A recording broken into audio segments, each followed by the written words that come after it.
This is Ronald Coleman, inviting you to radio's most dramatic half hour, Favorite Story.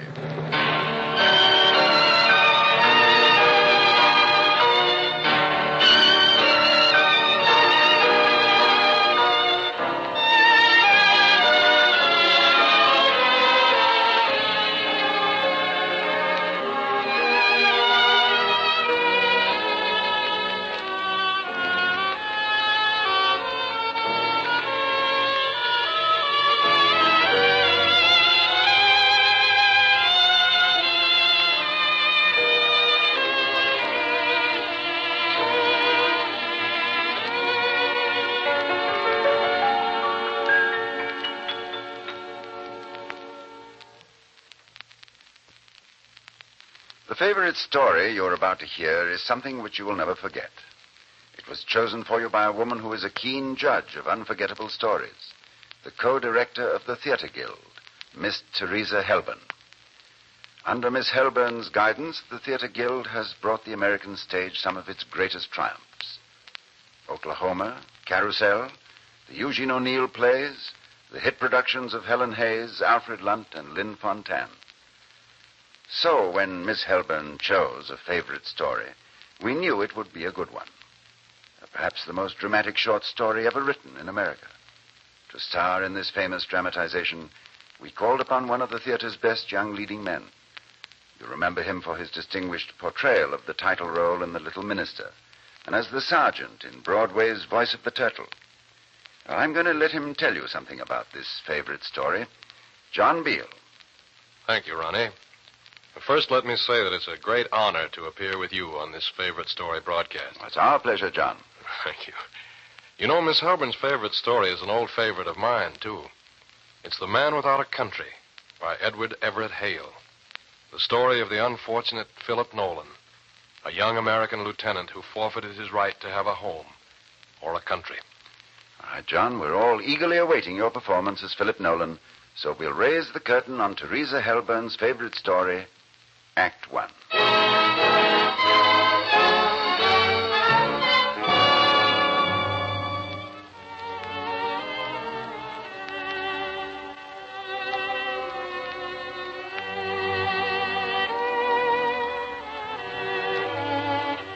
This is a legend, this story of the man without a country.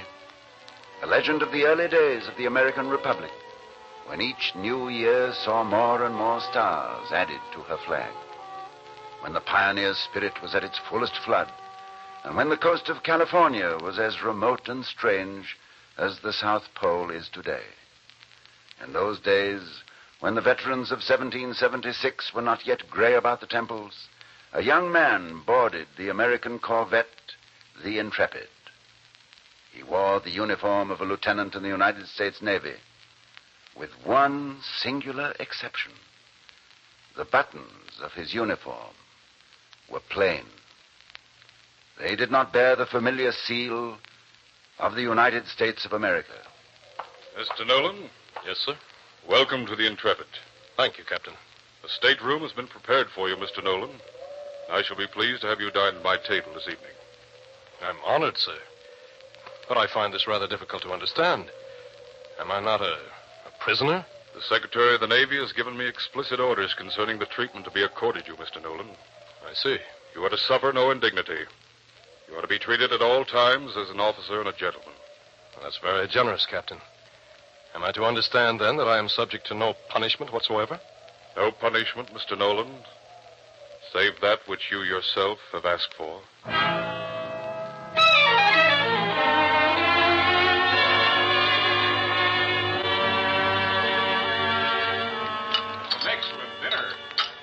Did you find the dinner satisfactory, Mr. Nolan? Faultless, sir. I enjoyed it immensely. It is my feeling that a good story always tops off a fine meal. Does anyone feel in a storytelling mood? Lieutenant Masterson. Yes, sir? Would you favor us with an account of one of your adventures? I should be honored, Captain. During my second year at the Naval Academy, I was taking my holidays at a small fishing village along the New England coast of the United States. One moment, Lieutenant. Yes, sir? When Mr. Nolan is present at our table, the country whose name you have just mentioned does not exist. you find this amusing, Mr. Nolan? I find it a farce, Captain. Do you seriously propose to carry out this ridiculous court-martial?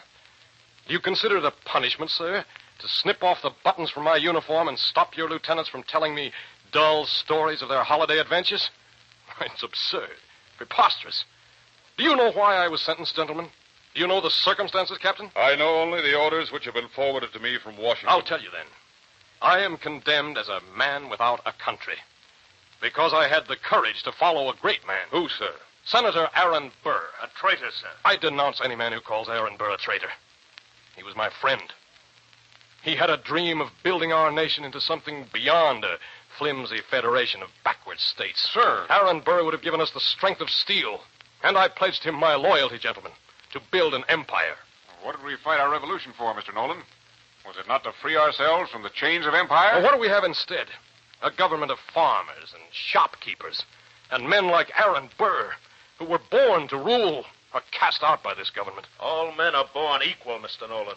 No men are born to rule, not even Aaron Burr. I suggest that we adjourn to our staterooms, gentlemen. No, wait. I beg you, Captain. I must finish my story. Just picture me, if you will, on trial as a traitor. A court-martial finds me guilty. And do you know what I told this court-martial? We do not wish to know, Mr. Nolan. I said it once and I repeat it now. Curse these United States. I wish I may never hear of the United States again. Your wish has become the sentence of the court, Mr. Nolan. I have been solemnly instructed in the name of President Jefferson to prevent you from seeing or hearing any intelligence from your native land. All of the officers at this table are under oath to help me carry out this order. Shall we retire, gentlemen?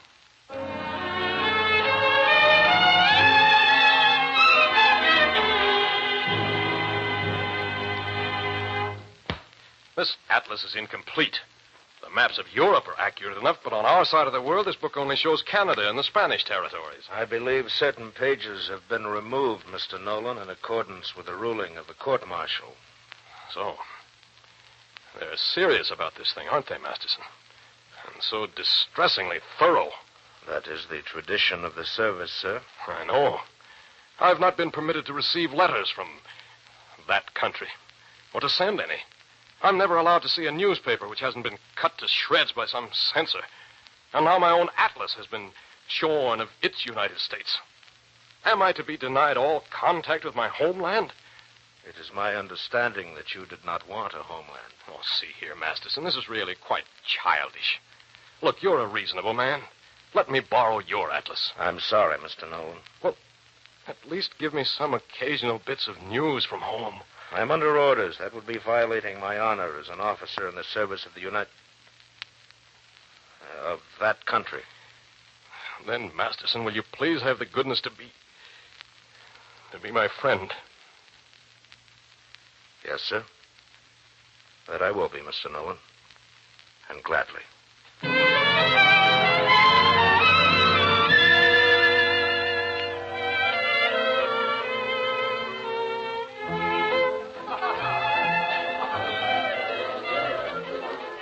I'm surprised, Captain, that you let the prisoner come ashore. You are not a prisoner, Mr. Nolan. You never have been a prisoner.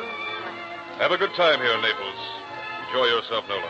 Thank you, sir. Of course, I must ask that at all times you remain in the company of one of our ship's officers. And yet you say I'm not a prisoner? May I have as my companion Lieutenant Masterson? He's the least objectionable of my jailers. I shall ask him to join you. Will you excuse me now, Mr. Nolan? I have the next dance with Lady Hamilton. My congratulations, Captain. I beg your pardon, madam. Yes? Aren't you... Oh, no, it's not possible. What's not possible, Lieutenant? You are. Miss Rutledge of Savannah, Georgia. I'm not Miss Rutledge any longer. I'm Mrs. Graff. Have we had the pleasure of meeting? Yes, many years ago at an officers' ball in Vicksburg. I'm Philip Nolan. Oh, yes. You are Philip Nolan. I hope you haven't forgotten me. May I have the honor of dancing with you? Well, I shall be pleased. Thank you, madam.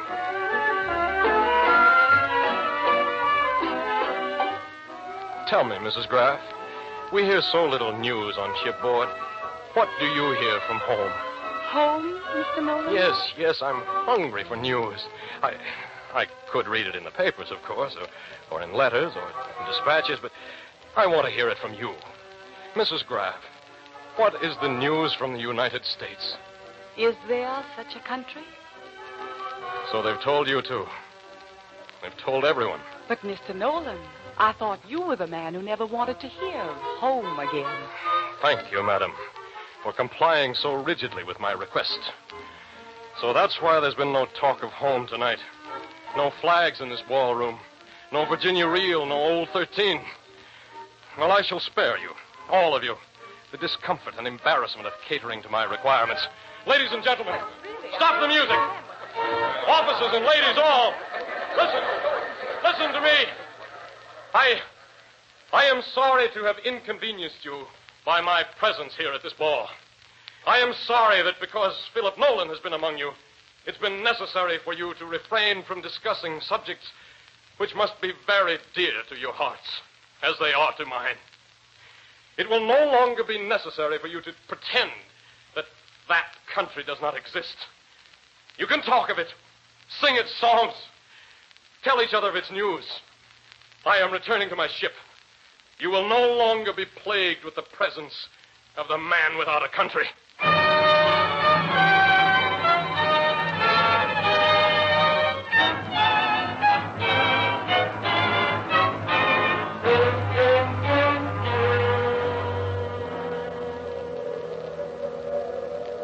Lieutenant Masterson?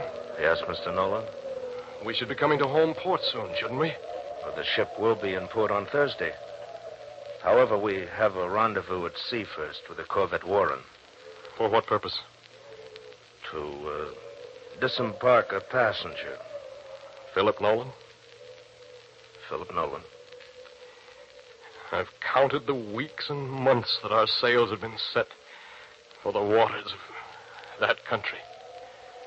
And now, when its very shoreline hangs just below the ridge of the sea, I find I am not going home. All others go home, to family and friends, but not Nolan. You mustn't brood over these things, Philip. I have a new volume of poems here. I'm not interested in poems. By Sir Walter Scott. I know you like his writing. Read me some of these verses, Philip. You read them so well. I know none of these. I can't read them. Well, they'll take your mind off your troubles, Philip. Open the book at random. I'm sure we'll find Scott with something worthwhile to say. All right. Here. This is from the Lay of the Last Minstrel. An interesting title. Canto 5. Breathes there a man with soul so dead, who never to himself hath said, this is my own, my native land, whose heart hath ne'er within him burned, as home his footsteps he hath turned from wandering on a foreign strand. If such there breathe, go, mark him well, for him no minstrel's raptures swell. High though his titles, proud his name, boundless his wealth as wish can claim, despite these titles, power and pelf, the wretch consented all himself. Great God. How long, Masterson? How long?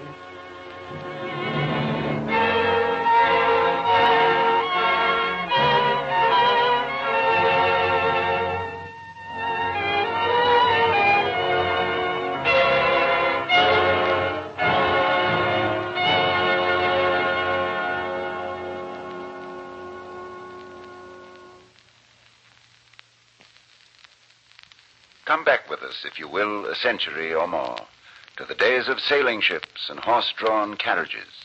For that is the era of our favorite story, chosen by Teresa Helburn of the Theatre Guild. It's Edward Everett Hale's The Man Without a Country, starring John Beale as Philip Nolan, with William Conrad as Masterson.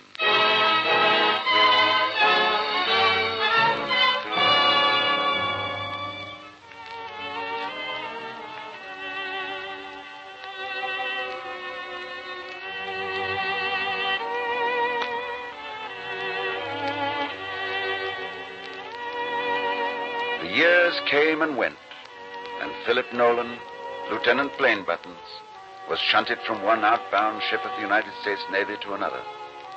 His hair turned iron gray. He touched 100 foreign ports, but not once did he catch sight of the country of his youth.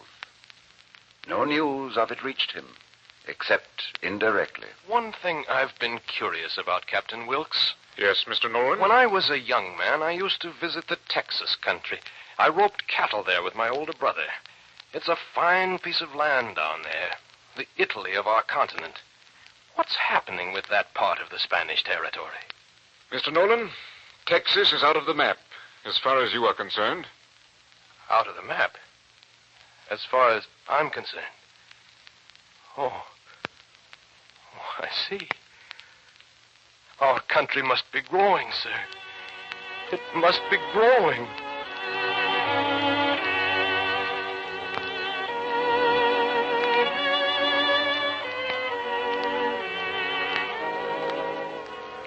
There are countless legends told of Philip Nolan, how he manned a gun in a battle with an enemy man of war during the conflict of 1812. He's mentioned by name in the dispatches of that encounter.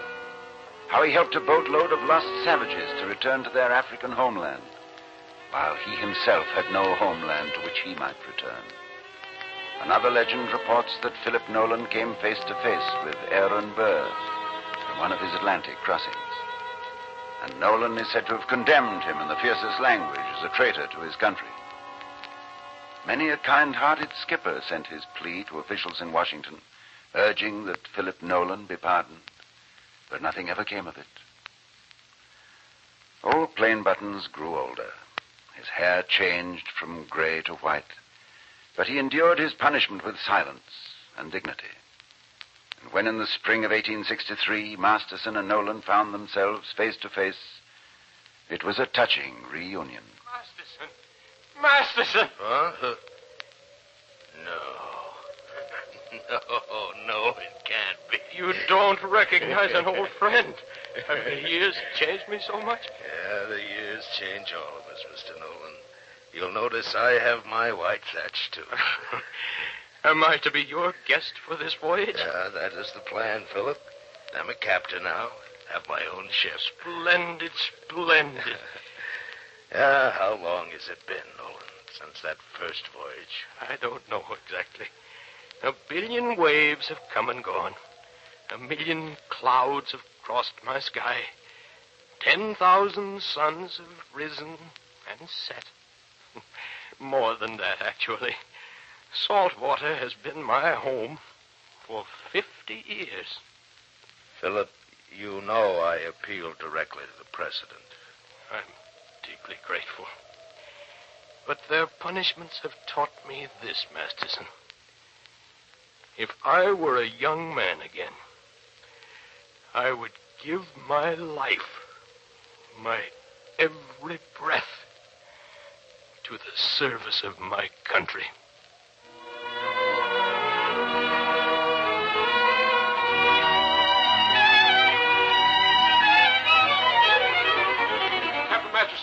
Captain Masterson. Yes, what is it? Mr. Nolan, sir. Old Plainbuttons. He's been calling for you from his stateroom. What? I think there's something wrong with him.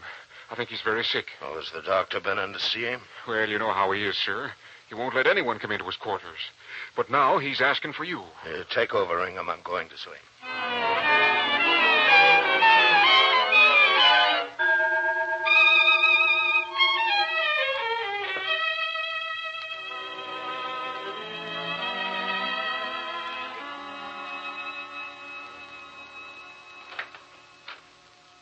Nolan?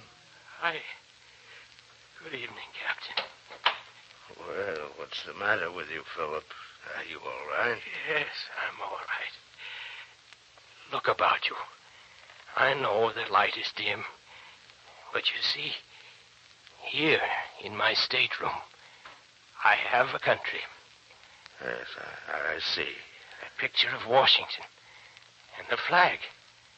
I made that myself. And see the map with the eagle above it. I drew that, Masterson. I think it's rather good. Don't you? I'll go get the doctor.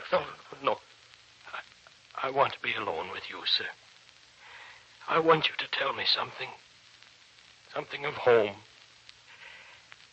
I'm dying, Masterson. Surely it can do no harm now. Well... No. There cannot be a man who loves the old flag as I do, or prays for it as I do. There are 34 stars in it now, Masterson. I thank God for that, although I don't know what their names are. There has never been one star taken away. I thank God for that. I know from that there has never been any successful Aaron Burr. But tell me something. Tell me everything, Masterson, before I die. Surely it can do no harm now, Philip. Where shall I begin? Oh, bless you. What are the names? The new stars in the flag. The last I know is Ohio. My father lived in Kentucky, but I have guessed Michigan and Indiana and Mississippi. But where are the new ones? You haven't cut up any of the old ones, I hope.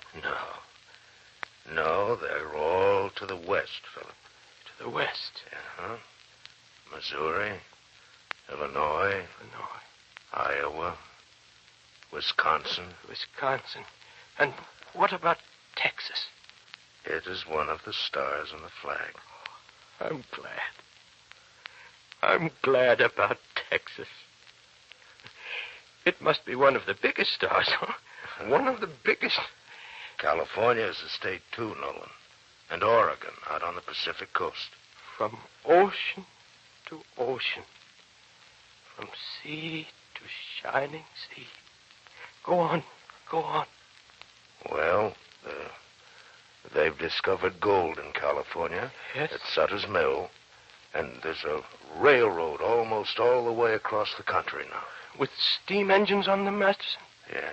That doesn't seem very practical to me. I've always been afraid those boilers would blow up. And we have a telegraph now. Telegraph? There's a machine to send messages instantly across hundreds of miles. It's impossible. How is it done? With electricity. Electricity? Old Ben Franklin's plaything. They finally put it to use, did they? Oh, what else? Whatever happened to Aaron Burr? He's dead, sir. These many years. In disgrace? In obscurity. As it should be. For him, obscurity would be worse than disgrace. And tell me, who is president now? A man named Abraham Lincoln. Lincoln? Oh, I know. That must be old General Benjamin Lincoln's son. No. Abraham Lincoln was just a backwoods lawyer. He worked himself up from the ranks. Good for him. I was worried about the danger of keeping up those regular successions of the first families. Abe Lincoln. I like the sound of his name. You know, Masterson, they've thought to keep me separated from any contact with my country. But they failed. Because, you see, my country is people. And I have always been close to the people of the United States of America. The sailors on our decks, and the officers like yourself, Masterson. You are America. And through knowing men like you, I have known my country. And known that all was well with her. Philip, what's the matter? I'm just getting sleepy. Before I go, open my Bible, where the bookmark is, and read me the text. Of course, Philip.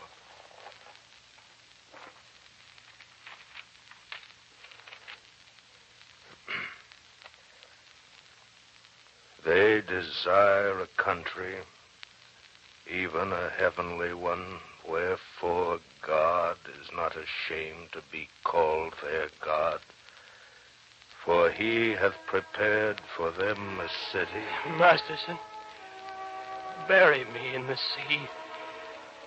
It's been my home, and I love it. But would you ask someone to set up a little stone for my memory? At Fort Adams, maybe? Or New Orleans? So that my disgrace may not be more than I ought to bear. What shall it say, Philip? Just say on it, in memory of Philip Nolan, Lieutenant in the Army of the United States.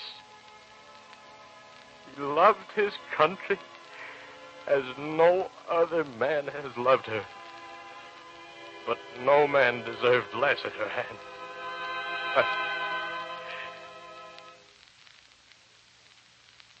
I'm going home, Masterson. I'm going home.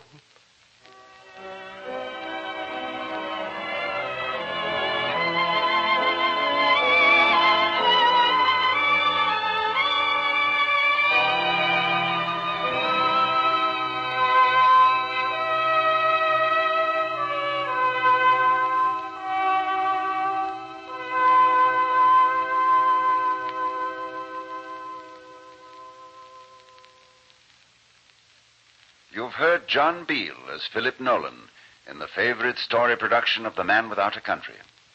My warmest congratulations to John Beale and all the cast and orchestra for a thrilling radio half hour. And our thanks to Miss Teresa Helban, who chose The Man Without a Country as her own favorite story. Next week, one of the most beautiful and tragic stories of all history, Mary, Queen of Scots. It will star two very fine actresses indeed, Edna Best as Mary and Benita Hume as Elizabeth. You've seen Miss Best on the screen as the wife of the late George Apley and in dozens of other stage and screen roles. Benita Hume was a popular star of London's West End. And you may have heard her on the radio in this country with her husband, Jack Benny's neighbor, R. Coleman. Mary, Queen of Scots was chosen as the favorite story of the one and only Bing Crosby. We count this a red-letter radio play, so we hope you'll be listening.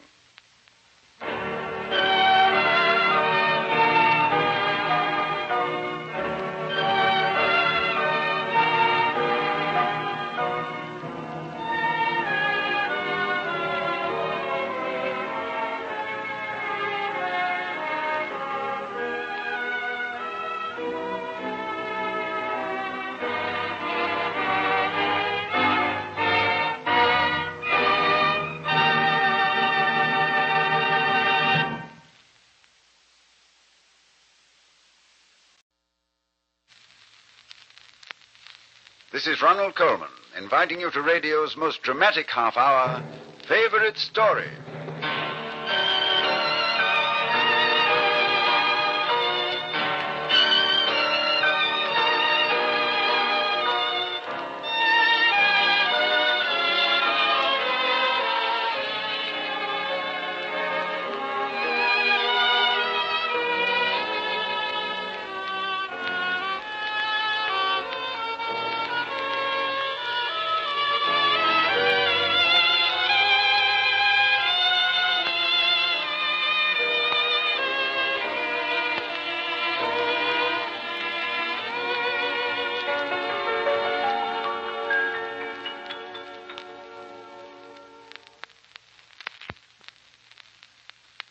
Whenever Bing Crosby picks something, it's news.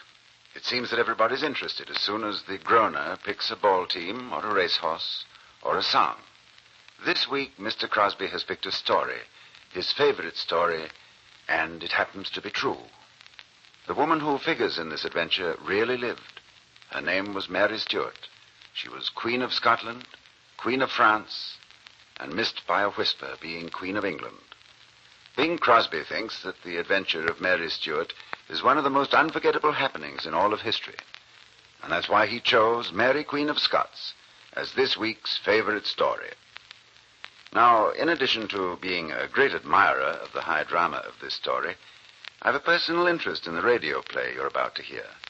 Both the leading ladies are wives of mine. No, there's nothing bigamous about me. No, Miss Edna Best, who stars as Mary, was Mrs. Apley in the late George Apley. Benita Hume, who co-stars as Queen Elizabeth, happens to be Mrs. Coleman. Now, after you've heard this favorite story, I think you'll agree with an opinion I have long held, that these are two fine actresses indeed. Here are Edna Best and Benita Hume starring in Bing Crosby's favorite story, Mary, Queen of Scots.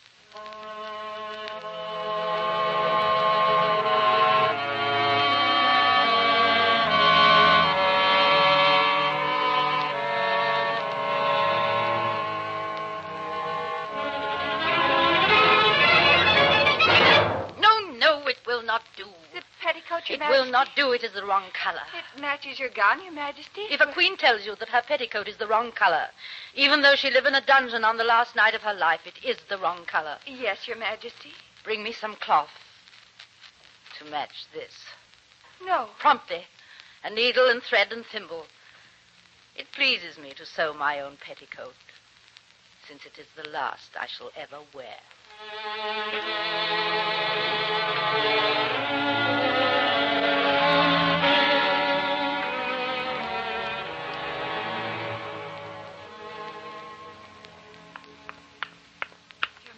I did not call you. The material is quite satisfactory. I need no help with my sewing. You have a visitor from the King of Scotland. From Jamie. Have him enter. Yes, Your Majesty.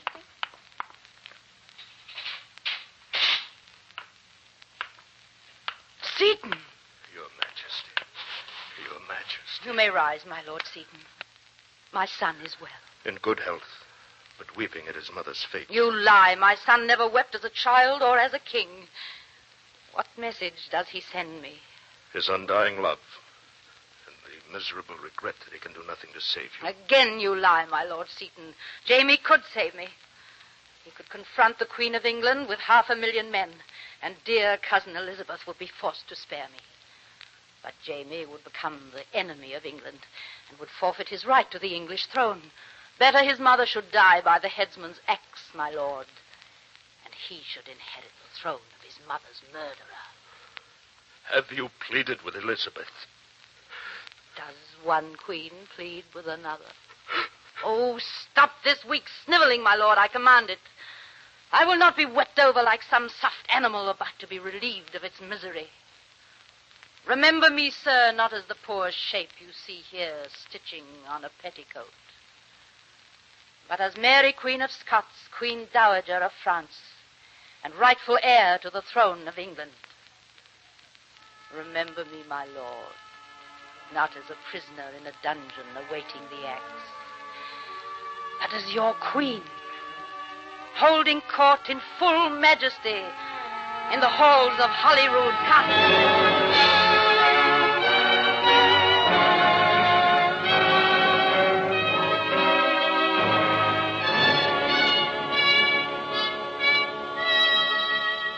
My Lord Maitland? Yes, Your Majesty. Seaton? Your Majesty? We will hold court. Who is here to ask audience? Our religious leader, Master John Knox, a bearded zealot who cries out against you and your rule. I advise you not to see him. I will see whom I will. Who else? Lord Darnley, Your Majesty. He comes at my bidding. Have him wait. No one else? Yes, Your Majesty. One Bothwell. Do you refer to the Earl of Bothwell, my Lord Maitland? Some call him that. Pray do not cloud your service to me with your petty quarrels. I will see Master John Knox. Send him to me. Very well, Your Majesty. Master John Knox, your queen will see you. I come. Bow, sir. Bow before your queen. I do not bow to such as sits before me. No. I come to you, Mary Stuart, with a message from your people. They do not want you. They do not wish the rule of a Frenchish, pleasure-loving child of Satan. I am amazed at you, Master Knox, for I have heard that you were a just and honest man, whereas you call me a child of Satan. You know me to be the daughter of James, who was King of Scotland before me. If my manners are French, it is not my fault that I was child wed to the late King of France. And if I love some pleasures, it is merely that I desire a good life for myself no more than for my people, of whom you, Master Knox, are one. I pray you, do not condemn me until you have just cause.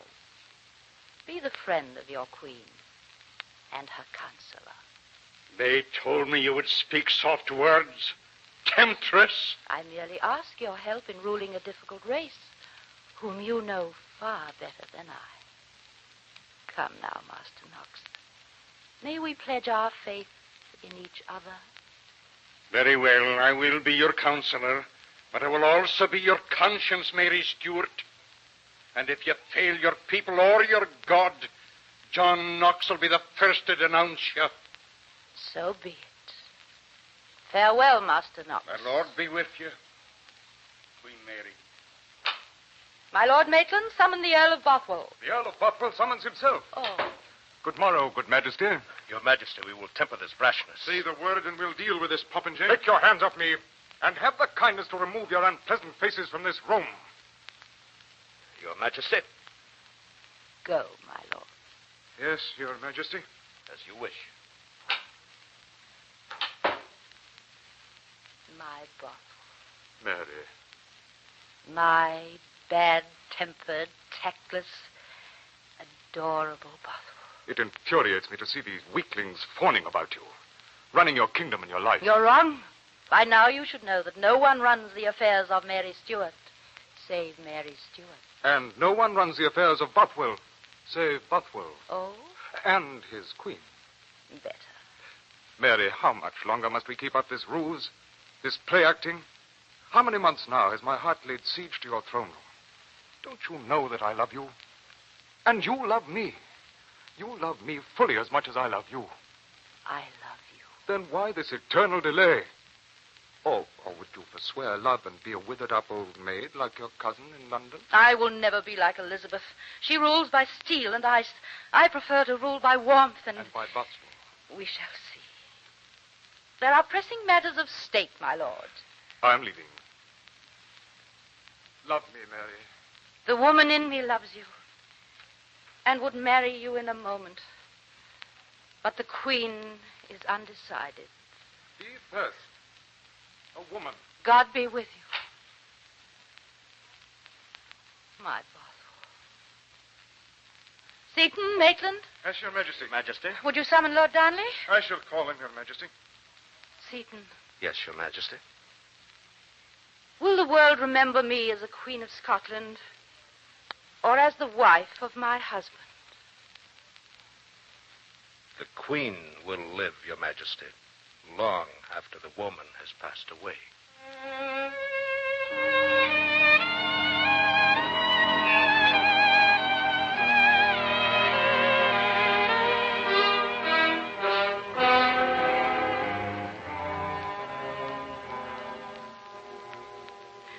Do you remember when you told me that, my Lord Seaton, those many years ago? Yes, I remember. I acted on your advice, Seaton. If I had followed my heart instead, I might never have needed a petticoat this color. There. The hem is finished. I do not blame you, my lord. I thought of Scotland first, myself second. I knew that Bothwell, however much I might love him, was too fiery to rule a Scotland not at war. And so... Darnley? I married Darnley. The high-born oaf. The boor, the contemptible fop. I chose him. Darnley instead of Bothwell, a cur instead of a man. Your Majesty, you speak of the father of Scotland's king. Do I? I also speak of my husband. I could not remain married to Lord Darnley. After Jamie was born, my son, with Scotland in his right hand and England in his left, I knew that I must get free of Darnley. I beg you, Your Majesty, do not tell me things which you may regret later. How much later can I regret anything, my Lord Seaton? I think the headsman will cut short my regrets with tomorrow's sunrise. No, I have no regrets about Darnley. I know only that I prayed to heaven for deliverance from his hateful company, and I know that my prayer was answered.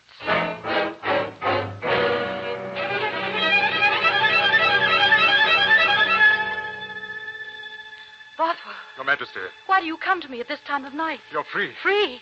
Darnley. Dead? Twice dead. Hands about his throat and gunpowder beneath his bed. Who did this? A man who could not bear to see the woman he loved tortured by a hopeless marriage to a prince of fools. You're free again. To marry the man of your choice. Bothwell. Ask your heart, my queen. Trust your love, Mary. Love and be loved. And be happy. Oh, yes. You will marry me. Yes, Bothwell, yes. A kiss. A kiss to seal the bargain. With all my heart. Shall I return later? Master Knox. What do you want here? I come with news, but perhaps it has preceded me. What news, Master Knox? Is the Earl of Bothwell ignorant of what happened less than an hour past at Kirkafield? That Darnley was strangled and his body blown asunder? How shocking. Shocking indeed. You know none of these things, my Lord Bothwell. That is not the mud of Kirkafield on your boots. The Earl of Bothwell has been with me the entire evening. Indeed? And furthermore, Master Knox, now that the Queen is widowed, she intends to take a new husband. I shall marry Bothwell. You are a man of religious works, Master Knox. We will let you marry us, if you will. I would sooner be hanged from high Dumfries Hill than wed this woman to a murderer. Hold your tongue, John Knox. I am accountable to no one for my deeds. I told you once, Mary Stuart, that I would not denounce you without cause. But here is cause. Your true husband, who lived at Sundown, is now but broken clay at Kirkafield. Here is the man who did the deed. See, he does not deny it. You would run to his arms and embrace him as your husband. I love him. Love? All Scotland will retch at your love. Marry this man and you will be hounded out of the country. Marry this man and every decent human being north of Solway Firth will rise up against you. Marry this man, Mary Stuart, and you will lose your throne.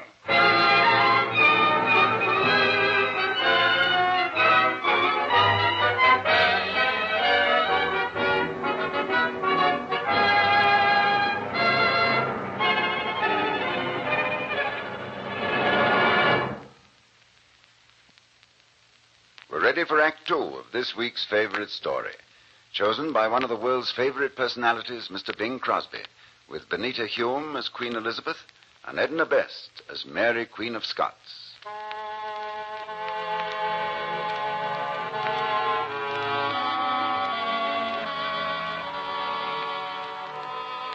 In the tower of an English castle, Mary Stuart sits in the half-light, sewing on a petticoat. Yesterday, the throne of Scotland and France. Tomorrow, the headsman. In the shadows opposite her stands the man named Seaton, listening to the words of the woman who was his queen. Do you think it's strange, Seaton, that a queen should sew her own petticoat? This is a very special petticoat. It is almost done. Yes, Your Majesty. You were at my wedding, Seaton. You saw me married to the Earl of Bothwell. An evil day. You will not judge me, sir. I shall be judged soon after sunrise. Well, the prophecy of Master Knox came true, and my husband and I were forced to flee from Scotland. I slept on the ground, but I was with him, with Bothwell. I think a woman remembers best the first time she sees a man she loves, and the last time. This was the last time. The fog seemed to be everywhere, a blanket of it stretching across Scotland and south to England. It was a cold fog, but I was warm because he was there. One more day and we would find refuge with our cousin in England. Refuge. From a giant prison called Scotland to a tiny prison called Shrewsbury. It was very silent. He kissed me. Mary, try to sleep. Tomorrow we will travel a few short miles, and I will be an alien in an alien land. will be a queen wherever you go. Oh, my Bothwell. How rare it is for a queen to have a husband she loves. Listen. Who are they? The Scottish lords, no doubt. Maitland and the rest. I will not see them. We may have no choice. Hold there! He is our quarry. Your Majesty, Maitland, I am displeased. I did not wish to be we followed. came to rescue the Queen of Scotland from a brigand. This is my husband. The man who stands beside you, Your Majesty, is your husband's murderer. Your insults grow tiresome, Maitland. I shall require you to answer for them. May I remind you, my Lord Bothwell, that 18,000 men wait within sound of my voice? Then send forth your bravest fighter, Maitland. I will match him in combat. Let this be a fair fight. 1 against 1. If I win, I am free to go with Her Majesty, my wife. If I lose, you may name your own terms. I forbid it. No need, Your Majesty. We do not match terms with men such as Bothwell. You are speaking, my Lord Maitland, to the Queen of Scotland, your queen, and to the man your queen loves. Must I remind you to speak with respect? Your Majesty, beyond that hill lies England. The moment you step foot across the border, you abandon your country and your rights to the throne. I go to England on a mission of state, my Lord Maitland. The throne of Scotland is in need of an ally. My cousin Elizabeth will give me aid in this moment of need. Your cousin Elizabeth is your enemy. She's the enemy of Scotland. She is my own blood. Your very existence threatens and endangers Elizabeth's throne. Do you look for charity from her? Generosity, perhaps? And if I remain here, my lord, what then? You will be asked to abdicate. I will not abdicate. I am Queen of Scotland. What must the Queen do, Maitland, to get a night's sleep now? And a free passage to travel where she likes? If you're determined, Your Majesty, to proceed to England, we'll not stop you. But we will not permit this man to go with you. He is our prisoner. No. Mary, do as they say. We are helpless. I will not go without you. In which case, Your Majesty, we will regretfully have to consider you our prisoner as well.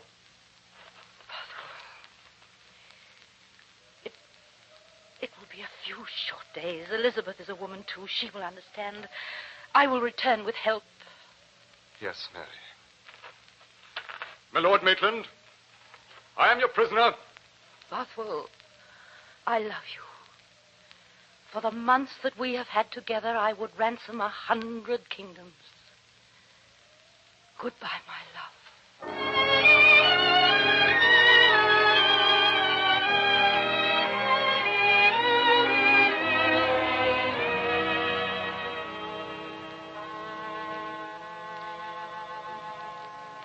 You see, Seaton, how neatly I sew my petticoat, stitch by stitch.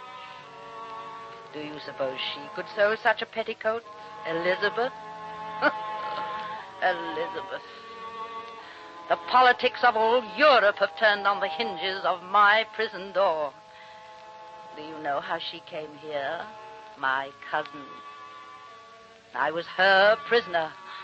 Oh, but I tell you, I have won. We came face to face. The Queen of England and the Queen of Scotland.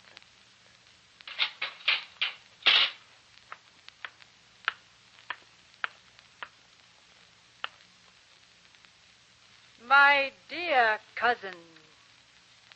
Elizabeth. Yes. Welcome, cousin, to this cell that you have fashioned for me. Don't be bitter, Mary. I come to offer my hand in friendship. Won't you take it? Why, yes. Thank you. You're lovely. As they said you were. Your words are finer than your accommodations. Why am I being kept here? It is not my personal wish. Then open the iron doors. Let me out. I would like to get one look at this English sky about which your poets write so eloquently. You need only raise a finger and I am free. It is not so easy. You are beautiful, and men will follow you. Men will die for you. Of course, I am a queen. This is a tight little isle, my cousin. 2 queens are one too many. And so you keep me here, imprisoned because you are afraid of me. Oh, come now, cousin. Let us forget old suspicions. I come on a mission of goodwill to set you free. If you will listen to reason. If. That one word echoes strangely around this cold room. What are your terms? My privy councillors will bring a parchment. Sign it, and you will be free. And what is this parchment? A simple agreement. Abdication from the throne of Scotland. And renunciation of all rights by yourself and your son to the throne of England. A simple agreement. Only a queen, a childless queen like you, Elizabeth, could offer such terms.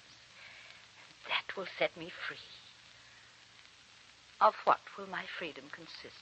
You may stay in my court. You may lead a full life here in England. And not go back to Bothwell. No. Remember, cousin, I am more than a queen. I am a woman, too, and I love as a woman should love. My terms go so far, no farther. You would not be permitted to return to Scotland. That is proof that you're afraid of me. You are afraid of Bothwell and me together. We would be strong. We would be a sword hanging over your precious throne. Your own people have turned on you. With good, substantial help from England, Your Majesty. And if I don't sign, cousin? If you don't sign, then... You don't have to say it. I can see it in the coldness of your eyes. I will have an appointment with a gentleman in a high collar whose aim is surprisingly accurate. They told me about you. When I was very young, I heard about Elizabeth, Queen of England, who would go to any lengths to protect her throne, to keep that coronet secure. I didn't believe them then. Maliciousness and gossip were the vogue. But now I know it's true. You're very young, Mary. The years teach you it's wiser to be a queen first and a woman second. Yes? They also told me once of you and Lord Essex, how you might have known a man's love and how you threw it away because it didn't fit in with your plans and your ambitions. How little you know of being a queen. I know you, Elizabeth. Nobody knows Elizabeth except herself. You lost a chance for love. I held a throne. Because you lost your love, you'd see me lose mine, too. Silence! I do not like to raise my voice to you, cousin. I offer you your freedom, Mary. I offer you your life. I am overwhelmed by your generosity, my dear, dear cousin. But take your freedom. I don't need it. Don't you see? I've had it already now. And 1,000,000 years from now, I will be freer than you. You don't know what you're saying. You've made a prison out of your life. But I've loved Elizabeth, and I have lived 1,000 years for every moment. I have a child. And his children and children's children will drink in the sunshine when all you stand for is dust. You're writing your own death sentence. Oh, no. My son will be your heir. I will live in him. My son, my blood, my flesh will be your heir. Keep me in prison. Bring on your headsman. I'm still a queen, my cousin, for I am first of all a woman.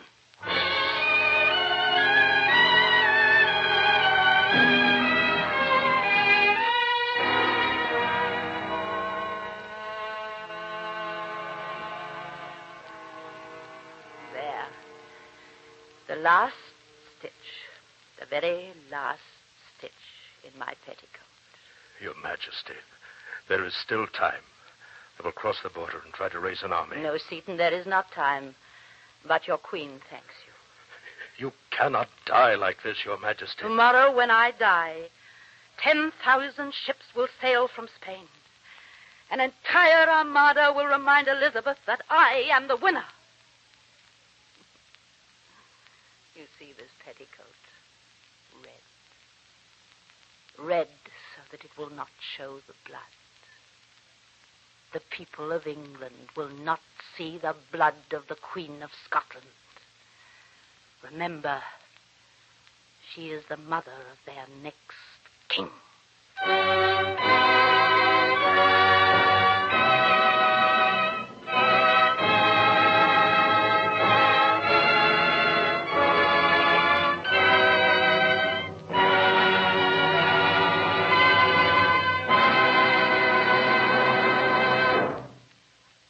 You've been listening to Bing Crosby's favorite story, Mary, Queen of Scots.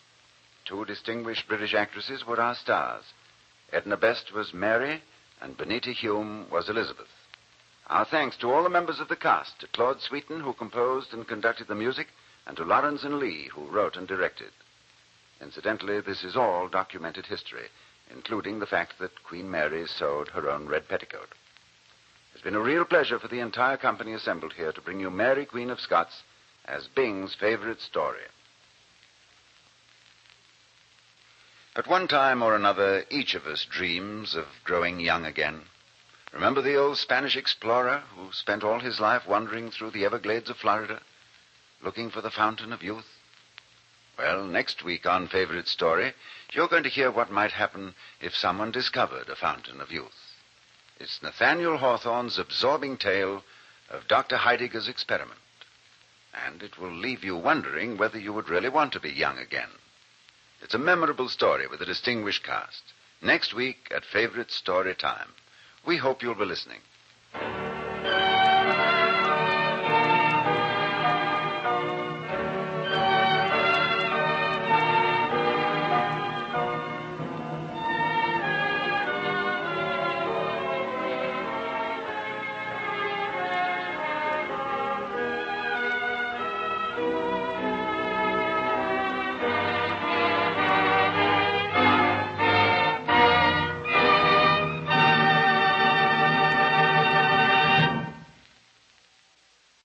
This is Ronald Coleman, inviting you to radio's most dramatic half hour, Favorite Story.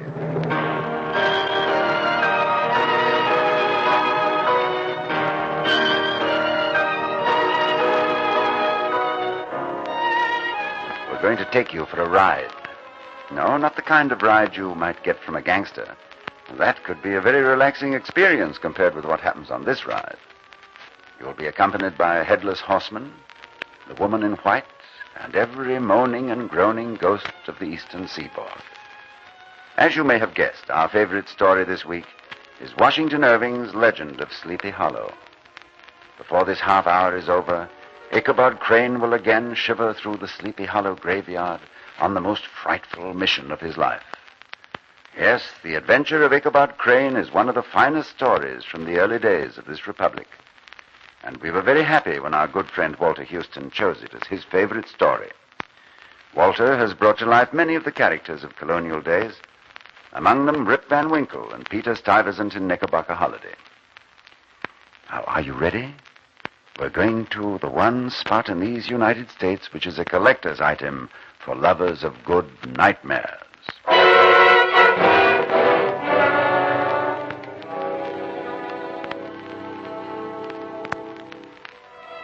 Its name is Sleepy Hollow. It's a small glen on the east bank of the Hudson River, not far from Tarrytown, New York. One of the quietest places in the world, and on summer afternoons, one of the loveliest. But on dark nights, it changes.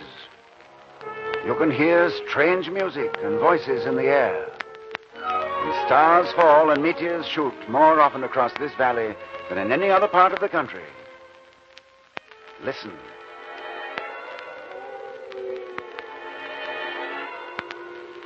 Well, maybe it's the wind, maybe not. But folks from Tarrytown will tell you it's a British major, Andre by name, who was caught by the Americans with the wrong papers in his boots, on the wrong side of the lines.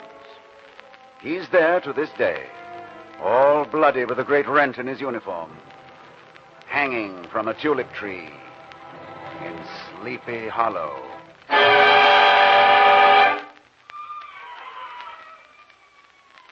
Or that? Well, it might be the sound the brook makes as it eddies past that rock. Or it might be the woman in white who perished a century ago in the snow, in the dark, in Sleepy Hollow. Why don't you visit there some night when the sky is black? It's at Raven Rock you'll find her. And if you listen well, you'll hear her soft voice wailing in the darkness. You'll hear her soft voice wailing in the darkness. But the most famous of all the legends of Sleepy Hollow concerns a Hessian soldier who, for £3.10 a month, came to this quiet valley to fight for King George III. And that sound? Well, maybe it's thunder. Maybe.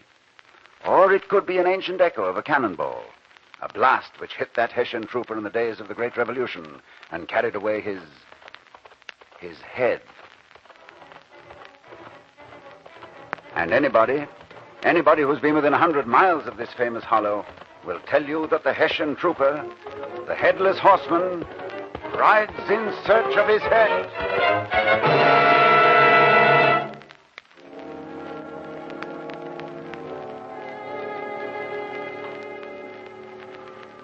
Not far from Sleepy Hollow, there's a schoolhouse. And early in our country's history, it had a schoolmaster, name of Ichabod Crane. All right, children, repeat after me. A penny saved is a penny earned. A penny saved is a penny earned. Very good, very good. Next, a stitch in time saves 9. A stitch in time saves 9. Excellent. Now, honesty is the best policy. Why? Why is honesty the best policy? Why, young man? Why, indeed? Because the honest man sleeps at night with no ghost to haunt him. Now, let us have this maxim, and all together now. Honesty is the best policy. That was very good, very good. Now, if you'll turn Hey, give me that. Aha! Ow! No spitballs in my classroom. You'll remember that, boy, and thank me for it the longest day you live. Now, class, we will... Yes, who is it? Mr. Ichabod? Can I see you, Mr. Ichabod? Certainly. Children, I'm stepping out of the room for a moment. You will turn to page 74 in your book of maxims and begin to memorize the first 3 on the page. In silence. Oh, you're the hired man over at the Van Tassels, aren't you?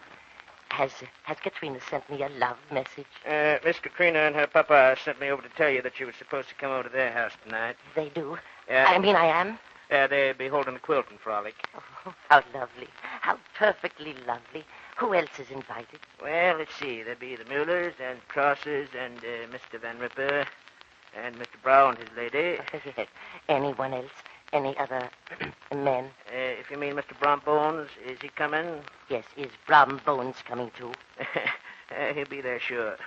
Saw him currying his horse a little while ago. Sure looks good on that horse, don't he, though? He's the handsomest fella I ever did see. Yes, that's all. That's enough. I know all about Brombones. Katrina and her father want to see us both together. That's so they can perceive how much more desirable I would be for a husband and son-in-law than Brombones. Yes, that's it. That's exactly it. Starts early, right at sundown. Miss Katrina said she shouldn't be late. Oh, I'll be there on time, in plenty of time. And ahead of Brombones, too.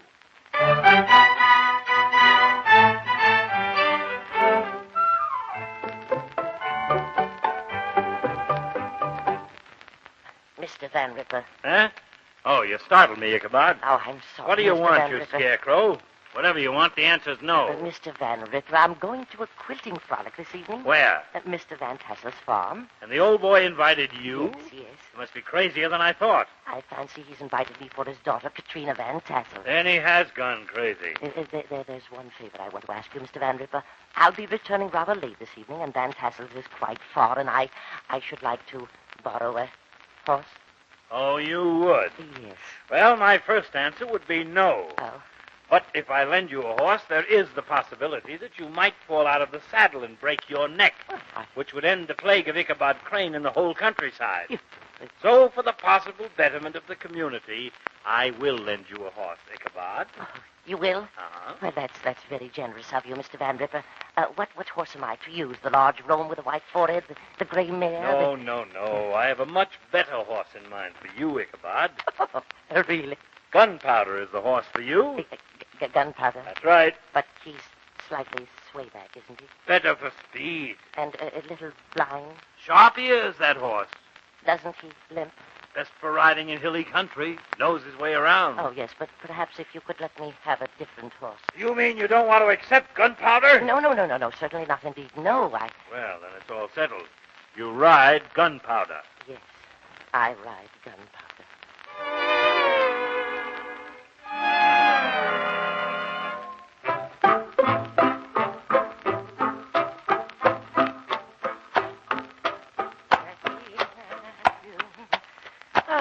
beautiful afternoon, Gunpowder.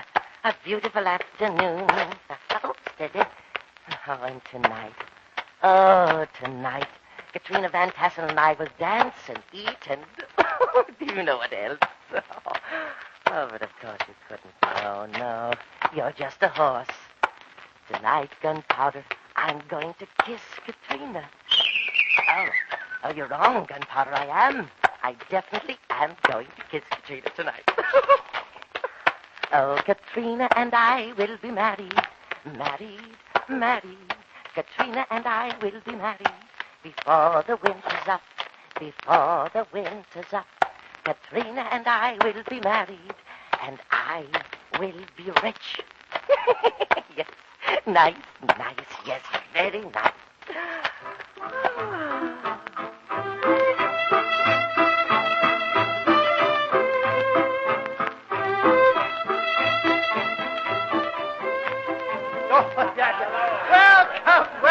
Welcome, everyone. Welcome, one and all. Nice party, Mr. Benson. Such a nice party. Very nice of you two. Yes, enjoy yourself, my friends. Everyone have a good time. What broiled shad? And quinces. And ham and smoked beef. And sweet cakes and joy cakes and ginger cakes and honey cakes. And apple pies and peach pies. And pumpkin pie. Fall to and help yourself, friends. Fall to everyone. Help yourself. Oh, yeah. Everyone enjoy. Yes, Katinka. Has everyone arrived? Are all the guests here? Why, I believe so. Yes, I believe so. Oh, you mean... I'm worried. He wouldn't be late, especially for the food. My greetings, Mr. Van Tassel. And a sweet good evening to you, Katrina. Oh, Ichabod. You're here at last. Yes, I'm here. Welcome, schoolmaster, welcome. Help yourself to anything. Oh, thank you very much. I believe I shall. Katrina, would you join me at the table? Of course, Ichabod. Of course. Oh, thank you, Katrina. Thank you. Yes, thank you. Hello, Katrina. Well, Mr. Brombone. Good evening, Brom. Good evening. Say, Ichabod, is that yours, that thing in the stable? Oh, you mean gunpowder? Gunpowder. Gunpowder? Is that what you call him? That's right.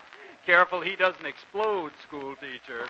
That horse should be stuffed and put in a museum. Did he really get you here? He certainly did. He most very certainly brought me here. I'm glad you're here, Ichabod. Oh, well. Miracle. Absolute miracle. Brombones, you can't talk that way about Ichabod's horse. Hans von Ripper says there's more lurking devil in gunpowder than in any young filly in the country, and I believe him. Well, Katrina, are we going to eat? Ichabod and I are eating together. Yes, Katrina and I are eating together. Together.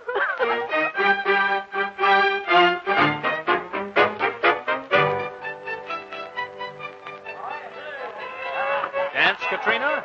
Ichabod has just asked me to dance with him. He's a very good dancer.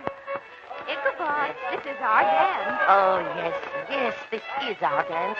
Come along, Katrina. See you later, Mr. Bones.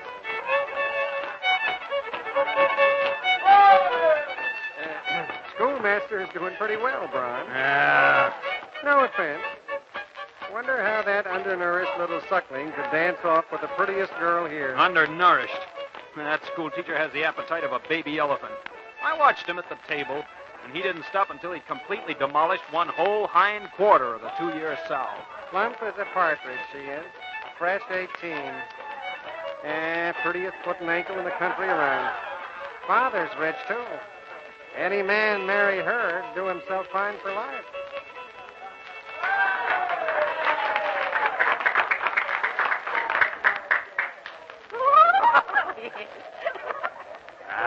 She's taken a fancy to that goose of a schoolmaster. Why don't you get rid of Ichabod? Kill him? I couldn't do that. There are less drastic ways of getting rid of people, but just as permanent. Brom, I wonder if the schoolmaster believes in ghost stories. What if he does? Seen him hurrying home a night, scared of his own shadow. Trembles. Always trembles. Yeah? What has that to do with me? There's one answer for you, Brom boy. Scare him out of town. Think it over, Brom. scare him out of town. Scare him out of town. And Yes. the rest of the boys will help you. We'll all help you. Scare him out of town.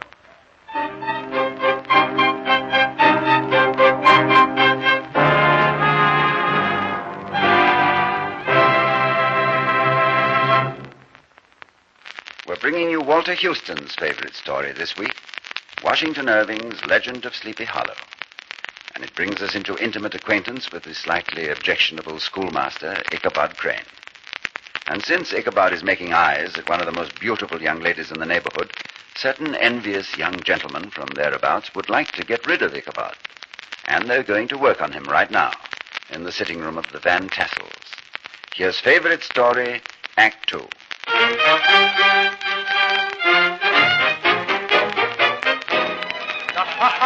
Oh, yes. Now. You know, it's all right to be with women for food, dancing, and singing. But when it comes to storytelling, well, no women. Don't need women for storytelling. You, Hans, you always have a good tale to tell. Yes, Van Ripper, tell us. Yes, tell us, Mr. Van Ripper. Well, that tulip tree in the center of Hollow Road, Major Andre's tree. You know it, Ichabod? Major Andre Street, yes. I've seen him. All bloody, with a great rent in his uniform, hanging on that tulip tree. Oh, And some nights, if the wind's just right, and the air's cool, and you haven't your wits about you, you'll hear his great voice throwing out his mighty curse. Stay! Stay here with me! Forever! Forever? That's a long time. But what about the lost woman? The lost woman? Yes, at Raven Rock. You'll find her of an evening. Just as she was that night when she perished in the snow. And she comes back, oh, yes. And you'll hear a soft voice wailing in the darkness. Wailing in the darkness. My, what an unpleasant thing to do, isn't it? Gentlemen, there's no story to compare with the one about the headless Hessian. Headless Hessian? His body was buried in the churchyard. But every night he goes riding, looking for his head. Gallops all over the countryside. Galloping Hessian. Galloping Hessian? Headless horseman. Headless horseman? Been seen lately, too. On his black horse. All in black. And no head. No head. My. No head. Just moonlight where his head should have been. Wasn't more than 2 months ago I met this galloping Hessian. You did, Brom? He had his head with him, but he was carrying it under his arm. What did you do? Do? Why, I just looked right at him and where his head wasn't, and I told him my horse Daredevil could outrun any horse in the valley, and I offered to race him. To actually race the headless horseman? Sure, I raced him, but he gave up, because he knew he couldn't beat my horse Daredevil.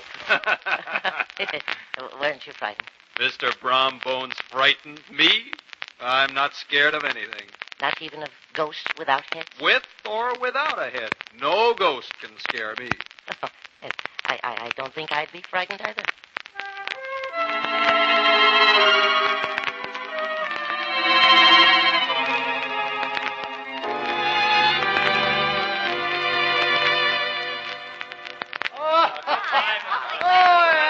Katrina and I are very glad you could come. Again, maybe soon we'll do the same thing. For a special occasion. Papa. Good night, my friends. Good night, all. Katrina. Oh, Katrina, I must see you. Ichabod, I thought you'd left. Katrina, I heard your father speaking, and Katrina, could we get away from the others just a moment? Oh, Ichabod, I'm surprised. Please, I have something very important to say to you before I leave here tonight. Please. Well, in the cloakroom. No one can see us there. Oh, good, fine, excellent. Oh. Now, Ichabod, we're alone. Yes, Katrina, alone. You and I.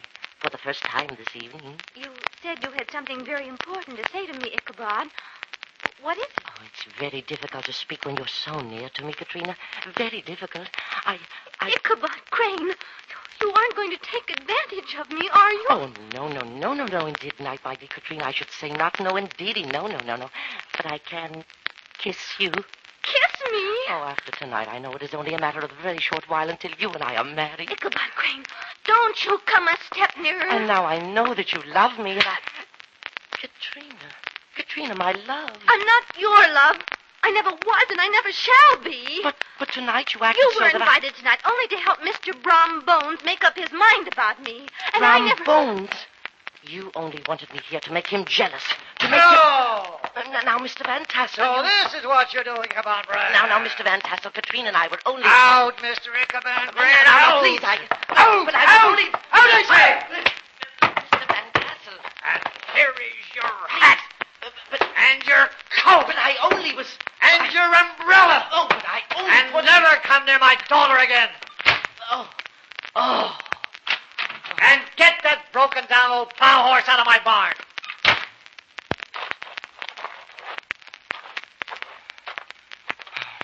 Come on, you old flea-bitten nag. We're leaving here. Well, horse, come, move. Spend all your time dreaming of mountains of corn and oats and whole valleys of timothy and clover.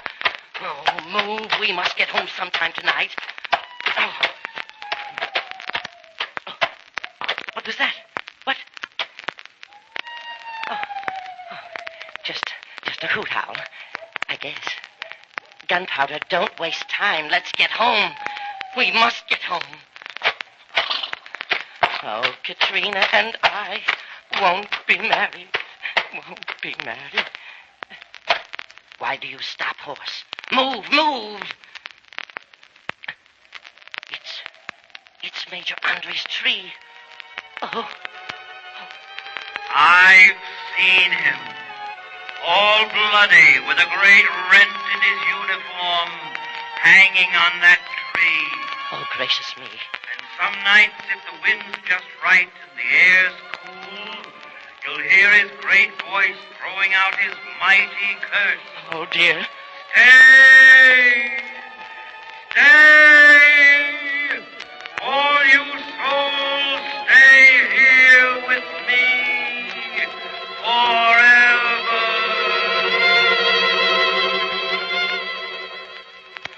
Oh, my goodness. Move, Gunpowder. Get a move on. Oh. What's... It's at Raven Rock you'll find her of a winter evening, just as she was that night she perished in the snow. Merciful heaven. And she comes back, and you'll hear her soft voice wailing in the darkness, wailing in the darkness.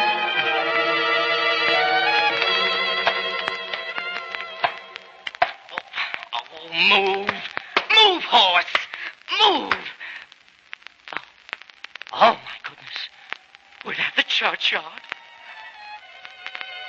His body was buried in the churchyard, but every night he goes riding, looking for his head. Lord, protect me. I looked right at him where his head wasn't, and I told him that my horse, Daredevil, could outrun any horse in the valley, and I offered to race him. Gracious me. No head, just moonlight where his head should have been. Oh. Headless horseman of Sleepy Hollow. Oh, dear. Galloping goes. Galloping? No head. No head. No head at all. No head at all. Headless. Headless. Headless horseman of Sleepy Hollow.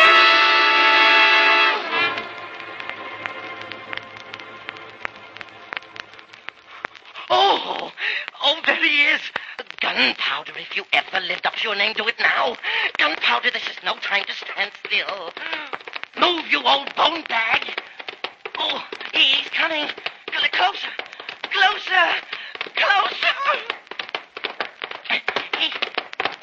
He has no head. It's the headless horseman.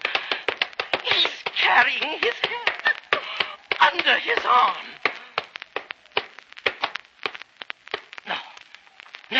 No, don't throw it. If you ever were a human being, don't throw your head at me. Don't throw your head at me. Oh, no!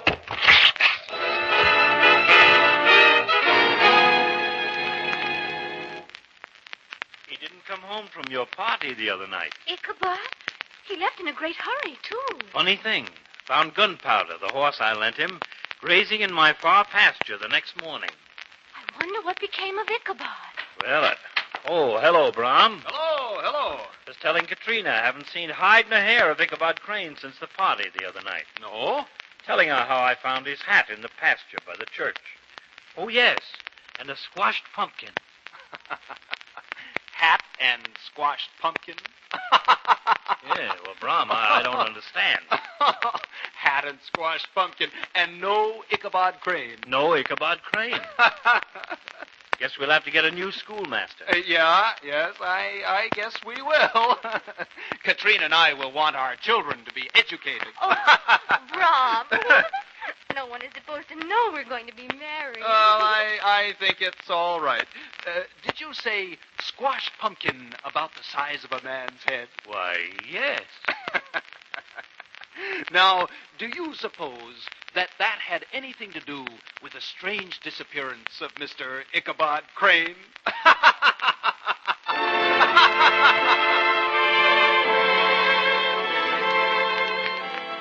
To this day, legend has it in Tarrytown, New York, that Mr. Ichabod Crane took a very sudden trip. When last seen, he was headed west in a great hurry. Nobody knows just where he stopped traveling west, but if you should drop into a schoolroom in the city of San Francisco, you might hear the children to this day saying, Honesty is the best policy. And in a school in Hawaii, an island that lies far to the west of Sleepy Hollow and Tarrytown, New York, you can hear other children say, A penny saved is a penny earned. and travelers will tell you on good authority that somewhere in a mission school in central China, about as far west as you can go before you start heading back towards Sleepy Hollow again, certain Chinese children recite this maxim. A stitch in thought saves none.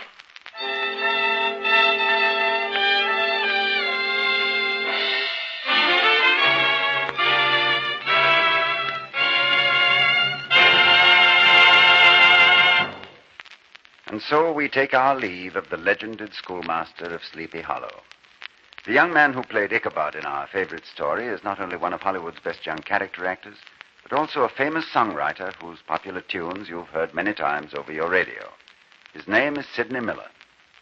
Claude Sweeten conducted the favorite story orchestra, and Walter Houston chose The Legend of Sleepy Hollow as his particular favorite story.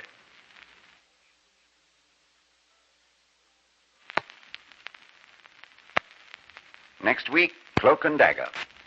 Yes, we have a real swashbuckler for our next favorite story broadcast.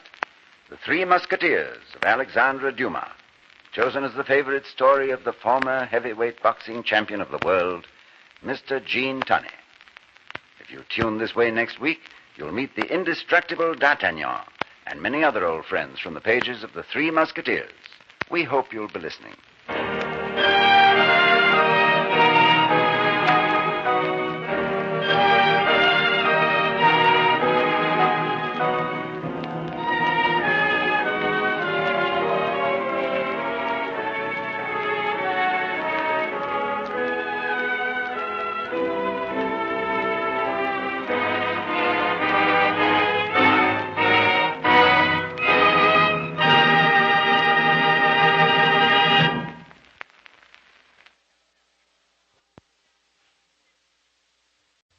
This is Ronald Coleman, inviting you to radio's most dramatic half hour, Favorite Story.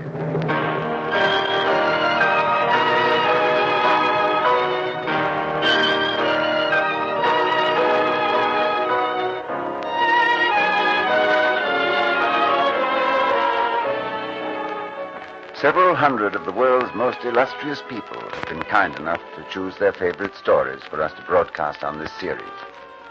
They come from every walk of life, from every corner of the globe.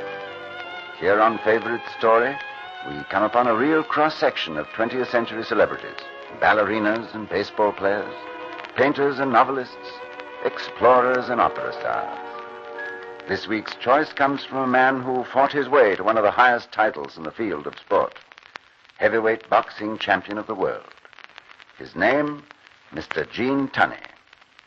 This great American athlete chose as his favorite story a novel which is packed with as much action as Madison Square Garden on fight night. It's The Three Musketeers of Alexandre Dumas. So, for an American musketeer who used boxing gloves, Here's an adventure from the days when men used rapiers. Jean Tunney's favorite story, the swashbuckling tale of the Three Musketeers.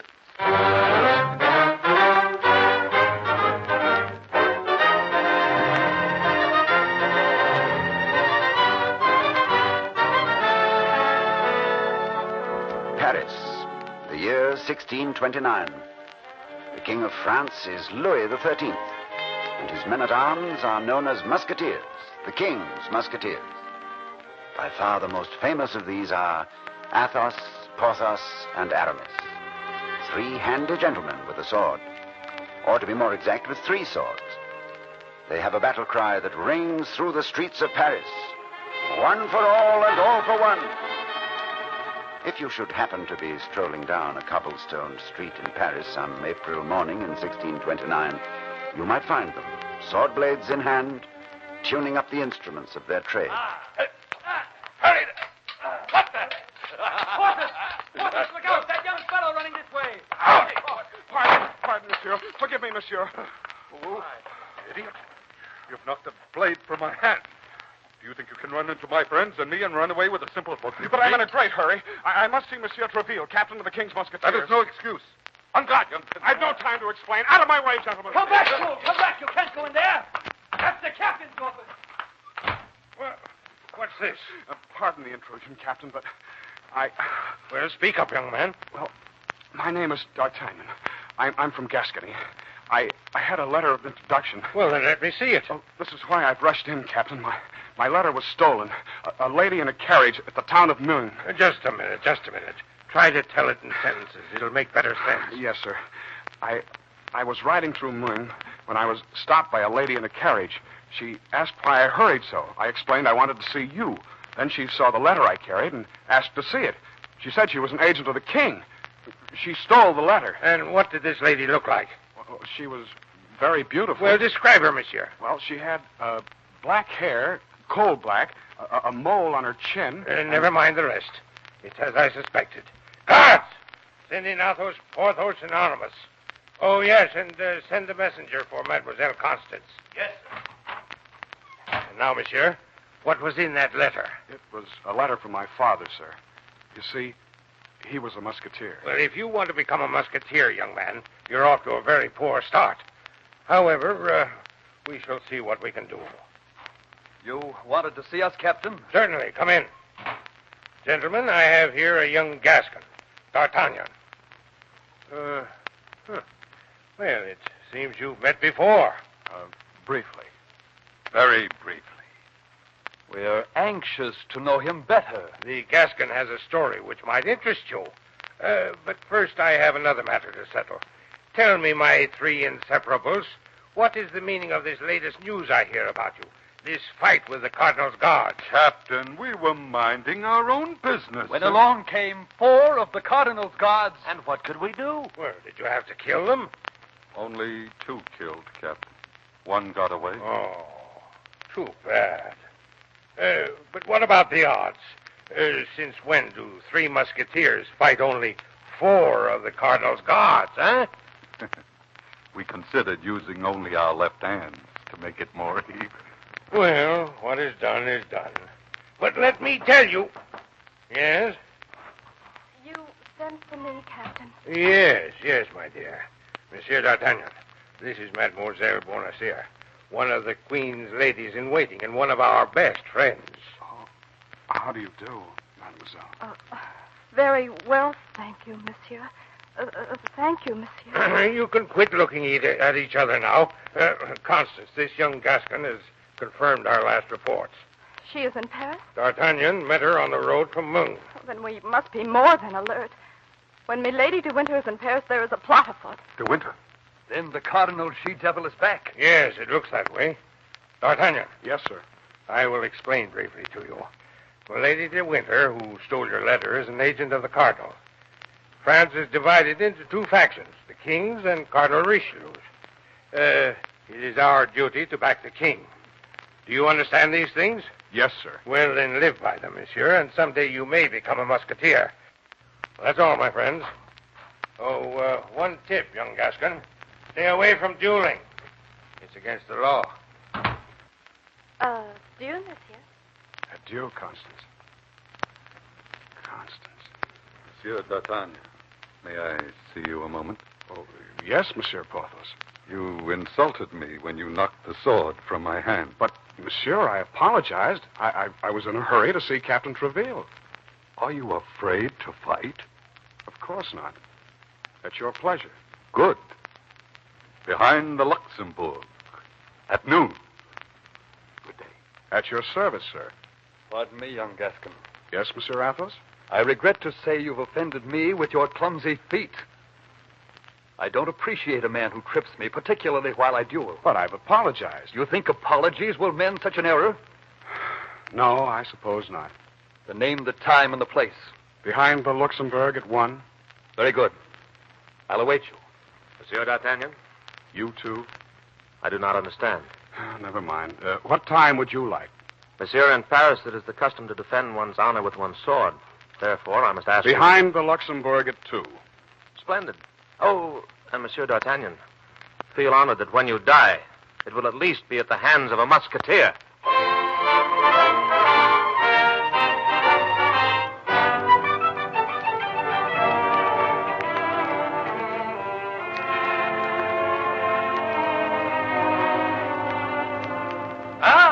Our young friend is waiting. But I didn't expect the three of you at once. As a matter of fact, Gascon, none of us knew the others would be here, so we shall act as Porthos seconds until our turn comes. Good. En garde, Monsieur Porthos. You are first. Aye, but the youngster is in a hurry. So young to die.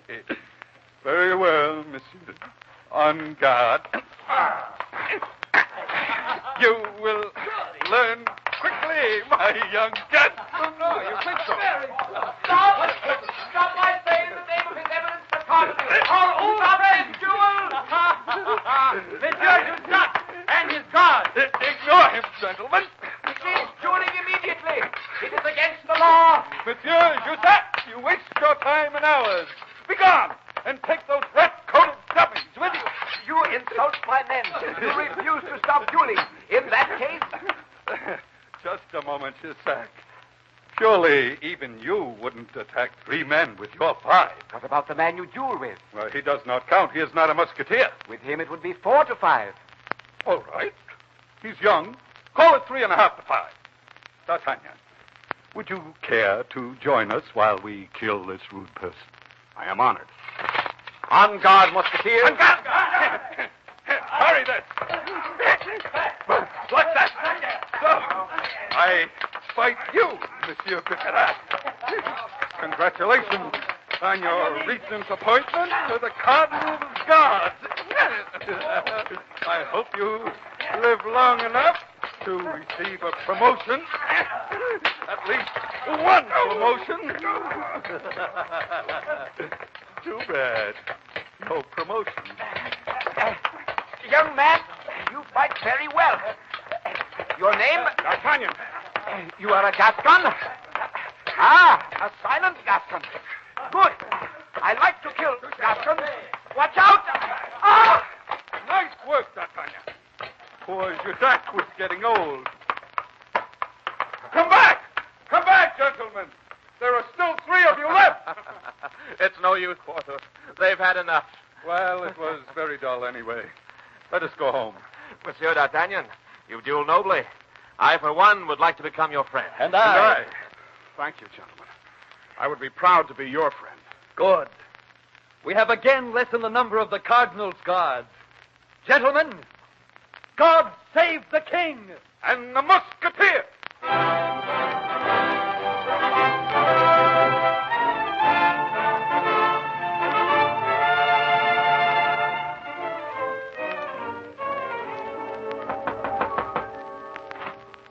D'Artagnan, may I see you a moment? Of course, Constance. If it's about the No, rent... it's not about the rent. I need your help. I'm at your service. I have been since the moment I met you. Thank you. I think I've known that. That's why I've come to you. Then you also know how I feel? Yes, D'Artagnan, I know. But there is something that must come first. The king. D'Artagnan, there is a plot against His Majesty. Who would dare plot against the king? Milady de Winter. The woman who stole my letter. Yes, and the Cardinal's best spy. This is a matter of utmost secrecy. You can tell no one. Can you meet me tonight at St. Cloud, 10 o'clock? I would meet you at the end of the world.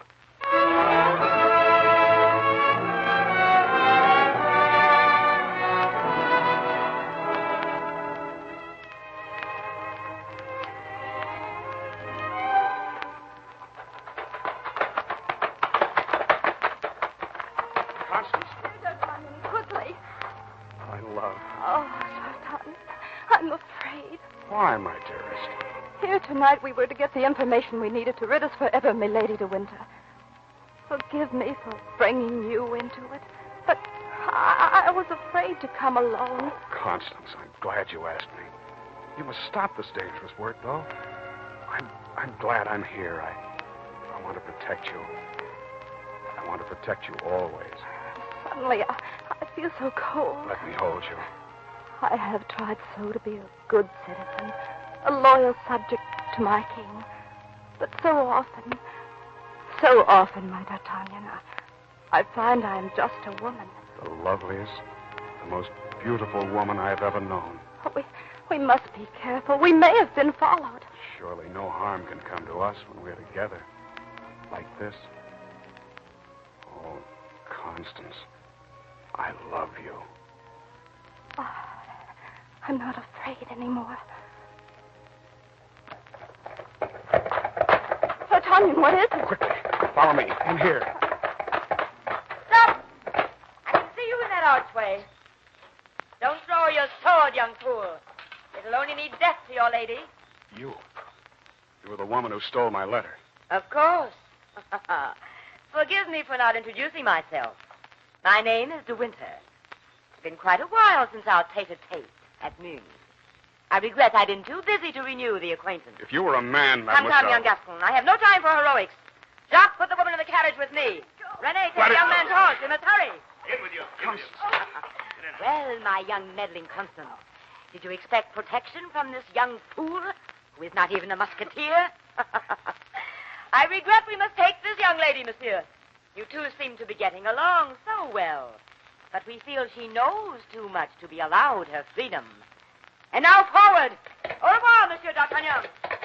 Come back! Come! I'll find you, milady de Winter. If it takes my life, I'll find you, and I'll kill you.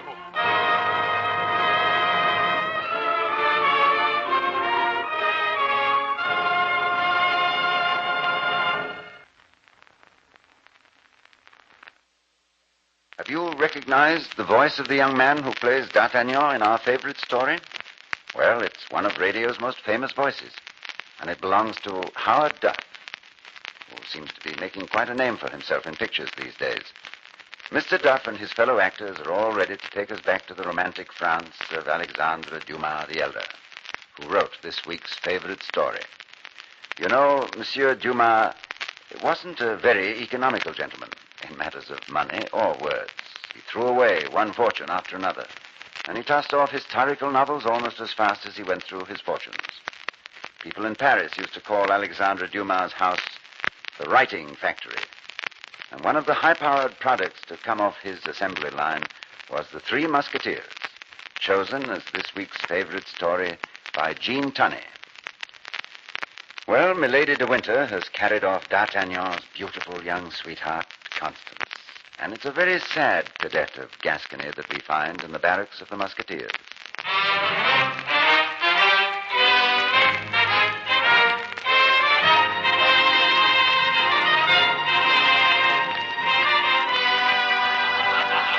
Musketeers, attention! Musketeers! As you know, for some time our king has planned the siege of La Rochelle. The battle is now near at hand. Musketeers, prepare to fight for king and country. Every musketeer is expected to equip himself. Procure horses, uniforms, and provisions. Battle is not news to you. I expect only that every man upholds the honor and reputation of the company. Dismissed. D'Artagnan, why so despondent? Is this the way to go to war? Oh, no, Aramis, I'm sorry. Are you thinking of Constance? Yes, I've searched the country. Still no sign of her. Athos, what can a man do? You must go to war, as we must all. You love Constance, of course, but your country must come first. Well, it's easy to talk that way, my friend. No. It's not easy. I know. What do you mean, Athos? Few people in all the world know this, but I can trust you. Once I was married. I had a large estate. My wife was the most beautiful woman in all France. I thought I loved her, yet I never knew her. One day, while we were hunting, she fell from her horse.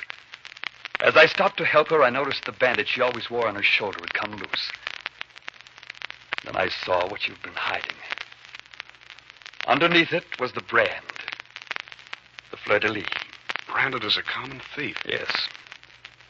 When she discovered I knew her secret, she tried to poison me. She failed and fled. I've never seen her since. And you can't forget her? I know my wife to be a fiend of unutterable evil. I know of all her crimes, yet I can't forget her. Still I search. Someday... I've told you this story for a purpose, D'Artagnan. You are like me. Our thoughts are elsewhere. But we can't enclose ourselves in a prison of love or hate. We can't ignore the world, for this is something greater. Our country. You're right, Athos. I'll heed your advice and guard your secret.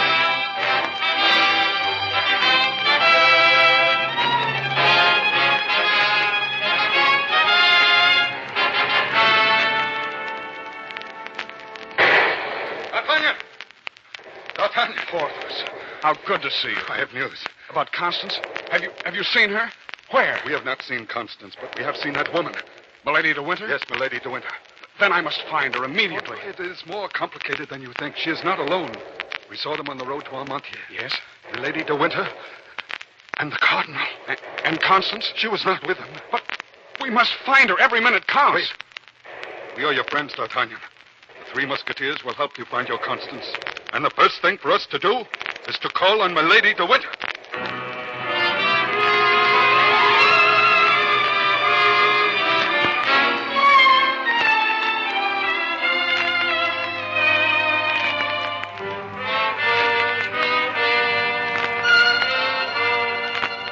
Where have you been, Athos? I brought a friend. Why the hood over his head? Does he refuse to acknowledge himself? He has valid reasons. Believe me, he's our friend. Gentlemen, forgive my secrecy. My business requires this hood. I shall reveal myself at the proper time. If Athos says you are a friend, we accept you. Look, Cardinal is leaving. Sword ready. Now, we make our way into the inn. Pray God Constance is here. Quietly, my friends. Constance. Constance, where are you? Quiet. Listen. Maybe somebody is a prisoner in that room. Try the door. Help me break it down, my friends, please. All together. Now.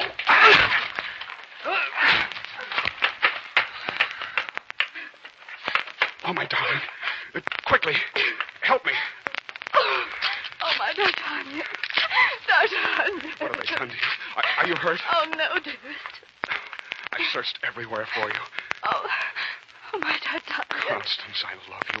I've always loved you. I knew you'd come. I knew and I prayed.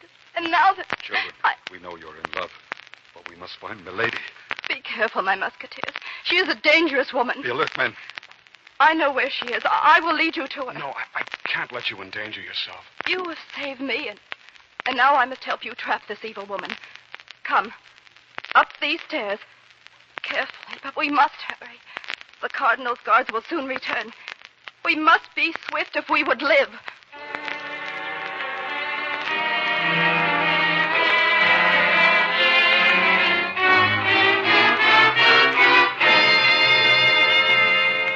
She is in there. All together, Musketeers. You too, D'Artagnan. Well, Milady de Winter. the meaning of this? How dare you break in here? We will ask the questions. I do not answer to ruffians. She will not be so haughty when I reveal myself. Who is this man in the hood? What right have you to question me? It may interest you to know that the Cardinal is outside at this very moment.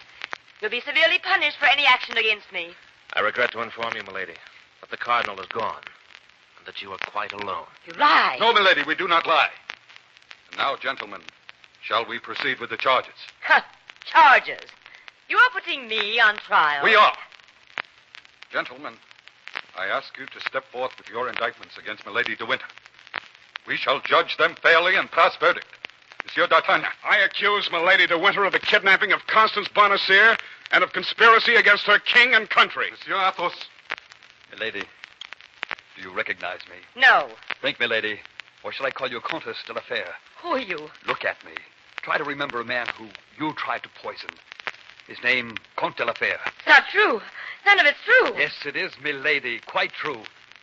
So I accuse you of attempted murder. Lies! All lies! Gentlemen, you have stated your accusation. What is your verdict? The punishment of death. Death. Death. Wait. You have no truth, no reason. You call yourselves honorable men, yet you'd condemn a defenseless woman only on your own opinions. There is not one man who can prove your fantastic lies. Justice, gentlemen, justice. Monsieur Executioner, the proof. I shall remove my hood now, milady. Then perhaps you'll see.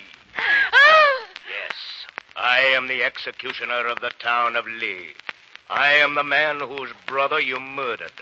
And I am the man from whom you escaped 10 years ago. But not before I could brand you with the sign of the thief. No, don't come near me. You have asked for proof.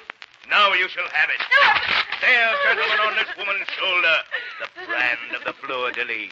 The brand I was ordered by law to burn on this shoulder 10 years ago. The verdict has been stated, Monsieur Executioner. We shall leave you to perform your duty.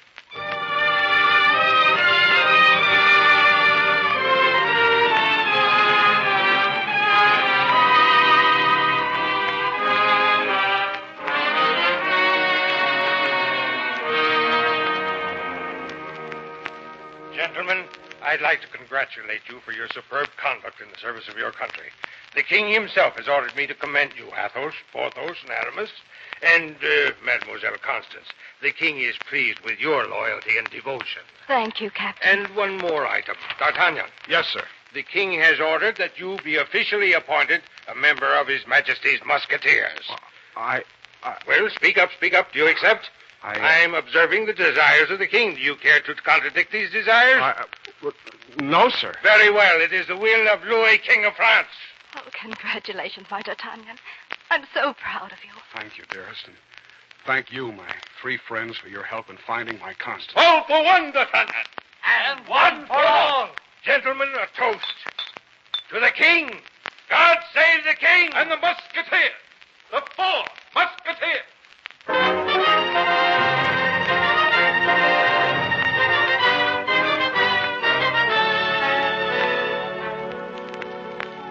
As long as a word for chivalry lives in any language, as long as a man's pulse quickens at the challenge of a duel, fairly fought and fairly won, and as long as there are lovely ladies to inspire young cavaliers to scale the heights of heroism, that long and no longer will we remember the names of the Musketeers, Athos, Porthos, Aramis, and the keenest blade of all, D'Artagnan.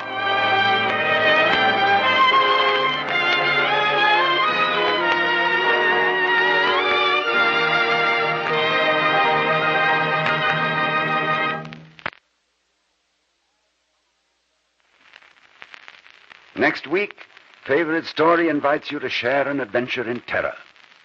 It's a story made famous by the late Alexander Woolcott, as well as Mrs. Belloc Lowndes and other lovers of savory yarns.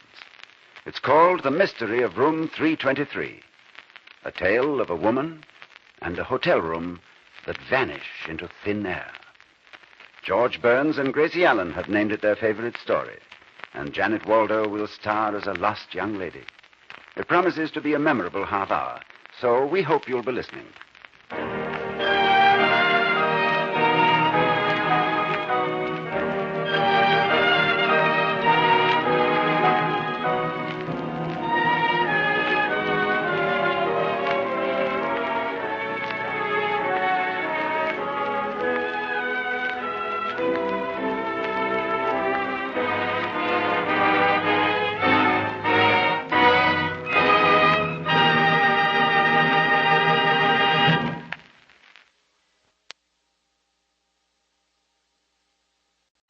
This is Ronald Coleman, inviting you to radio's most dramatic half-hour, Favorite Story.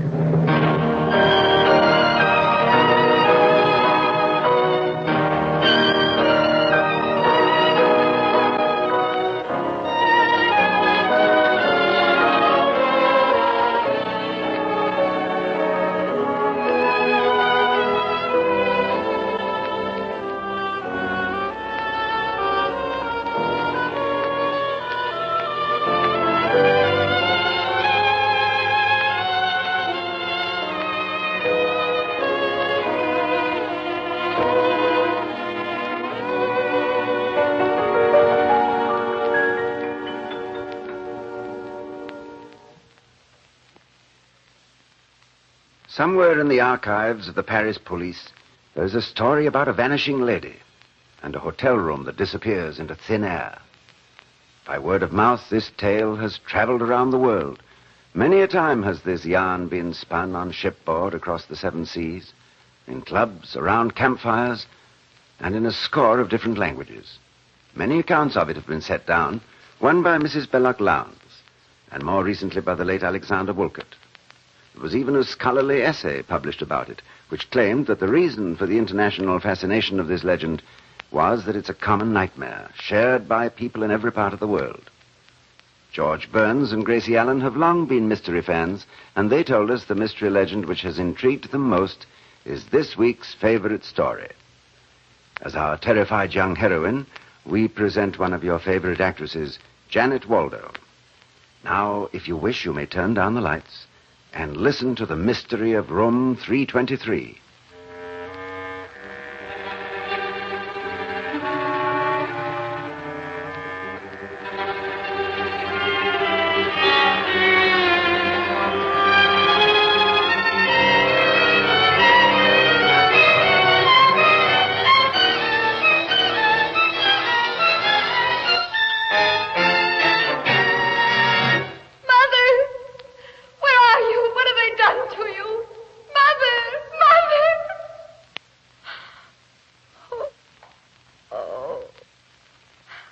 That nightmare again. The same one.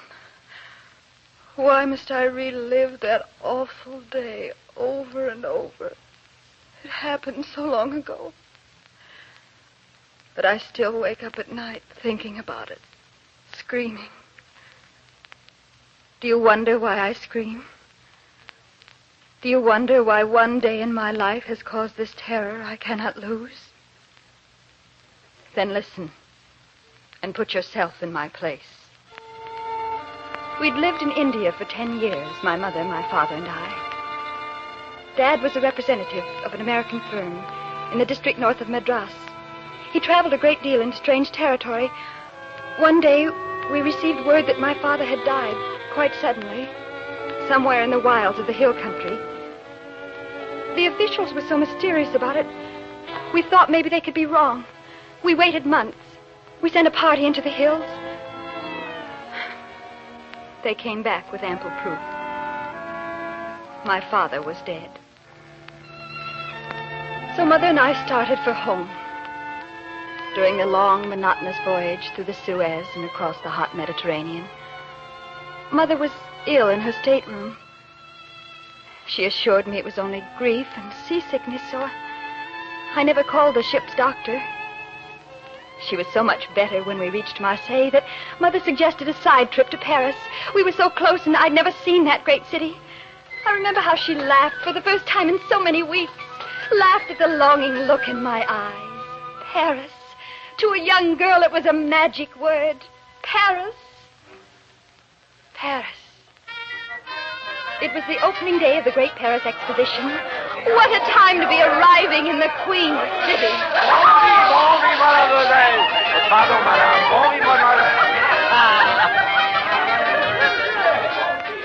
We pushed our way through the crowds to our hotel, L'Hotel Marquis. Now, just sit right down in this easy chair, Mother. Oh, thank you, Ellen. Don't worry about me. I'll take care of everything.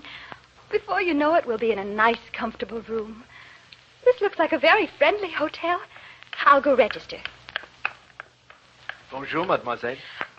You do speak English, don't you? Oh, but yes, mademoiselle. It is a special service to our British and American guests. I'm glad. I'm afraid I have a little difficulty. We wired for reservations for Marseille. The name is Roberts. Oh, yes, here we are, a party of 2. We have reserved a very lovely room for Mademoiselle Roberts. Room 323. Would you register here, please? Yes. There. Thank you, Mademoiselle Roberts. Our baggage will be arriving from the station. Would you have it sent up, please? Oh, a pleasure. Enjoy your stay in Paris, mademoiselle. Oh, thank you. Chasseur, ces dames au 323. We're all set, Mother. And they were very nice. Yes. What? You're ill, Mother. Just let me catch my breath. I'm certain I'll be fine in a moment. Oh, what a pity I have to be a burden on you, especially your first day in Paris. I helped Mother into the elevator. We traveled up to the 3rd floor. I remembered the elevator operator. He was a tremendous man with the kind of warm, jolly face you usually find on fat people. He seemed concerned. He was nice enough to help me support Mother as we walked toward our room. Room 323. Here's our room, Mother. Oh, thank you very much, sir. Merci beaucoup.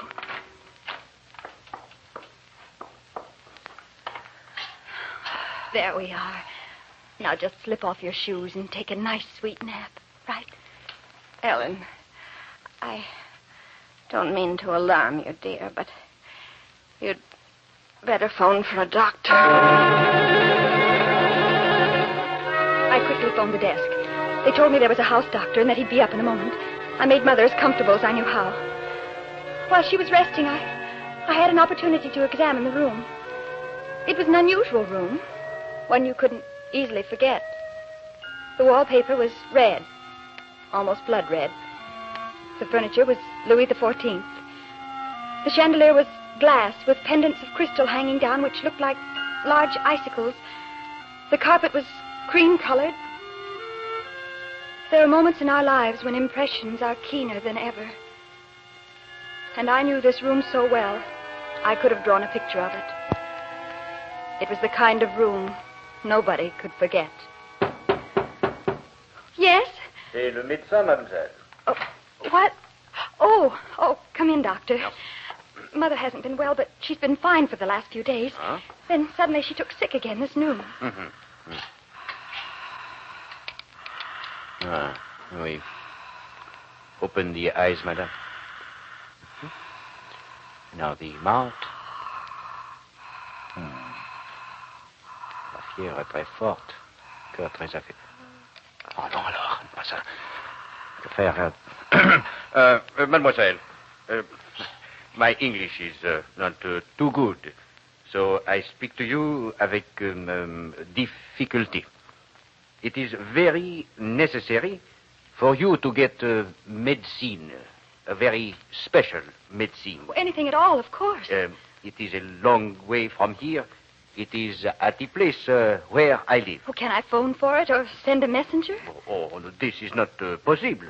I will give you the direction and a note for my wife. It will better be if you go you yourself. Oh, I don't like to leave Mother. I will stay with your mother, yes. Here.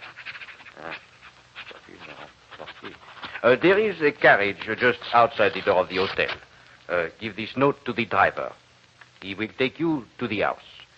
Alors, retiens cette demoiselle le plus longtemps possible. Here is another note for my wife. She will prepare the medicine. Now, quickly, go. Well, it is urgent. It is very necessary. Go. I hesitated for just an instant. Mother seemed to be in pain. I had to go. I ran for the elevator. The fat operator sensed I was in a hurry, and the car sped to the ground floor. I ran out into the street. The carriage was there. I handed the driver the note.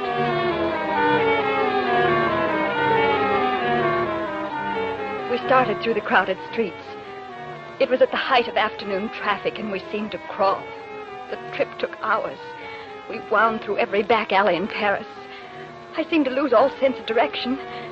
The wheels of the carriage seemed to be going slower and slower. I thought I'd go crazy. Hurry! Oh, please hurry!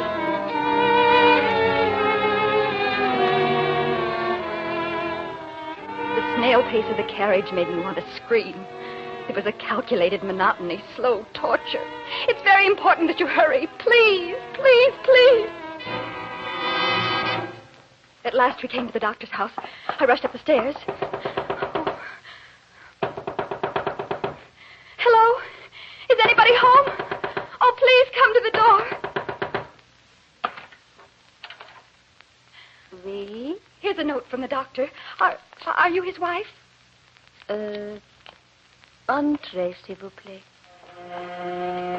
I followed her into a sitting room, and she motioned me to a chair. I waited. I started to count my heartbeats. Every breath I took was a clock tick. How long could it take to fill a prescription? The first 10 minutes felt like 10 years. The next 10 minutes seemed like an eternity. After a half hour of waiting, I couldn't stand it any longer. Where are you? Where's the medicine? Where did you go? My mother is sick. I need that medicine for her. Please, please.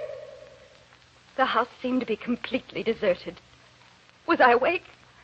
Was this a terrible dream, a nightmare? Help! Help me! It was an hour and 10 minutes after I entered that house before the woman returned to the sitting room. La médecine, mademoiselle. She handed me a small wrapped parcel, and I rushed from the house. I had told the carriage to wait, but it was gone.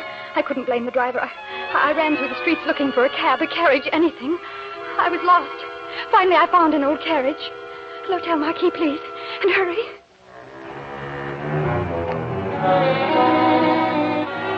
It was just a few blocks away. The first driver had taken me in a wide circle completely around Paris. Clutching the medicine in my hand, I rushed in the hotel. I didn't wait for the elevator, but ran up the stairs just as fast as I could. The door was locked. Doctor! Doctor, I'm back with the medicine. Let me in.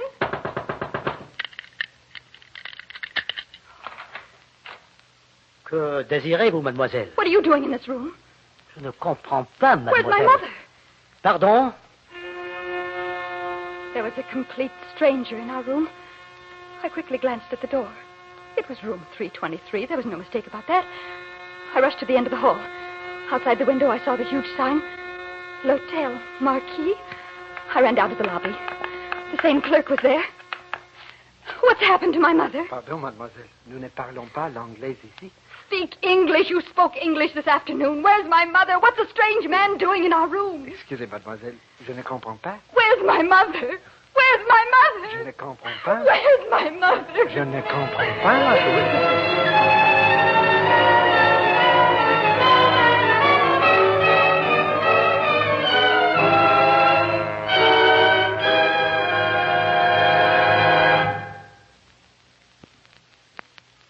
We're ready for Act Two of The Mystery of Room 323, the favorite story choice of the famous comedy team, Burns and Allen. Janet Waldo stars as the confused and lost young lady. So we return to the lobby of the Paris Hotel.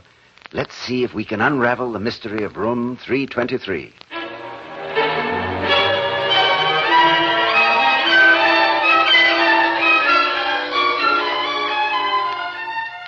I stood at the desk of L'Hotel Marquis, pounding my fists. The clerk looked at me archly as if I were a child. A few hours earlier, the very same clerk had spoken such good English. Now he just stood there saying... Je ne comprends pas. Don't say that! Don't keep saying that! Je ne comprends pas, mademoiselle. I looked at him, begging him to understand me. His eyes were cold. The elevator boy. The fat one. He'd remember. He was kind to me before. He'd help me now. I rushed toward the elevator and rang the bell. Hurry. Oh, please, hurry. The elevator descended so slowly. Have you ever waited a whole lifetime for an elevator?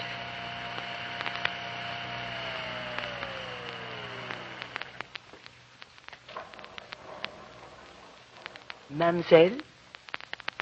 The elevator boy was thin. Thin as a rail.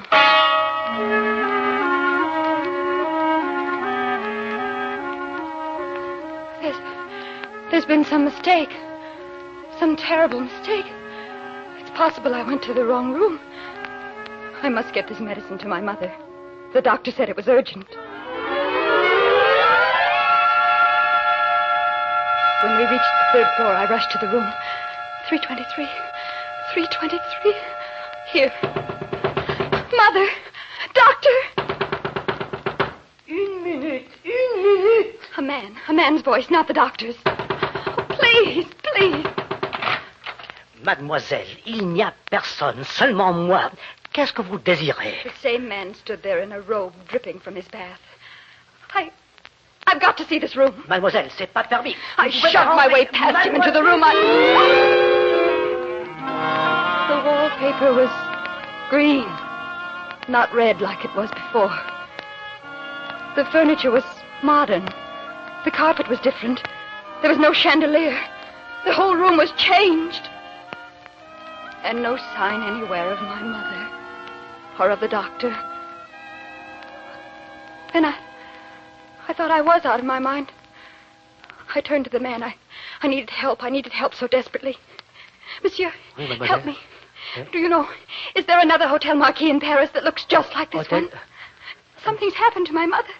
I'm alone in Paris. Please try to understand me. Please try to help me. Mademoiselle, connaissez-vous un peu de français? Could I say it? Could I shape the words? Ma mère. Votre mère est malade. est malade. Oh, I don't know the words. Est-ce qu'il y a un autre hôtel en Paris de la nom de Marquis? Nom de Marquis? Je ne comprends pas. Un autre hôtel? Oh, dear Lord in heaven.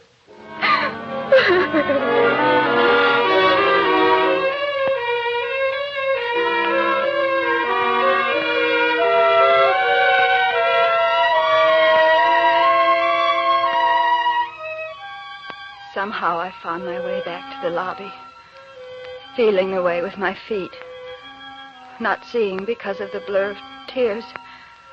I knew I had to get control of myself. The register.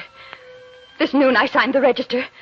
I didn't wait to ask. I didn't try to struggle with my bad French. I just walked up to the desk and grabbed the book. Mademoiselle, je vous en prie. My name was not in the register. You, clerk!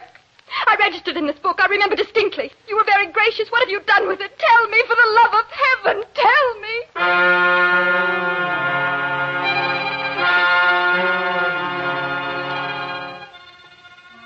He just stood there looking at me, shrugging, bowing, with the expression on his face that he didn't understand a thing I was saying.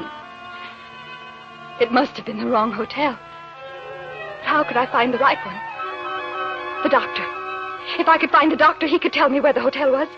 His name would surely be on the medicine. Quickly, I tore off the paper wrapping.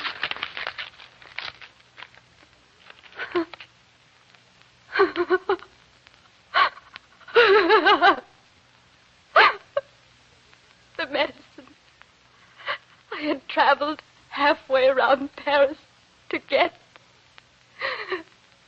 was just a bar of soap.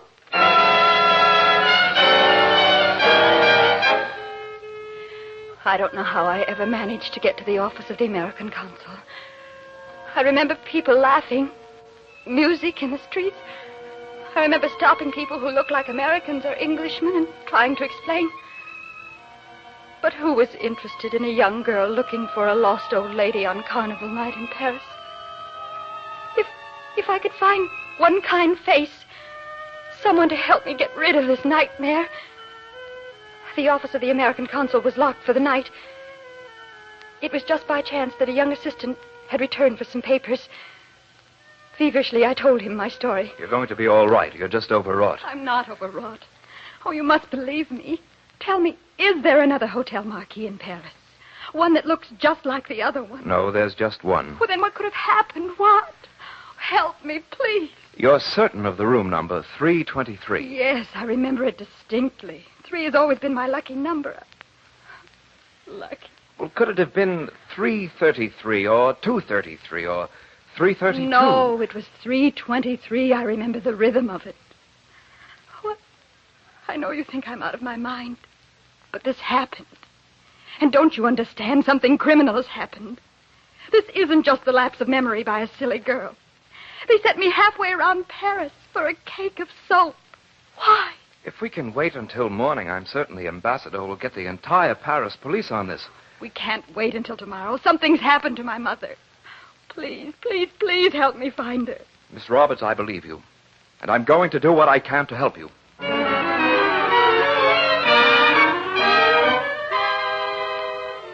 We went back to the hotel. The clerk gave us nothing but a shrug and a blank stare.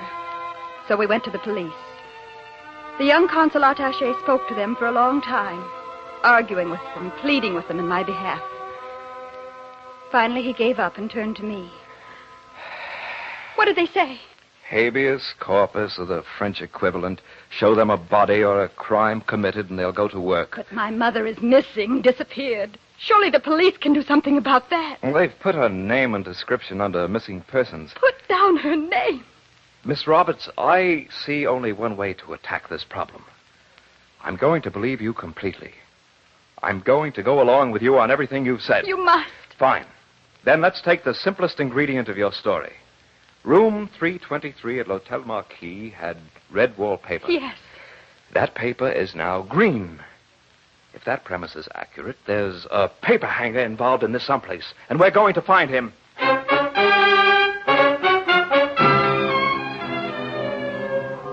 I guess we woke every paper hanger in Paris. The consul attaché pounded questions at them. It was frustrating. We kept running up blind alleys until at last we found a decorator who protested too much. No, absolument pas. This one knows something about this, all right. Listen, you. Je suis de l'ambassade américaine. Vous avez tapissé une pièce de l'Hôtel Marquis. No. Keep after him. He looks as if he knows something. I'm going to try some money. 1,000 francs ought to do it.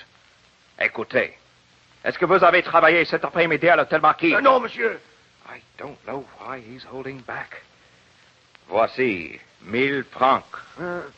Mais le directeur de l'hôtel m'a dit que pour le bien de tout Paris, je ne dois rien dire. What did he say? He did it. They told him not to talk. Mais je n'étais pas seul, vous comprenez. Il y en avait d'autres avec moi. There were other men working there, too. Well, then you see it did happen. But why? Why? We're going back to that hotel, and that's what we're going to find out.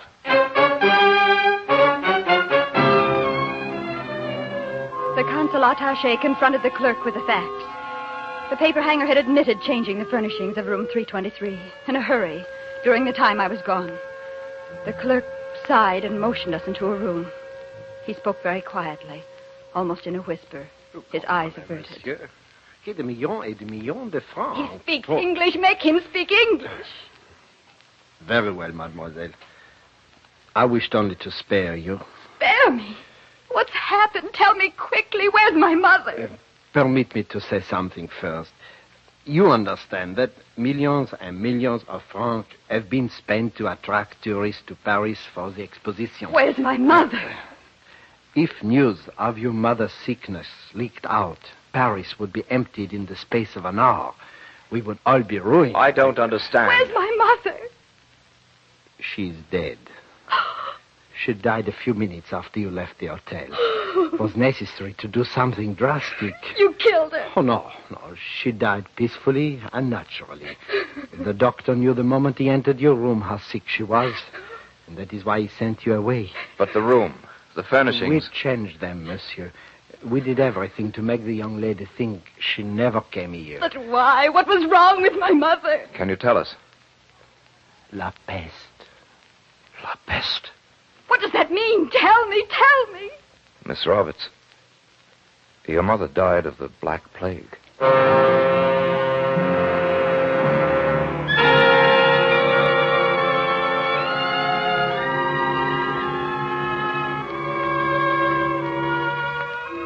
And now you know. Now you know why in the dead of night I wake up shivering, screaming. Mother! What have they done to you? Mother!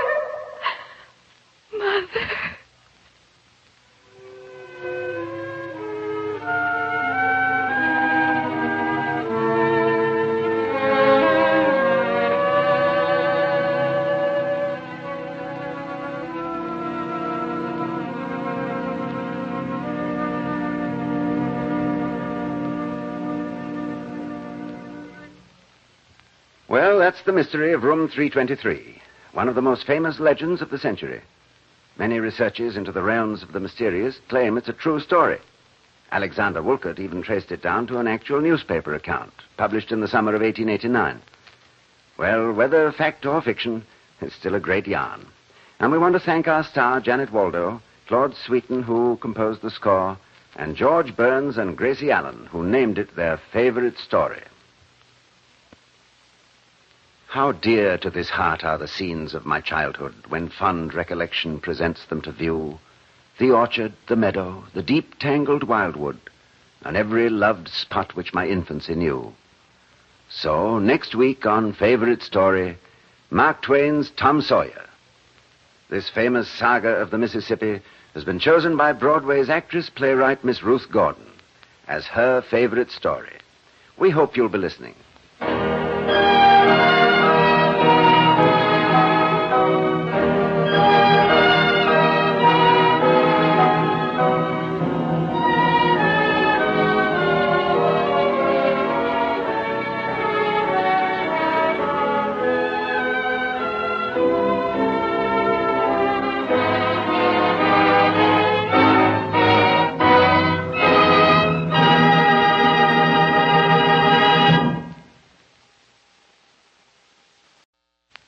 This is Ronald Coleman, inviting you to radio's most dramatic half hour, Favorite Story.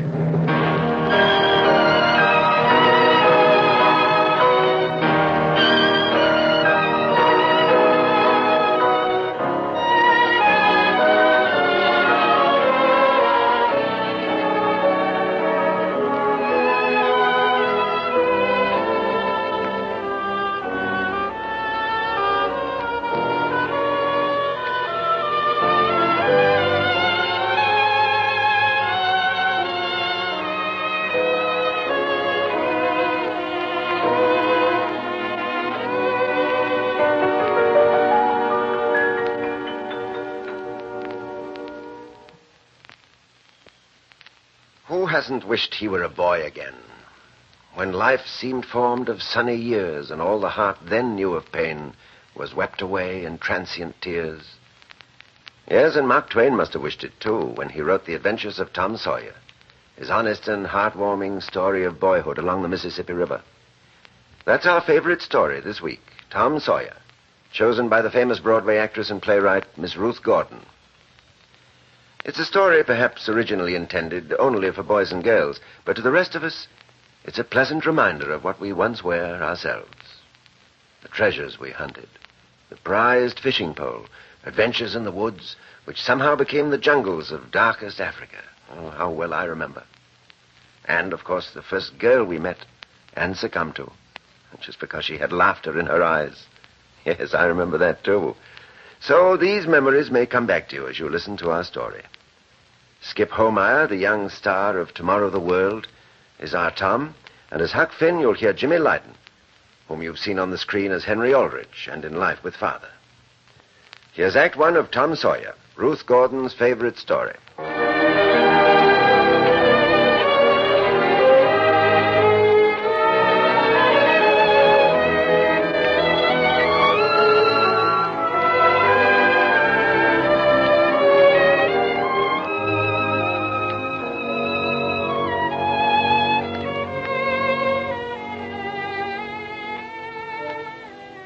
Come along with us to a sleepy town on the Mississippi River.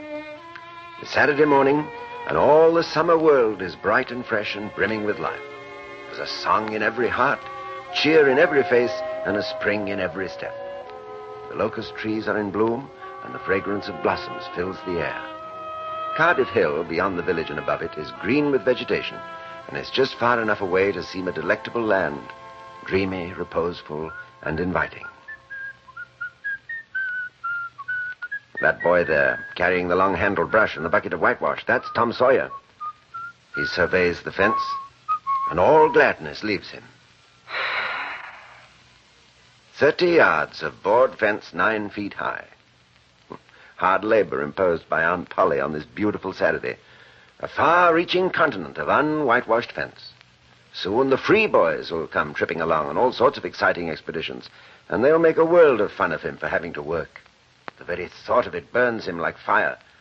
At this dark and hopeless moment, an inspiration bursts upon him. Nothing less than a great, magnificent inspiration. He takes up his brush and goes to work as the first boy comes into sight. Ting-a-ling-ling, shiver-a-back, set-a-back to starboard, chow, wow. You know what I am, Tom Sawyer? I'm the big Missouri drawing 9 feet of water. Ting-a-ling-ling, let her go back on the larboard. Get out that headline. What do you have out there? Ting-a-ling. Aye, you're up a stump, ain't you? You gotta work, hey, Tom? Why, it's you, Ben. I weren't noticing. Say, I'm going in a swimming, I am. Don't you wish you could? But of course you'd rather work, wouldn't you? Of course you would. Well, what do you call work? Why, ain't that work? Well, maybe it is, maybe it ain't. All I know is it suits Tom Sawyer. Oh, come now. You don't mean to let on that you like it. Like it? Well, I don't see why I oughtn't to like it. Does a boy get a chance to whitewash a fence every day? Yeah. Say, Tom, let me whitewash a little. No.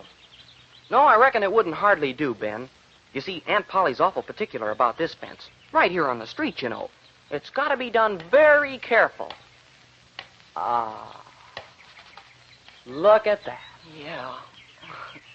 You know, I reckon there ain't one boy in 1,000, maybe 2,000, that can do it the way it's got to be done. No, is that so? Mm-hmm. Oh, come on now. Let me just try.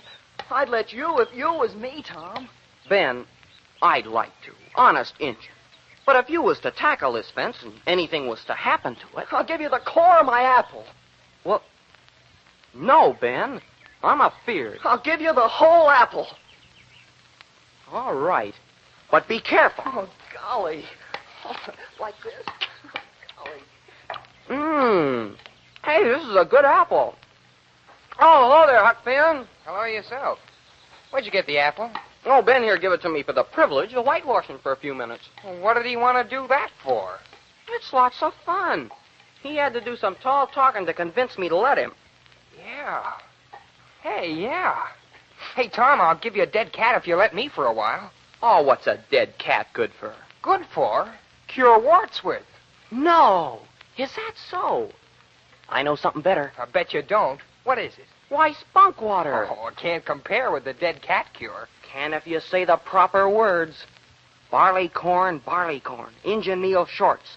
Spunk water, swallow these warts. That's the way Joe Harper does. And he's been nearly to Coonsville and most everywhere.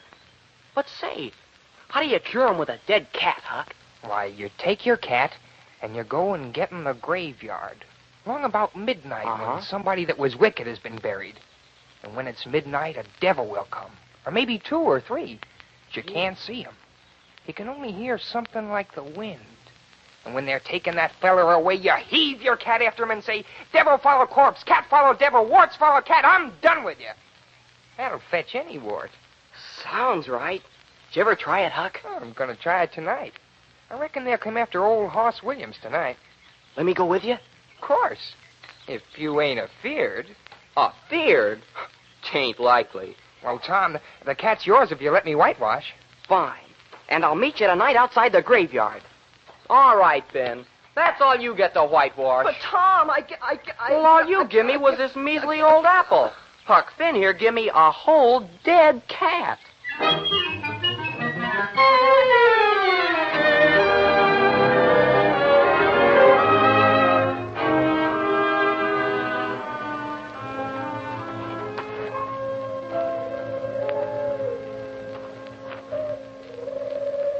What's that?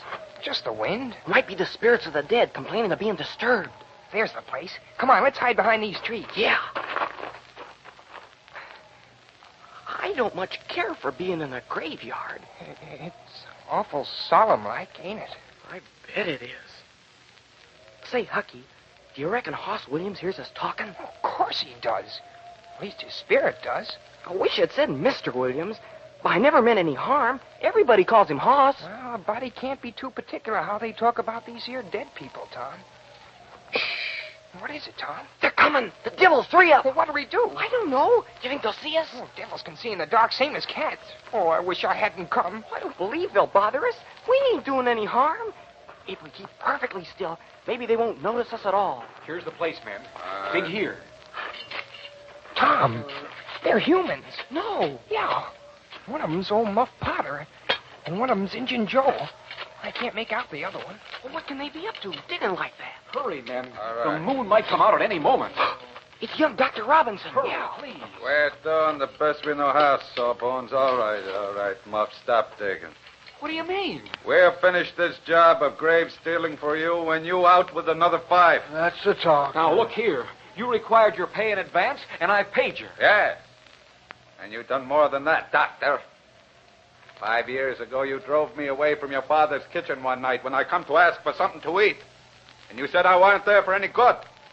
And when I swore I'd get even with you if it took 100 years, your father had me put in jail. Did you think I'd forget? This is no time for argument. Don't you make no fist at me. Don't you hit my part, Doctor. Put down your knife, Muff Potter. Put it down, or I'll take this headboard to you. That's fine talk. Put it down! Huck, the doc hit Muff over the head. It's coming to him. Injun Joe's grabbing Muff Potter's knife. He's going for the doc. Oh, Get away! Get away! Golly.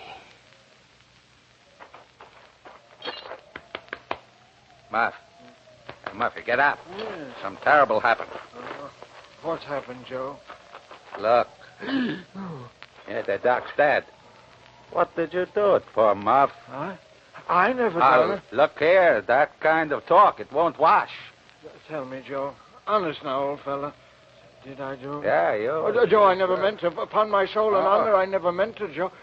Tell me how it happened, Joe. Why, you two were scuffling, and he fetched you one with a headboard, and you fell flat, and then up you come all really staggering like, and you jabbed your knife into him. No, Yeah. no, I didn't know what I was doing, Joe. I wish him had died this minute if I did. You won't tell, will you, Joe? You won't tell. No, I won't tell. Don't move now. I'll clean up the traces here. Move now, fast. Oh, bless you, Joe. You're an angel. The chicken-hearted Mr. Potter left his knife.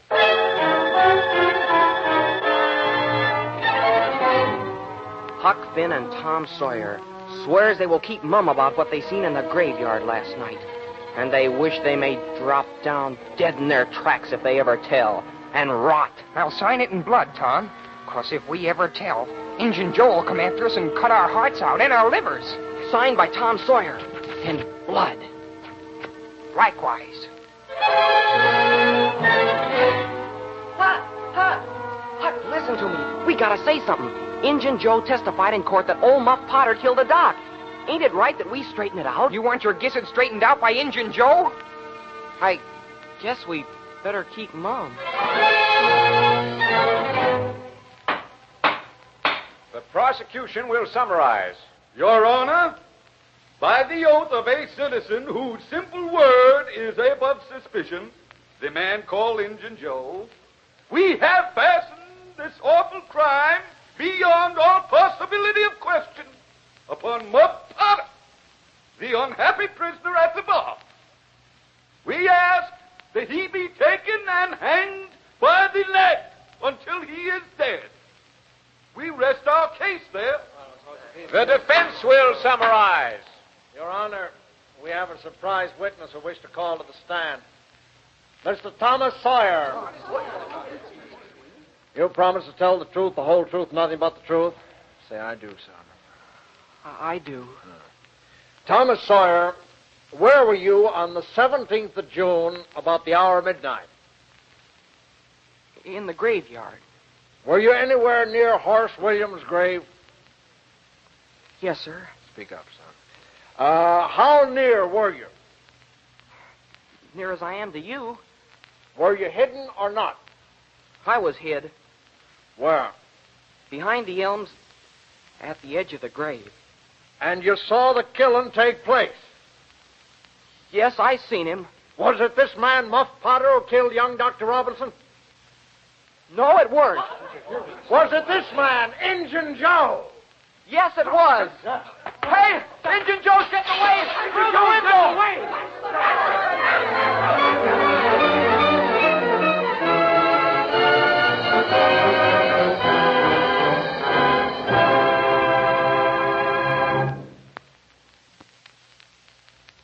heading back to that sleepy little town on the Mississippi River to continue with the adventures of Tom Sawyer as reported by Mark Twain. This is the favorite story of Miss Ruth Gordon. Skip Homeyer is Tom, Jimmy Lighton is Huck, and Maestro Claude Sweeten is preparing to give us a Mississippi setting.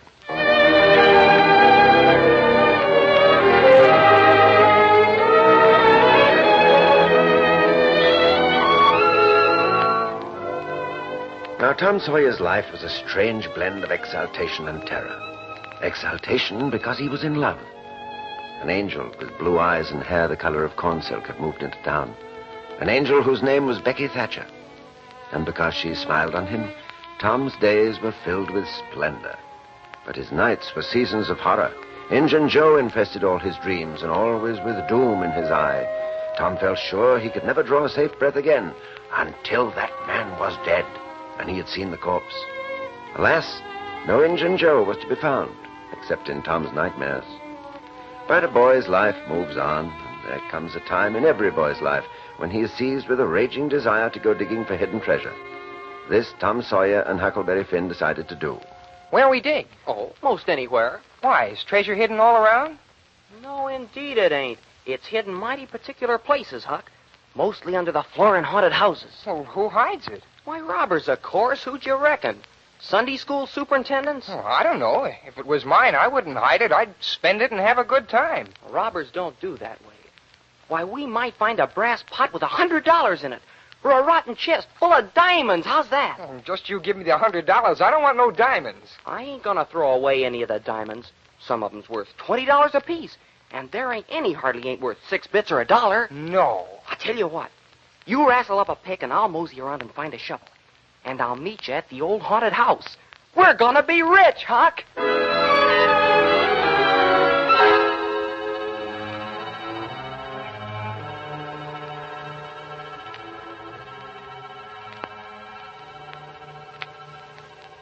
Well, come on, Huck.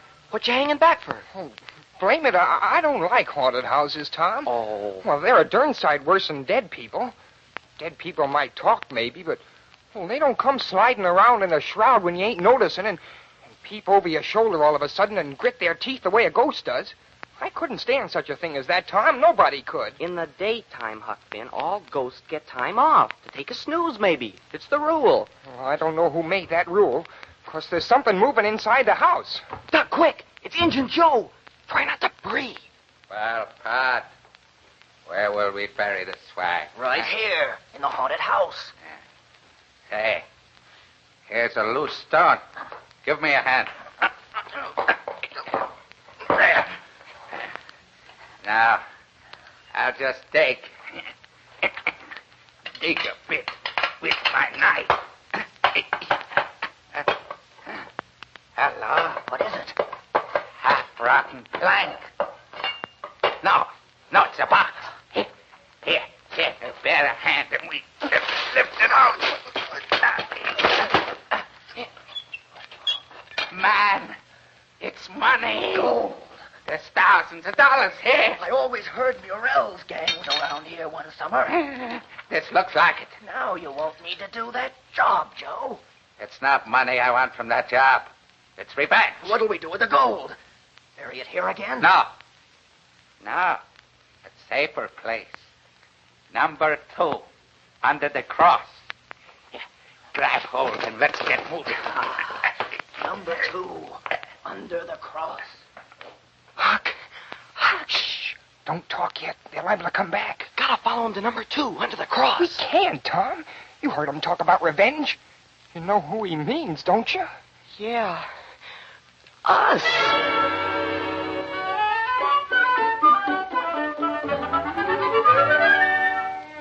An invitation to Mr. Thomas Sawyer to join the other children of the village in a picnic to be held Saturday near the entrance to McDougal's cave.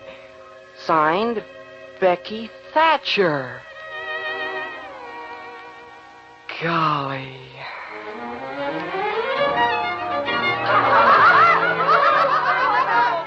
Who's ready for the cave? I am, Becky. Race you in. Okay. Careful, mustn't let your candle blow out. I've got to stop running. I'm all out of breath. Oh, it's a wonderful picnic, Becky. Oh, I'm glad you like it, Tom. Come on, I'll show you all the wonders of McDougal's cave. The drawing room, the cathedral, Aladdin's palace, oh, lots of places. Come on.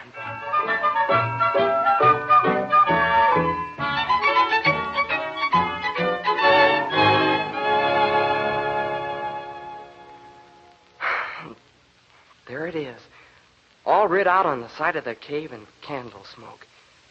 Becky Thatcher, Tom Sawyer. You shouldn't have put the heart. People will see it. Oh, very few people come to this part of the cave. It is awful quiet here. I didn't notice before, Tom, but it seems ever so long since I've heard any of the others. Come to think of it, Becky, we are way down below them. I don't know how far away, north or south or east or whichever it is. We couldn't hear them here. I wonder how long we've been down here, Tom. We better start back. Yeah, I reckon we better. Perhaps we better. Can you find the way, Tom? It's all a mixed-up crookedness to me. Reckon I can find it all right. Well, I hope we won't get lost. It would be so awful. We came through this little passage. Oh, and then we turned here. And squeezed through. No. This is a dead end, Becky. Oh, we're just getting worse and worse off all the time. Listen. Listen real hard. I'm going to try calling. Hello! Hello out there! Oh, don't do it again, Tom. It's too horrid. It is horrid, but I better, Becky. They might hear us, you know. Hello! Hello, somebody! We're lost! Lost! Oh, Tom! Why did we ever leave the others? Now we can never get out of this awful place. It's all my fault, Becky. But try to be brave and try to have hope. We've got to keep moving. We'll find a way out. Just keep moving. Keep moving, Becky, and hang on to my hand.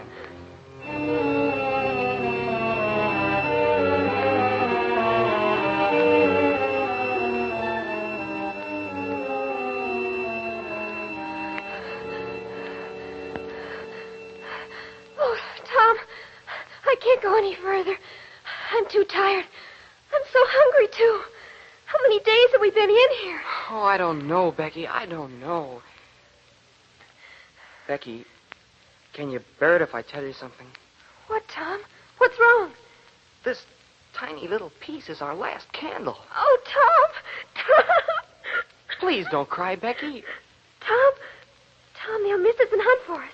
Yes, they will. Certainly they will. Maybe they're hunting for us now, Tom. Well, I reckon maybe they are. I hope they are. When would they miss us, Tom? When they get back to the boat, I reckon. It might be dark then, and they wouldn't notice. The candle's going out.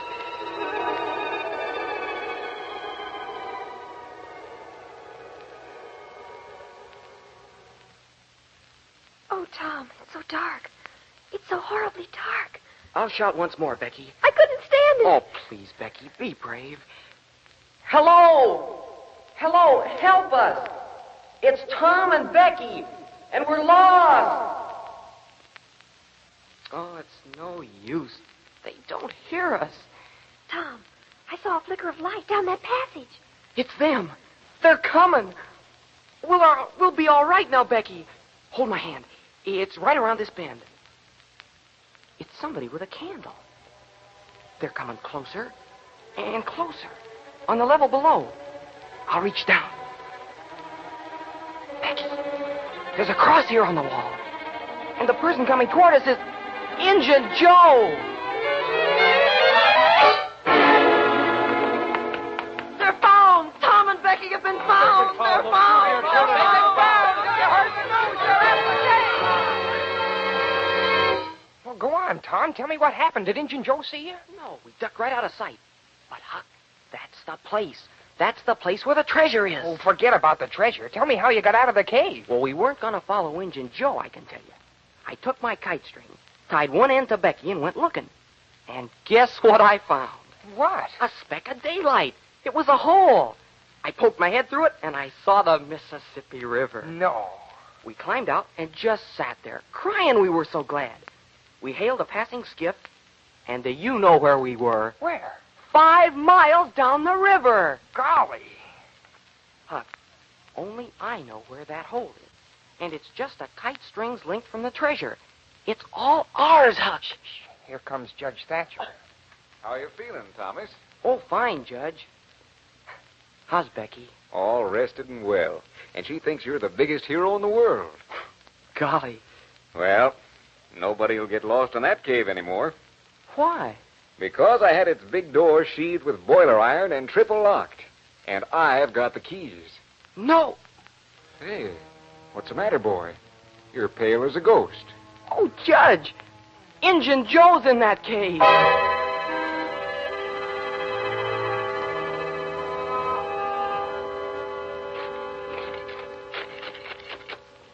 Tom, I'm scared. Oh, we're not going to get lost this time.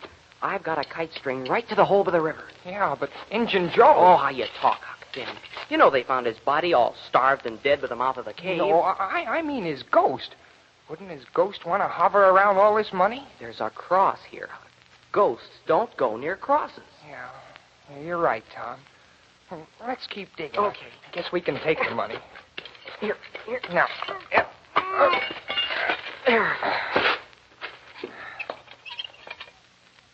Wow. Gee, there's bushels of it, Huck. We're rich as kings. Yeah. Why, if we go on a budget, each of us could draw as much as $1 a day. A piece? Sure. Why, Huck, that's more than a school teacher makes. Now, why do you suppose fate give us this fortune, Tom? Why, Huck, it's simple to figure. It's 'cause we've been such good boys.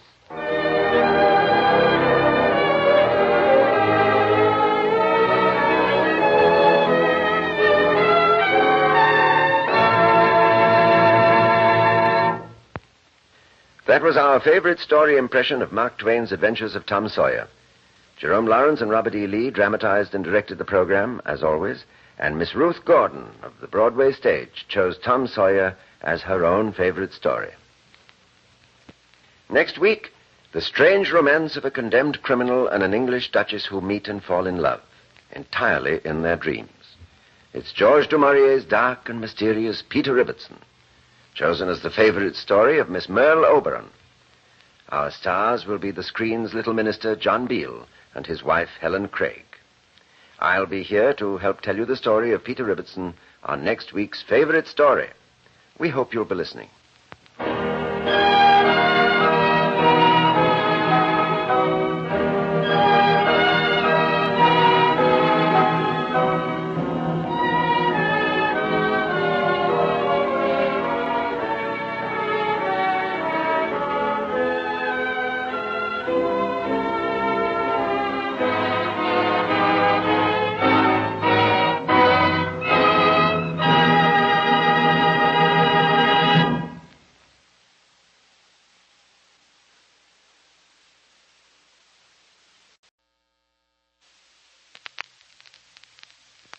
This is Ronald Coleman, inviting you to radio's most dramatic half-hour, Favorite Story.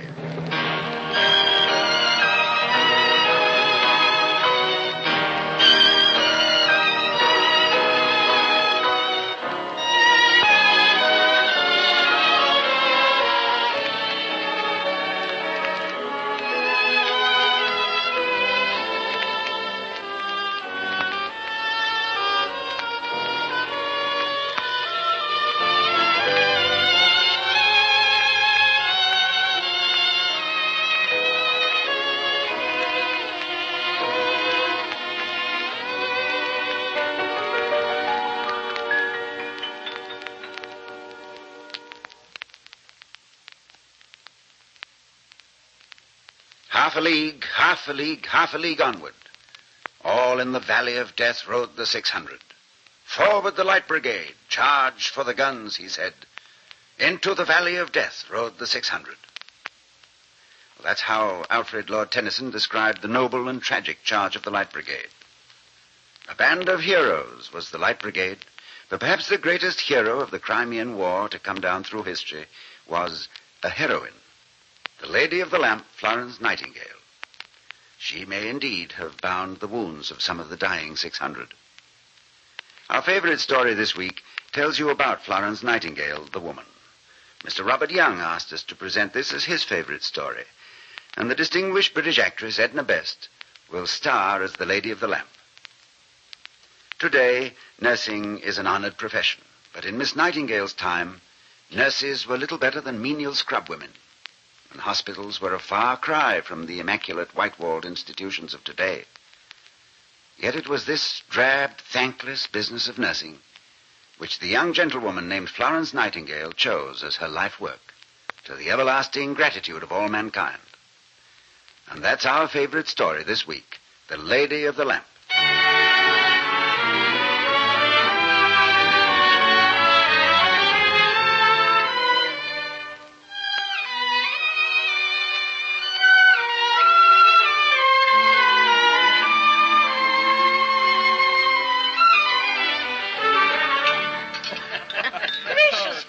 What did you do then? Well, we found that the driver had misunderstood my bad French, and he'd taken us halfway back to Paris again. What an experience. Oh, Florence, it is good to have you home with us and to sit at the supper table together. Tell me, whose brilliant idea was it to invite Mark? It was my own idea. I invited myself. Oh, I'm so happy that you did. It wouldn't have been a real homecoming without you. Shall I ring for more tea, Mrs. Sandhurst? Oh, no, thank you, Mrs. Nightingale. I've had sufficient. Tell me, Florence, when you were in Italy, did you call on my old friend Count Sforza? No, Father. The Bracebridges spent 3 days with the Sforzas, but I had to go on an important errand. An important errand? My dear Florence, what could possibly be more important than calling on Count Sforza? Well, I paid a short visit to the south of Germany. Whatever for? I wanted to visit a school that they have there, on the Rhine. A nursing school for Protestant deaconesses. Nursing? Nursing, indeed. Now, Mother, you mustn't be upset. Why, Florence, why do you suppose we sent you on this journey, if not to get your mind off that hateful subject? Oh, you may not call it a hateful subject, Mother. I'd better leave. No, Mark, please don't go. I'm surprised at you, at all of you. Do you think that I'm a schoolgirl who can be dissuaded from something by a mere change of air?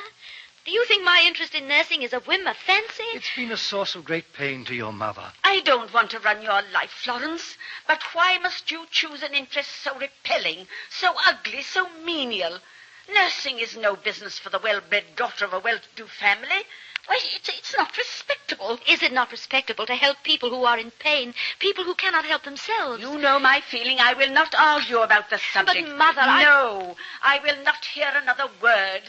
I have prayed, Florence, every night that you've been away, that you'd come back to us with refined, genteel interests. It is not ladylike to be interested in sickness and ugliness and disease. Oh, it seems I was wrong. What do you want to make of me? A shallow do-nothing who spends her days trying on dresses and going to parties? I would rather die. Florence. I would, Father, I would rather die. I'm sorry if I displease you. But somehow, I think that God expects more of us than our own enjoyment. This is a good world he's given us, a rich and beautiful world. And as thanks for all this, I think we're expected to make the world a little better. By living graciously. Oh, Mother, that is not enough. Oh, I don't know what we're going to do with her. I don't know. Where have we fallen short? There now, What have Mother. we You done better wrong? lie down for a How bit. has she come to be this way? Well, Mark, I seem to have exceeded in one thing. I have convinced my parents that they have the most ungrateful daughter in all England. You disappoint me too, Florence. Then my record is complete. You don't approve of my interest in nursing, do you, Mark? I came here tonight thinking, as your parents did, that the voyage must have changed you. And I planned to ask you a question. But I see there's no need to ask it now. Good night, Florence. Oh, no, wait, Mark. I'll walk to the gate with you. Oh, look. How bright the Little Dipper is. I think the stars shine more brilliantly in England than anywhere else in the world. Don't you? Oh, Florence, the stars revolve, and so does the world, and we become old before the spring. True. Will you marry me, darling? I promise you a good life. No worries, Florence, nothing for you to do but be beautiful and be loved. And be useless. Oh, for the love of heaven, Florence, what do you want? Do you propose to become a hospital scrub woman, a maid of all work for the halt and the blind? Is that such a disappointment to you? It isn't the life I've pictured for my wife. I love you, Mark. And that is why I cannot spoil the picture for you.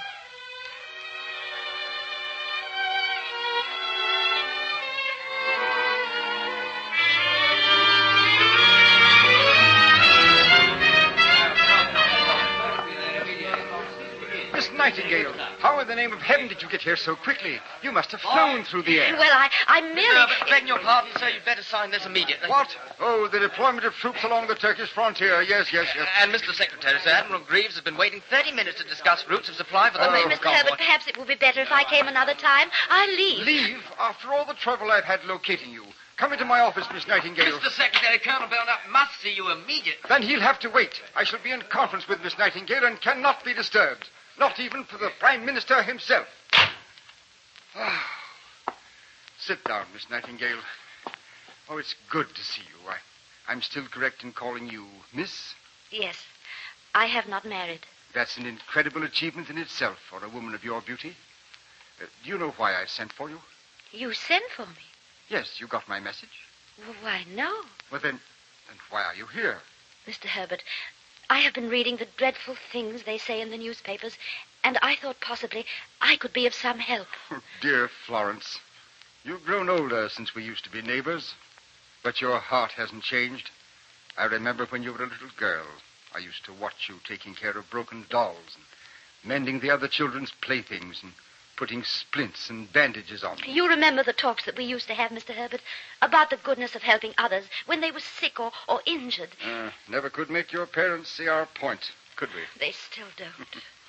Well, Florence, we're at a time now in the history of England where more people need more help than ever before. Is it true what happened after the Battle of Alma? It's all too true. Hundreds of men who should be alive today will never come home again because there were almost no medical provisions. Tragic aftermath of victory.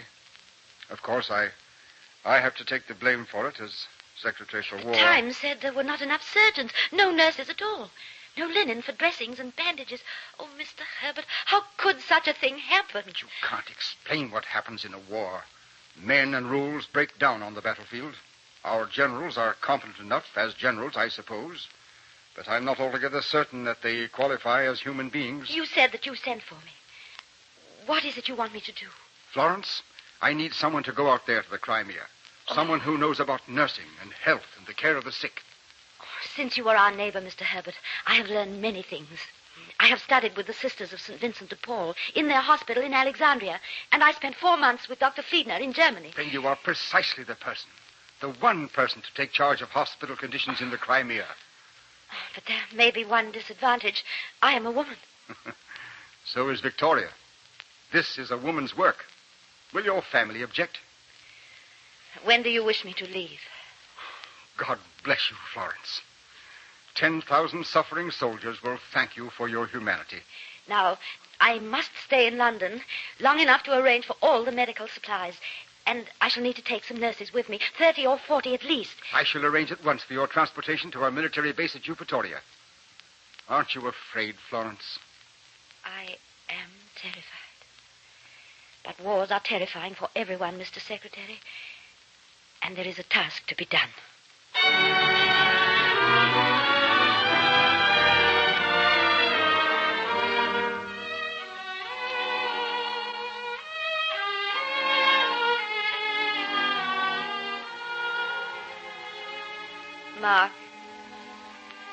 Mark, I have come to say goodbye. So you're off to the wars with your petticoat brigade, eh? There is nothing else for me to do. I am needed in the Crimea. From the latest news, I think we're all needed in the Crimea if the war's to be won. Well, this should cure you. Or kill me, as the saying goes. Why can't you be like other women, Florence? Why must you put yourself at the head of a crusade? You know what you're getting into. There'll be nothing but filth and stench, cold and bad food and blood and fear. It will be no worse for me than for the others. There's no hope of dissuading you. None. Then Godspeed, both of us. Both? You have your work to do, Florence, and I have mine.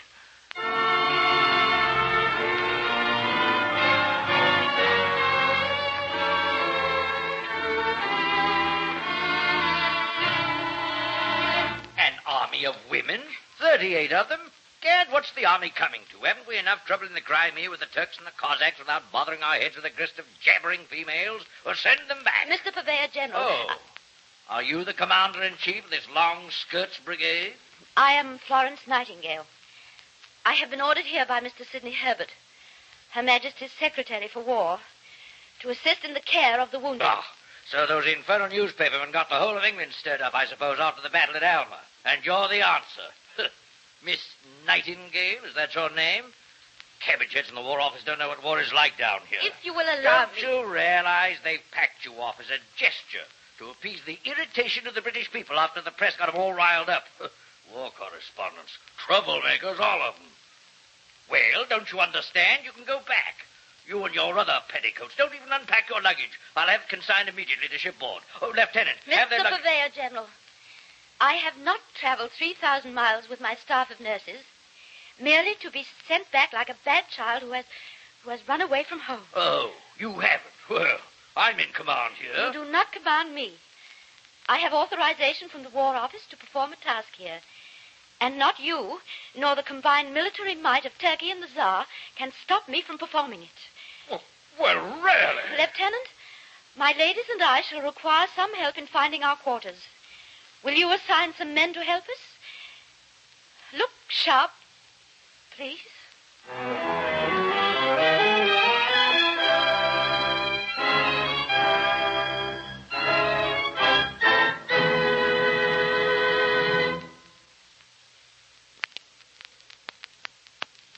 Now, the second act of Robert Young's favorite story, The Lady of the Lamp, starring Edna Best as Florence Nightingale.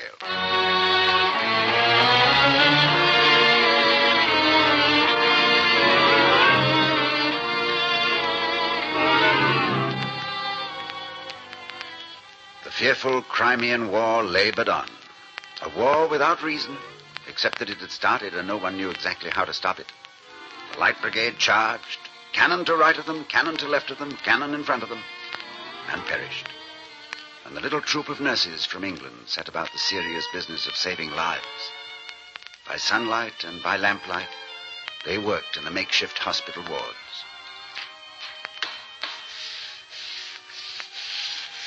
Give me the bucket and the brush. Oh, I can finish. I'm not too tired. No, give it to me, Sister Caroline.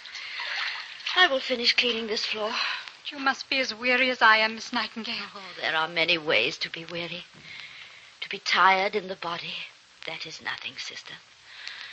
I am only concerned when we grow tired in our hearts. Now, words will not clean thoughts. I'll finish this. Nurse! Nurse! What is the matter, soldier? Go to sleep. Rest. I can't rest. Oh, it hurts. Where does it hurt you? My side. My side. Let me look. Why, this bandage should have been changed days ago. How long has it been since they dressed this wound? I don't remember. It hurts.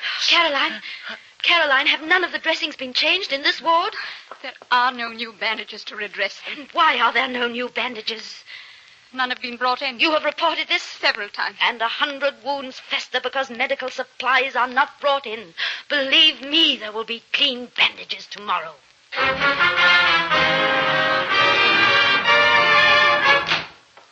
Mr. Purveyor General, I demand to know why no clean dressings have been delivered to the supply rooms of our hospital barracks. And I demand to know why you interrupt me at my work in my office. Because this is your work. You are charged with the responsibility of supplying this army with its needs. My responsibility, madam, not yours. Quantities of medical supplies are aboard ships at dock less than half a mile from here. Why have they not been unloaded? Because the shipping orders have not been properly authorized. These supplies came here through the most unusual channels. Granted. Most of those supplies, General, were purchased by me from my own private income in England, and through the generosity of certain of my friends. They have not come through the customary channels. They have no military purchase order. Then this port cannot touch them. And what will become of the supplies? Well, they will be shipped back to England, naturally. Along with the corpses which will result from your stupidity? Will you leave this office? I will not leave. In the months that I have been here in the Crimea, Mr. Purveyor General, I have met with nothing but scorn and pig-headedness from this department. Look here. In every way, General, you have sought to block me and prevent me from bringing aid to the sick and wounded men who need my help. If not my help, help from someone. Great saints in heaven, woman, have you no reverence for the army regulations? None whatsoever when those regulations cause unnecessary suffering and death. You may not know this, Miss Nightingale, but wars and armies are run by regulations. I have no right to comment, sir. But if this war and this army are intended to display the quality of our regulations, we are utter fools to abide by them. I have never in my entire life seen a group of so-called intelligent men so thoroughly befouled by red tape, outworn tradition, petty vanity, and blind stubbornness. There is more order in Bedlam. But I have no authority to land those supplies. Very well, then. But you have no authority to stop me from landing. But I do. I defy you to exercise it. I am not fool enough to ask for your help. I merely ask you, sir, to withhold your hindrance. I shall do my duty and abide by regulations. May God pity you. Lieutenant, will you come in here, please? Did you call me, madam? Pay no attention to her. Lieutenant, you are to order your men to unload the schooner Kaiserworth, which is at berth 49. Have the supplies transported to our hospital warehouse. On whose authority? On my authority. If you so much as move one crate from the hold of that ship, Lieutenant, you will be called before court-martial. I ask you to risk the court-martial, Lieutenant. Look through this window. Do you see the billets along that ridge in the moonlight? The sleeping men there are sick or injured. Your comrades, Lieutenant. You might be one of them. Without these supplies, dozens of those men will not live to moonrise tomorrow. With the aid of these supplies, God may see fit to let them return in health to England. In the name of humanity, I beg you to do as I ask. Madam, if you will get yourself some rest, I promise that the supplies will be at your disposal when you wake in the morning. God bless you, Lieutenant.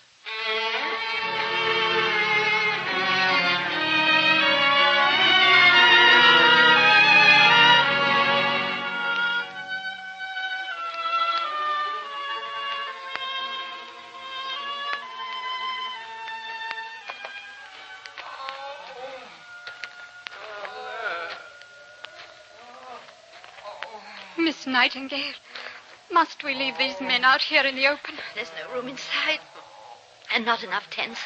I had no idea there would be so many coming from the battlefield. Oh, it must have been a dreadful slaughter. We must do what we can. Bring blankets, sister. I am afraid the starlight will not keep them warm. Cover this lad. His uniform's torn to shreds. Yes, Miss Nightingale. Here, hold my lamp while I bandage this wound. Yes. Poor boy, he's lost so much blood. Hold on. Hold on, Sergeant. If you get through this night, the rest will be easy. Now be brave. Oh, God save you, ma'am. God save you, ma'am. And you can give this blanket to someone else, Caroline. This boy will not need it any longer. Rest in peace.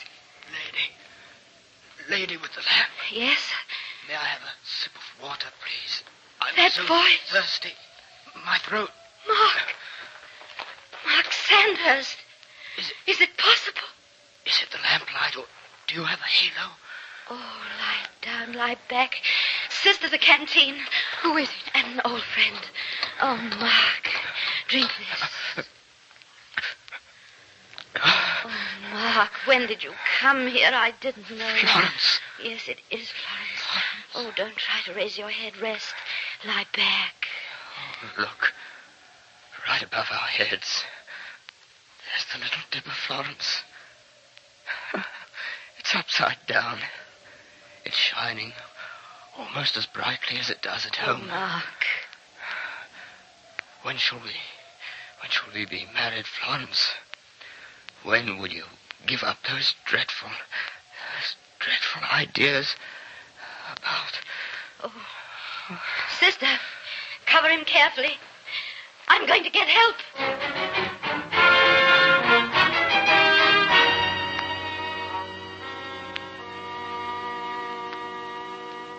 Dr. Blakely says he's in a very bad way. Oh, no.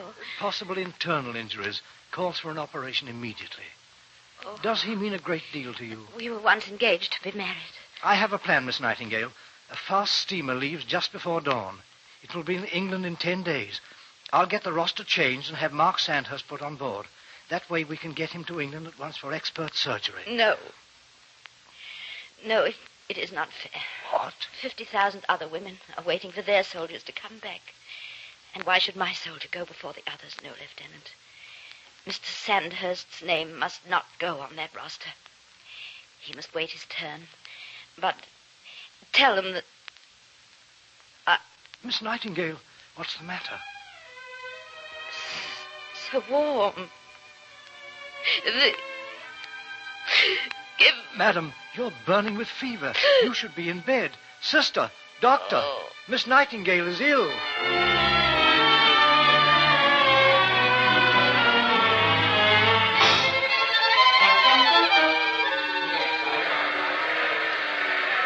We've got to hurry, Miss Nightingale. We haven't much time. Ever since I came back to England, Lord Herbert, I have been waiting for this boat train.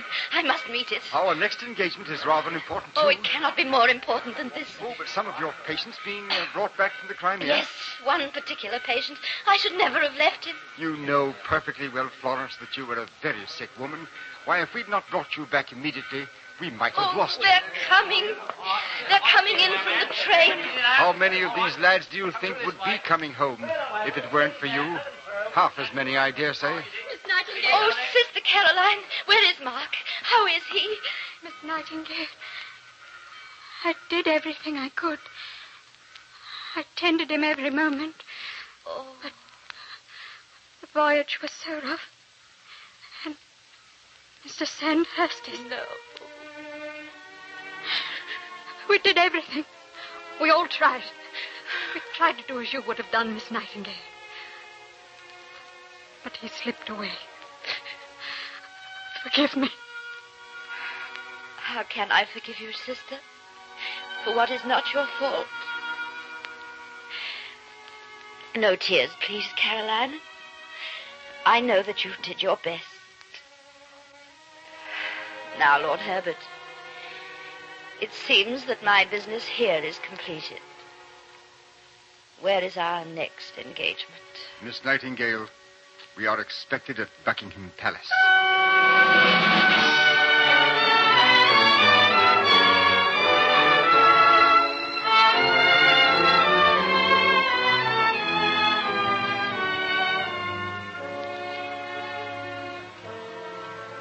Lord Herbert. Your Majesty, may I present Miss Florence Nightingale? Your Majesty. It is a great satisfaction for us to welcome you home to these shores and to convey to you the gratitude of all our empire. We know of no person within this island for the past 100 years who has voluntarily encountered dangers so imminent in so pure a spirit of duty towards God and compassion for man.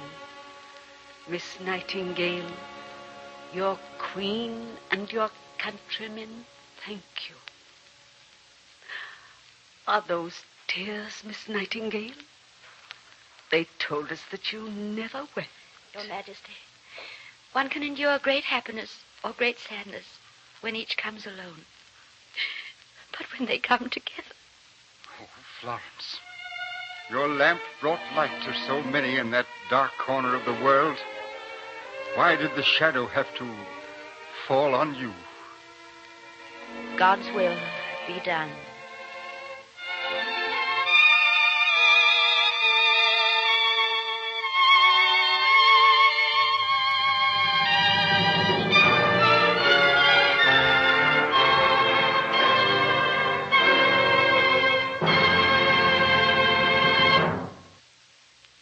This has been our favorite story impression of one of the world's greatest women, Florence Nightingale.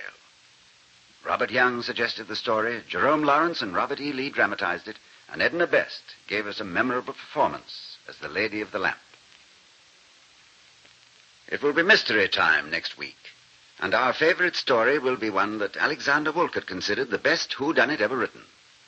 The distinguished playwright, Mr. Russell Krauss, chose it as his favorite story, The Moonstone, by Wilkie Collins. What is the Moonstone? Well, perhaps the largest diamond in the world, worshipped in India as the all-seeing eye of the goddess of the moon. Now, what happens to the Moonstone and to those who touch it are things you'll find out on Favorite Story next week. We hope you'll be listening.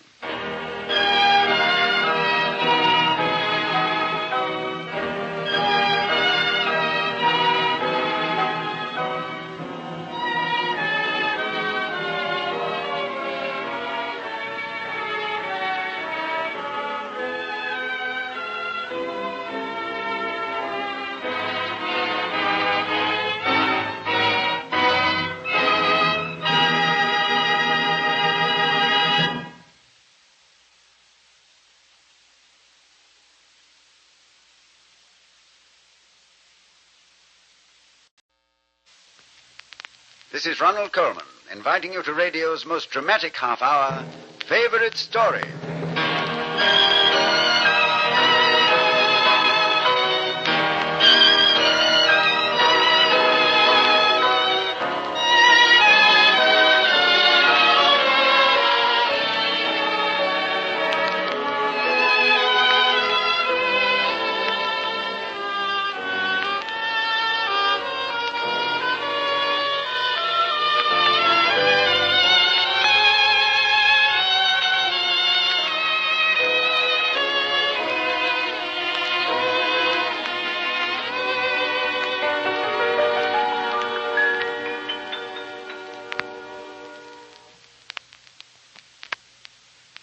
According to that connoisseur of mysteries, Alexander Wolcott, the story we're bringing you in this half hour is the best whodunit ever written. Mr. Russell Krauss, the distinguished playwright, chose it as his favorite story, The Moonstone of Wilkie Collins. In certain parts of India, there are rumors in hushed tones about a certain yellow diamond, larger than the Koh-i-Noor, more perfect than the Cullinan, more richly storied than the Sancy, which once hung about the throat of Queen Elizabeth of England. The earliest known traditions of this gem describe it as gleaming from the forehead of the four-handed Indian goddess of the moon. From its color, which grew and faded in brilliance with the waxing and waning of the moon, it became known as the Moonstone. In a shrine inlaid with precious stones, under a roof supported by pillars of gold, sits the moon goddess, her eyes closed, the ever-wakeful diamond in her forehead, looking out over the bowed heads of worshippers in her temple. The Brahmins say that Vishnu the Preserver breathed divinity into the Moonstone, and whatever mortal shall touch that sinister stone will find disaster and sudden death. Genghis Khan tried to carry the Moonstone back to Xanadu, but he died before it reached his caves of ice. The Islam conqueror Mahmud of Ghizni tore the stone from the statue's forehead and was found strangled in his sleep at the dark of the moon. For another awesome adventure of the Moonstone, I commend you to Mr. Wilkie Collins.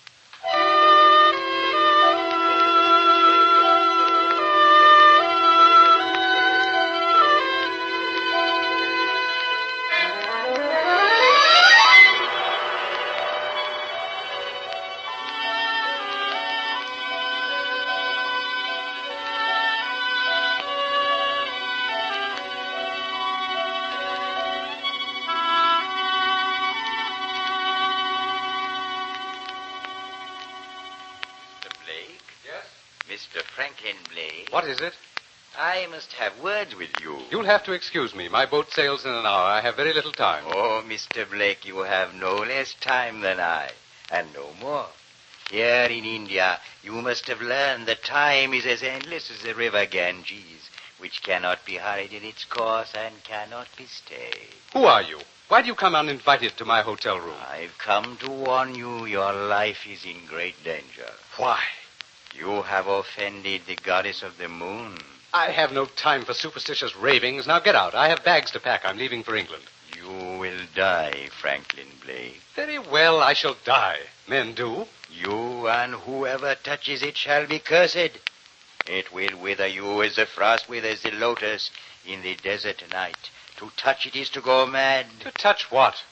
In the Hindu temple of the moon in the province of Kathiawar sits the granite image of the moon goddess, her forearms, stretching toward the four corners of the earth. And for 11 centuries, she has worn in her forehead the Moonstone. I know nothing of this. You know nothing of the yellow-white diamond which shimmers with the luster of the Queen of Night? Get out! You do not know that the shrine of Kathiawar has been robbed, desecrated, and the diamond snatched from the forehead of the moon goddess? You accuse me? I accuse no one. But do you imagine, Franklin Blake, that the moon goddess will suffer to lose her Moonstone on revenge? Don't prattle to me of moon goddesses. Do you fancy that the priest of Kathiawar will rest until the Moonstone again reposes in its sacred shrine? If you do not leave me, I shall ask the hotel authorities to remove you forcibly. I shall go. Have a pleasant voyage to England, Mr. Blake. For I promise you, it is a voyage to disaster.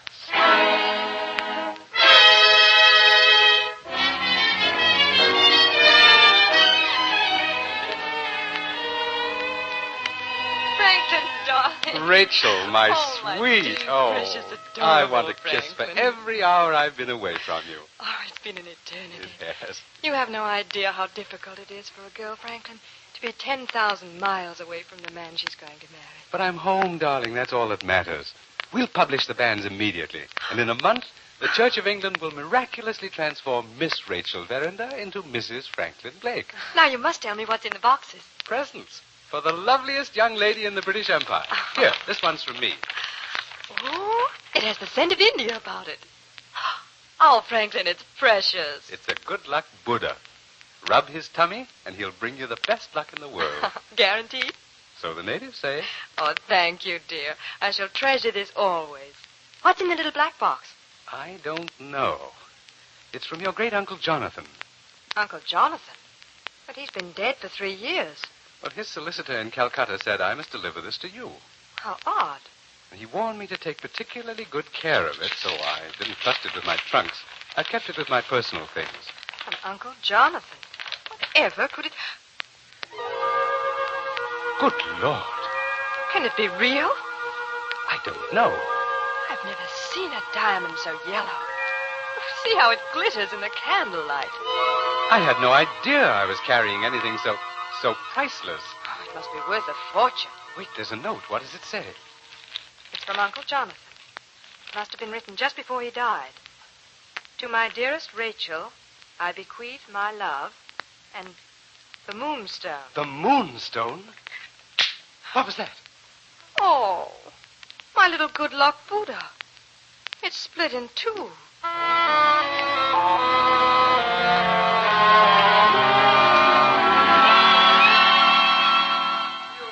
Staggeringly beautiful. Do you think it's genuine, Mr. Ablewhite? Yes, Godfrey. Do you think it's real? Oh, unquestionably.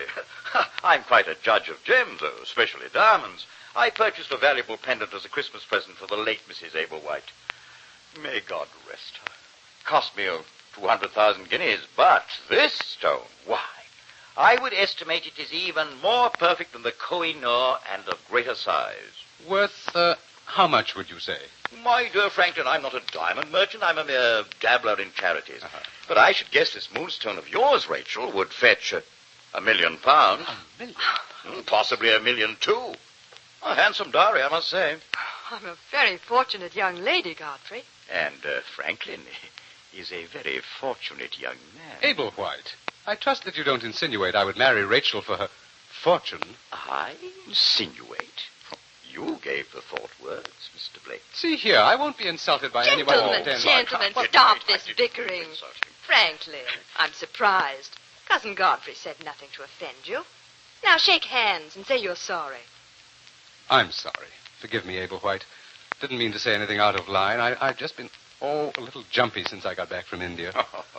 That's all right, old man.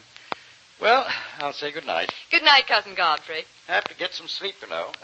That's what you need, Blake. Sleep. Sleep? Oh. Poor Franklin. What's the matter with you? Oh, nothing but India fever, darling. A few more weeks of bracing English air, a few more weeks of being with you, and I'll be myself again. But I've had the most dreadful time sleeping. I promise you shall sleep tonight. Oh, if I only could. Rosanna! Rosanna! Yes, Miss Rachel? Will you bring a packet of sleeping powders for Mr. Blake? For Mr. Blake? If you'd be so kind. Oh, yes, sir. Yes, sir. Strange child. Is she new to the household? No, Franklin. Don't you remember her? Before you went away to India. Little Rosanna? Oh, she's quite grown up now. Quite. Now, darling, where are you going to keep the Moonstone? I don't know. In my jewel casket, I suppose. Oh, but you mustn't. Well, why not? Or would you leave £1 million where any servant girl could pop it under her apron while she dusted your room? Well, would you have me lock it up in a safe? Naturally. Oh, how distrustful you are, my dear. This is not a hotel. No one's going to run off with my diamond. But a little caution, Rachel, after all. Why are you so concerned about the Moonstone, Franklin? It's mine, darling, not yours. Well. Mr. Blake. Oh, the sleeping powders, Franklin. Oh, thank you. Here you are, sir. Why, Rosanna, how your hand is shaking. Oh, it's nothing. I'm quite all right. Forgive me, sir. Forgive me, Mr. Blake. Well, what's wrong with her? Don't you recognize the symptoms, my dear? No. The girl's falling in love with you. Go to bed, darling. Sleep well.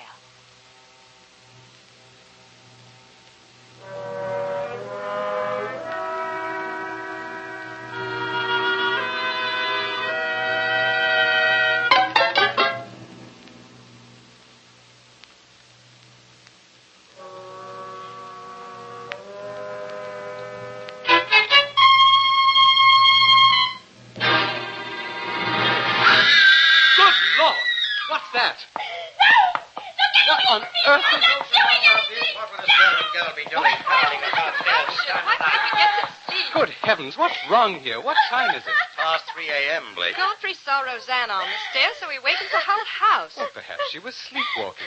Were you sleepwalking, child? I hardly think so, Blake, because I saw her coming out of your bedroom. What? I've been sound asleep, had a heavy dosage of sleeping powders. I would have...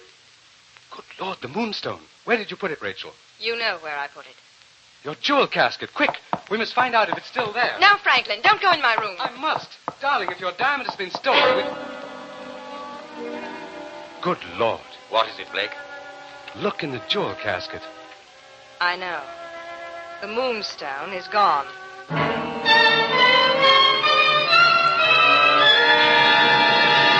I'm a respectable gentleman, sir. I refuse to be questioned like a common thief. I'm sorry, Mr. Ablewhite, but the priceless diamond belonging to Miss Rachel Verinder has vanished.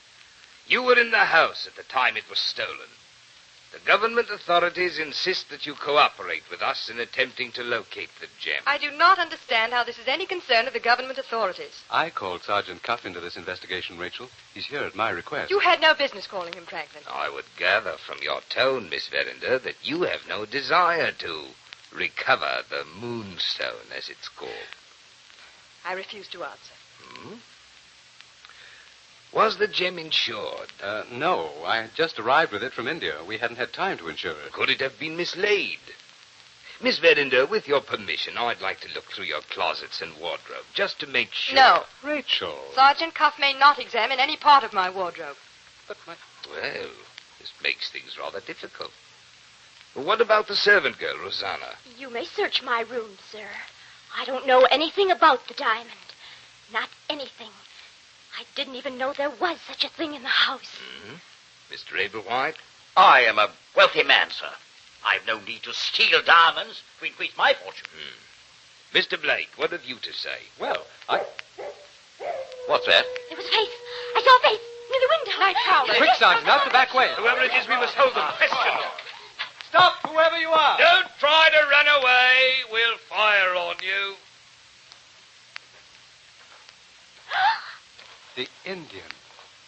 May I introduce myself?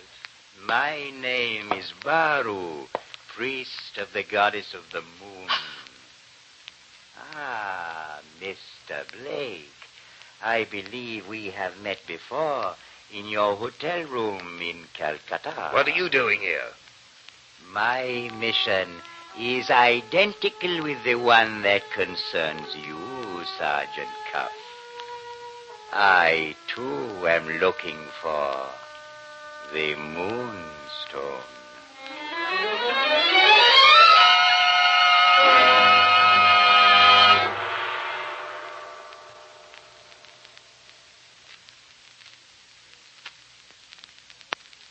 Whenever a jewel disappears, there you have a story. Whether it happens in the Daily News, a novel by your bedside, or on this program.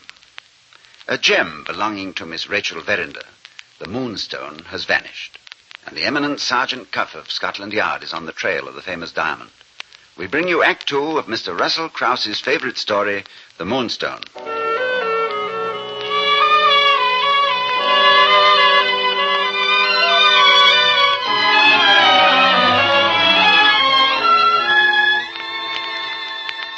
How do you do, Mr. Blake? How's Miss Verinder this afternoon? I don't know, Sergeant. She won't see me. She won't speak to me. She's locked herself in her room. Why? I don't know. I have no idea. Came back here to England expecting to be married at once, expecting to find happiness. Instead... What's the matter, Mr. Blake? The Indian. This is exactly what he predicted. A voyage to disaster. Where is he? Do you have him in custody, Sergeant? Our Indian friend, of course not. But don't you suspect him of the robbery? Oh, I suspect everyone, Mr. Blake. I can't throw every suspect into prison.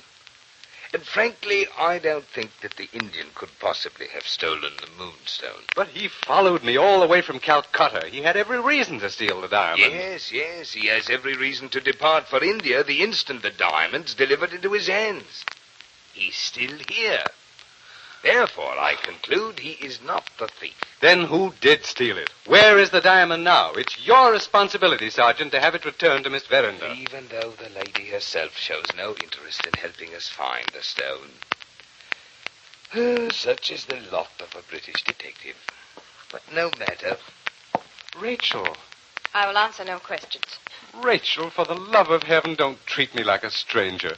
What have I done to you? Why are you so cold? I will answer no questions. I'm leaving the house for London immediately. Miss Verinder. Yes, Sergeant Cuff. This, unseemly haste cannot help arousing certain suspicions. You suspect me of stealing my own diamond? I only suspect that you know a great deal more about the disappearance of the Moonstone than you're willing to tell. I have nothing whatsoever to say. I shall be in the garden, Franklin. Will you call me when the carriage arrives? Yes, of course, Rachel. Now, come with me, Blake. Hurry. Where? To Miss Rachel's room. This may be our only chance to find what she's hiding from us.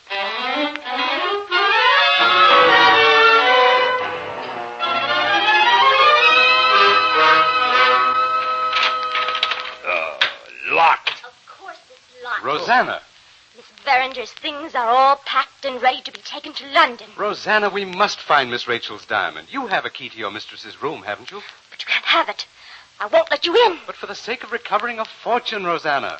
Something worth £1 million has been stolen. I won't let you in. Please don't ask it. Please, Mr. Blake. For your own sake. For my sake? Hello. What is it, Sergeant? This door. Has it been freshly painted? Why, yes, I believe Rachel said something to me about it. The door to her room was freshly lacquered just yesterday evening. Then the paint would not have been dry at the time the robbery was committed. Quite right. This sort of lacquer takes about 12 hours to set, I believe. And this paint smear by the edge of the door may very well have been made by the person who stole the Moonstone from Miss Verinder's jewel case. No, don't listen to him, Mr. Blake. He's talking nonsense. Quiet, Rosanna. Why, you're quite right, Sergeant. The paint is smeared. And if we can find a garment with a paint smear on it, the chances are excellent that the owner of that garment is the person who stole the Moonstone. Rosanna, come back! Stop her! Don't let her get away! Rosanna! Oh, you're hurting me. What do you know about this? Tell me. Don't threaten her, Blake. Get the keys from her if she has them. No, I beg you, Mr. Blake. Don't go into Miss Rachel's room. Give me those keys. There you are, Sergeant. Here's her luggage. Let's go through it together, quickly. All right. Well, there doesn't seem to be anything here. Keep looking in the other bags. Look for a garment with a brown paint smear on it. Ah, here's something. No, That's what she's been hiding. A dressing gown. Uh-huh. The paint smear seems to match. Are there any initials on it? F.B. Sergeant Cuff. This dressing gown belongs to me.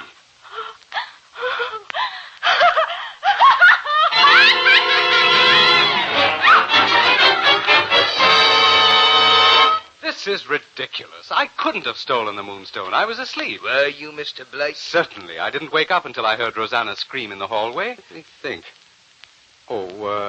I'd complained about not sleeping, and Rachel rang for the servant, and Rosanna came and brought me some sleeping powders. Ah. I remember her hand shook as she handed me the glass. I thought it was curious, and Rachel offered the absurd explanation that poor Rosanna was infatuated with me. Mr. Blake, I think I have a solution to this mystery. You know who stole the Moonstone? Not exactly. But I have a plan which may tell us how the diamond disappeared.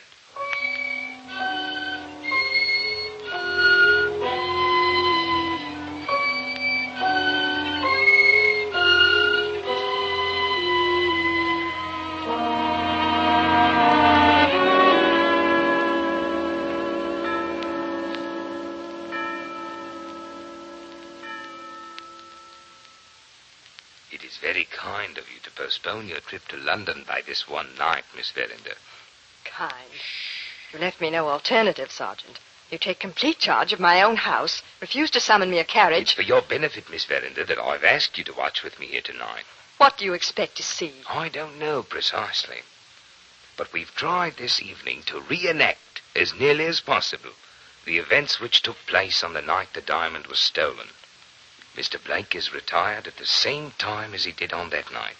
He took exactly the same sleeping potion. We have placed a paste replica of the Moonstone in your jewel case. And now we have nothing to do but wait, watch the hallway, and see what happens. Sergeant, no matter what happens, no matter what you see, I want you to know that Franklin Blake is not a thief. We'll soon know. The door to his room is opening. Franklin! He's wearing the dressing gown. He's going straight to your room. His eyes are so glassy. He's sleepwalking. He doesn't know what he's doing. Now, see? He brushes against the door of your room, the door which was covered with wet paint. He'll take the diamond out of the jewel box, just as he did before. You saw him steal it then, the night the Moonstone disappeared? Yes. But you wouldn't tell anyone because... Because I love him. Oh, if he'd steal from me, he could never be a faithful husband, so how could I marry him? But I could never accuse Franklin as a criminal. He's not a criminal. He doesn't know what he's doing. He's completely asleep. If Franklin took the diamond in his sleep, then what became of it? That's what we hope to find out. But how can we find the... Put the diamond in a safe place. It's an anxiety complex. He's worried about your leaving the Moonstone in a jewel box unlocked. Get the diamond and lock it in the safe. That's exactly the way he did it. He lifted the lid of my jewel box and took the stone out. But I didn't know he was sleepwalking. What did you do after that? Well, I noticed the paint smear on the door, and I knew Franklin's dressing gown must have done it. I knew this would incriminate him, and so I called my maidservant. Rosanna? Yes. She went into Franklin's room and took his dressing gown, and I hid it among my things. And Abel White saw Rosanna leaving Blake's room. But where was Abel White? Abel White. Cousin Godfrey. Where are you? You were here before. Godfrey?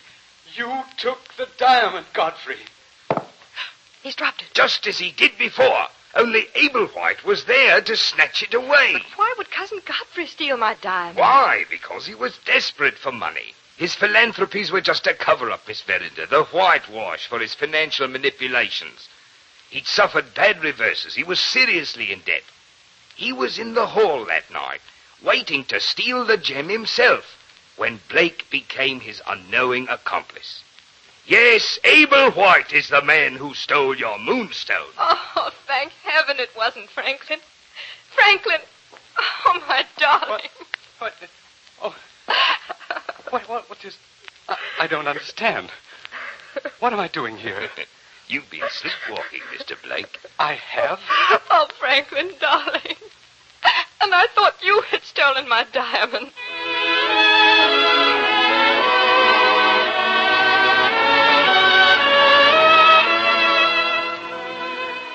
You can understand, I think, how delighted I was to have Rachel embrace me, to know that the marriage I'd looked forward to during the long months in India was soon to take place. As for the Moonstone, well, Godfrey Ablewhite took it to London, then attempted to leave with it for Amsterdam. But he was found murdered, and the gem was taken from him. The murderer was never discovered, but Sergeant Cuff uncovered evidence that the man was of swarthy complexion and answered to the description of the Hindu high priest who had followed me from Calcutta to England.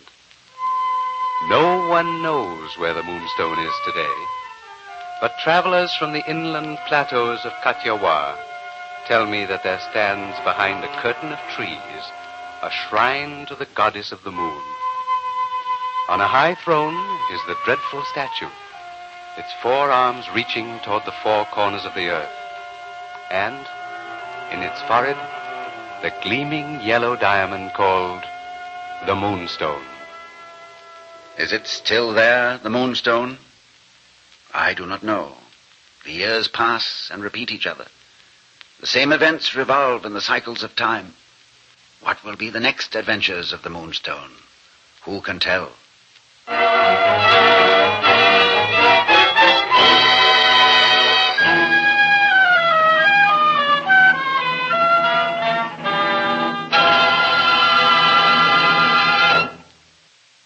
You've been listening to The Moonstone by Wilkie Collins, the favorite story of Mr. Russell Crouse.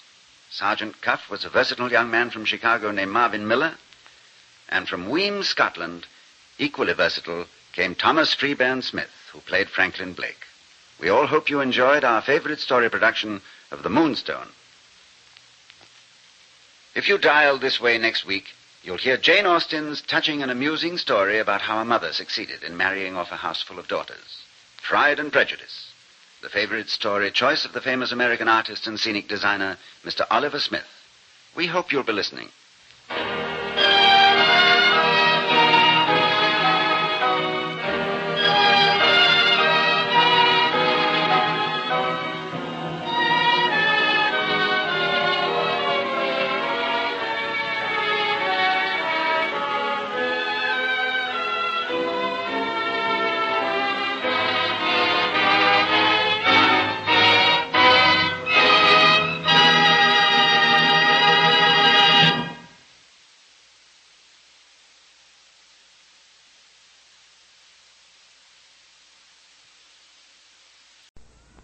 This is Ronald Coleman, inviting you to radio's most dramatic half hour, Favorite Story.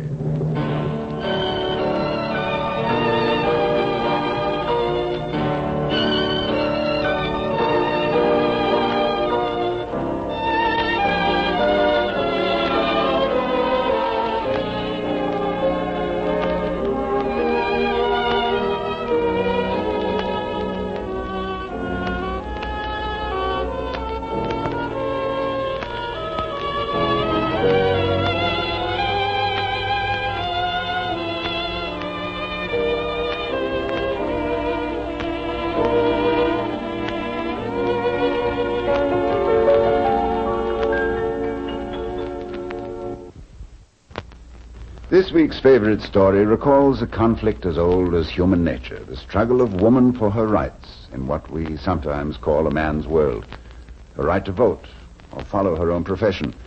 And it wasn't so many years ago that a woman was frowned upon for writing novels. Then suddenly the literary world found itself with a bloodless revolution on its hands. Fewer ladies of leisure, more and more ladies of letters. And far from London, in a country parsonage, was Jane Austen, who had a warm heart, a wise heart, for all her 19 years. Jane had a winning smile, too. Yes, and many suitors to boot. Jane could have married any one of them if there hadn't been something she wanted to do first. And while others were noisily asserting woman's literary rights, our Jane was quietly proving them. Oh, not too convincingly at first, perhaps, to suit the publishers in London, for they promptly returned Jane's youthful manuscript, First Impressions, and it was consigned with many tears to the very bottom drawer. It wasn't till many years and many tears later that our Jane, now Aunt Jane, who might have married but never did, reached into that bottom drawer and pulled out her first impression of life. The manuscript, First Impressions, became the novel, Pride and Prejudice, rewritten with the understanding of that heart still young, but so much wiser, with all the warmth of that winning smile, and written by a woman. What did the gentleman have to say about it? Well, Sir Walter Scott said he'd rather have written that one book, Pride and Prejudice, than all his noisy novels put together. And the Prince Regent asked Miss Austen, please, wouldn't she dedicate her next novel to him? Pride and Prejudice is a comedy of first impressions, of the flaws in all of us, which, after all, make us human. The famous American painter and scenic designer, Mr. Oliver Smith, chose this as his own favorite story. So here's Act One of Jane Austen's Pride and Prejudice.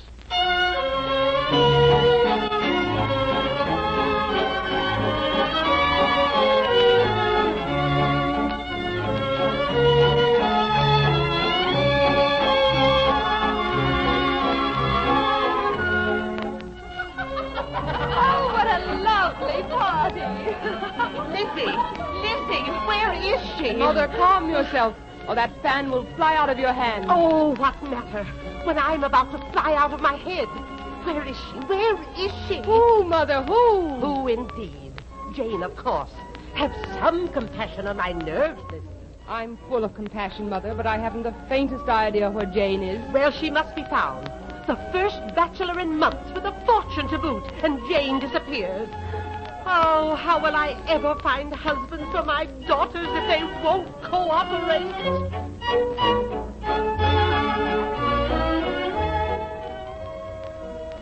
Jane. Go away. Go away. Oh, my poor Jane. Aren't you ashamed, hiding in the library? Oh, Lizzie, I can't bear it. Being thrown in a man's head this way, it isn't proper. It isn't fair. Of course it isn't. But don't blame Mother. Sometimes she gets a little frantic with 5 daughters on her hands. But why must I be sacrificed? You escape because you're not afraid to stand up to Mother. You have spirit and courage. If only I had a little. Then I could stand up to her, too. Why don't you anyway? It'd be good for you. Now, here's what you do. Jane! Jane, there you are, you wicked child. How could you do this to your mother? And you, Lizzie, why didn't you tell me at once? Mother, Jane has something to tell you. No time now. Another dance just started. Come along, Jane. Mother. That's it, Jane. Mother, I don't want to marry Mr. Bingley. What? How do you know you don't? You haven't met him yet. Come along, dear. Come along. Lizzie! Help me. Oh, Mother, won't you listen to me, then? You be about finding a partner for yourself, Miss Elizabeth Bennet. It's high time you had a husband and children. Oh, 2 dances wasted already. Come on, Jane, don't dally. What's that? Who's there? Excuse me, I really couldn't help it. How long have you been in that chair? I consider you very rude. For chuckling? For eavesdropping. But supposing I'd interrupted that tender display of motherly love with a cough or a sneeze or a snore, you'd never have forgiven me. I'd never have forgiven myself. I'm glad you enjoyed yourself. Well, until that scene a moment ago, the evening's been such a bore. I'll never forgive Bingley for dragging me down here from London. Oh, then you're a good friend of our host? Yes, my name is Darcy, his closest friend. As such, I really ought to warn him, to be on guard. But knowing him so well, I'm sure there's no danger. Of his falling in love with my sister? Of his falling in love with anyone. Old Bingley couldn't be guilty of such bad taste. Men of excellent taste have been known to fall in love. But not in such provincial surroundings. Whereas every such ball as this becomes a bazaar for promoting marriages. For that very reason, I took refuge in the library. You consider yourself in danger? In greater danger than Bingley. Oh? You see, I'm worth a great deal more money. That would make a difference to the provincial mind, I believe. It seems to me the difference is more in your own mind. Otherwise, you wouldn't make such a point of it. Well, your sister was right a moment ago when she said you had spirit. But I haven't an even temper to go with it. I'd better return to the ball. Ending our acquaintance so abruptly. I see no reason for prolonging it any further. But I can think of nothing more delightful. And I can think of nothing more distasteful. Good evening.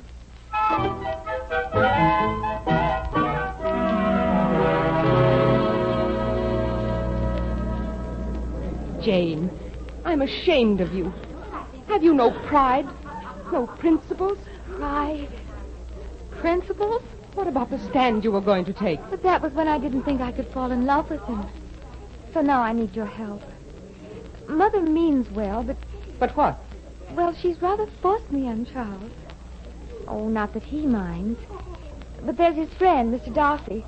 Charles thinks very highly of him. A moment ago, when Charles went to get the punch, Mr. Darcy talked to him for quite a while. I could tell he was talking about about us. Us? Well, our family. Jane, how do you know? Well, he wants Mr. Darcy to meet you. Oh, no. I mean, Jane... You will come. Oh, please, you must. This Mr. Darcy's approval, I can tell it means everything. And you can so help to counteract the bad impression Mama made. Oh, Jane, dearest... Oh, yes, you can. Please. You have tact and... Tact? And a way of putting things. Yes, I certainly have.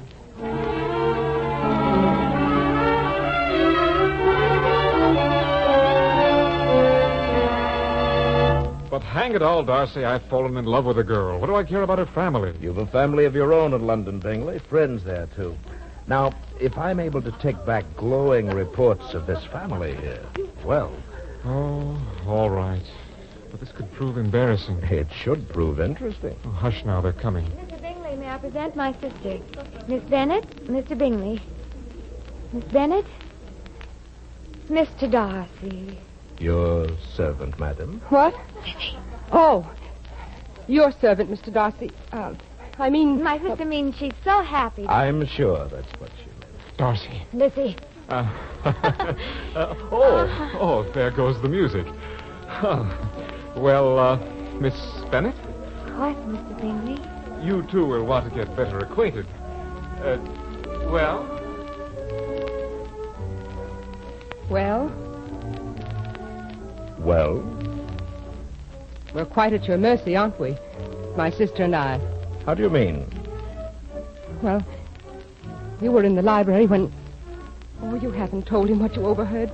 I mean... I had planned to wait. Yes? And let my decision rest on my impression of the, sister. Oh.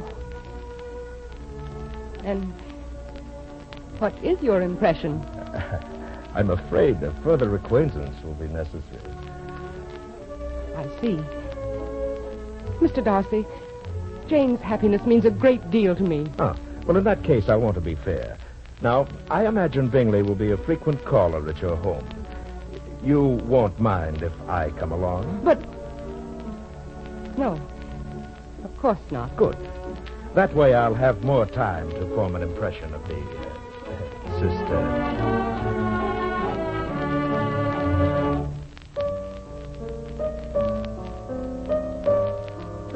Why won't you tell me? Why won't you tell me? Lydia. As Mother would say, have compassion on our nerves. But Mama's not here, and that's what's suspicious.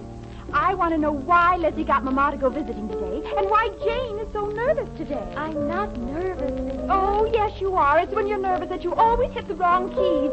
See? Oh, Lydia, please. Then I'm right. It's today Mr. Bingley's going to ask Jane. Oh, at last, at last. At last? He's only been calling for a week. Oh, yes, but what a miserable week it's been for me. I used to receive George Wickham every day until Mr. Darcy started coming to the house. It will only be for a little while longer, Lydia. But George's regiment won't be stationed here forever. And you can't blame my Wickham for wanting to stay away. After all... Lydia, I prefer not to be reminded. But in all fairness, I do think we should hear Mr. Darcy's side of the story before we go leaping at conclusions. I, for one, would not be inclined to believe anything Mr. Darcy had to say. Oh, here they come. Oh, Jane, Lizzie, they're just now coming through the gate. Oh, where's my shawl? I left it. Lizzie, you're not going to leave me. What will I say to him? You'll know when the time comes. What will I do? Should I be playing when Hill shows him in? Yes, do anything. As for me, I'm ducking into the garden to avoid Mr. Darcy. She always ducks into the garden to avoid him because she knows that's the first place he'll look for her. Lydia. Your shawl, sister dear.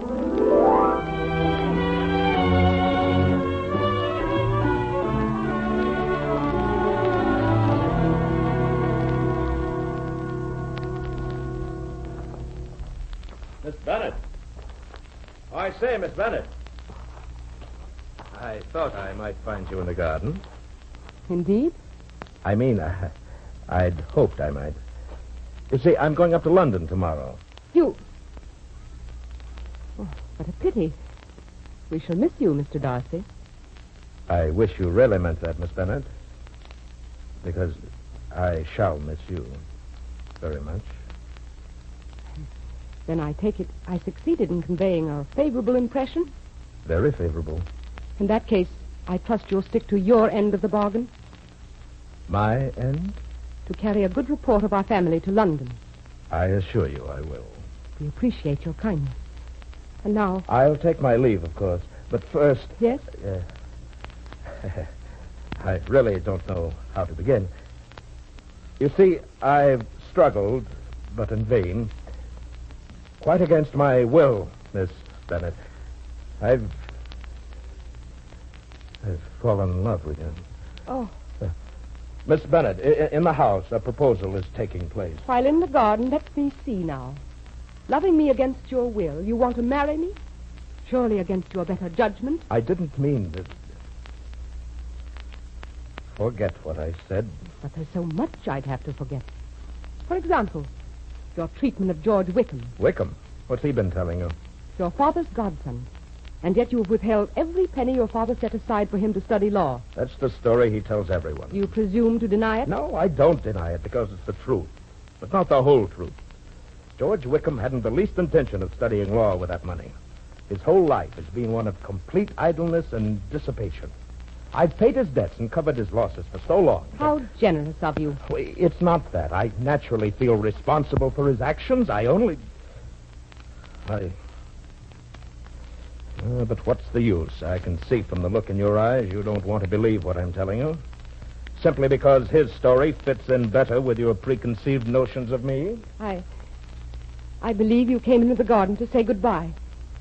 We got a little off the subject, Mr. Darcy. Elizabeth, you must believe in me. Because I love you. The original subject, Mr. Darcy. Elizabeth, Lizzie, he's after Mr. Bingley's after Jane, and... Oh, I didn't mean to interrupt anything. You didn't, Lydia. It's quite all right. Mr. Darcy and I were just saying goodbye.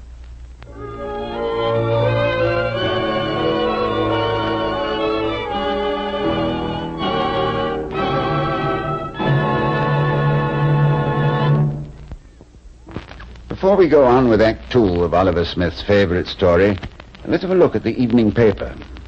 Well, a change in women's styles is certainly with us. The new fullness in skirts particularly.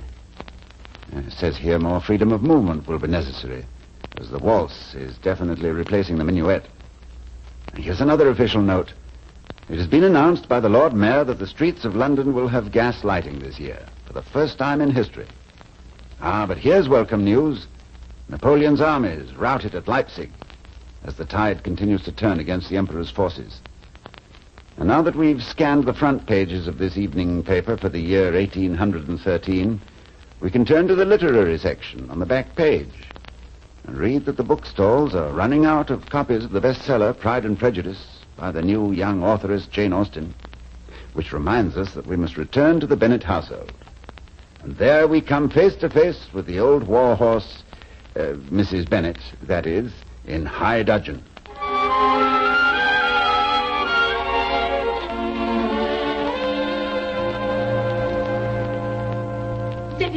Lydia, where is she? Where is she, girl? Where's who, Mamma? Lizzie, your sister Elizabeth, child. Tell me where you saw her last. In the morning room. In the drawing room. No, upstairs. Oh, don't shatter my nerves. I'll look for her myself. No, don't go away. You'll have to help her pack. Pack? Where's Lizzie going, Mamma? Yes. Where am I going? Oh, there you are, Lizzie. I just received a letter in the post from your Aunt Gardner, Lizzie, dear. She asked if I could spare one of my doves for a week. If I could spare one. But, Mother... come, we must get you packed. You leave for London in the morning. London? Oh, no, Mother. Oh, just think. You'll have a whole week there, dear. Look what your sister Jane did in a week. You mean you're sending me there to... Well, surely you know what a wonderful place London is to catch a husband. Mother! So come along. Don't dally, dear. Mother, I can't go to London. Can't go? You must go. I can't, I tell you. Why can't you? Oh, I get no cooperation. First, you let Mr. Darcy slip right through your fingers.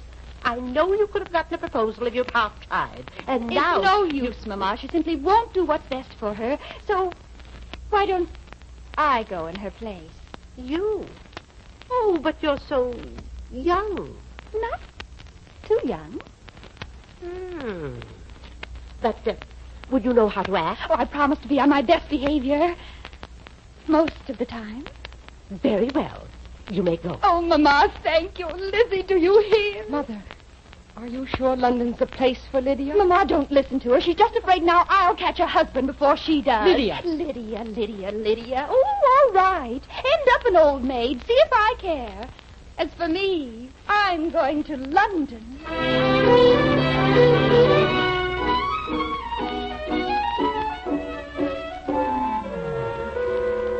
Oh, no. I can't believe it. Oh, it's too horrible. Mother, get hold of yourself. dear. Uncle Gardner writes that they're doing everything they can to find them and bring them back. But how will they know where to look? Oh, that dreadful George Wickham running off with my dove Lydia. And we don't even know if they're met. Oh, dear. The captain of his regiment has offered to help, Mother. Apparently this has happened before. Oh, my poor Lydia. But we've always thought so highly of Mr. Wickham. Why, I remember you used to say... Yes, I remember what I used to say. Well, this certainly proves one thing.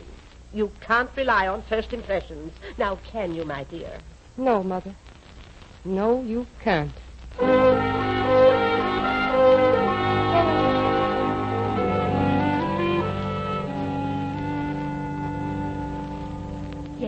Yes, tell me. What is it, Hill? Is there a letter? Beg pardon, madam. Oh, no mail. Still no word. And what is it, Hill? There's a Mrs. Wickham to see you. Mrs. Wickham? We don't know any Mrs. Wickham. Unless she's a relative What's that? You mean you don't even know your own daughter? Lydia! Oh, my homing pigeon. Are you married? Married. Oh. Mama, I've got my Wickham outside in the carriage. I think it might be just as well if he stayed there. Mama! Lizzie, I'm dying to meet my son-in-law. Let's just be thankful he is your son-in-law. Mama, make her stop. How much did he settle for? Whatever do you mean? You know what I mean. How much did Uncle Gardner have to pay him before he'd marry you? Why, Lizzie, what a thing to say.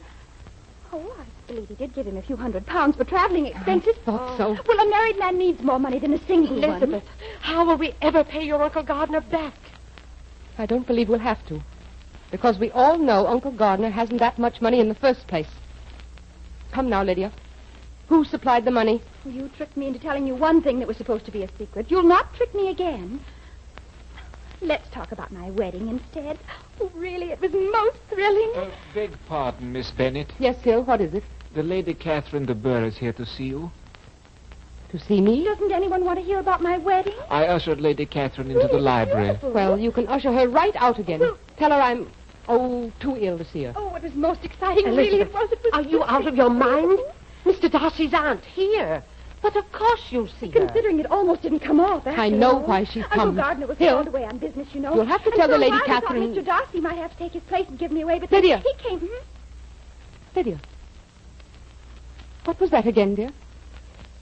Mr. Darcy was at your wedding? Yes. Did I say that?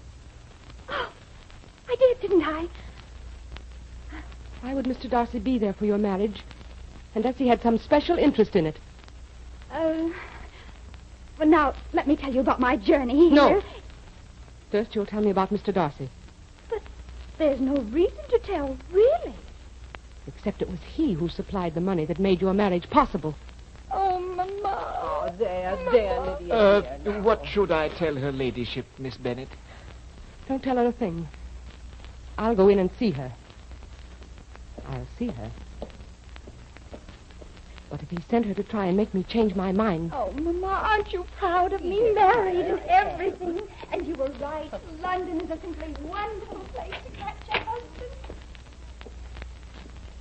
Good morning, Lady Catherine. Good morning. Doubtless you know why I've come. Yes, I know. Then I take it you're willing to set aside your own feelings in the matter. But I've made up my mind, Lady Catherine. no matter how much you may plead for Mr. Darcy. Oh, then he has proposed. Why, yes, of course. Lady Catherine, just what did you come here for? Why, to prevent your marrying my nephew. What else? To prevent it? Well, I see. You can see how impossible such a marriage would be. The family could not afford such a catastrophe. Therefore, I must ask you to stop encouraging him. Lady Catherine, your nephew can assure you that encouragement is the one thing I most certainly have not given him. Then my fears are groundless? Until a few moments ago, I'd have said they most certainly were. Lady Catherine, I am indebted to you for your visit here this afternoon. You've made me see something for the first time. Why, whatever do you mean? I mean, Lady Catherine, that if you still intend to save your nephew for posterity, you're going to have to act fast. You're going to have to get to London before I do, if you want to avert a catastrophe.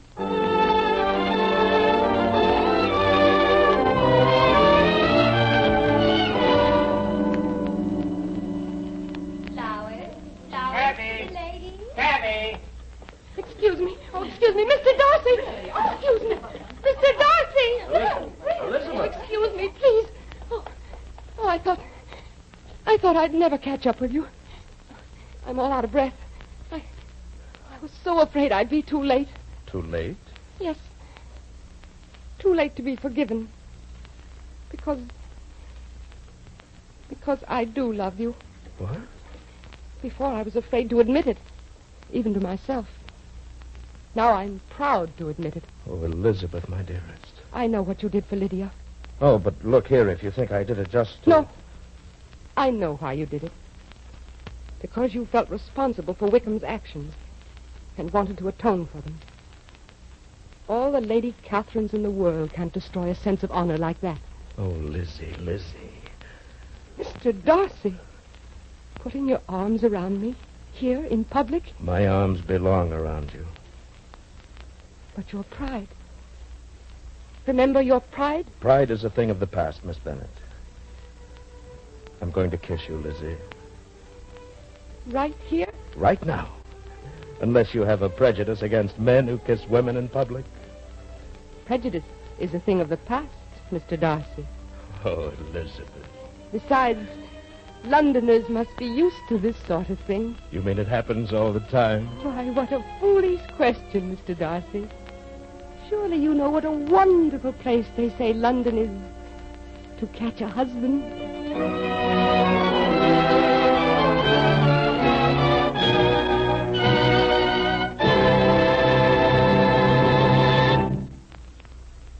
That's Pride and Prejudice, Jane Austen's excellent advice on how to catch a husband. Such good advice, in fact, that Miss Austen never took it herself, for she died a spinster at the early age of 42. Verna Felton played Mrs. Bennet, Helen Craig of the Broadway stage was Lizzie, and William Conrad the ingratiating Mr. Darcy. Maestro Claude Sweeten created an early 19th century atmosphere with his customary skill, and the famous artist, Mr. Oliver Smith, chose Pride and Prejudice as his favorite story.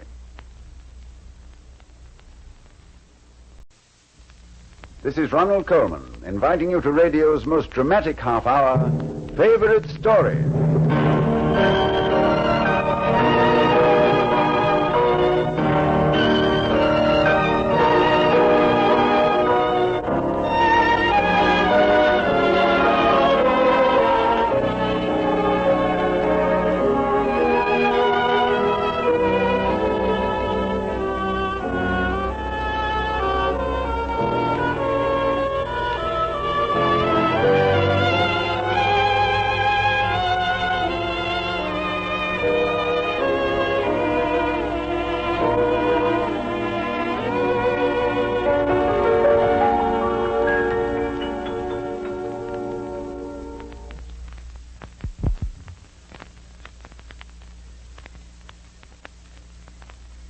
Whom the gods love die young. And this seems to be true of the author of this week's favorite story, for Robert Louis Stevenson, fighting a lifelong battle with illness, died in the South Seas at the early age of 44. Frail in body, but strong and adventuresome in spirit, his imaginative genius roved among treasure islands of romance. In Samoa, where he finally found better health and happiness, the whole tale of my life is better than a poem, he wrote. He ended his days amid the devotion of his family, a few friends, and a host of natives. Chiusitala, they called him, teller of tales. In gratitude for his devotion to their own interests, the native chieftains with their own hands cleared the jungle and built the road to his island home and planted it with an avenue of trees. They called it Road of the Loving Heart. And on his death, they themselves dug a grave on the highest point on the island and with superhuman efforts carried his body up to the peak.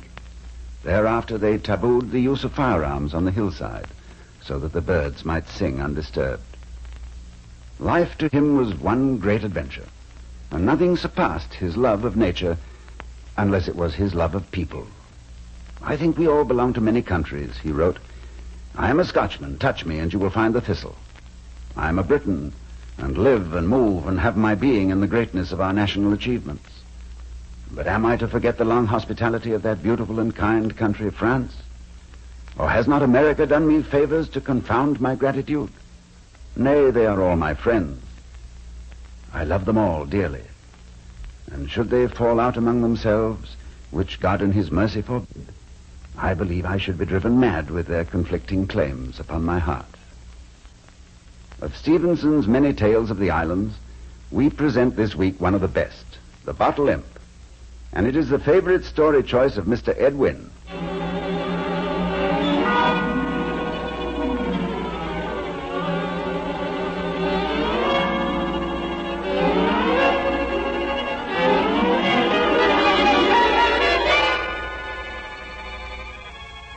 If someone should offer to sell you a certain bottle very cheaply, don't buy it. The bottle I mean is round-bellied with a long neck. The glass of it is white as milk, with changing rainbow colors in the grain. And inside of this bottle something obscurely moves, like a shadow, like a fire.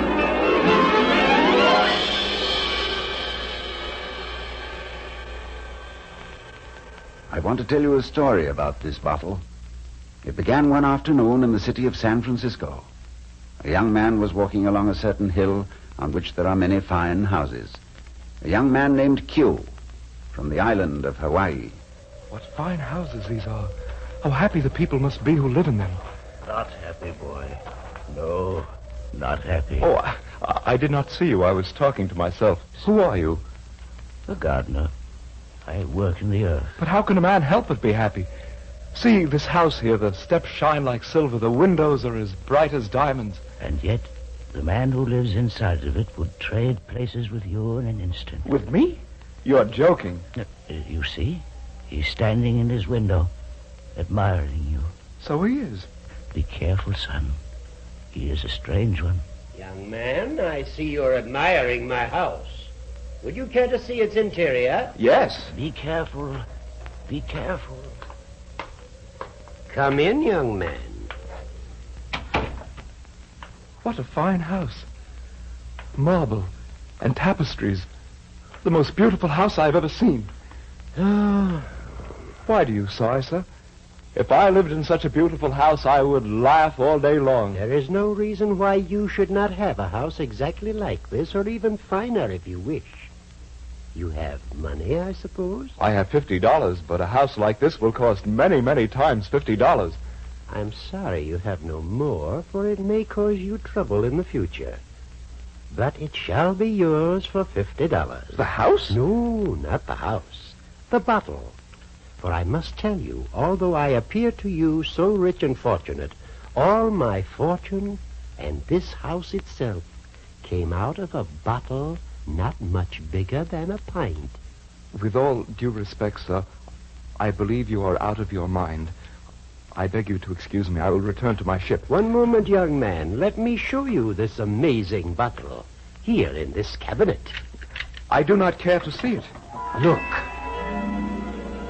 What a strange bottle. Yes. Strange and wonderful and terrible. What's in it? Moving like a liquid shadow. You will know soon. Take the bottle, young man. Dash it on the marble floor. It's too beautiful a bottle to break.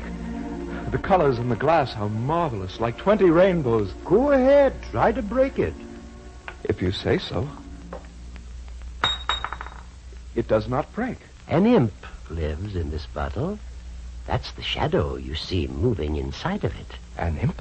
If any man buys this bottle, the imp is at his command. All that he desires, love, fame, money, all are his, as if this bottle were Aladdin's lamp. And yet you talk of selling it yourself. I have all I wish, and I'm growing very old. There is one thing the imp cannot do. He cannot prolong life. There is another drawback to the bottle, and it would not be fair of me to conceal it from you. What drawback? If a man dies before he sells it, he must burn in Hades forever. That is why you sell this bottle so cheaply. Long ago, when the devil first brought it on the earth, it was extremely expensive. It was sold first to Prester John for many millions of gold pieces. Millions? But it cannot be sold at all unless sold at a loss. If you sell it for as much as you paid for it, it comes back to you again like a homing pigeon. Oh. So the price has kept falling through the centuries, and the bottle is now remarkably cheap. I bought it myself from one of my great neighbors on this hill. I paid him $90. I could sell it for as high as $89.99. But not 1 penny more, or back the thing must come to me. I think this is all made up like a story. These things do not exist. A bottle cannot have such power. You doubt? Try it. Give me your $50. Take the bottle and wish your $50 back into your pocket. If it does not happen, I pledge you my honor I will cry off the bargain and restore your money. You're not deceiving me? I give you my solemn oath. Well, I will risk that much. It can't do much harm, surely.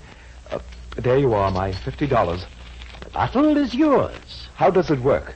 Just say, imp of the bottle, and make your wish. I'll try it. For a lark. Imp of the bottle, I want my $50 back. The $50 is back in my pocket. This certainly is a wonderful bottle. Now, good day to you, my fine fellow, and the devil go with you. Hold on, I don't want any more of this fun. Here, take your bottle back. No, sir. You have bought it for less than I paid for it. It's yours now, and all I care to see is your back. Get out! Get out of my house!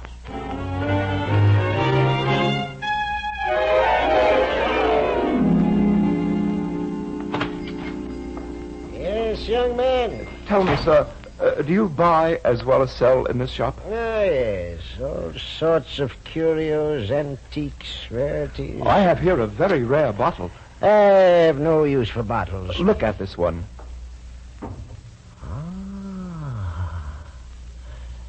Yes, it's a beauty. Yes, most curious. It's yours for $100. My dear young man, I am not a millionaire. I will give you $5 for it. Examine it again. It's an unusual bottle, worth more, much more. I cannot imagine where this glass was blown. $75, and we shall close our deal. Young man, I will not pretend that I do not want this bottle. Here is $60. That is the most I can offer you. Good. It is sold. And I'm going back to my ship with a feeling of great relief.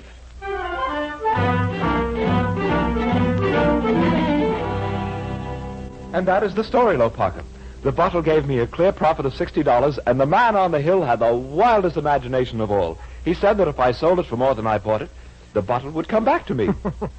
Running after you like a little lost sheep, perhaps. You've been dreaming. I didn't dream about the money being back in my pocket, the $50. The man was a magician. The hand is quicker than the eye. Perhaps so. Well, I'm going to turn in, but really I don't think that all this... Lopaka. What's the matter? What's wrong? Look here in my locker. The bottle. It's come back to me.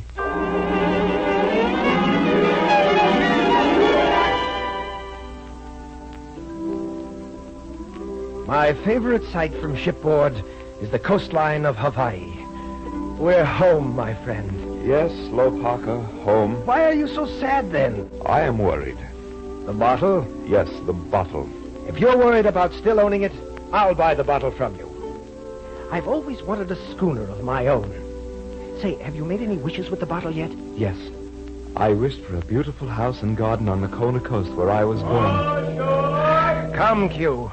Let's touch our feet on dry land once more. Can you tell me, please, if a young man named Q has come down the gangplank? Who is asking for me? I am Q. Ah, young man, my deepest condolences.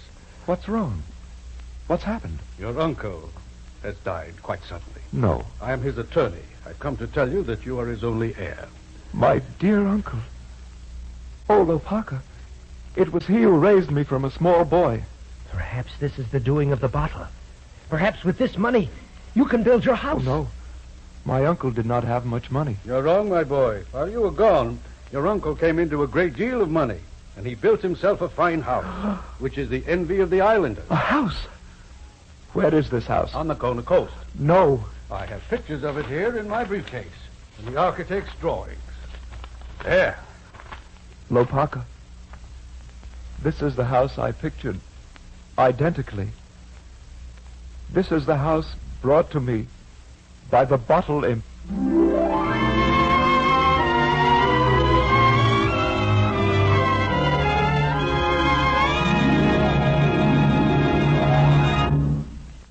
Now, Act Two of Edwin's favorite story. This bottle imp, as imagined by Robert Louis Stevenson, is rather a handy thing to have in your possession. You have but to grasp the bottle firmly by its tapering neck and ask the imp within to do anything you may desire. Your wish will be granted. And it can, of course, bring great happiness and great tragedy.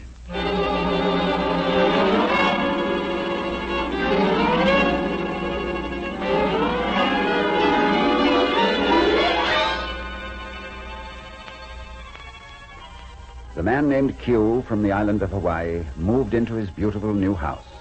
It stood on a mountainside, almost touching the clouds. Below, the black lava fell in cliffs where the kings of old were buried. And below lay the sea and the coral reefs and all the sunlit beauty of the island. Are you happy, my friend? I am the happiest of men. The house is even more beautiful than I dreamed it could be. But that is not all, Lopaka. I have seen a girl. A girl? Every day as I ride down the hill, our eyes meet. I have found out her name. What is it? Kokua. Have you spoken to her? Not yet. But today she smiled at me, and her eyes shone. Why, I believe you're in love. Yes. And it came with no help from that bottle. You see, I don't need it anymore. I have the finest house in all the islands, and I am in love. Then I shall buy the bottle from you. I'm a little short of ready money. Will you sell it for $25? It is yours, my friend. Wish for your schooner, then sell the bottle quickly.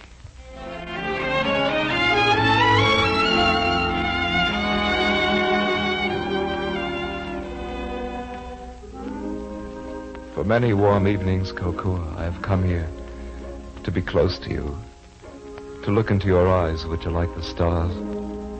And my heart has gone out to you as swift as a bird. But still you have not told me your name. One question first, Kokua. Does your heart have a fullness as mine does when we are together? When you are gone, I hear your voice in the surf. In my dreams at night, you are there. Kokua, I will tell you now. My name is Q. Q. The fine house on the hilltop is yours. Yes, my darling. I would not tell you at first, for I feared you would think too much of the house and too little of the man who loves you. I know better now. Will you marry me, my beloved? Oh, yes. I wish to be with you until the end of my days. Oh, I am indeed the happiest man on earth.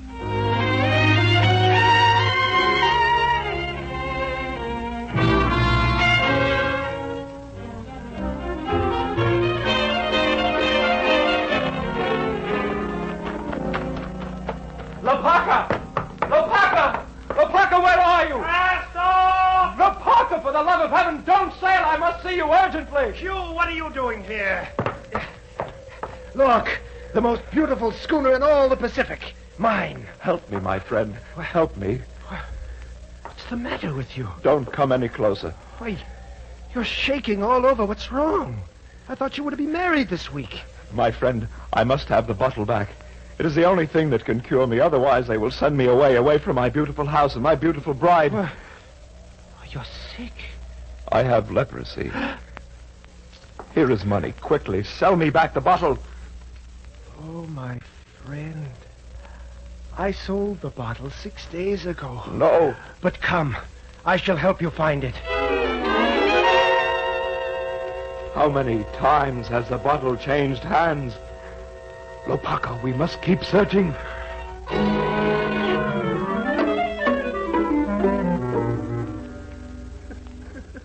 This man must have the bottle, to be sure. Young man. Yes. Stop sobbing. I have come to purchase the bottle. What is the price? It has dropped a great deal in value. How much did it cost you? 2 cents. 2 cents? Why, then you can only sell it for 1 cent. And he who buys it... For heaven's sakes, buy it. You can have all my fortune. I bought it for 2 cents because I embezzled some money and would have gone to jail if I could not make it good. Give me the bottle. Here is your penny. Take the bottle and gladly. Yes. Imp of the bottle, I wish myself clean of this disease. Clean and well and whole again. It's gone. See my hands, my arms. It's gone. And now I can marry Kokua.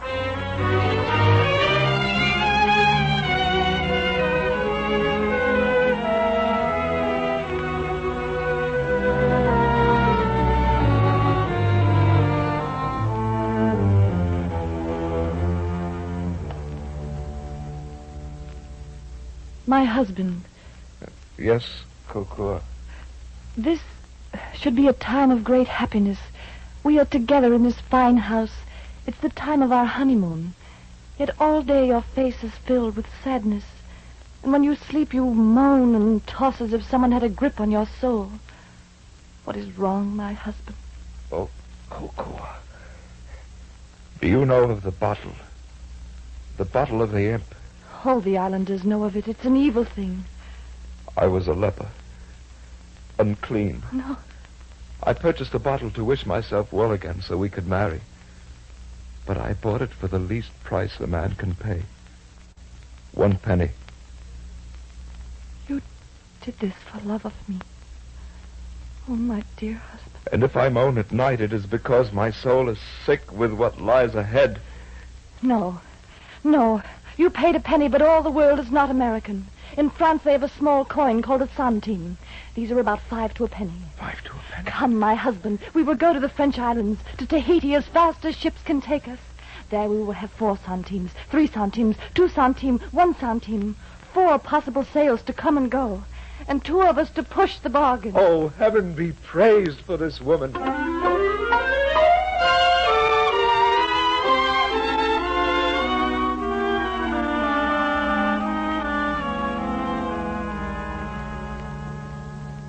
It is no good, Kokua. The tale of evil has traveled across the ocean. Every native of this island knows of the bottle. They treat us like witches and devils. I shall carry the bottle with me to the grave. I am lost. Try to sleep, my husband. We shall find a buyer. Sleep. I can never sleep again.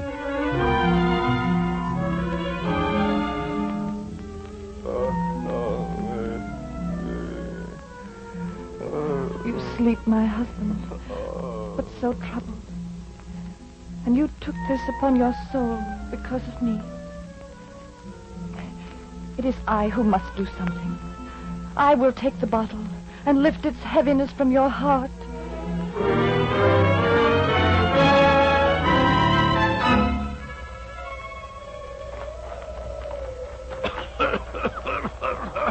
Old man, forgive me for stopping you.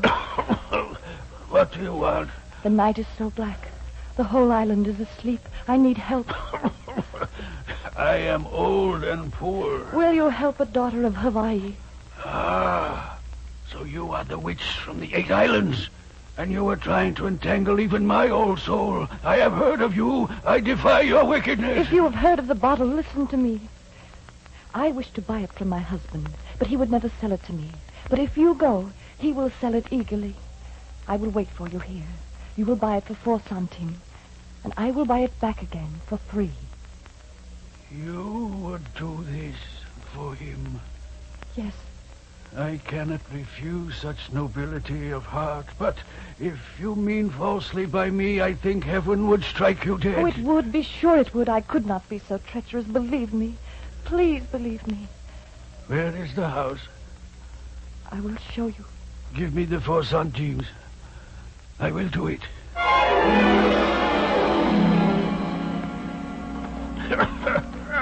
I have done your bidding. Oh, thank you. Now, here is the bottle. Before you sell it to me, take the good with the evil. Ask to be delivered from your cough. I am an old man, and too near the gate of the grave to take a favor from the devil. There is your money. Give me the bottle. God pity you, child.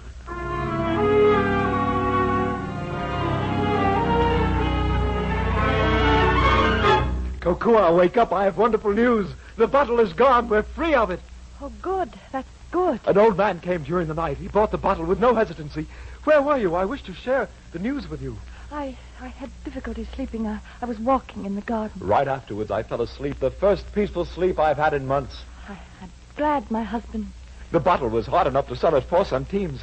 At 3, it will be impossible. Whoever has that bottle now will carry it to the pit. Then say a prayer for that person. Don't be so melancholy. Come, we must celebrate. My husband, I'm ill. I'm out of heart. Excuse me, I can take no pleasure. Your husband has just been saved from eternal ruin, and you can take no pleasure. Kokua, you have a disloyal heart. I must celebrate.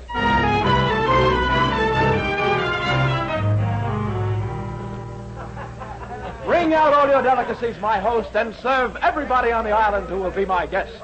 For this night, Q of Hawaii celebrates. So you are the fabulous Q, eh? Yes, my friend. Won't you join me? This party is mine, and the refreshments are free. I've heard of you, and I've heard of your bottle. It's gone now. What is your name, my friend? The name is Haoli. And to save more questions, I'm a man of bad reputation. I have murdered for food. I've stolen, and just about everything else in the book.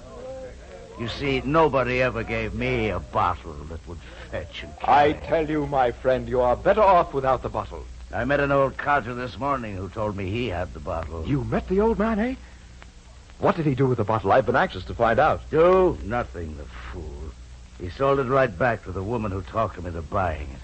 Some idiotic female who said she was making the whole transaction to save her husband. Good Lord. Kokua. What's the matter with you? For the love of heaven, help me out. It was my wife who did this for me. Here are the 2 centimes. Go to my house. Offer her these for the bottle. She will give it to you instantly. Bring it to me, and I will buy it back from you for 1 centime. Will you do it? Why not? Whatever you do, don't breathe a word to her that you have come from me. You're not making a fool of me. I promise you I am not. Now, quickly, let us go. Well, I've got the bottle, all right. I see you have. I am prepared to fulfill my end of the bargain. Here is 1 centime. Stay back. Take a step near me and I'll smash your mouth. You thought you could make a cat's paw of me, did you? What do you mean? Mean? This is a pretty good bottle, this is. That's what I mean. How I got it for 2 centimes, I'll never make out. But I'm not going to let you have it for 1. You mean you won't sell? No, sir. But I tell you, the man who has that bottle will roast in Hades. I figure I'm going to roast anyhow. Now get moving. I don't believe it. Kokua. Kokua, my beloved. We're free.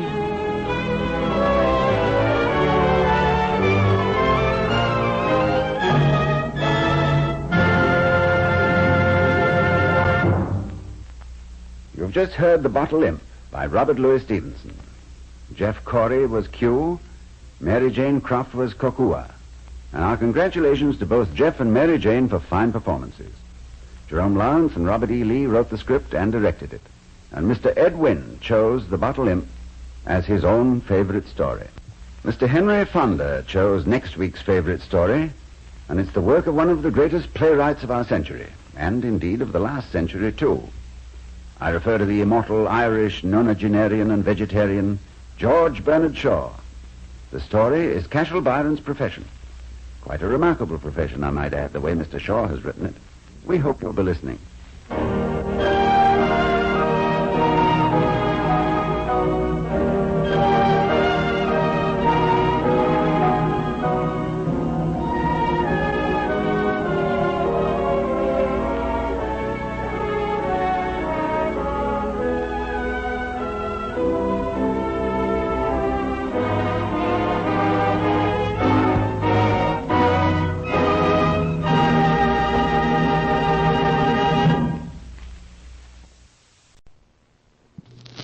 This is Ronald Coleman, inviting you to radio's most dramatic half hour, Favorite Story.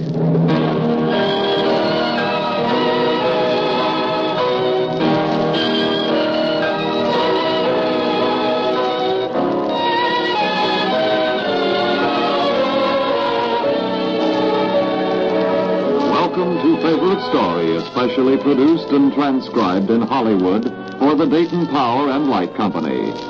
Each Tuesday at this time, you're cordially invited to enjoy stories by the world's master storytellers. Now, some of these stories you've read and loved many times before. Now, others may be new discoveries for you, new adventures in great literature. George Bernard Shaw, the sharp-tongued, keen-witted Irish playwright, is the author of tonight's favorite story, Cashel Byron's Profession. Stage and screen star Henry Fonda, who will be heard on the world premiere of the New Electric Theater this Sunday, October 3rd at 9 p.m. over WHIO, selected this play for you. And now, here is your host for Favorite Story, Mr. Ronald Coleman. In his first 9 years as a professional writer, George Bernard Shaw made a total of £6, which is a trifle less than $30. Since that time, Mr. Shaw has been somewhat more successful, making himself more than $1 million from such plays as Pygmalion, St. Joan, Caesar and Cleopatra. His sharp beard, his sharper tongue, and his portable typewriter, which is the sharpest of the three, have been needling playgoers for the better part of a century. Our favorite story this week is a fine example of Bernard Shaw's skill with the needle. It's Cashel Byron's Profession. And, as nearly as we can tell, this is its first radio production. Mr. Henry Fonda asked us to produce Cashel Byron as his favorite story. To play the title role in Mr. Shaw's adventure, we have called an actor from the playwright's hometown of Dublin, Ireland, Dan O'Herlihy of the Abbey Theatre, who came to this country not long ago to play Macduff in Orson Welles' film production of Macbeth. Now, Mr. O'Herlihy takes the hurdle from Shakespeare to Shaw and appears as Cashel Byron.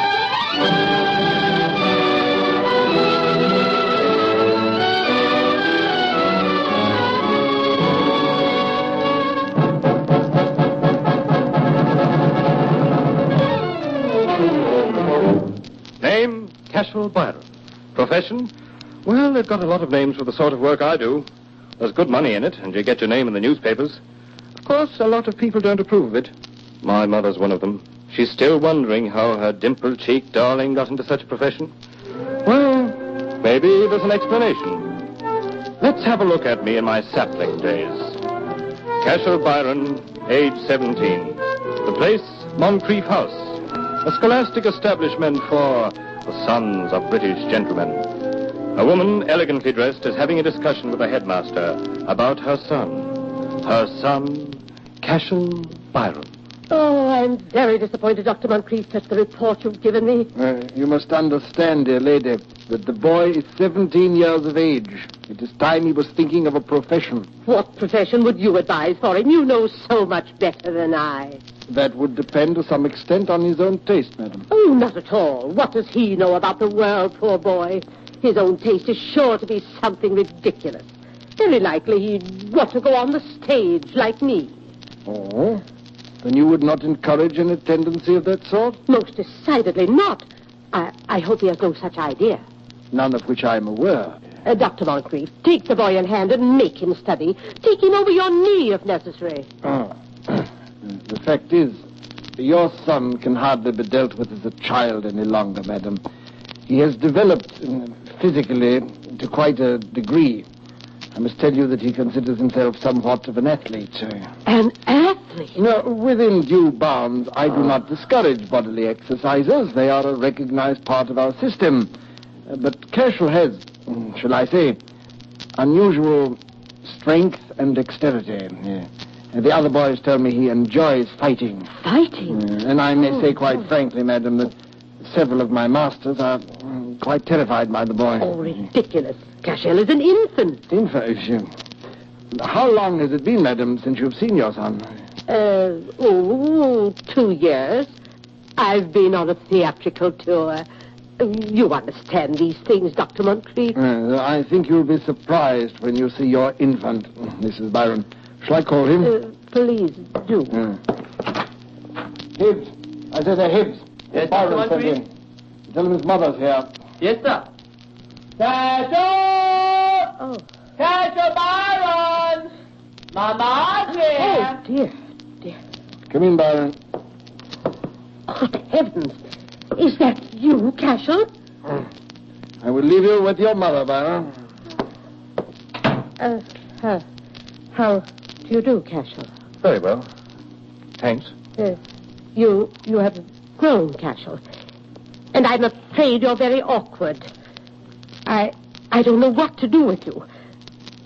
Dr. Moncrief tells me that you're quite rough. I am not. It's because there is no use in contradicting me in that fashion. I am sure that whatever Dr. Moncrief says is perfectly true. He's always talking like that. I can't learn Latin and Greek, and I don't see what good they are. We are not talking about Latin and Greek, Cashel. I will not allow any fighting. You don't know anything about it. Dear, you're beginning to speak coarsely, Cashel. After all the pains I took with your enunciation when you first began to talk. I speak the same as other people. I don't see the use of being so jolly particular over every syllable. Oh, dear. I used to have to stand no end of chaff about my way of speaking. The fellows here know all about you, of course. All about me? About your being on the stage. You complain of my fighting. I should have had a precious bad time of it if I didn't lick the chop out of some of them. Cashel, I came down here on your behalf, but this interview is most unpleasant. I have just paid your school tuition of 2 more years. 2 more years? I won't stay here that long. Nonsense. Now you may kiss me goodbye, Cashel, and return to your studies. No, What do you mean? I don't care to kiss you. Your manners are quite bad. You may leave now, Cashel. Please call Dr. Moncrief. I wish to speak to him about increasing your discipline. Aren't you going to say goodbye, Cashel? Cashel! How much did your mother give you, Cashel? Not to hate me. Oh, I said it was beastly mean. She's as mean as can be. It's all Monkey's fault. He's been cramming her full of lies about me. But she's as bad as he is. I tell you, I hate my mother. Oh, come, that's a little strong, old chap. If she thinks I'm going to stick here for the next 2 years, she's jolly well mistaken. I mean to bolt. Run away from school? What a laugh. There's only one thing I'd like to do before I leave. I wish I could get old Dr. Monkey Moncrief in a boxing ring. How I'd like to get him against the ropes.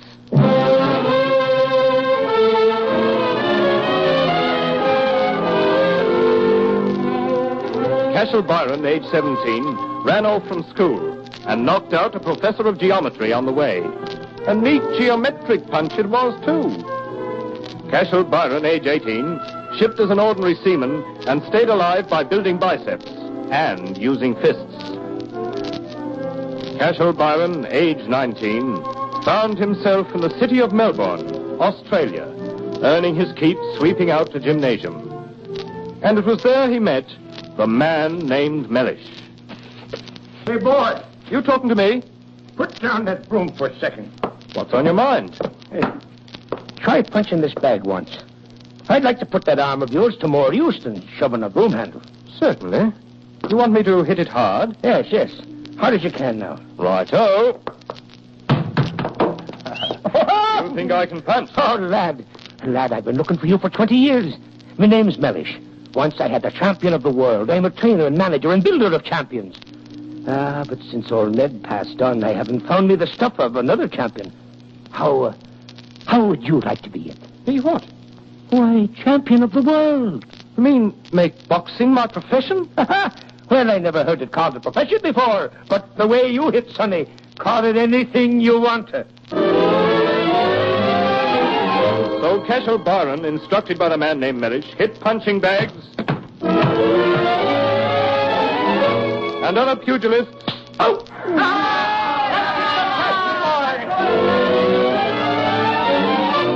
And much to his own surprise, at the age of 22, the winner and new champion of the world, Cashel Byron!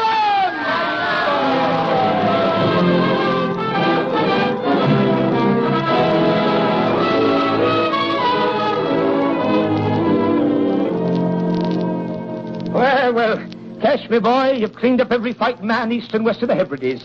Now it's time we went home. Home? I don't have a home. To England, man. I don't want to go. What? Oh, but Cash, I've already scheduled a match. We have our passage and the most delightful country home in Great Britain where we can train for it. I won't go. What? Well, you've got to go, Cash. You're in the boxing business. Beg pardon, profession. You're caught up in it. You've got to go where the bouts call you, lad. We're off for England, Cash, me boy.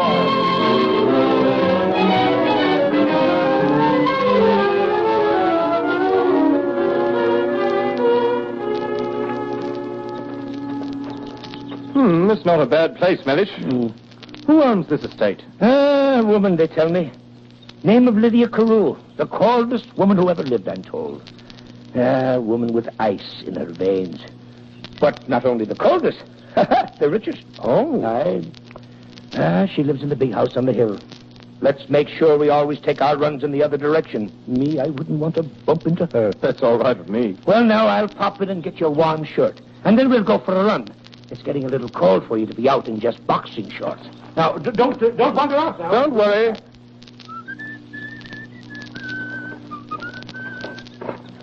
Oh, who's that? Oh, I beg your pardon. I was walking in the woods and I'm afraid I got lost. I'll leave at once. No. Please don't go. When I first saw you standing there in the sunshine, I thought you were a statue. Oh, forgive my attire. Or rather lack of it. You see, I'm quite alive. Yes. And now I must leave. I must say that as you emerged from the trees, I thought you were a forest goddess. You are genuine and alive, aren't you? Yes. Oh, please, before you go, tell me what your name is. Permit me to introduce myself. My name is Cashel Byron. Oh, yes. You're here for your health. Oh, that's what they've told you. Yes. Good.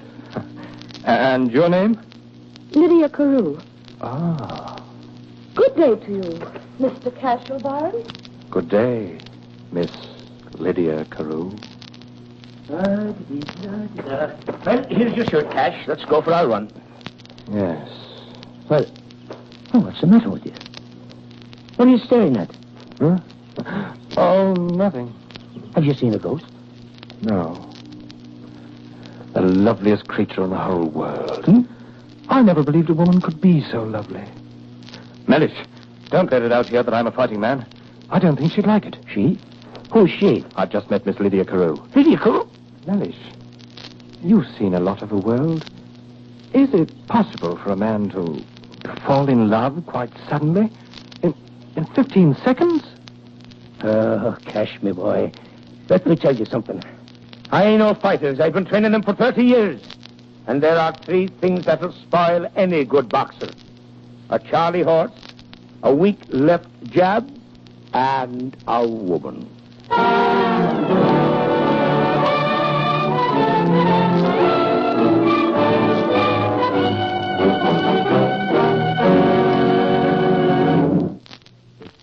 We continue with the trials and tribulations of one Cashel Byron, as described by the great Irish playwright Bernard Shaw.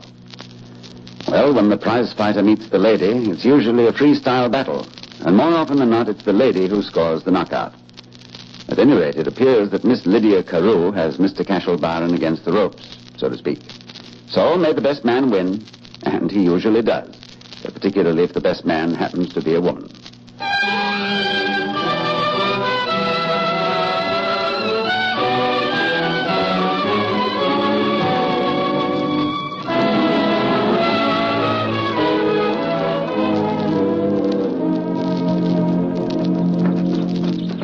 Lydia! Ah. Forgive me for intruding in your garden. Oh, I had to see you again. Pray sit down. I was just idling away the time, casting pebbles into the pool. Watch. Look at the widening rings. Vibrations, the scientists call them. And they're the same, they say, as the twinkling of stars, or the pulsations of chords of music. Yes. I've been inquiring about you, Mr. Cashel, Byron. Oh, you have? What have you found?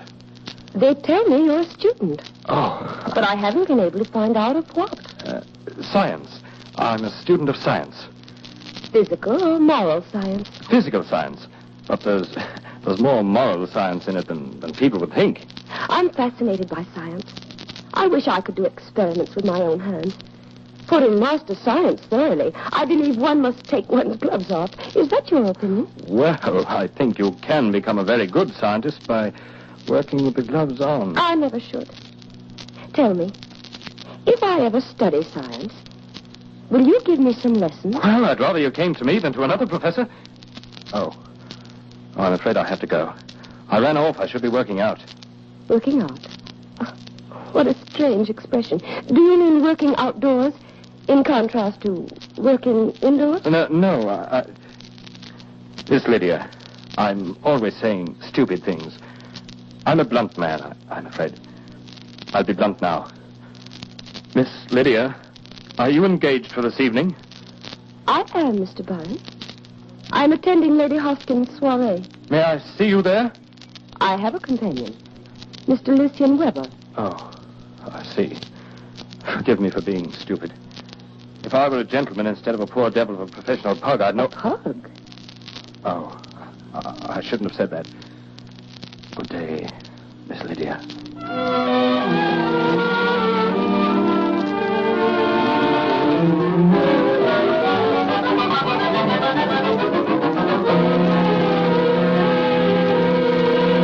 Melis! Come in here.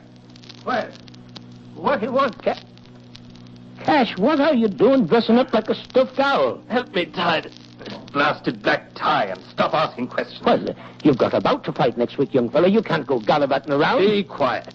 Where the devil are you going? I'm going to try to invade her sphere of life. What? I'm going to a party, Mellish. To a soiree. A what? A soiree at Lady Hoskins. You are you? Were you invited? No, but I'm going anyway. To see if I can stay on my own 2 feet in their kind of ring. You can announce tonight's bout officially. The prize fighter meets the lady. No holds barred.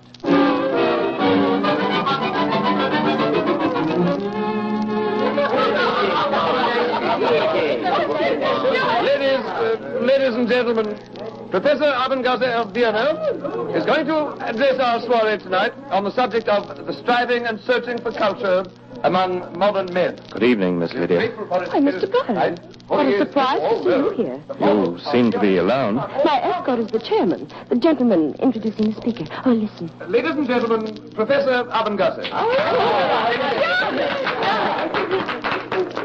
My friend, my recommendation to you in my role of an educator is to learn, to make yourselves better and wiser from day to day. You must strive, you must struggle to make yourselves more clever. Strive for cleverness. My theory... Just a minute, Professor. I think you're so wrong. It hurts. Just one moment, young man. Let me have my say, then I'll shut up.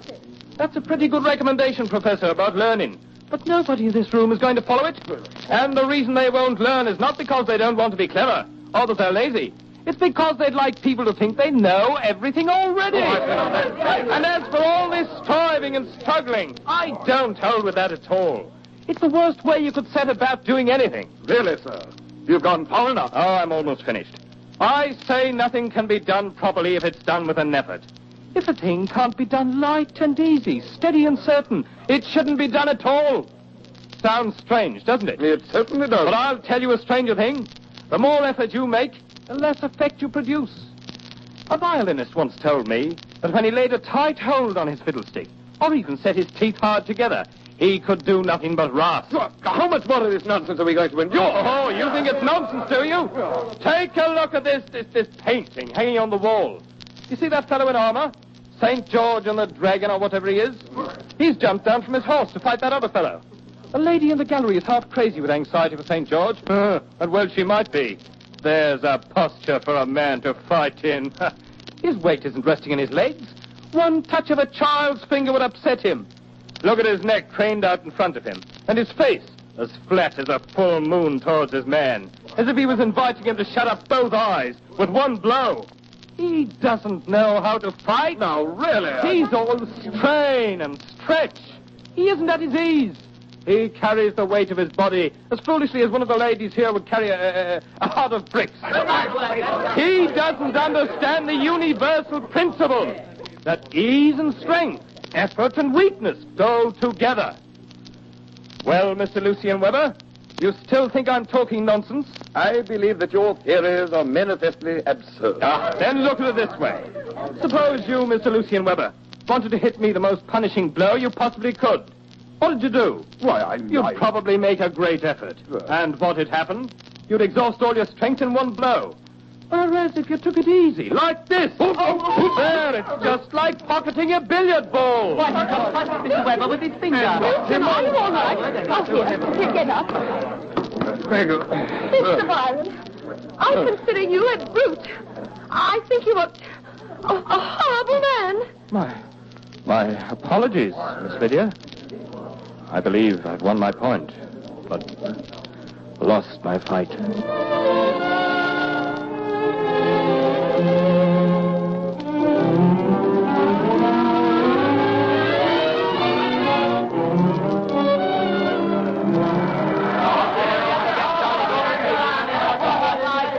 Lydia, I can't for the life of me understand why you made me bring you to this low place.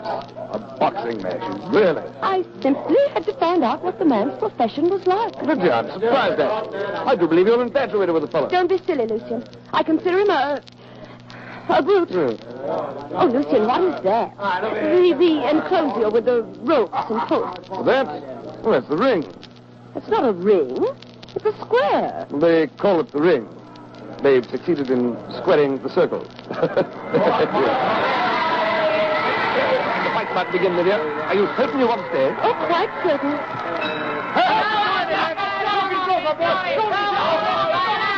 Oh, Lucien. Lucien, they're hurting me. Lucien, take me home.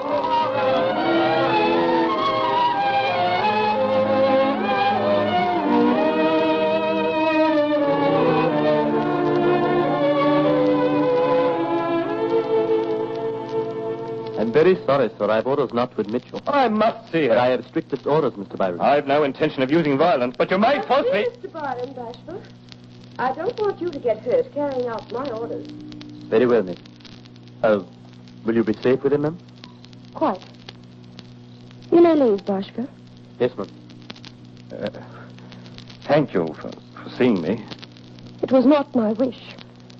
Miss Lydia, I found out that you came to the fight. Well, I did. I had intended that you not ever know my profession. Now that you do, I stand before you, bare-souled and humble, asking that you consider me a man, not a monstrosity. A man who loves you, Miss Lydia.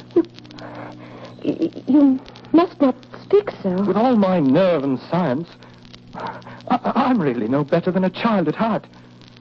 I've always had a notion that an angel would turn up someday. And you have. I am no angel. I think the reason I love you, Miss Lydia, is that you're the only person that's not afraid of me. Oh? Other people are civil because they don't dare be otherwise to the cock of the ring. It's a lonely thing to be a champion. It is also a lonely thing to be a very rich woman. People are afraid of my wealth and what they call my learning. We have at least one experience in common. And now, do me a great favor by going. We have nothing further to say. Just tell me this. Suppose I were a rich swell. I will suppose nothing. But what is? May I never see you again? Never at all. World without end, I meant. Never as the famous prize fighter. Miss Lydia, I've given up fighting. I'll never fight again. Mr. Byron, you would do this for me? Yes, Miss Lydia. But I must be absolutely honest. For you, and because nobody will fight with me anymore, that's another disadvantage to excelling in this game. You put yourself out of business by scaring away the competition. I'm retiring of necessity and love. Mr. Byron. I intend to have one more fight. Oh? I'm going to knock you silly, Miss Lydia, and carry you to the altar. Mr. Byron, since I saw you fight, I've been studying the jargon and vocabulary of your profession. Mr. Byron, I throw in the towel.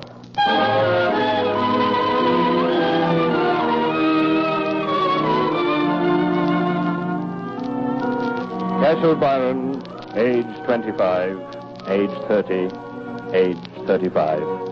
Retired champion of the world. Happily married, thank you. Profession? Fighter. Returned by a large majority to the House of Commons. Cashel Byron is known as the best fighting man in the British Parliament. No, they don't have a rope around it, and the floor isn't made of canvas. But it's possible to score a knockout blow now and again. You see, there are other ways of punching in this life. But you've got to know the secret. Keep your balance and take it sweet and slow.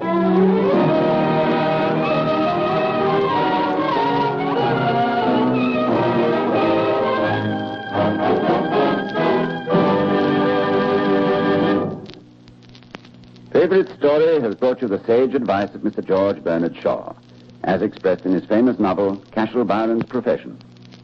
Dan O'Hare came all the way from Dublin's Abbey Theatre to Hollywood just to play Cashel Byron, and, of course, to make a few movies as well. Mr. Henry Fonda, also of the movies, chose this delightful Shaw comedy as his own particular favorite story. Ronald Coleman will return shortly to tell you about next week's favorite story. Sometime today, perhaps, you switched on your vacuum cleaner, and you figuratively had the services of our entire organization there helping you clean your rugs. Yes, every time you flip a switch or press a button, electricity is there ready and waiting, because the men and women of our company have done such a good job in keeping your electric service constant and dependable. Now, these people are the employees of the Dayton Power and Light Company, one of America's business-managed, tax-paying, self-supporting gas and electric service companies. They take pride in their jobs. They're skilled and experienced people, and they are one of the reasons you can depend upon gas and electricity to be there whenever and wherever you want it, whatever the task. So, whenever you think of the Dayton Power and Light Company, think not only of turbines and generators, gas pipelines and meters. Think of these people. They are your friends and neighbors who live here in your own neighborhood, raise their children here, and pay their taxes here. They are the Dayton Power and Light Company. Under sound management, they work around the clock and around the calendar to keep up the values of your gas and electric service, to keep it one of the biggest bargains in your family budget. Now here again is your host, Mr. Ronald Coleman. A governor of New Mexico wrote next week's favorite story, a novel of such smashing success that it made all previous bestsellers seem like railroad timetables by comparison. General Lew Wallace's heroic tale of Ben-Hur. Next week you'll thrill again to the chariot race, the scenes in the Roman galleys, and the religious inspiration of Judah Ben-Hur. We hope you'll be listening. Join us again next Tuesday at this same time when the Dayton Power and Light Company brings you another favorite story. Good night. This is WHIO Dayton. This is Ronald Coleman, inviting you to radio's most dramatic half-hour, Favorite Story.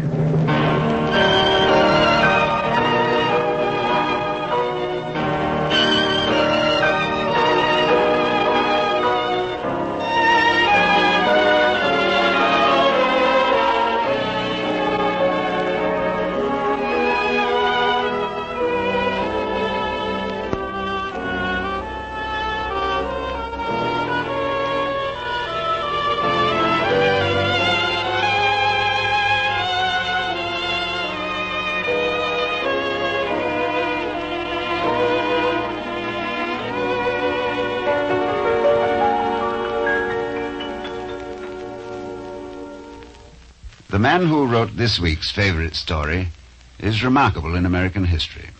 He was a governor of New Mexico, a minister to Turkey, and a general in 2 wars. He saved Washington, D.C. from almost certain capture during the war between the states.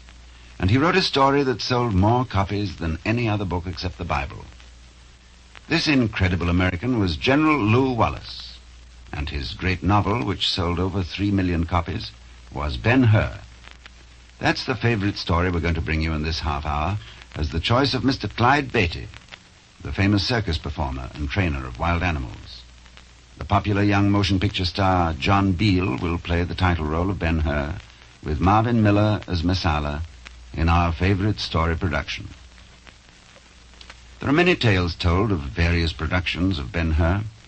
When it was filmed in silent movies several decades ago, a troupe of actors was sent all the way to Italy, where they staged the famous chariot race in the actual ruins of the Roman Circus Maximus.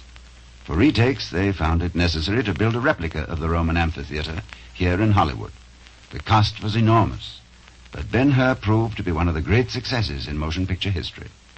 We're proud to bring you our radio version of Ben-Hur as Clyde Beatty's favorite story.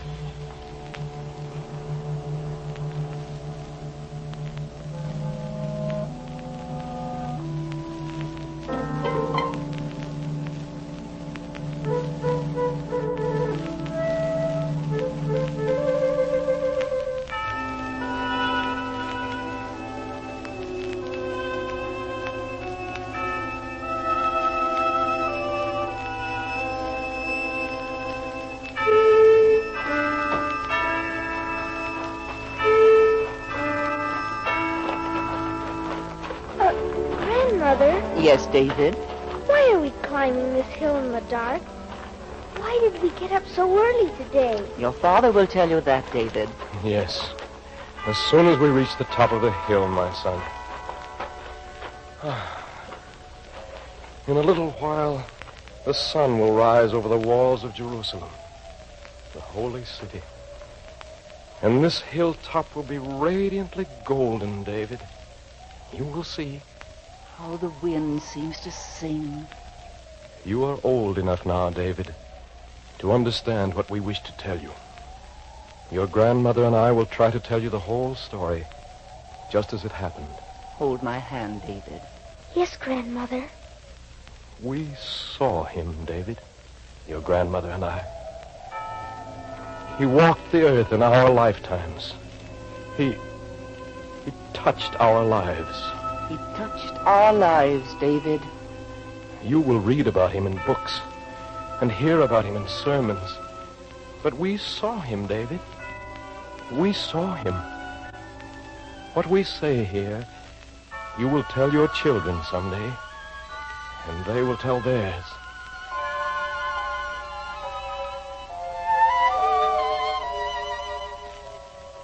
We will go back many years before I first saw him. My best friend, David, my boyhood companion, was returning to Judea after 5 years in Rome. I remember I ran down the street toward the Roman garrison to meet him. How I ran that day. Messala! Oh, Messala! Who calls me? Oh, welcome home, Messala. Oh, it's Judah Ben-Hur. Yes. How's the student? I am well. It's been a long time, Messala. 5 years. So it has. How fine you look in your uniform. This is a special parade uniform designed by the best artisans of Rome. We march today with the new procurator. Valerius Gratus? He arrives today. Ah, there's a man who will teach the weaklings of Judea real Roman discipline. Messala. Well, why do you stand there gaping like a child? You're so changed. Changed, certainly. I'm a soldier. I'll never forget the day you left. I saw you start off for Rome, and I cried. You were my closest friend. Now you've come back, almost like a prince, and yet... Yes? I wish you were the Messala who went away. Ah, how provincial you are. I pity you, Judah. You have a good face, but the weakness and sentimentality of a bookish man, which makes you a typical Judean. Yours is a life with no opportunities. But I The world lies before me. I bid you goodbye, Miss Hall. I wish I had not come. I sought a friend, and I find a Roman. Goodbye, Miss Hall.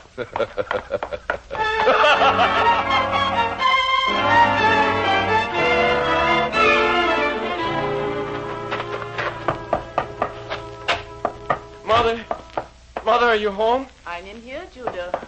Mother, I must talk to you. Such a sad look, my son. Is anything wrong? Tell me, Mother, am I a weakling? A weakling? Oh, no.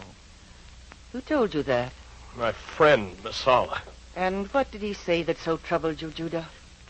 He has changed, Mother. Very changed. You mean he has come back a Roman? Yes. And they have taught him that to be a Roman means to be a master. But are we so low? Is sentiment a sin? And is reading a book a sign of weakness? My son. Judah!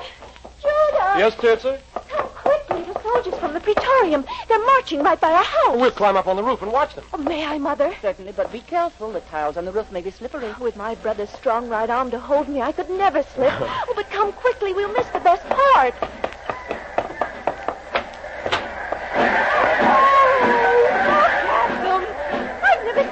Many soldiers. There's the procurator on the golden litter. Okay, can you make out the sign above his head? In a moment I can. He's almost below us. Yes. Valerius Gratus, it says. New procurator of Judea. All hail. What happened? The procurator.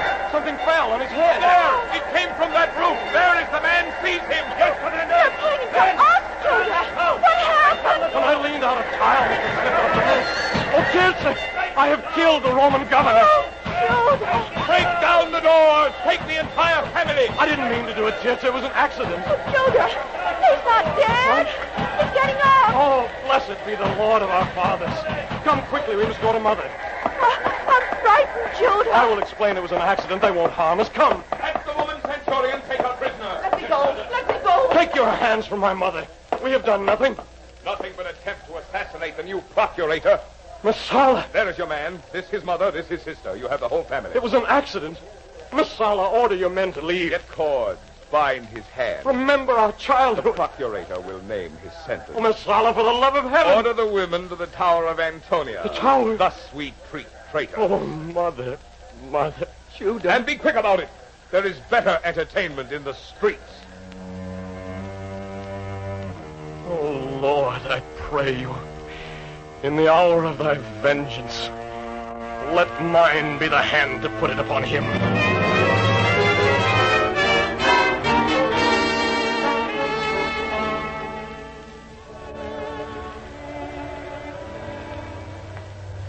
For many years, David, I did not know what had happened to my mother and my sister. They boarded up our house, and without a trial, they sentenced me to life in the galleys. Oh, Father. They tied a thong around my wrists and fastened it to a chariot. They dragged me, barefooted, toward the seashore, toward the galleys, my feet bleeding, the yellow dust flying up in my face.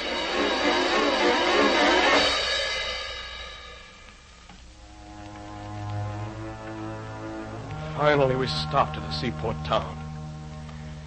I lay in the dust of the road, my throat parched with thirst. I wanted only to die, or to kill. And then, suddenly, I felt a hand touch my shoulder, gently, like a caress. I looked up, and I saw a face I've never forgotten. It was a young man, about my own age. His hair was bright chestnut, and his face was lighted by dark blue eyes, so good, so full of loving kindness.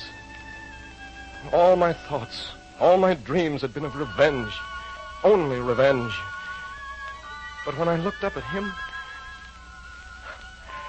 my heart became as a child's.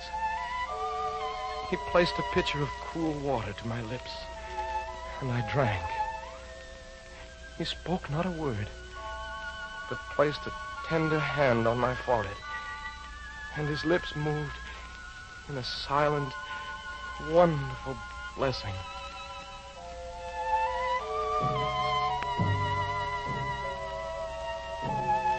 Through all the long months, through all the dark years in the galley, I had hope.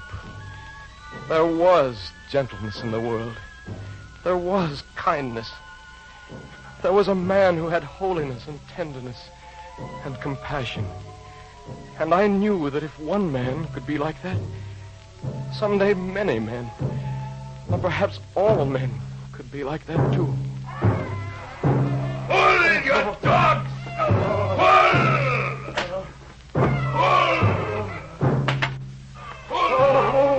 Oh, God. Oh, God, I pray to you. Let me keep believing. Let me hold in my mind the face I saw in the village called Nazareth.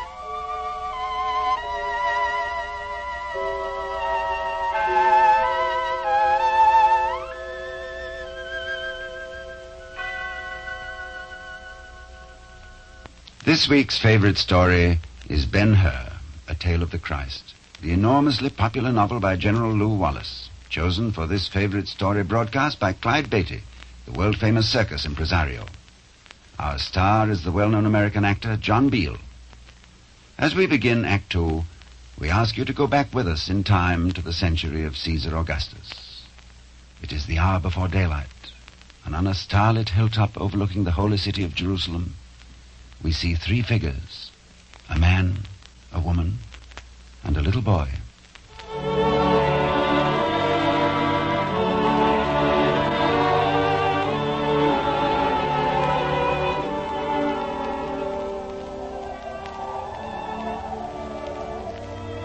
Father, the sky is getting gray. Yes, David. Grandmother, what did they do to you? And to Aunt Tirza? You're quite a man now, David, and you may know. But the story, at least the first part, is not pretty. Hold my hand very tightly, David. Yes, Grandmother. For 8 years, we sat as dead ones in a black dungeon. They threw us a crust of bread, a cup of water. We existed, but there was no air, just a crack of light. All that kept us alive was the love we had in our hearts. And love is God, David. In the darkness, we reached for the light.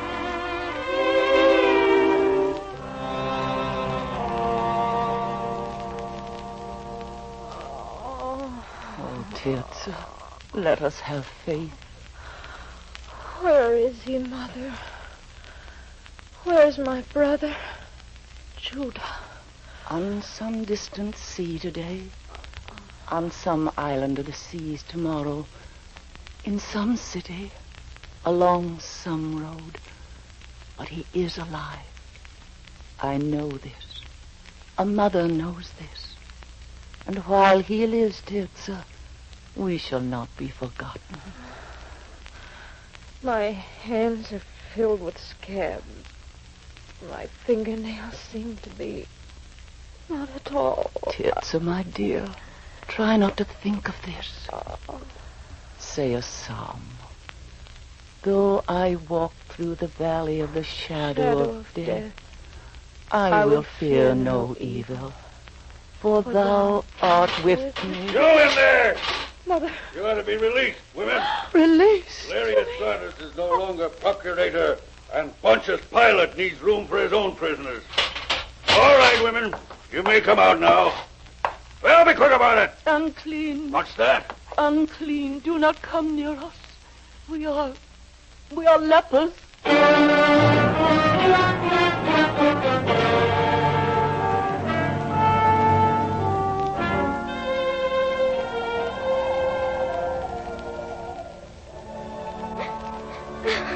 Do not cry, David.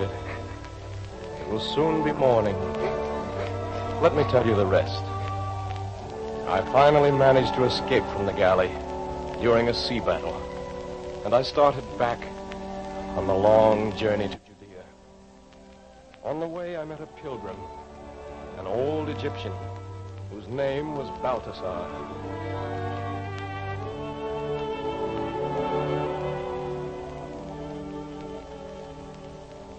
Peace to you, my friend, and God be with you on your journey. And with you, good stranger. Can you tell me how far it is to Judea? I come from there. Oh? It is 2 days' journey. You come from Judea? Tell me, do you know a family there named Her? Ah, yes. All Jerusalem knows. A great tragedy. Tragedy? They were set free, but in the vileness of the dungeon, they had become lepers. Oh, no. They are friends of yours? My mother and my sister. Oh, my son. I am Judah ben Hur. Do not despair. Have faith. Faith? I shall devote my entire life to vengeance. I shall herd with wolves if need be. I shall grind every Roman into the dust. To the flames, everything Roman. To the sword, every Roman born. My boy, listen to me and believe what I say. On a December eve, 27 years ago, 2 companions and I walked across a desert, following a bright star. I do not wish to hear your story. You go to Judea, I urge you to listen. On that night, we found a child, newborn, in a manger in Bethlehem. We saw and worshipped him, and gave him gifts. Melchior gave him gold, Caspar frankincense, and I gave him myrrh. Why do you tell me this? I alone of the 3 whom they called wise. I alone have lived to know that this child has grown to a man, and the message he has brought the world fills the air of Judea. Love, he says, is greater than force.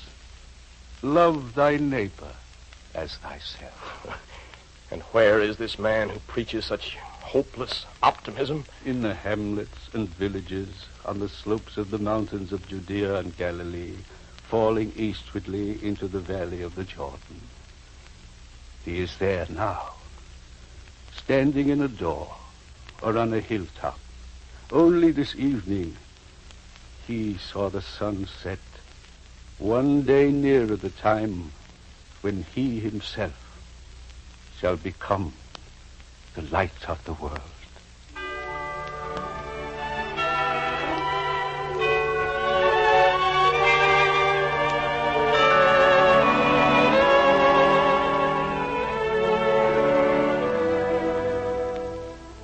But I would not believe, David.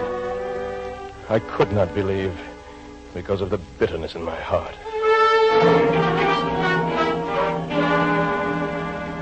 I found my enemy. I found him in Antioch, at the Circus Maximus. He was a hero, a chariot racer. If only I could defeat Messala at his own game. For months I trained a team of horses. And then the day of the contest arrived. My chariot was white, his scarlet and gold. I managed to get into position just to the right of him. Oh, give me faith!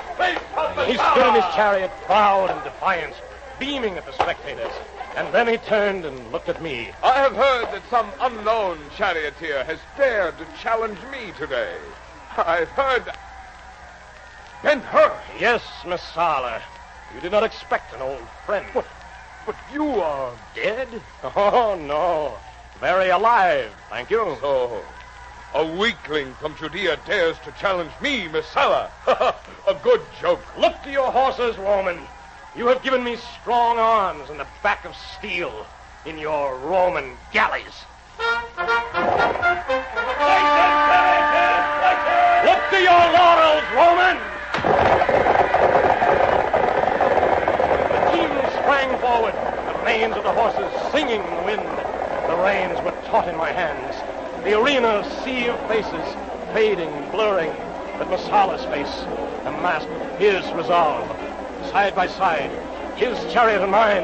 A mighty pull on the rein, and the iron-shod point of my axle caught Messala's wheel and crushed it.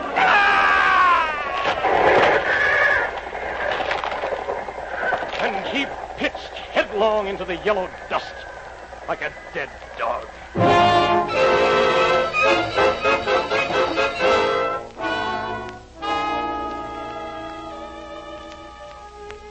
This was the revenge I had prayed for. The Lord God had delivered my enemy into my hand. But there was no joy in my victory. My soul was empty. I came back to Judea, and everywhere I heard whisperings on the wind. A voice, they said, of one who was called the Son of Man. And everywhere his words, "Blessed are the pure in heart, for they shall see God. Blessed are the peacemakers, for they shall be called the children of God." A man of Bethany named Lazarus, he raised from the dead. The blind had sight again. The lame could walk. For this man had taught them the great power of love and of faith. I searched everywhere for my mother and my sister. Finally, I found them. They were cringing in the darkness of a cave. Mother!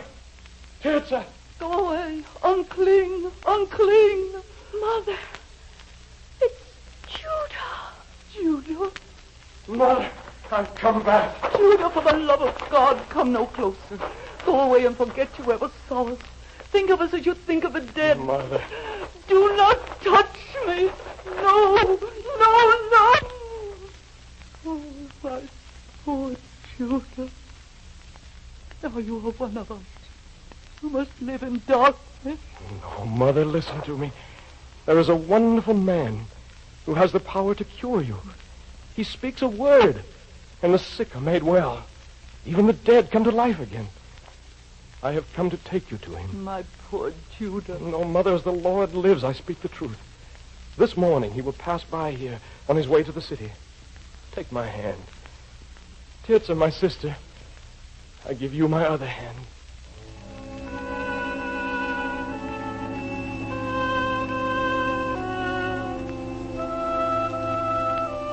We stood by the road, and he stopped and touched us both lightly on the foreheads. We believed, and we were made whole again.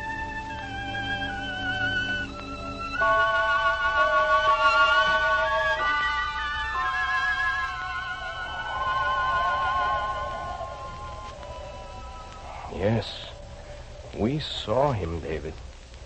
He walked the earth in our lifetimes. And on this day, 10 years ago, the stone was rolled away from the sepulchre, and we heard, as if it were sung on the wind, "I am the resurrection and the life." The sun. How golden it is. It's a new day, David. Yes, a new day. When there is faith in our hearts, my son, and kindness towards our fellow man, then every sunrise brings us renewal, and we live again. We are resurrected, as he was. And David, remember this. Where there is love, there you will find God. Good morning. Oh, good morning, Father.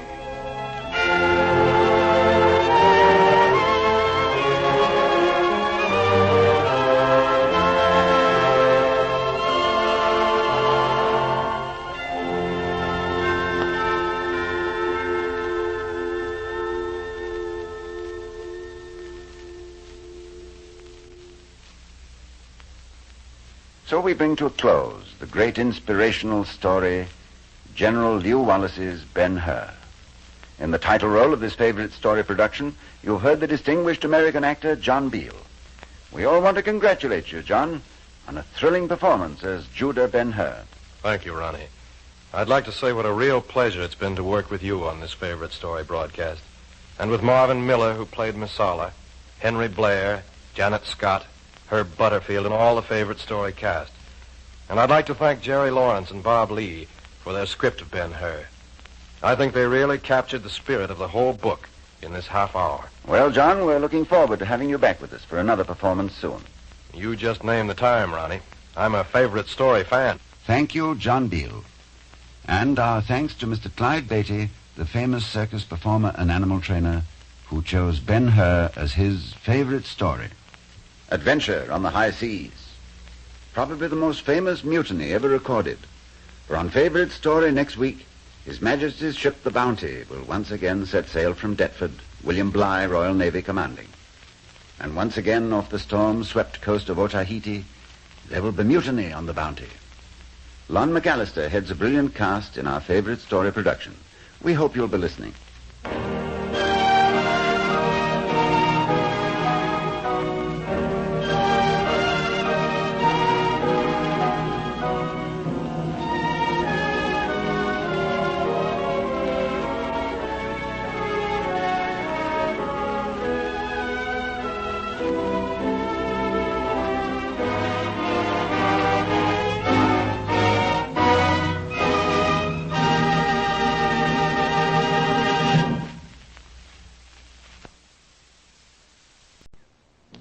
This is Ronald Coleman, inviting you to radio's most dramatic half hour, Favorite Story.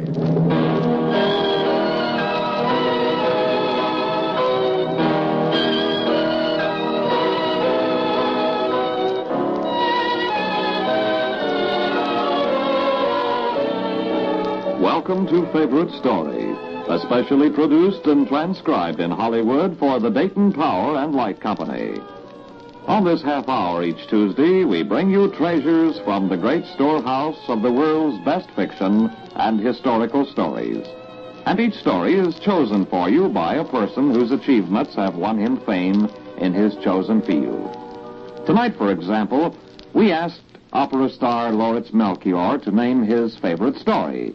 And his selection is a truly unusual one. The Man Who Made Gold by Fitzjames O'Brien. And so, to tell you about the weird adventures of this alchemist, here is your host, Mr. Ronald Coleman. It is not altogether to the credit of mankind that we have been trying to make gold almost as long as we've been able to walk on 2 feet.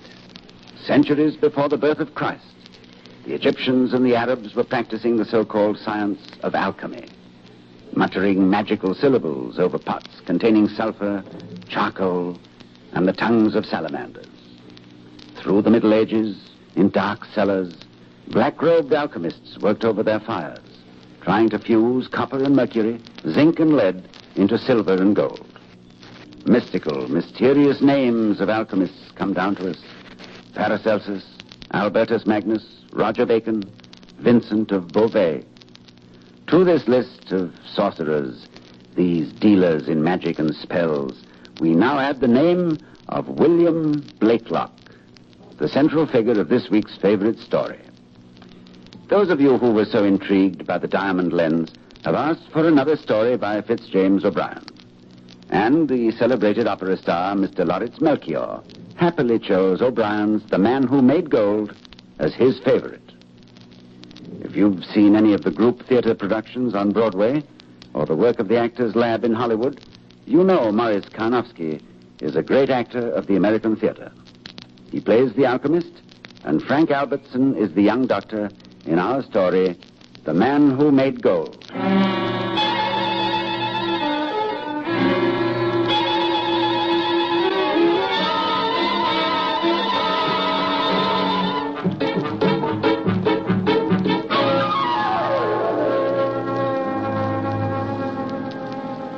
It was raining that night. The kind of cold rain you get in New York in an undecided December. Yes, who's there? Quickly, Doctor. Let me in. Oh, Doctor, you must come with me at once. My dear young lady, you're soaked to the skin. Come in, come in. Now, what's the trouble? My father has met with a severe accident. He needs a doctor right away. Please hurry. Well, how was your father hurt? An explosion. An explosion? Oh, hurry. He's hurt very badly. Is he working in some factory? No, sir. No, sir. He's a chemist. A chemist? Why, he's a brother professional. Just a moment. I'll slip on my coat and go with you. Do you live far from here? On 7th Avenue, just a few blocks from the end of the street. Did you leave anybody with your father? No, sir. He won't allow anybody but me to enter his laboratory. But don't ask me questions. Please hurry. He may be dead by this time.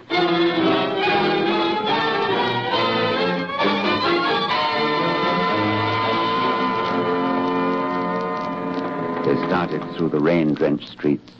The girl, half woman, half child, had an almost angelic face, and yet her clothes were in tatters, her shoes full of holes.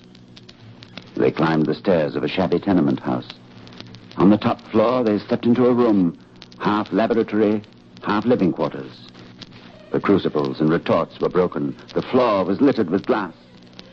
There is nothing more melancholy than to behold science or art in distress. It was like seeing a poor musical genius with a battered violin. In one corner, stretched motionless on a wretched bed, they saw a silent figure. Who are you? Who brought you here? How dare you come to my laboratory to spy on me? You're quite badly hurt, my friend. I'm a doctor. A physician? A surgeon also. Why, you're badly burned, my friend. You're bound by oath not to reveal the secrets of your patients? Yes, of course. I'm afraid that I'm hurt. Here, now. These are quite serious burns. You must not leave your bed. Your arms, your chest, and most of your face are badly scorched. You will not reveal anything you see here? No. Now let me put some ointment on your burns. Oh, I'm sorry. Promise me. Oh, no, of course. Just now, relax. I'll trust you. I'll pay you well. Handsomely. Richly. Riches beyond your knowledge. You must keep quiet. I'll leave a sedative with your daughter, and I'll see you again in the morning. Thank you, Doctor. My daughter. You've seen her? When? Where? 1,000 curses on my... Oh, please, Father, don't curse me again. Please. Please, you're ill. I'll do anything you say, but rest, as the doctor says. You ungrateful doctor. You see there the most vile of children. I am the most unhappy man on earth. Please, sir, you are in dangerous condition. Ah, there she is. There. I must tell someone. Doctor, I have your oath. An oath is a sacred thing with the doctor. With any kind of scientist, I know this, for I'm a scientist, too. My dear sir, you must... Listen to me. Listen to my story. I am an alchemist. Alchemist? Yes. Since I was 22 years old, I've pursued this wonderful and subtle secret. To unfold the mysterious rose, guarded with such terrible thorns. To decipher the wondrous table of the emerald. To accomplish the mystic nuptials of the Red King and the White Queen. To marry them soul to soul and body to body forever and ever in the exact proportions of land and water. That was my aim. And I did it. I alone of this generation have accomplished it. You're very sick, my friend. I must insist upon your remaining... 2 years ago, I solved the great problem. I transmuted baser metals into gold. No one but myself, that girl, and God know the privations I'd suffered up to that time. I sacrificed everything, food, clothing, air, exercise, everything but shelter toward the one great end. And I succeeded. Nicholas Flamel did it in 1382. George Ripley did it at Rhodes in 1460. Alexander Seton and Michael Scourgevoulges did it in the 17th century, but I did it in our time. I made gold here, in this room, in my crucibles. I manufactured gold. Sir, I cannot be accountable for your well-being if you don't rest. I beg you to lie back. I can see that you doubt me. You think I'm a crazy old man. Do as the doctor says, Father. If you dare interrupt me, it was this girl. Day after day, I gave this girl what I succeeded in fabricating. Each day, I was able to make only a little ingot, worth perhaps $30 to $45. I told her to save it for me. We lived as poorly as ever, but I thought the child was merely being thrifty. For 2 years, I did this. And at this time, I calculated I had made 500 of these ingots. At $30 apiece, that would amount to $15,000. Yet, after all that time, when I asked my daughter for an ingot of gold, she burst into tears and said that it had all been stolen from her. No other explanation, mind you, just tears and this wild story. Father. Perhaps the story is true. No. She's some sort of female miser or gambler who robs her old father of the gold he makes. Oh, I can't believe that. She looks so innocent. She deceives you as she did me. No, let me go on. I went back to work at my crucible with redoubled energy. I made an ingot of gold every second day. I determined this time to put them in some secure place myself. But the very first day I set my apparatus in order, the girl, Marion, That's my daughter's name. She came weeping to me, begging me to allow her to take care of the treasure. I refused, but she persisted. She clung to my neck. She threatened to leave me. In short, she used all the tricks known to women. So, finally, I did not have the heart to refuse her. Since that time, she's continued to take the golden ingots. Look around you. Look at the way we live. We don't have enough food. Our clothes are rags. The rent of this hole is a mere nothing. What does this girl do with all the gold? Tell me, sir, what is your name? My name, William Blakelock. I come of an old Saxon stock, sir, that bred true men and women in former days. How did it ever come to pass that a girl like that one ever sprung from our line? Perhaps you're mistaken about your daughter. Delusions regarding alchemy used to be very common. What, sir, you still doubt? You doubt that I have manufactured gold here in this room? I'll give you proof. I'll pay you with one of my ingots, and you shall take care of me until I'm well. Marion, get me an ingot. Father. Get me an ingot, I say. Obey me, or I swear I'll place my curse upon you forever. Doctor. Get an ingot. Very well. What have I done to deserve such a child? Mr. Blakelock, unless you remain in bed, unless you calm down, I cannot be responsible for your well-being. Well, give it to him. Oh, please, You see how reluctantly she parts with it. Take it, sir. It's yours. I believe. Oh, yes. That's one that I made just before the unfortunate explosion. It looks like gold. If you doubt its genuineness, there are acids on the table. Test it. All right.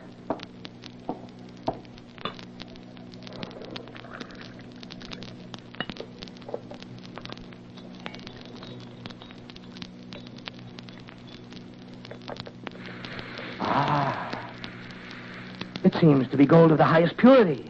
You're surprised, huh? Well, that's natural. But, Mr. Blakelock, I can't take this gold. I have no right to it. I can't charge you so large a fee. Take it. There are plenty more. Your fee will amount to that before I'm well. I bid you good night, then, Mr. Blakelock, and I urge you again not to leave your bed. Good night. Good night. Good night, then. Doctor, please listen to me. What do you want? Keep your voice down. If you have any compassion in your heart, I beg you, give me back that gold ingot. Oh, it's true, then. You're as mercenary as your father said you were. Lord, Please give it to me. My life depends on it. Here, take it. I wouldn't touch gold that comes from the same house where you live. Oh, Doctor, if you knew. Someday, perhaps, I shall tell you the whole story. The most tragic story in the world.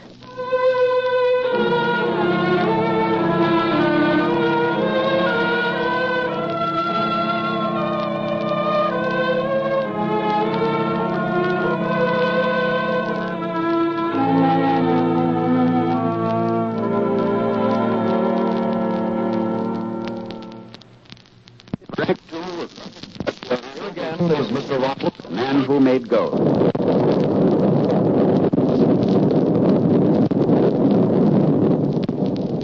The young doctor stood at the window of his chambers. What he had seen that night was nothing which belonged to New York City in this modern century. He felt as if he had the dust of the past on his shoes. And the adventure with Blakelock the alchemist had slipped him back through 500 years to the doorstep of the Dark Ages. He stared at his hands.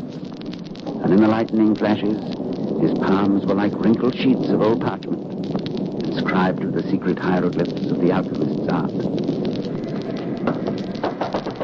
Dr. Luxor. Yes? Oh, Doctor, forgive me for coming to you again so late, but my father is out of bed, working over his crucible. Will it kill him? It would be far better if he kept quiet. Well, come in, out of the rain. I beg him to rest, but he only laughs at me. If anything happens to him, I shall die. You have no idea how I love my father. Then why do you make him so miserable? I tried to save him. It was for the sake of my poor father that I began to deceive him. What have you done? How have you deceived him? Doctor, my father told you his side of the story. How he worked for years in his laboratory. But every experiment ended in failure. Bending over us with torch and his Bunsen burners, he grew weaker every day. I realized, Doctor, that he was on the verge of the grave. If his mind wasn't relieved, I knew my father would die.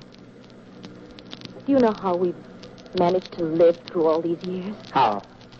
By my needle. I've done sewing to pay for our food and shelter.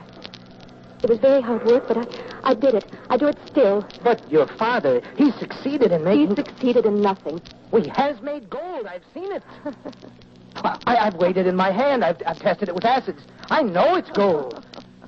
Well, you're merely a child. You don't understand what your father's accomplished. The ingot he gave me was purest gold. Yes, it was purest gold. But my father did not make it in his test tube. Hear the rest of my story, Doctor. Go on. I knew my father was dying of disappointment. I had to save him. I put away every penny I could find and hid it in the old sugar bag underneath my pillow. I took extra needlework. I went without eating. But the little bag of money grew so slowly. Oh, so slowly. You'd better go home. It's late at night, and I'm not... No, you must hear me out. My father was getting more pale, more despondent every day. I knew I had very little time. So I started to sell what few possessions I had.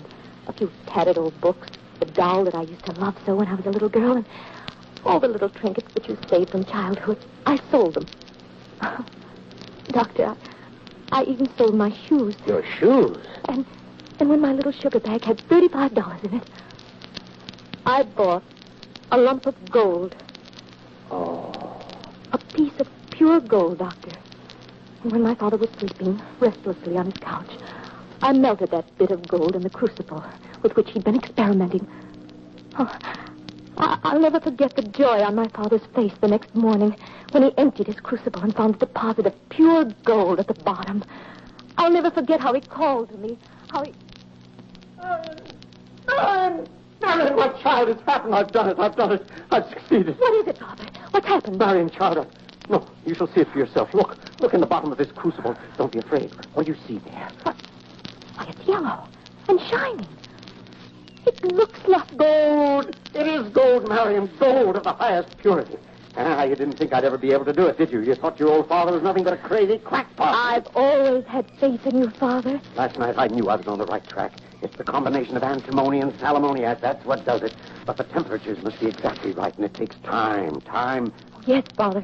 You know what this means, child. No more scrimping, no more saving candle stubs and bread crusts. We're rich as the Medicis, richer if we like. There's color in your face again, Father. Why not? Pale cheeks go with failure, despondency. No more of that for us.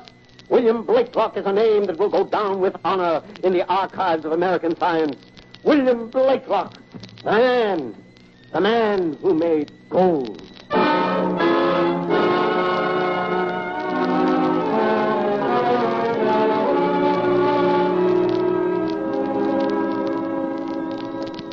So, the whole thing is a fraud. Oh, Doctor, don't you understand why I did it?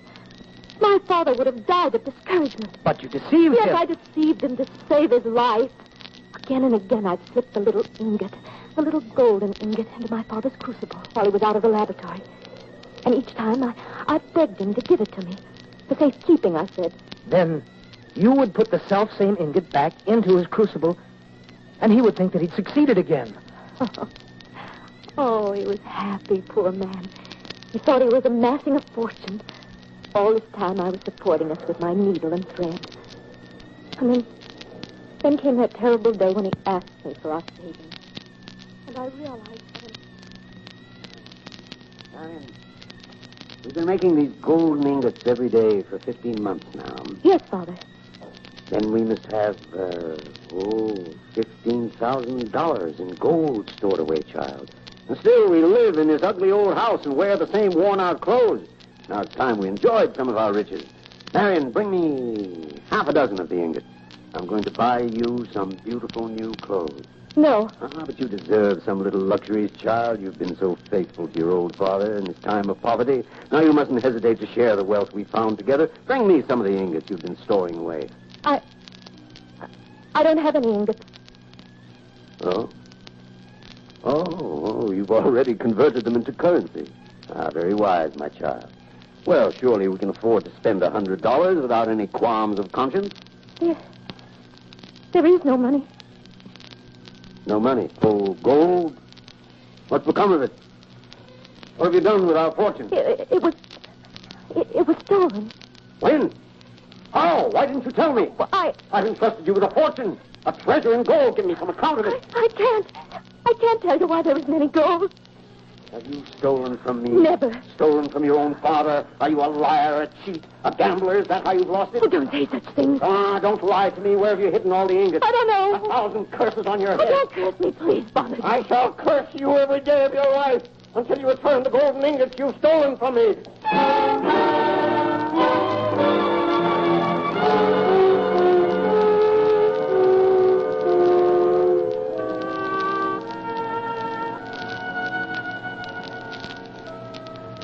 Is this the truth? Yes, Dr. Luxor. I swear it. Then I beg your forgiveness, Marion, for misjudging you. You've made a great sacrifice. I'll do anything, Doctor, to protect my father's happiness. You've already done too much. This deception must be stopped. We'll go to him tonight, this very minute. And we'll put an end to this hypocrisy.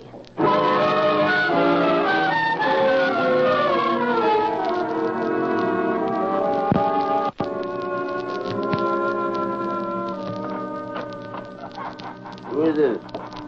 Go away. Go away, I'm at work. Go away. Mr. Blakelock, you should not be out of bed.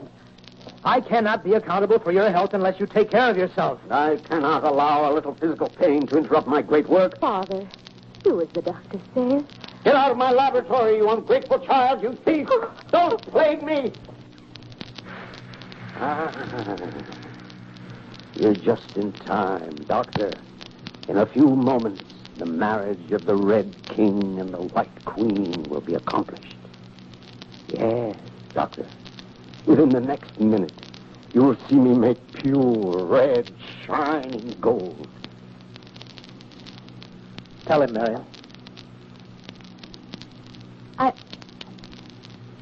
Tell him. Father, I want your forgiveness. For what? Are you going to give me back what you've stolen? I've been deceiving you for 2 years. I knew it. You've concealed my $15,000 all this time. Now you're going to restore it, eh? Very well, Marion. I'll forgive you. What have you done with it? Mr. Blakelock, you never made any gold. Your daughter saved up $35 and bought a golden ingot, which she slipped into your crucible when you weren't looking. It was wrong, I know. But, Father, I meant well. Sir, are you all right?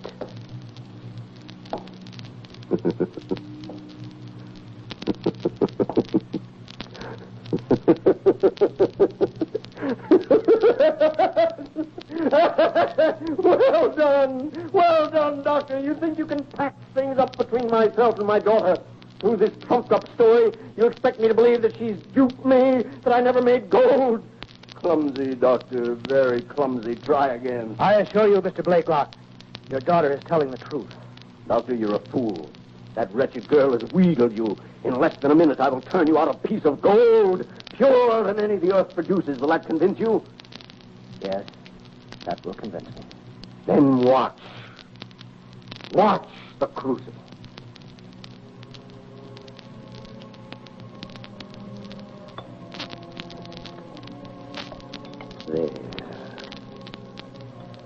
There's the scum. Now the green and bronze shades flit across it. Oh, the beautiful green. The precursor of the golden red hue that tells of the end attained. Now the golden red is coming. Slowly. Daughter, help me lift this off the fire. Yes, Father. The tongs, where are the tongs? Here. Now, incredulous daughter, I pour off my solution, and in the bottom of my crucible, you will find... You've done it! The gold is there! Of course! William Blakelock is no fraud, no dupe. I have succeeded where all others have failed. I have made gold. Father! Mr. Baker! Mr. Baker! What's wrong with him? Help him, Doctor, help him. Father! Marion, your father is dead.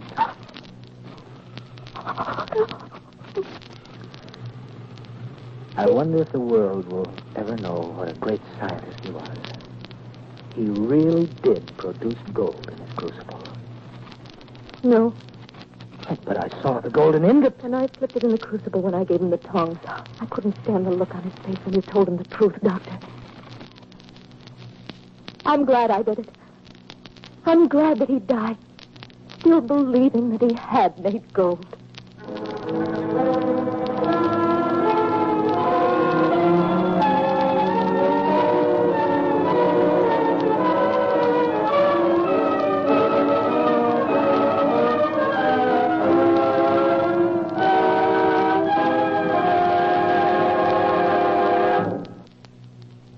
And there you have Fitzjames O'Brien's story of the man who made gold. Now, if your youngster puttering around with his chemical magic set happens to turn out an ingot of pure gold, be sure to let us know. In fact, you might send it to me, care of this station. In our story, Maurice Karnofsky and Frank Ibbetson were the leading players, and Claude Sweeten composed the score. Mr. Lauritz Melchior, who chose this week's favorite story, does not confine his activities to the Met. He will soon be seen in another picture from Metro-Goldwyn-Mayer, the studio which brings to the screen so many of your favorite stories. In just a moment, Ronald Coleman will return to tell you about next week's favorite story. The Dayton Power and Light Company is a business-managed, tax-paying, self-supporting gas and electric service company. And just what does that mean to you and to the 24 counties served by this company? The Dayton Power and Light Company is business-managed. Its officers are men who have risen from the ranks solely on merit and ability. They understand each job in the company as they know their own thoroughly. It is their responsibility to see that the public is served well, that employees have both security and opportunity for advancement, and that investors receive reasonable earnings on the funds entrusted by them to the Dayton Power and Light Company. That requires business management. The Dayton Power and Light Company is a tax-paying enterprise. Last year, it paid a total of $4,766,624.71 in local, state, and federal taxes. The Dayton Power and Light Company is a self-supporting company. It neither asks for nor expects any subsidy or loan from any government agency whatsoever. It cooperates fully with lawfully constituted regulatory commissions. It is a good citizen. The Dayton Power and Light Company is also a good neighbor. Whatever is good for the communities we serve is good for this company. Whatever hurts this company in time will hurt the community. Working together, we can make this part of Ohio a still better place in which to live. Now, here again is your host, Mr. Ronald Coleman. Next week, A Study in Loneliness. Henry James' famous novel, Washington Square. Perhaps you've seen the Broadway adaptation of this work under the title of The Heiress. We've gone back to the novel itself for a penetrating character study of a young lady who loved well, but not wisely. Vanessa Brown will play Catherine Sloper, the forlorn heroine who lived in the cold house in Washington Square. We hope you'll be listening.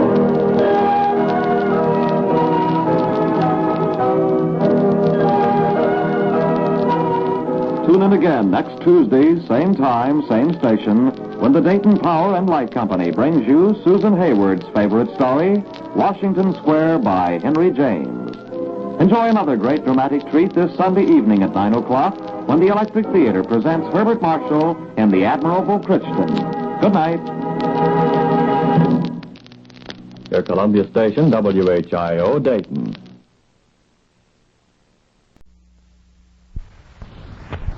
This is Ronald Coleman, inviting you to radio's most dramatic half hour, Favorite Story.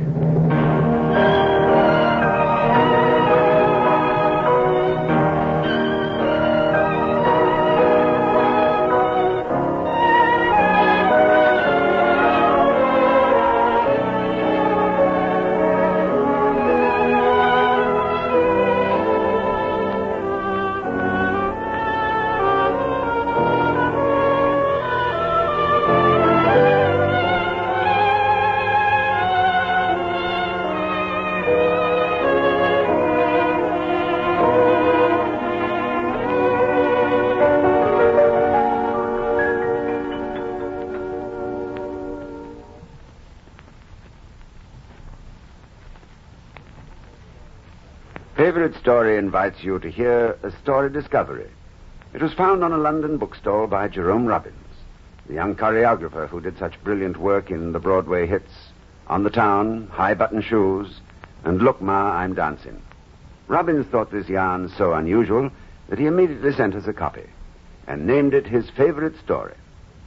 A half-dozen cables have sped back and forth across the Atlantic to obtain the rights to dramatize this strange tale.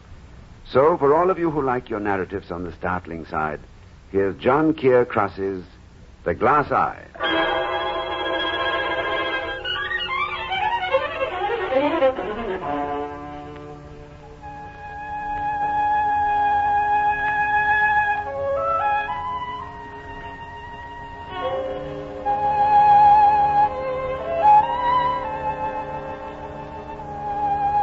There are things that are funny so that you laugh at them. And there are things that are funny, but you don't laugh at them at all. You can take, for example, the case of Julia. Is it possible to laugh at people like Julia? I've never been able to. Yet Julia is funny. There's something funny in that gaunt shape, in those wide and earnest eyes, and the red, moist tip of that nose of hers that seems longer than any nose in the world. Julia is over 40, 42 to be exact. A friend of mine, a man who makes up verse for the magazines, wrote a poem about Julia. He called it To Julia, a song for a lost, mad girl. And it went like this. Oh, she thought she was in China and 1,000,000 miles away, all among the tall pagodas where the shining geishas play. And the mockingbirds were singing and the lanterns burning red, and the temple bells were ringing softly, softly in her head. Now, Julia isn't really mad, just strange. You'd be strange, too, if you led the life Julia leads. I want you to hear a story about Julia. Since most of what happened is so terribly personal, let's climb the stairs to Julia's dusky little flat and sit down next to her, as if we weren't even there, and try to listen to what goes on inside her head. It didn't happen. It never happened. I might have imagined it, you know. Yet this room is real enough. The yellow wallpaper stained with damp at the corners. The washstand. The gas ring a trifle rusty. The mantel shelf with the 8-day clock. And in front of it, on a square of velvet, the glass eye. His glass eye. As real as anything else in the room. No. I mustn't look at it. I mustn't keep it there as a terrible reminder. Why do I? Why? It's the only memory I have. The only memory. It started late one summer. It was warm in London. I was working for Mr. Mowbray, a solicitor. I remember turning on my stool and waiting until he had finished writing a sentence in a law brief. Mr. Mowbray. Yes, Miss Benson? Would you mind, Mr. Mowbray, if I left about 20 minutes early this afternoon? Oh? What's the special occasion, Miss Benson? I have to meet a train. My sister's boy is coming to spend a few days with me. They live in Lister. Oh, yes, that's the crippled lad, isn't it? Yes, Mr. Mowbray. My sister likes to spend a bit of time visiting her husband's people in Wales. And so Bernard comes to London. I do my best to show the poor little chap a good time. That's very generous of you, Miss Benson. What sort of things do you do to amuse the lad? I take him to the cinema. I buy him a toy. He's a quiet child. He doesn't ask for much. Hunsecker down the hall mentioned that there was a good bill at the Old Palace Music Hall. I imagine the lad would like that. Acrobats and such. There's also a ventriloquist. One of those chaps who throws his voice. Oh, that's a fine suggestion, Mr. Mowbray. I'll get tickets for tonight. Thank you very much, Mr. Mowbray. I met Bernard at his train. He was a very pale child, 11 years old. We had supper at the ABC tea shop. A mutton chop apiece and a large baked potato between us. It tasted good. Bernard said very little, but it was good to eat with someone else, with a guest. We went to the theater, and sat in red plush stalls. There was an acrobat act, a man and a woman in white tights and spangled panties. I'm afraid I found it rather dull.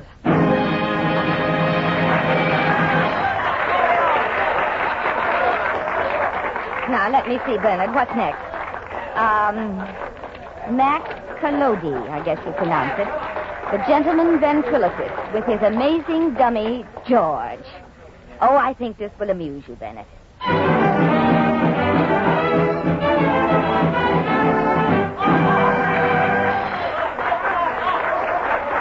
The curtain rose, and I saw him. Good evening, ladies and gentlemen. I and my talented little dummy here will be pleased to entertain you. Watch out who you're calling a dummy, Max. You're not so smart yourself. How about a song, George? A nice, smart song. Don't mind if I do, Max, old man. Isn't he dull? Go ahead, George. Stop shoving me, Max. I'm going. There was I, a-waiting at the church, a-waiting at the church, a-waiting at the church. This here girl, she left. As he sat there on the stage with the spotlight on him, I knew there was no one more handsome in the whole world than Max Collodi. His dark hair gleamed, his shoulders were so broad. George, the dummy on his knee, was a grotesque doll about 3 feet high. I hardly listened to their act. I just stared and stared at the incredibly handsome young man. And I knew then that there could be no other man in all the world for me but the ventriloquist, Max Collodi.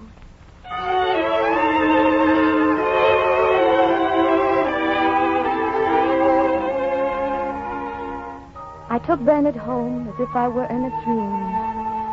I gave him a cup of hot milk and put him to bed in a cot behind a curtain. Then I went to bed at the far side of the room. I lay for a long time staring at the ceiling, listening to the night sound.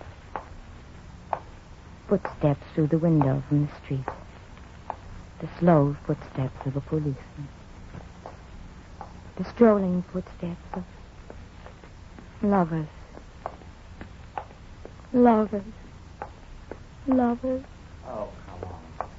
Come on now. And all the time I kept thinking of Max Collodi. Mrs. Max Collodi. Madame Collodi. Or is it Senora Collodi? Oh, footsteps mounting the stairs. The young man in the flat about coming home. But suppose I was Senora Collodi. Right now, I'm lying in the upper room of our villa in Italy. Max has been appearing at the theater. He's coming home now, dead tired. It's his footsteps coming up the stairs. In another moment, the door will open. He'll come in. He'll lean down and kiss me. I'll hold him very close. It is the young man upstairs. He's going into his flat. Senora Collodi.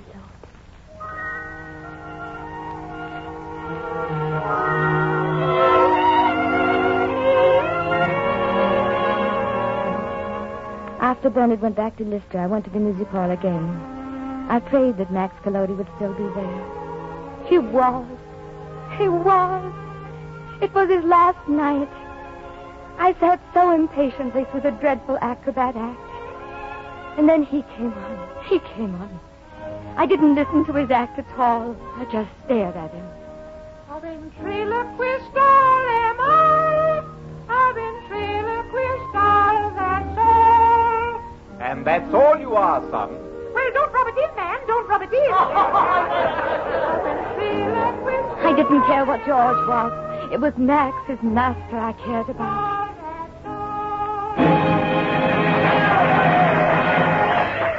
What a nice small bow he made. Such gentlemanly restraint. Bowing without standing up, with the dummy still on his knee.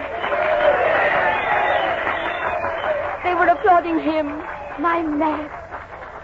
It was impossible to believe that anybody could be so handsome. I had to see him again. I had to know where he was going from here. I bought a copy of Stage. Here it is. Finsbury next week, then Streatham, Bradford, Blackpool. Yes. Yes, I'm going to do it.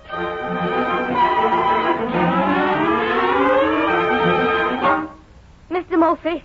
Yes, Miss Benson? I wish to give my notice. Huh?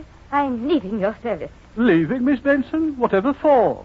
Aren't you happy here? I must be frank with you, Mr. Murphy. I'm not. I'm leaving to go with the man I'm in love with.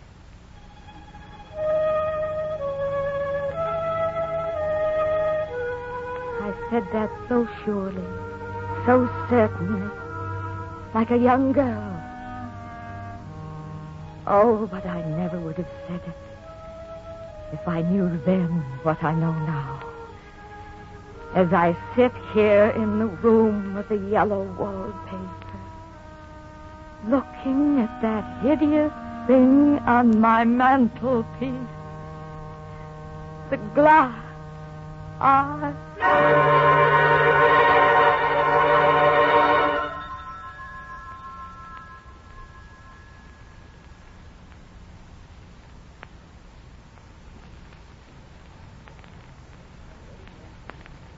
We're ready for Act 2 of this week's favorite story.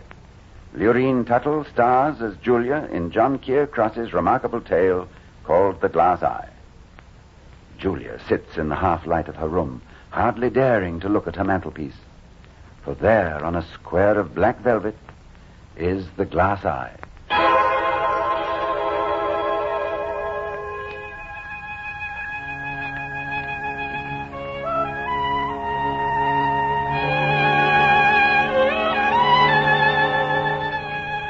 Why did I do it? Years of loneliness, solitary meals, an ugly room with yellow wallpaper. No one to love. And then suddenly, Max Collodi. I had a small capital simply invested. I'd accumulated it through many years of saving. I drew it all out. I would live on this and follow Max Collodi around the country. Just looking at him, sitting there so handsome in the spotlight on the stage. Just looking at him was enough. I went to every performance he gave for weeks, paying my 3 shillings sticks, sitting in the darkness, looking at the light. But then I felt I had to meet him. Maybe, if I were bold enough, I would even go up to him and say, "Mr. Collodi, I enjoy your performance very much." And perhaps even shake his hand quickly for just a moment. At Streatham, I got up enough courage and waited at the stage entrance in the shadows. Good night, Rock Pop. performance tonight. Watch those boobs out front on a winter chuckle. Two little things here.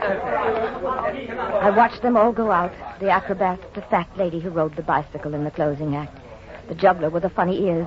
But no Max Collodi. I waited a long time. They started to turn out all the lights. The old man at the stage door started to lock up the theater. I walked up to him slowly. Who's that? I beg your pardon, sir. I'm sorry to bother you. Yes. What do you want? I know you'll think this is very odd. But can you tell me if Max Collodi has come out yet? You're waiting for Max Collodi? Yes. Well, that's a good one. She's waiting for Max Collodi.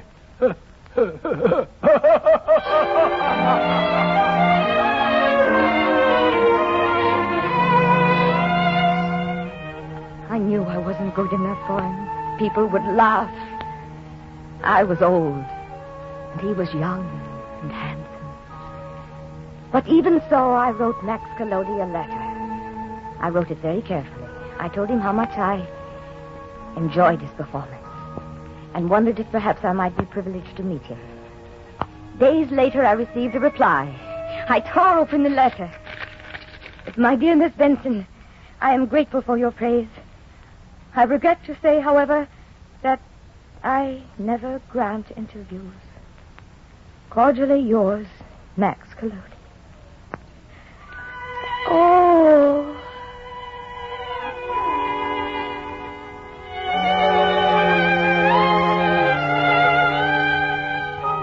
But I kept going to his performances, and I kept on writing to him. It surprised me very much that he went on replying. And as time passed, he seemed to grow warmer in his letters, even friendly. Once in Bradford, he asked me to send him a photograph. I found a blurred snapshot of myself. In it, I appeared on a lawn against a background of fuchsia and veronica bushes, very shy, with my head to one side. It was a very old snapshot, a daylight exposure print on matte paper. People had said in those days that it was a dead spit image of me. The bobbed hair caught up in a bandeau of Japanese silk. The frock was no waist that ended above the knee. The earrings of emerald-cut glass. But it was a picture of me at 23. I shouldn't have sent it. The whole thing wouldn't have happened if I hadn't sent that picture. It was at Blackpool that I finally met Max Collodi. I'd been suggesting again and again in my letters that someday we might meet. And finally a letter came. A very special letter. I ripped it open. Dear Miss Benson, I believe that I might grant you a short interview, but we must make certain conditions. You are to stay only for 5 minutes this first time. Later on, perhaps, if you still wish to go on seeing me, we might arrange longer appointments. I wish to state at this time that I have an aversion in real life to strong light, being so much in my professional life under the glare of the limes and the footlights. So my hotel room will be dimly lit. If you do not mind being received in a half-lit hotel bedroom by a strange man with no other chaperone beside my dummy, George. My. Then would you come to the Seabank Temperance Hotel, Mortimer Street, Blackpool, at 10 p.m. on Saturday evening next, after my show at the Winter Garden Theater. At that time, I will be happy to tell you something about myself, and to hear in return something about you. Oh, I'm going to meet him. I'm going to meet Max Collodi.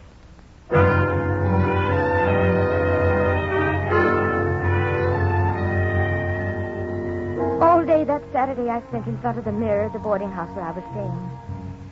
But powder and lip rouge, used discreetly, of course, could not make me look 23 again. All the makeup in the world couldn't keep me from looking 42. I spent hours of agony before I could make up my mind what to wear. In the end, I knew there was no hope of looking like the snapshot. And I blessed Max for suggesting that the room be dim and that the interview last only 5 minutes.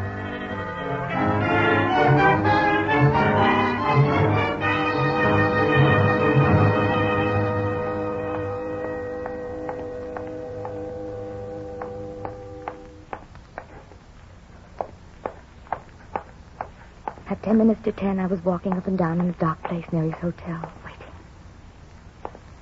It was the longest 10 minutes I had ever spent in my life. I glanced at my watch. 2 minutes to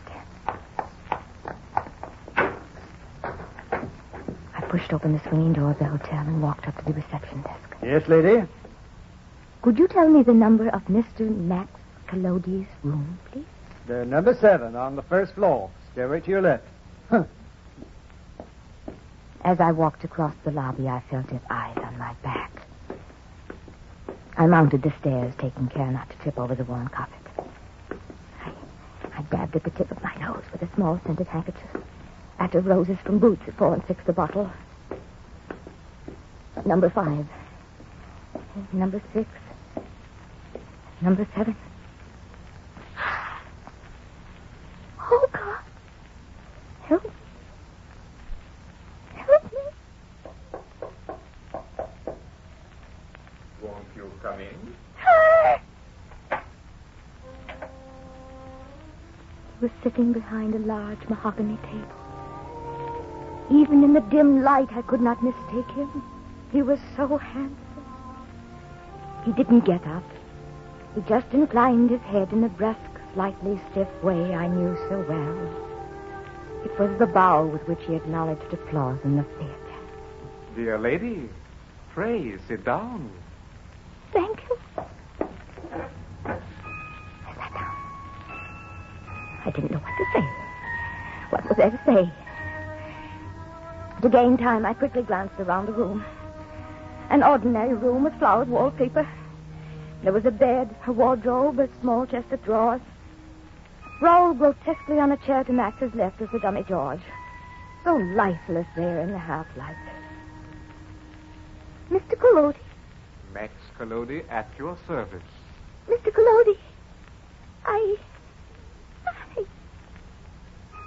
My voice sounded thin and false. Not myself speaking at all, but someone else. Someone else in my body. Trembling, aching, sick in the stomach. And suddenly there swept into me as I sat there a terrible and overwhelming desire. I wanted to touch Max Collodi. Just to touch him once. To touch his hand, his forehead, his blue-tinted jaw. It was a craving so terrible I could not resist. I got up. I stood for a moment staring wildly, hardly breathing. I walked quickly around the table. Madam, what are you doing? I touched him on the cheek and...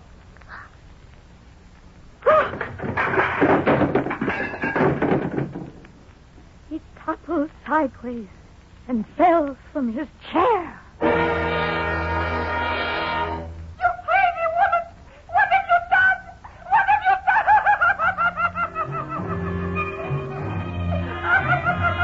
Dummy George was standing up on the chair, his hideous face twisted with rage.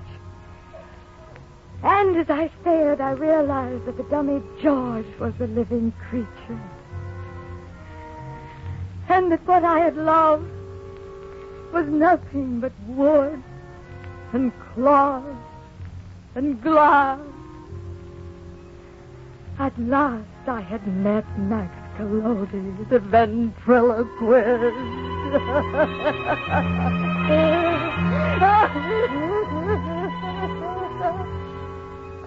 I stared at the dummy on the floor, the beautiful, staring face I had loved so much. One eye was gone and sawdust poured from his head, but it still smiled. And all the time that misshapen dwarf was weeping. That unlovable thing, the real Max Collodi, who had worked the movements of that handsome mouth with strings and wires. How could he have hoped to get away with it? He who was as hungry for affection as I was. I started to run from the room. My foot trod on something round and hard.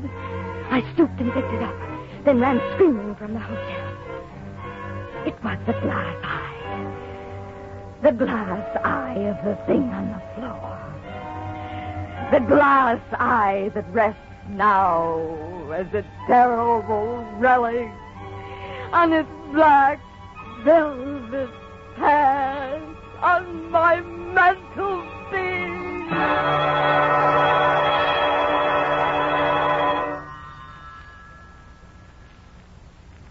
Now that is a story. Tell me honestly, did you ever think that the real ventriloquist would turn out to be just a dwarf? And that the big handsome man was really only the dummy? Well, it had me surprised. That's what we call a switch ending, and it's the kind that would have made O. Henry proud indeed. Lurene Tuttle is to be warmly congratulated for her fine acting as Julia, and Byron Kane deserves a bow for his portrayal of Max Collodi, both sizes. Claude Sweeten, as always, composed and conducted the music. Jerome Lawrence and Robert E. Lee wrote and directed this pre-radio adaptation of John Keir Cross's The Glass Eye. Our thanks also to choreographer Jerome Robbins, who chose The Glass Eye as this week's favorite story. This is Ronald Coleman, inviting you to radio's most dramatic half hour, Favorite Story.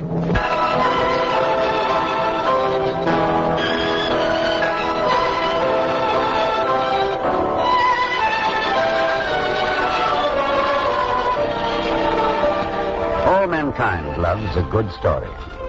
I guess the business of storytelling began when the first ancient hunter told his fellow cave dwellers of his hunting and fishing exploits. No doubt exaggerating a little, as some of us are inclined to do. And this very day, in the cities of the Near East, you may see the storytellers in the bazaars and in the marketplaces, spinning wondrous tales inherited from centuries past. Still the audiences gather and are held spellbound. The age-old tales of a fascination for all of us. Yet it's the new story we search for, the fresh angle, the unexpected. And, of course, that's particularly true here in Hollywood. That's why Favorite Story welcomes the choice of producer-director Michael Curtiz, who brought to the screen such favorites as Life with Father, Mildred Pierce, and Casablanca, for which he won the coveted Academy Award.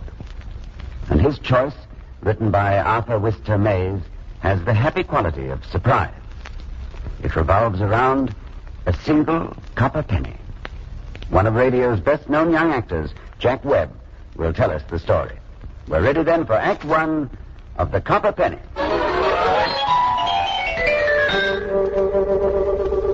Look, get this straight right away. I'm not the kind of a guy you'd invite over for dinner to meet your eligible daughter. I'm a broken-down newspaper man who couldn't hold a job in any city bigger than a cow pasture. So, I'm back where I began. Wilmot, Ohio. Believe me, brother, you need better than 20/20 vision to find this burg on a map. Wilmot, Ohio. Just a minute. Hold it, will you? Let's cut out the hearts and flowers, huh? If that's supposed to be a musical description of this town, you've got the wrong place, mister. Tell me, where do people get the idea that just because a town is small, that means that nothing goes on but prayer meetings and nature being lovely? We've got almost as much corruption as a big city. Well, you got the idea. I'm the cold potato you couldn't squeeze a tear out of. I knock out copy for a punk little newspaper in my hometown, and nothing affects me. Nothing. Excuse me a minute, will you? Yeah, this is the newspaper. This is Jack Hudson. If you got any news fancier than a lawn social, I got a pencil and an open mind, so what's your story? Oh. No kidding. Oh, that's awful. That's terrible. I guess that's the worst news you could give me in this town. What? Sure, we'll write it up. I don't know how exactly, but I'll get out the story. The story. And I gotta write it. So you put a sheet of paper in a typewriter and... What do you say? You can't say it. Shakespeare and Ernest Hemingway rolled together couldn't say it. How's a man gonna write something about this and put it next to the ad for the meat market? All you can do is remember. About Ben and a penny in the courtroom. And suddenly your memory begins to do nip-ups. And you remember when you were a kid and you walked over to the library and met Ben for the first time. Hello, son. Is this what they call the library? That's what they call it. What do you sell here? Sell? Why, we don't sell anything. Yeah? Then what's the deal? Why don't you walk around and just see what strikes your fancy? I'm not sure I want to. Door opens both ways. You can come in or out anytime you want. The guys that hang around the railroad yard say anybody comes in here is a sissy. They wouldn't want any of them to see me in here. That's so. Well, maybe they've got a point. I guess a library's not a place for a man who uses a fist all the time. Railroad yard's a good place to exercise your muscles. In here, lad, we exercise our souls. You're sort of crazy. Yeah, I've heard that said before, too. Now, come here a second, boy. Let me introduce you to a few other maniacs. On this shelf, we have a young fellow who was plumb out of his mind. Name of Shakespeare. One of these fine days, you ought to meet him face to face. Right now, I think you ought to meet another crazy fool. You're, about 12, I'd say, right? 12 and a half, going on 13. Mm-hmm. Young fella, shake hands with Mark Twain. Whole bookshelf here designed for 12-and-a-half-year-olds. Going on 13.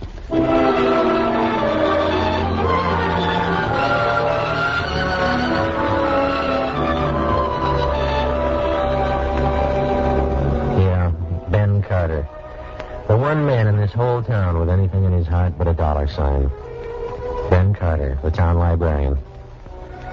He belonged in the library, I guess, just as much as the World Almanac did, or Robinson Crusoe. Ben had a way of leading you to something when you were ripe for it. You looked at Ben and you remembered how he kind of steered you, so you didn't know you were steered at all, to the Knights of the Round Table, to Ivanhoe and David Copperfield.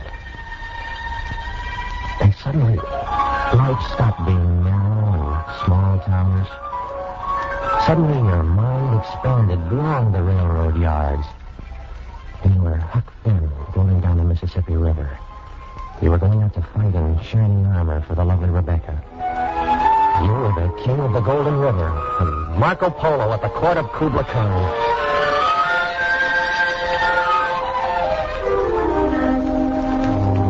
That's why I always wanted to be a writer, but I never was.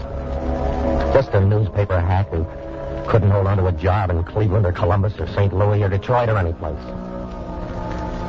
And so I came back where I started from, back to Wilmot, with my tail between my legs.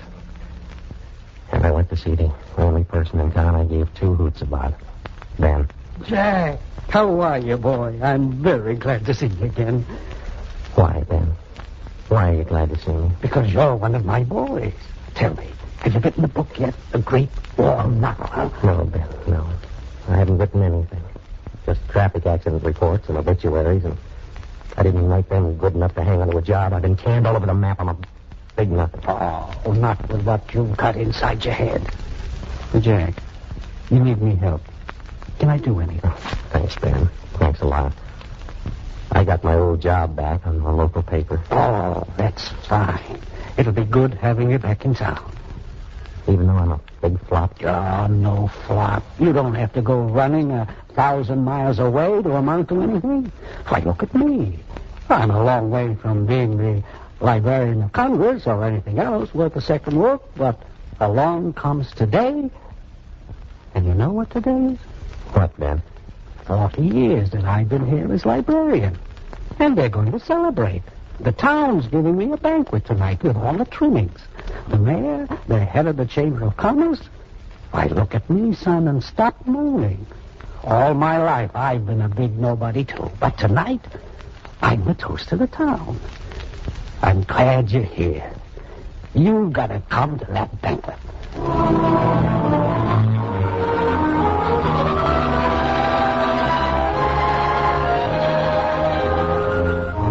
I went.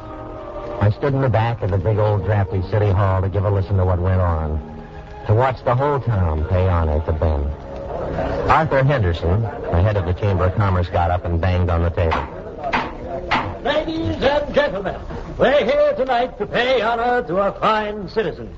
Our librarian, Ben Carter. Arthur Henderson, of all people. Henderson hadn't read a book all the way through in his life. My friends, citizens of Wilmot, we're here tonight to commend and honor Ben Carter for his trustworthiness, his honesty. This guy kidding. And so I give you your friend and mine, Ben Carter. Ben, as president of the Chamber of Commerce, I am proud to present you with this plaque. To Ben Carter for 40 years of honesty. Well, don't just stand there, Ben. Say something. All I can say is... Ben, don't run out like that. We want to hear a speech from you. Where are you going, Ben? Don't let him get out. Don't let him go, folks. I guess we should have expected this. The old fellow's just overcome by emotion. Overcome by emotion, my left elbow. What's the matter with you people? Don't you have any sense? Why don't you give him a plaque for brushing his teeth or combing his hair? To Ben Carter, in grateful appreciation for combing his hair every day. I don't understand. No, you wouldn't. This town doesn't deserve a man like Ben Carter.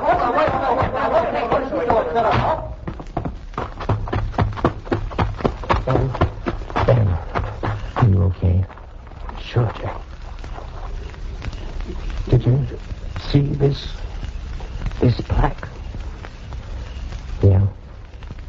It was nice of them to give it to me, wasn't it? Look at what it says. It says, to Ben. I guess I was wrong this afternoon, boy.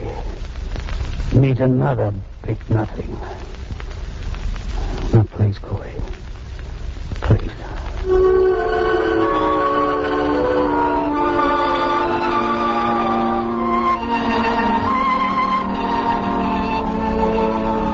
Years of lighting candles in people's minds, and all they could honor him for was his honesty. I guess Ben didn't sleep much that night, and the next morning he walked around the library half in a daze, and then he heard the door open and went back to the desk. Morning, Mr. Carter. Oh, hello, Mr. Elwood. How's your daughter? Oh, much better, Mr. Carter. She enjoyed Little Women. I finished reading it to her this morning. Made her cry. Oh, dear. What's wrong? This book was due yesterday, the 27th. This is the 28th. I guess I will find. But that's just a penny, Mr. Elwood. Here you are. Thank you, Mr. Elwood. Come again. Glad your daughter's better. Alone again, in the emptiness of the library. He glanced down at that penny in his hand, and the whole feeling came back, filling up his throat. Henderson, and that plaque, and that stupid speech. His fingers closed on the penny. He flipped the rubber stamp back to the day before and stamped the book. Returned, the 27th. And then he glanced down at the coin again. So I'm honest. Why, I'm as much of a criminal as Billy the Kid or the James boys. And Ben slipped the penny into his pocket. You wouldn't think a single penny could raise a ruckus, would you? But it did. It turned this whole blasted town inside out. A penny. A single copper penny.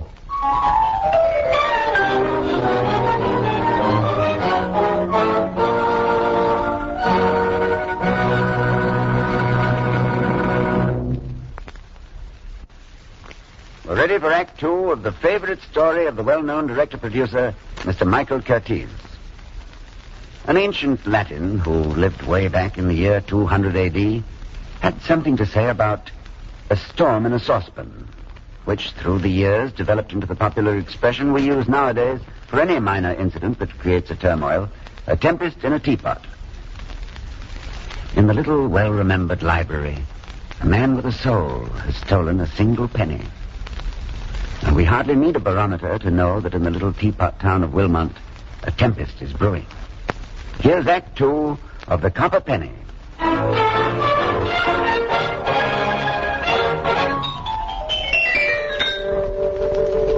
A penny. A Lincoln head. E pluribus unum, it said. 1 cent. United States of America, vintage 1920. Nothing fancy about it. 1 penny. Good for weighing yourself, or buying a stick of gum, or for keeping a book called Little Women 1 day extra. And not much else, unless, of course, you have a barrel full of them. Wilmont's a small town, and nothing much happens there. But that afternoon, they had their first big story since the courthouse burnt down in 1902. All right, everybody, quiet down. No reason to get excited. What's the story, Sheriff? There's been a murder, that's all. Old man Highgate's dead. I knew it. All right, clear out of here, everybody. When did it happen, Sheriff? Coroner says about 2 hours ago. Sheriff, if Highgate's been killed, I know who did it. You do? Who did it? Well, I live right next door to Tim Elwood. I don't like him. Spends all his time with his nose in a book. What about him? Well, old man Highgate came by last night to collect the rent. I guess Elwood didn't have the money, and there was a big argument. Elwood told Highgate to shut up, that his daughter was sick. Highgate kept on screaming. Then I heard Elwood say, "You get away or I'll kill you." Well, thanks a lot. I needed a piece of information like that.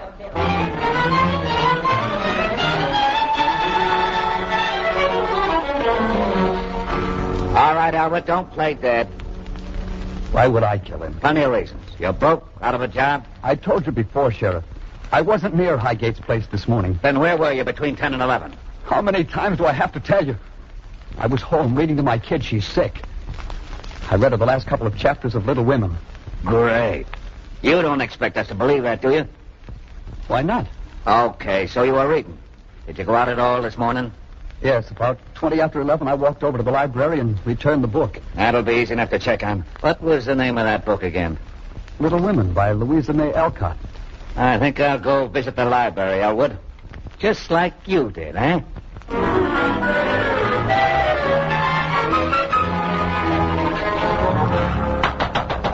Open up, Carter.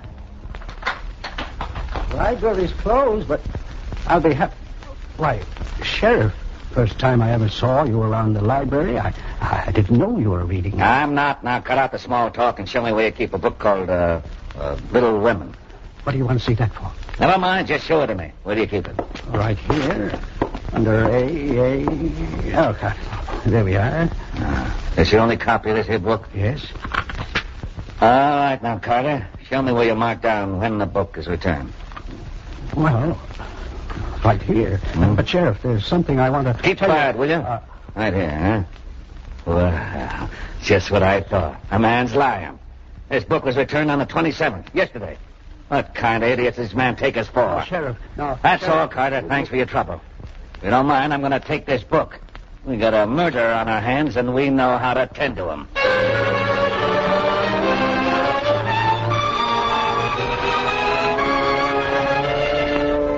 Well, Ben just stood there, with the inside of his head like a merry-go-round. I guess this was the first time Louisa May Alcott got mixed up in a murder. He looked all around him, and for one time in his life, nothing on the bookshelf seemed to be of any help. Not Emerson, not Whitman, certainly not Edna St. Vincent Millay. Ben suffered a lot, suffered in silence in the weeks that followed, not knowing what to do. Everybody in town was there in that courtroom to watch the circus. I remember seeing Ben slip in quietly, not saying a word to anybody. He'd put on his best black tie, knit muffler. I knew he felt inside him that he was on trial. He hardly seemed to be breathing there on the back bench. I tried to catch his eye, but he just stared forward. And then the judge came.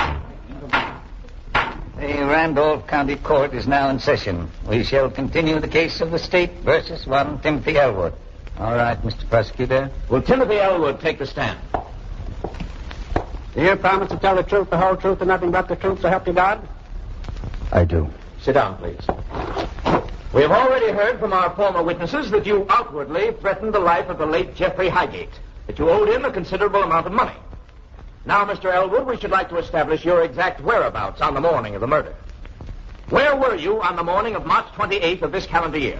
I was at my home, 326 North Sycamore Street here in Wilmot. I see. Now, according to the testimony of the county coroner, the murder of Mr. Highgate occurred between the hours of 10 and 11 of the morning of the 28th at the Highgate home, 1.25 miles distant from yours. Exactly where were you? What were you doing at that time? My daughter's been ill for some time. I was reading her a book. A book? Would you tell us the name of this book, please? Little Women by Louisa May Alcott. I see. Did you own this book personally, or had you borrowed it from the library? It was a library book. Your Honor, my daughter could tell you that I'd read her the last few chapters that morning, but she's very sick now in the county hospital. You've got to believe me. I didn't do it. I didn't do it. I didn't do it. Silence in the court. Silence. There will be no further emotional displays, if you please. Answer the questions at hand. Continue, Mr. Prosecutor. Thank you, Your Honor. Mr. Elwood, you claim you finished reading that book on that morning. Yes. What did you do with the book then? About 11:15, 11:20, I walked over to the library and returned it. On the morning of March 28th? Yes. Your Honor, I should like to introduce into the testimony of this trial Exhibit A, the book in question. Mr. Elwood, to your knowledge, is this the book? The book you returned on March 28th? Yes.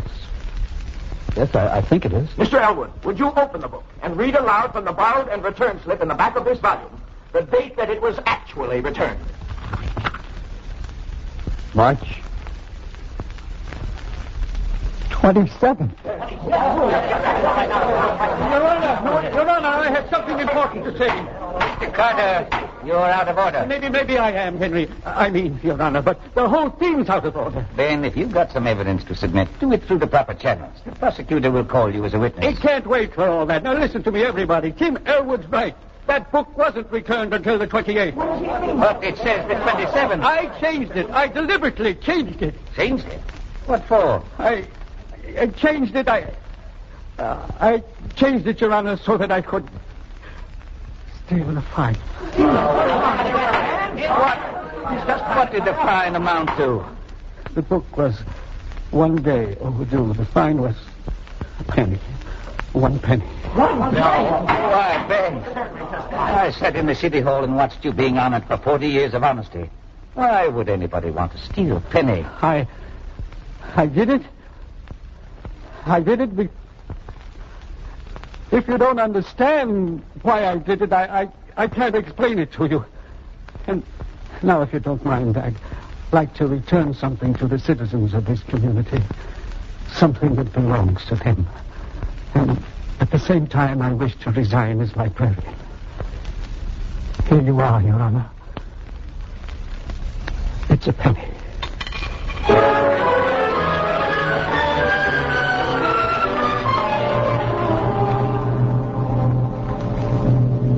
The story? Well, Tim Elwood was released. Some tramp finally confessed to the killing. And Ben, he never went near the library again. You know, some people pine away because of a gal. I guess Ben got a broken heart, too. He missed the great, wonderful living warmth of that library. He missed helping out the 12-and-a-half-year-olds, going on 13. They just called me up to tell me that Ben Carter's dead. And how can I write this story? How can I put down a cold obituary about a guy like Ben Carter? Can't be said. Maybe we'll just print it this way.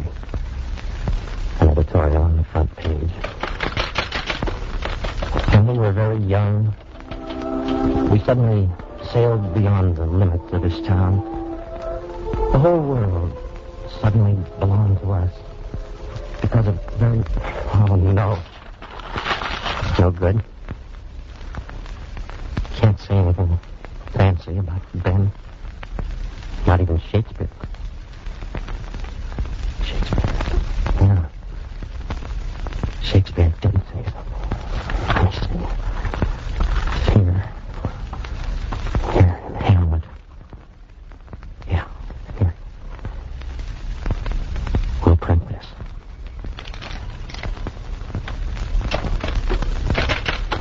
He was a man. We shall not look upon his like again.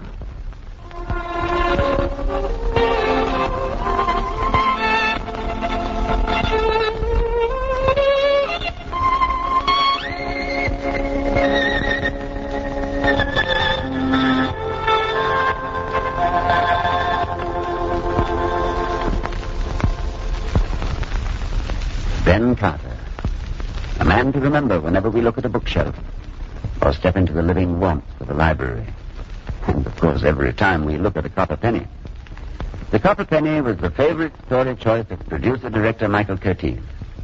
As always, our story was dramatized and directed by Lawrence and Lee. Our congratulations to Jack Webb, who played the reporter, and to Herb Butterfield, who was Ben. I'll return in a moment with a word about next week's favorite story. During the next half hour, we have only one intention: to frighten you out of your wits. For this week's favorite story is probably the most startling tale of horror ever dreamed on this planet. And strangely enough, it was written by a woman, the wife of one of the greatest poets of our language. Yes, before the minute hand of your watch completes its next half circle, you're coming face to face with Frankenstein's monster. If you enjoy feeling your blood pressure rise, your pulse quicken, you'll certainly enjoy Mary Shelley's ghastly adventure of Dr. Frankenstein. And would you like to know who picked Frankenstein as his favorite story? No, it wasn't Boris Karloff or Bela Lugosi. Oh, it's a man who has given you thousands of laughs over your radio, Mr. Fred Allen. We were a little surprised when Fred told us that Frankenstein was his favorite story. But he explains that he loves to be horrified when he listens to the radio. And that's why he never misses the Jack Benny programs. Well, are all of you ready to have your spines chilled? Then here's the first act of Frankenstein.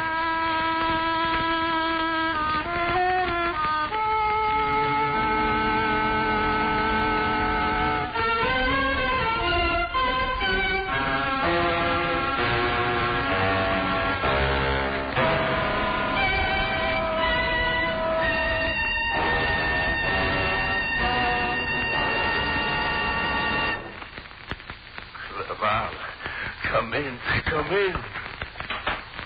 My old friend. I didn't think you'd come. Have you nothing to say to me? A greeting for an old friend? I should not have come here. Oh, no, don't go. Don't leave me. Am I so disgusting to you, Clerval? You have changed, Victor. Victor. What a mockery my own name is. Victor Frankenstein. I should change it, my friend. To Vanquished Frankenstein. Good name for me, eh, Gregor? Eh? Oh, it was not like this when we were at the university together, remember? At Ingolstadt. I remember. We were roommates. Good friends. We used to play backgammon together. I used to win. I wonder if I could still beat you at backgammon, Clever. I have a board here and that's the dice. Insanity, Victor. This is what you called me here for? Urgent business? The matter of life or death? A game of backgammon? Don't leave me, Clerval. I'm afraid to be alone. One game, for old time's sake. The old times have run out, Frankenstein. One game, I beseech you. Give me the dice. Like old times. When we were young. When we could laugh.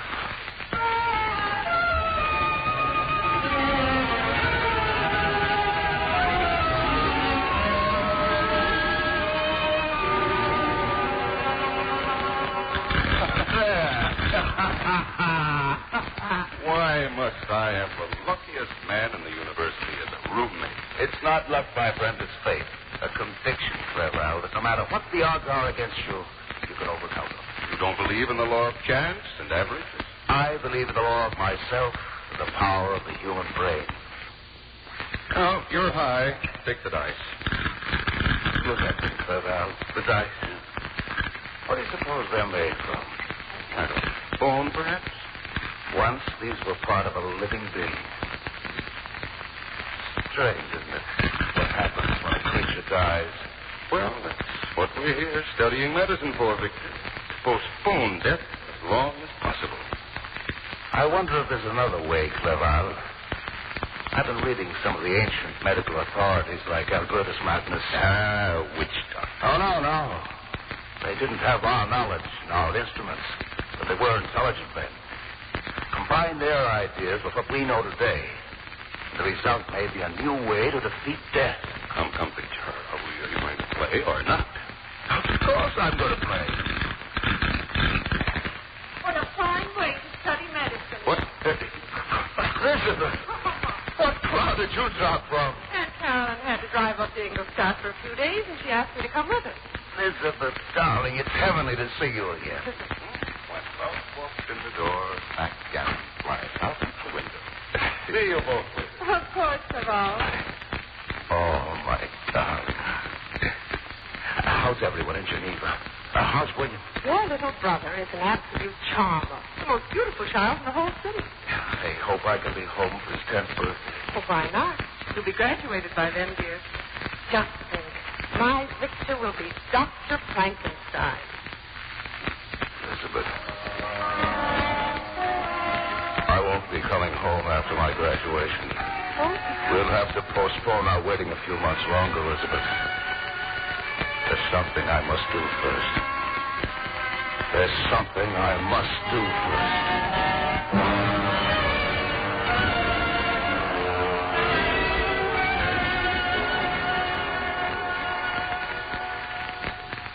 Well, you know what I did that summer after my graduation.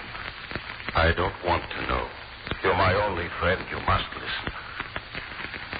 I went up into the mountains alone. I had stumbled onto a combining of ancient and modern theories which I breathed and was certain could create a living creature. To become an obsession with me, I had to build with my own hands a human form and imbue life in it.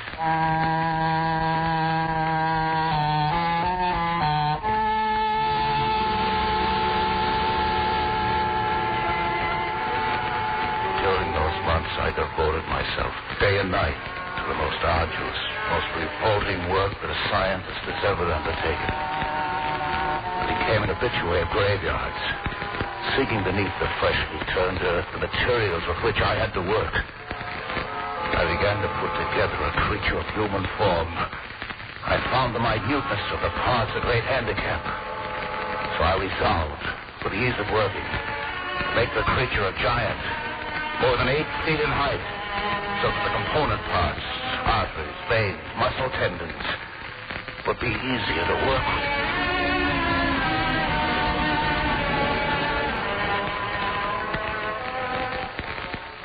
During those months, Clerval, my hands performed deeds which the hands of men should never perform. The work was almost done. The huge, unclothed monster lay grotesquely on my work table. I had filled its gigantic frame with blood and planned on the following day to subject it to the electric shocks which would activate its nervous system, make it a living, breathing creature. I sank to my couch, exhausted. Fell into a deep sleep.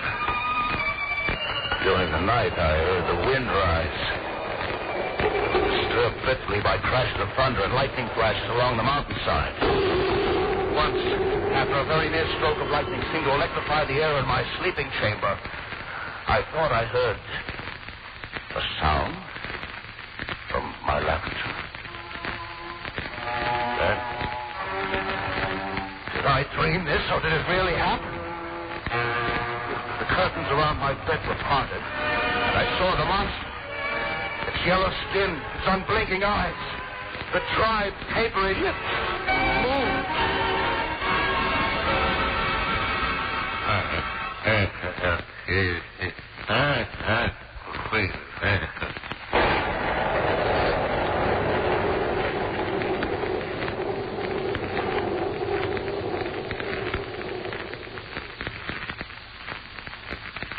When I awoke in daylight, I laughed at what I thought had been a frightful dream. But at the door of my laboratory, I smelled the pungent ozone fumes which accompany a strong electric shock. To my horror, I realized that a near bolt of lightning during the night could have infused life into the monster, even as I had planned it in my controlled experiment. I flung open the laboratory door. My nightmare had happened. The monster was gone.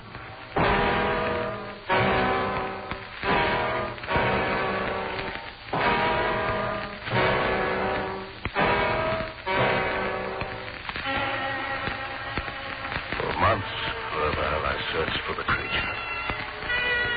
There were a few vague rumors, unconfirmed reports of a hideous shadow roaming the upper mountain valleys. Nothing to go on.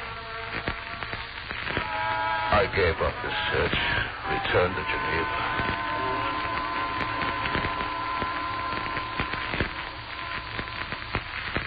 poor Victor.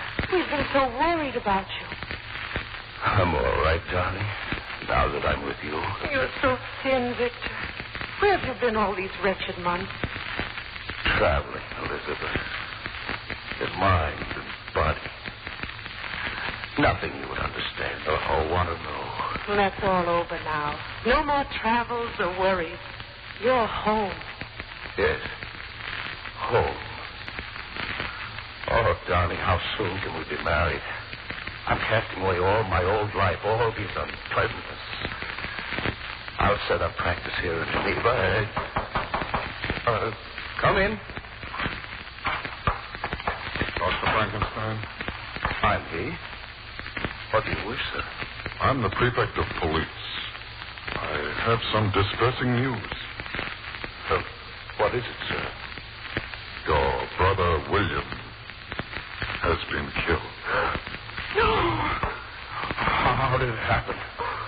An accident? No accident. He was strangled to death. But he's only a child, 10 years old. So tell me exactly what happened. It was just growing dark, Doctor. The children were playing hide and seek together. Little William hid himself in a grove of bushes by the edge of the lake. There was a scream. But when they reached the child, the light had been choked out of it. Oh, how horrible. Officer, may I borrow a gun from you? For only an hour, and for my own protection. I can probably arrange it. Victor, what are you going to do? Where are you going? Find my brother's murderer.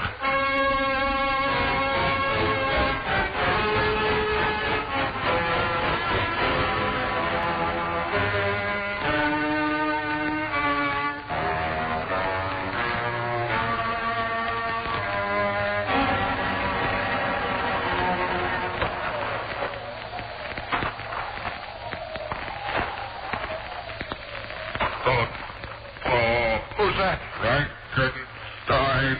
What's there? Do you not remember? Get away. Don't touch me. I will not harm you, Dr. Frankenstein. You murdered my brother. Yeah. It makes me feel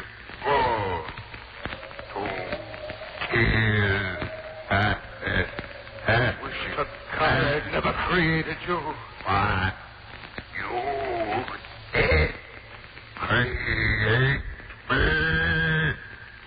What I created, I can also destroy. Stand back, monster. You breathed your last breath. Die! Die!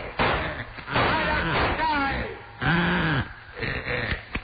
Your little pistol cannot hurt me. Dear Lord in heaven, hear me, I beseech you. How can I destroy this thing before it destroys me?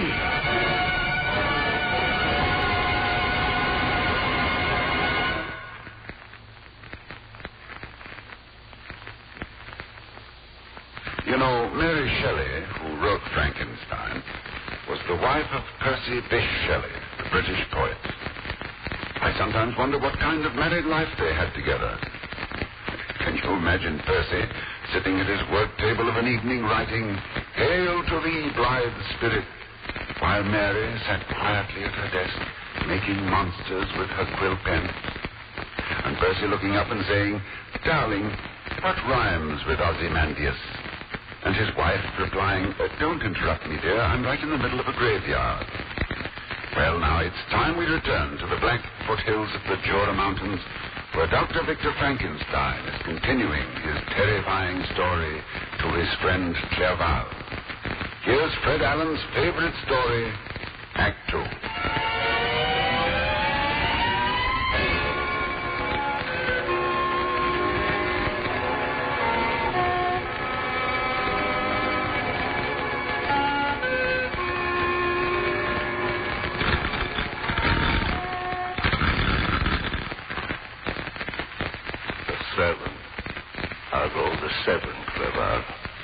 I see it. Lucky number.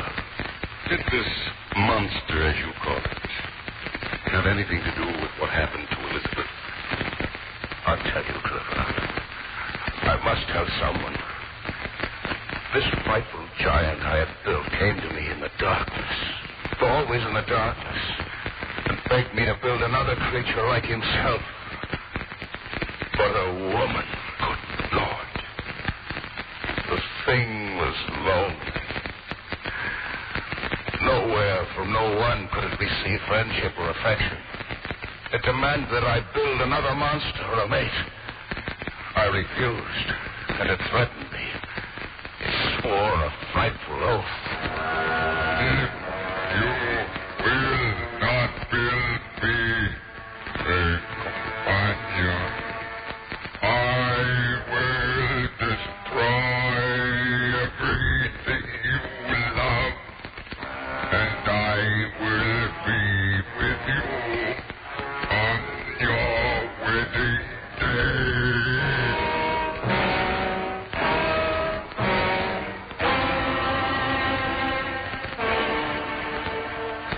What could I do? Elizabeth and I were engaged. Only a few weeks remained before we were to be married. I thought for the sake of her safety that I must do what the monster asked. So I climbed up to my dismal mountain laboratory where I had conducted the first experiment. I went into the workroom, and I set about the disgusting labor of creating another giant. A woman.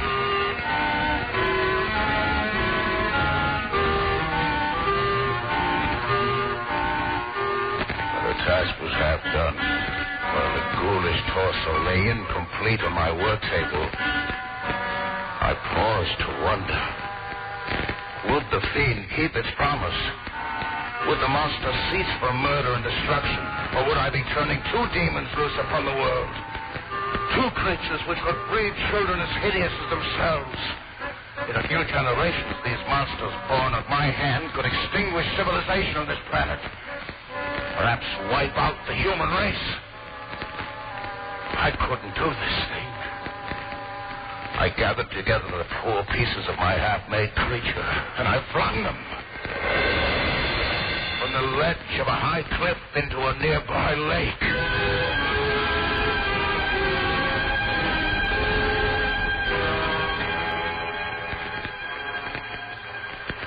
But as I did these things, I knew I was being watched. Somewhere in that forest of pine tree shadows, somewhere among the moonless crags, I knew that two eyes were following my every movement. As I packed my few belongings for the trip back home to Geneva, back to my precious Elizabeth, back to the little wedding chapel where we would be made husband and wife, one terrible memory kept echoing through my mind. I will be with you on your wedding day.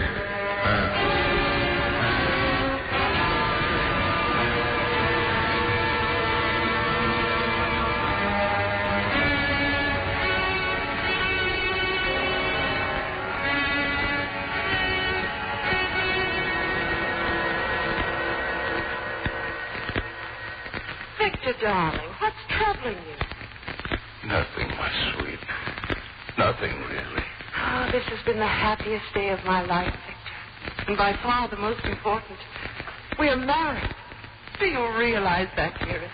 Actually married. I hope that all our days together will be as happy as this one has been. Why shouldn't they be? What earthly thing could mar our happiness? Oh, Elizabeth, if you knew. If you only knew. Victor, what's the matter? Light a lamp, dear, quickly. It's almost dark here. We must have light. Afraid of the night, my sweet? Desperately afraid of this night. Elizabeth, until the sun rises again, you must not leave my sight. There's great danger, darling. Oh, Victor, you're overwrought. I must not leave you alone, not for a single instant. Is the new bride to have no privacy, then? Oh, come, Victor. Kiss me farewell. No. For 5 minutes only.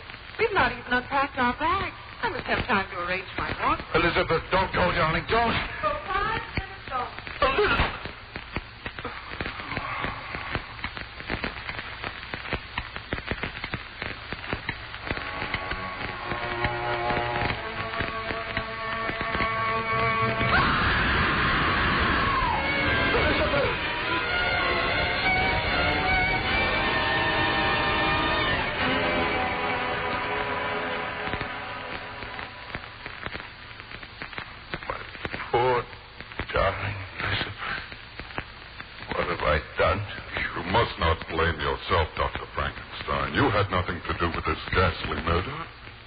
I did. What? I'm to blame. I created my wife's murderer. You're a magistrate, police officer. Arrest me. Take me to prison where I belong. Doctor, I can understand your emotional distress, but we know this dreadful night's happenings are no fault of yours. How do you know? Hear me, sir. Hear my confession. I have created a monster. Built it with my own hands. Imbued it with life. But this demon I created has no soul. It devotes itself to one fiendish purpose, to destroy all things that I love and which love me. Sir, send your policemen out in full force to scour the mountainside for this monster. It must be found. It must be found. Poor fellow, he's out of his head with grief. You think I'm raving? I was never more sane in my life, sir. I tell you, I've created an indestructible monster. Doctor, you must rest. Rest and sleep will make you feel better.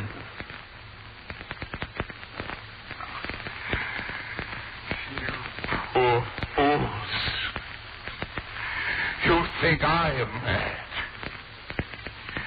You are the mad ones.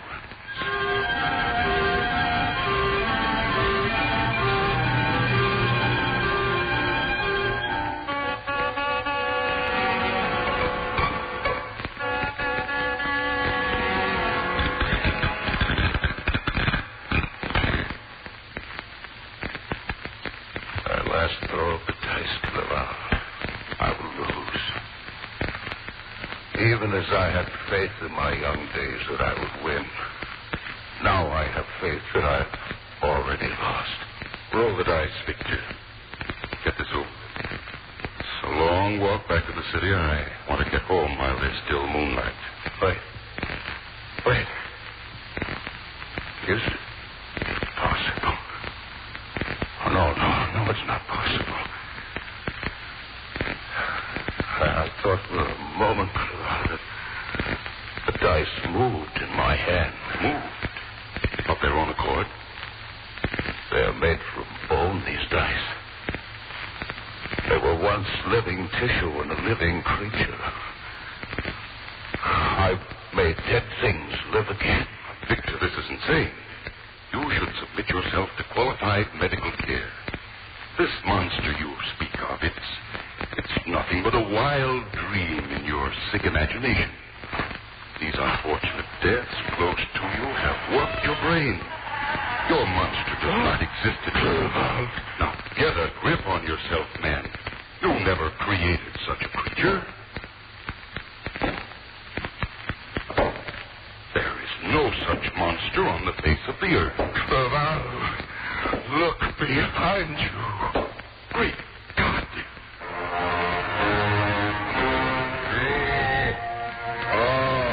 Hey, friend. Oh, Dr. Frankenstein. No. There's no friend of mine. He's You lie. I don't know him. He's not a friend. I kill all who are friends of Frankenstein. Don't get away. Stay back. Stay back.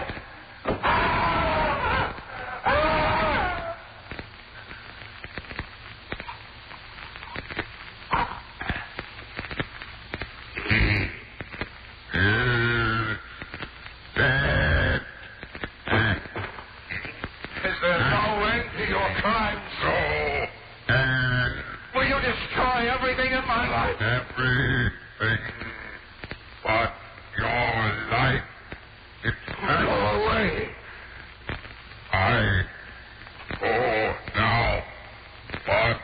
will be with you, Frankenstein. You are in my power forever.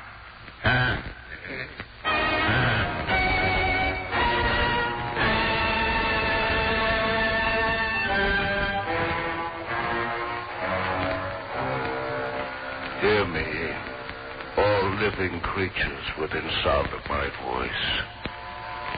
Remember what I say.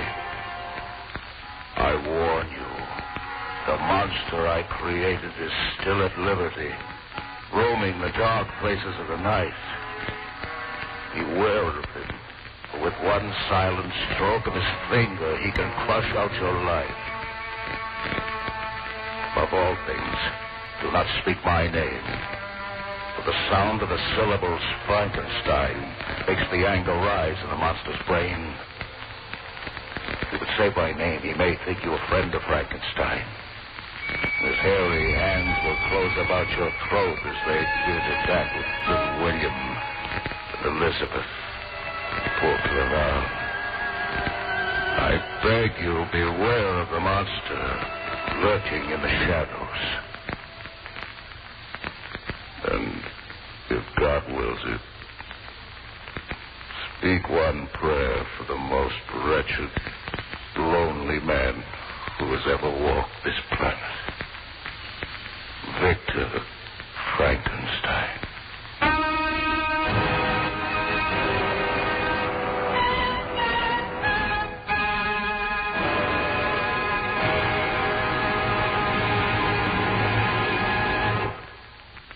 And thus we close the curtain on Fred Allen's favorite story.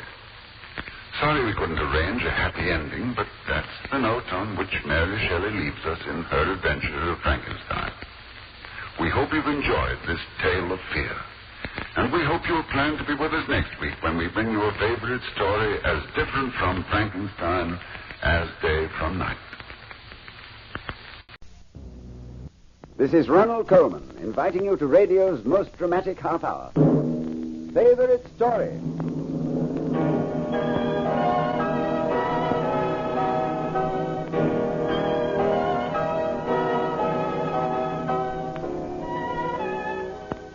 Your sponsor presents Ronald Coleman in Favorite Story. Your sponsor is proud to bring you America's most distinguished actor, Mr. Ronald Coleman, as the host and narrator of this Favorite Story series. Some of the outstanding personalities in America have assisted your sponsor and Mr. Coleman in selecting the exciting dramas which your sponsor will present on Favorite Story. In the weeks to come, you'll hear the story choices of Bing Crosby, Ingrid Bergman, Fred Allen, Shirley Temple, and dozens of others. And now at this point, after your sponsor has presented his opening commercial message, we introduce Mr. Ronald Coleman, who will tell us about tonight's Favorite Story.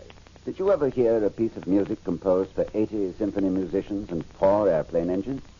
Well, there is such a symphony, and the man who startled the world with it is the same man who chose this week's favorite story. He's one of the century's most brilliant modern composers, the famous bad boy of music, Mr. George Antile. The story Mr. Antile picked as his favorite is one of the maddest fictions ever dreamed for the literary mind. And when you've heard it, I think you'll agree. It's a fantastic yarn about science and insanity. Fitzjames O'Brien wrote it, and William Conrad is going to play the leading role. For all of you who love the amazing and the bizarre, here's George Antile's favorite story, The Diamond Lens.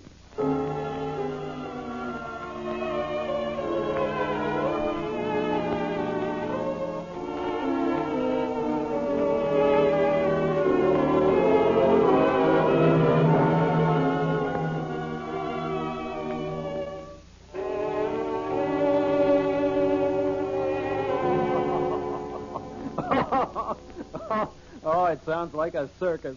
This fellow Lindley's lecture ought to give us the biggest laugh of the year. What's so funny about Professor Lindley? The old fellow's crazy. Cracked on the subject of submicroscopic animula. Look, when he comes to the question and answer period, ask old Lindley if he believes there are any worlds of life beyond the reach of the most powerful microscopes. See what he says. See what he says.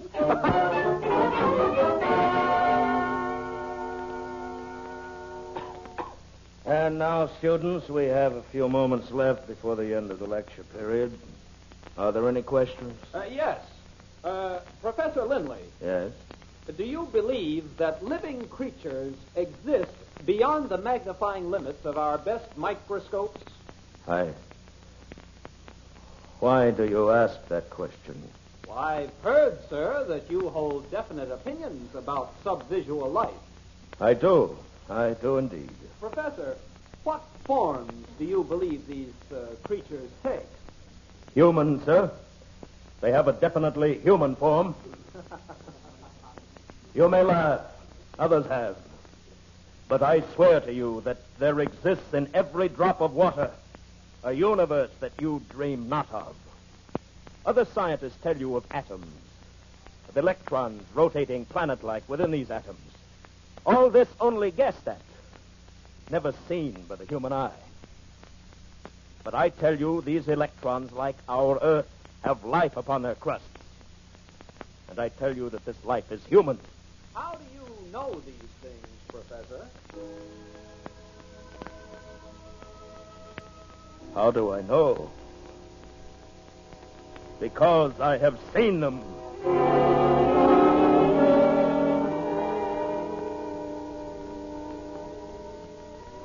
I began this research by accident. I was a young man, a student at the university in Edinburgh, just beginning to experiment with a microscope. On the floor above me lived a rather eccentric young gentleman named Jules Simon. Lindley, are you awake? Who is it? Simon, let me in. Lindley, I've just had the most amazing experience. Do you believe in spirit mediums? I don't know much about them. Well, I've just spent the evening with an amazing one, a Madame Vulpes. And believe me, Lindley, I had a conversation through her with my own great-grandfather. That's astonishing. It is astonishing. How she cuts through the veil into the other world. Almost the way your microscopes bring other worlds within our reach.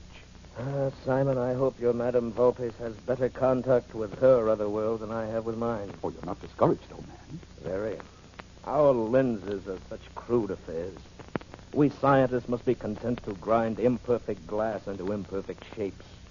And beyond 1,000 diameters, our microscopes refuse to show us that other world. Then I suggest you consult Madame Vulpes. Her door into the other world is not such a narrow one.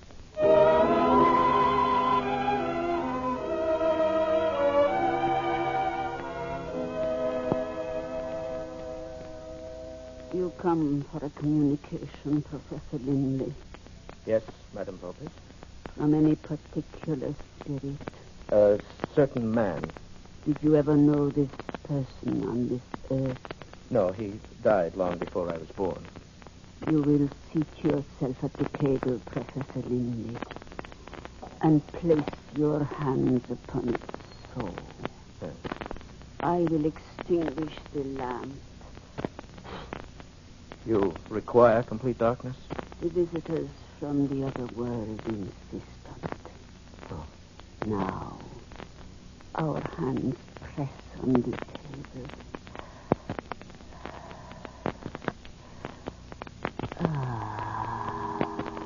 They are strong tonight.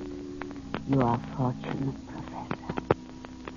Will the spirits communicate with this gentleman? They will speak with you. What spirit do you wish? I should like to speak with the ghost of Anton van Leeuwenhoek. Anton van Leeuwenhoek. This gentleman wishes to speak with Anton van Leeuwenhoek.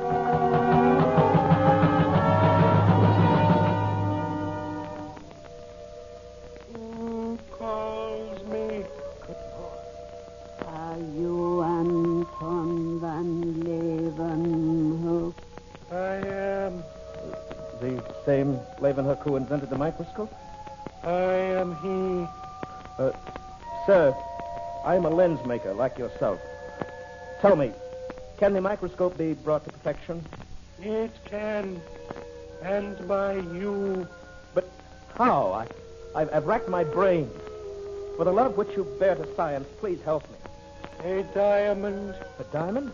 Of 140 carats, submitted to electromagnetic currents for a long period. Yes? Will experience a rearrangement of its atoms. And if you pierce that stone through its axis, you will be able to grind the universal lens.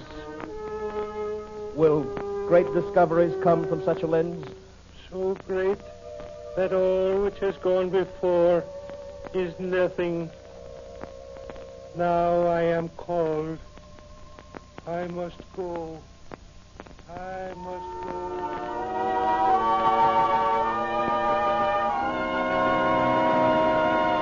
I had the secret.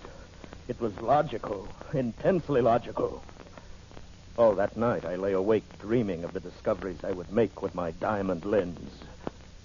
But where would I find a diamond of 140 carats? The next evening I decided to enlist the help of my neighbor, Simon. A diamond of 140 carats? Lindy, the idea is preposterous. There aren't a dozen stones in the world of that size. Nevertheless, I must find it. Well, if you're serious, there's only one place where you'd have the remotest chance of finding it. Where is that? Amsterdam. That's where all diamonds go eventually.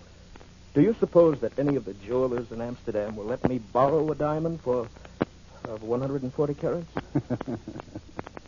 Why, of course they'll let you borrow one, Lindy.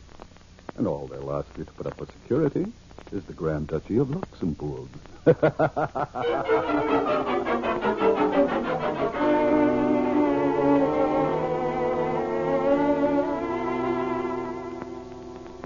Everyone laughed at me, even as Simon did. But the thing had become an obsession. I must build a microscope with a diamond lens.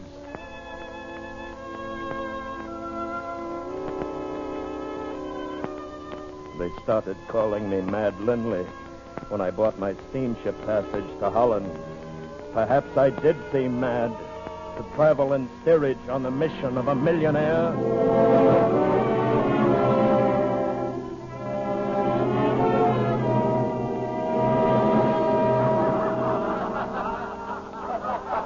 Amsterdam, they laughed at me, though I begged them in the interests of science to allow me the use of such a diamond. I had no fortune, no patron, nothing but a few guineas and a fantastic theory. But at last I gave up, bought my passage back to Scotland on the next steamer and went back to my lodgings to pack my trunk. A slip of paper underneath my door. Professor Linley, if you desire to find what you seek, come tonight at midnight to the yellow brick house on the Borneo Strat.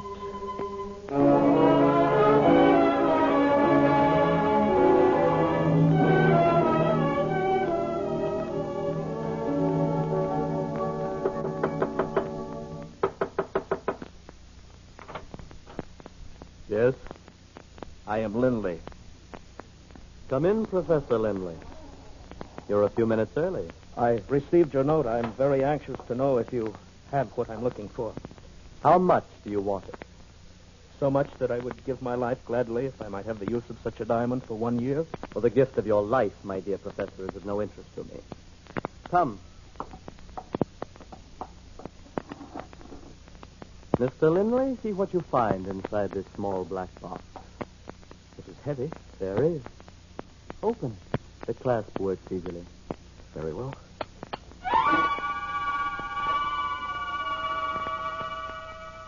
I call it the Eye of Morning. How did you get it? Is that any concern of yours? I must have it, sir. It is yours. Mine? With the payment of £1 million. Where would I get such a sum? Well, if you want this gem as much as I think you want it, you will find a way. You are right, sir. I do want this stone as much as you think. And I will find a way to have it. Of course you will. You recall that I said I would sacrifice my life to own this diamond? I recall very well. You should know that I am ready to sacrifice another man's life, too, if necessary. But surely... No. Stay back. I want this diamond very much, sir. You know how much. I have friends nearby. They will hear you. But a knife is very silent. No, don't.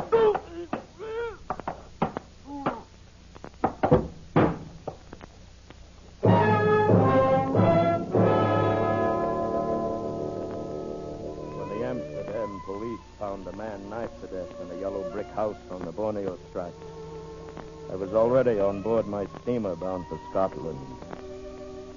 And after all, why should they suspect Mad Linley? There were no witnesses. Oh, yes.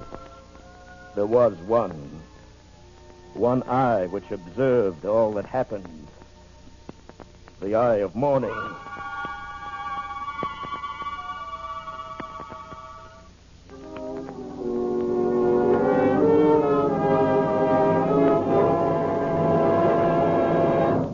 In a moment, Mr. Ronald Coleman will bring us Act Two of tonight's exciting story, The Diamond Lens. But at this point, your sponsor brings you a message about the product that makes these broadcasts possible. Your sponsor may want to point out that just as Shirley Temple has selected Little Women as her favorite story to be done in this series, so the people of this city have selected the sponsor's product as their favorite. And now, after the commercial is over, here again is Ronald Coleman.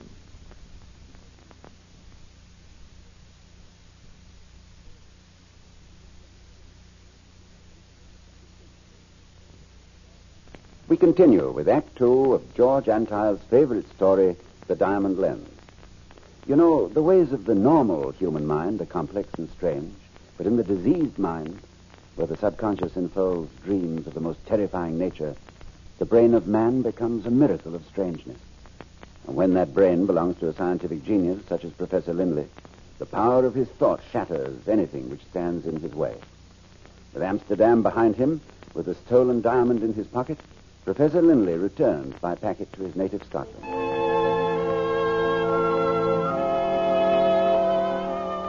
Back in Edinburgh, I hurried to my room and closeted myself with my prize.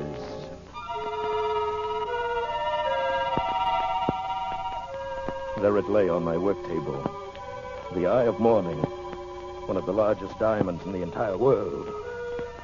Clamping an optician's loupe in my eye, I scanned the inside of the gem. There was not a single flaw. I weighed it. Exactly 140 carats. I smiled at my good fortune, my cleverness. They could call me Mad Linley now. What did I care? I owned a diamond which was worth the ransom of an emperor.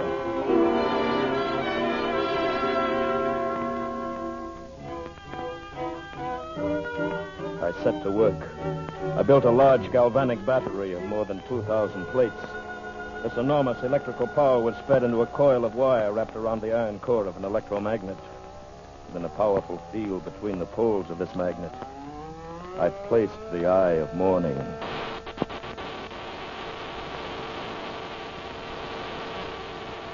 Day and night, night and day for 3 weeks, I subjected the diamond to this magnetic flux. Of course, I could not sleep. My eyes almost never left the gem. It seemed to grow in luster and brilliance. And to my amazement, when there was no light at all in the room, the diamond shone of its own luminescence with a ghostly blue lavender glow. At last, I calculated the molecular rearrangement of the diamond should be completed. I cut off my electrical switches.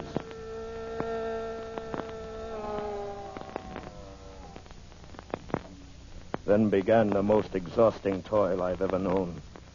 I set about grinding my diamond lens, polishing it to perfection, and then the exhausting and tortuous work of boring the hole through the center of the axis, as Leeuwenhoek had instructed, all with precision to the millionth of an inch.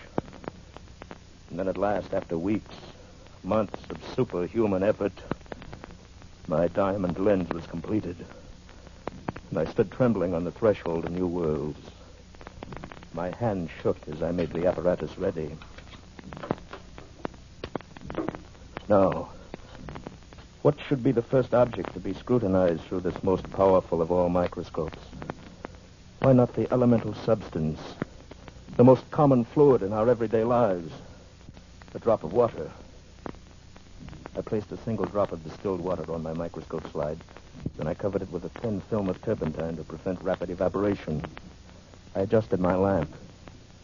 And with a strange mixture of anticipation and dread, I looked through the eyepiece of my diamond lens.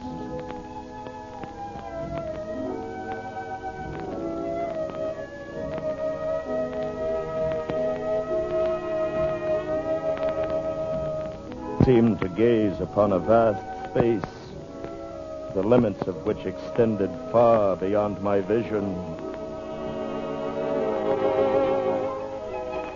Then I made a minute adjustment with my microscope. Suddenly, a many-colored sphere leaped into view. A perfect ball, suspended in space, even as the full moon hangs in the evening sky. It floated nearer and nearer, and it filled the entire field of view. I could see its surface clearly. Mountain ranges and valleys, banks of gaseous clouds and oceans of vapor. This must be the nucleus of an atom, or even an electron. The power of my diamond lens had reached into the very essence of matter. And now the surface of the sphere seemed so close to me that I could see forests and rocks and deserts. And I thrilled to think of what animal life I might observe. A universe was swinging into view, all contained in a droplet of water.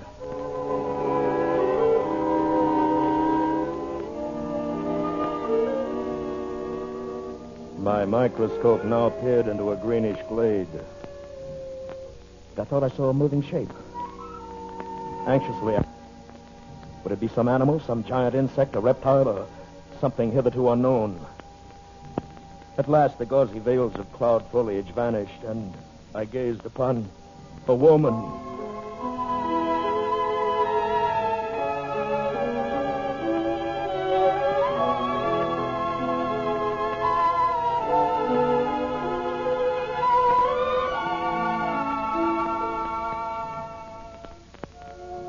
Did I say a woman? She had the outlines of humanity, but there the resemblance stopped. Her adorable beauty far exceeded that of any male woman who ever walked our earth. Her eyes were mystic violet, dewy and serene. Her hair flowed out of her proud head like a track of a falling star through the night sky. And the perfect roundness of her limbs formed suave and enchanting curves. And I dare not even attempt to describe her grace of movement, the way she floated effortlessly through the atmosphere of her subatomic world.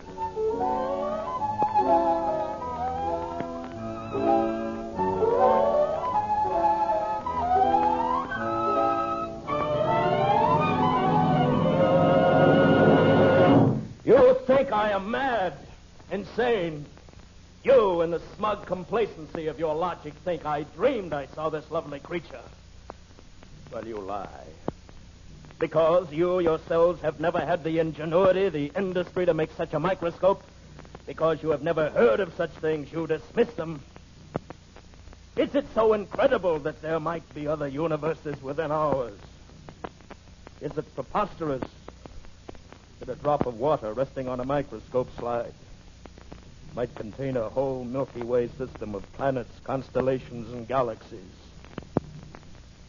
And is it beyond belief that a shrewd scientific investigator like myself might peer into this minute system and see a living creature? My friends, even as I speak to you now, some super-gigantic scientist with eyelashes light years long may be depositing our universe contained in a drop of water on his microscope slide. He may be adjusting his diamond lens to peer in astonishment at you, madam.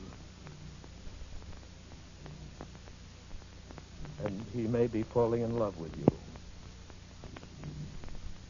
Is that madness?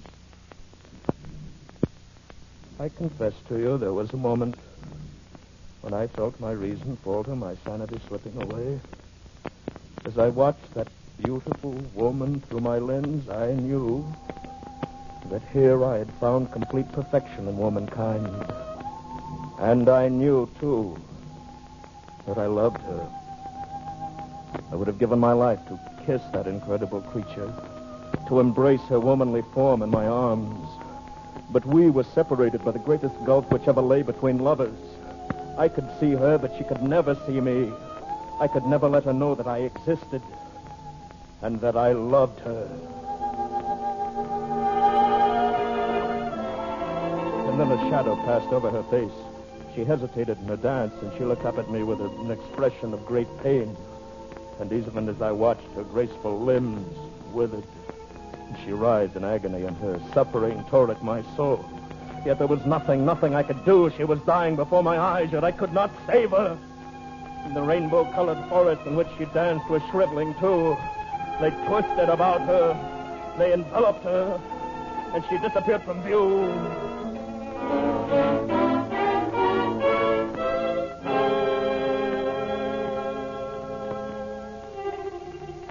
I looked down at the stage of my microscope. And the glass slide was still there. But the drop of water was gone. And the whole universe which held my exquisite dancer had evaporated into the night air.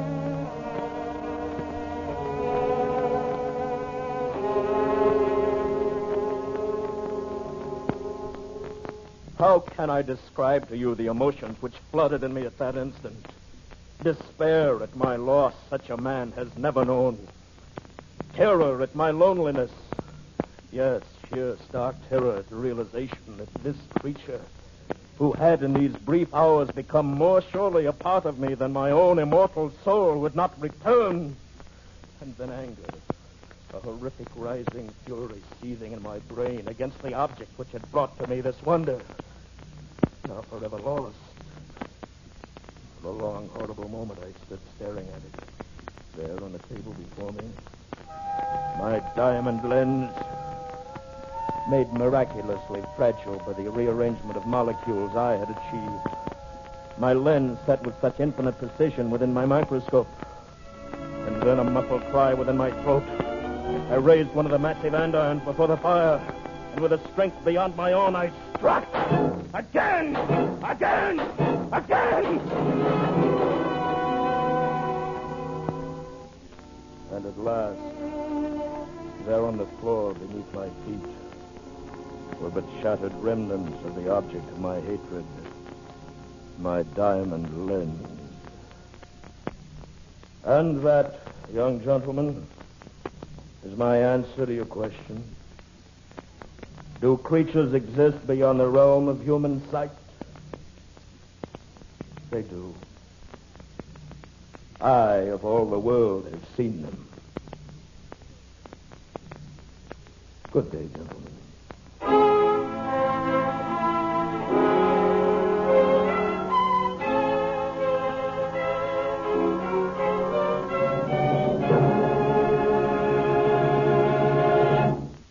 There you have it. The Diamond Lens, the scientific nightmare of a somewhat unrecognized talent in American letters, Fitzjames O'Brien. May I commend William Conrad for his excellent portrayal of Dr. Lindley, and congratulations to our young conductor, Robert Mitchell, for his remarkable music. And, of course, our deepest thanks to Mr. George Antile for choosing The Diamond Lens as his favorite story. Ronald Coleman will be back in just a moment to tell you about next week's favorite story.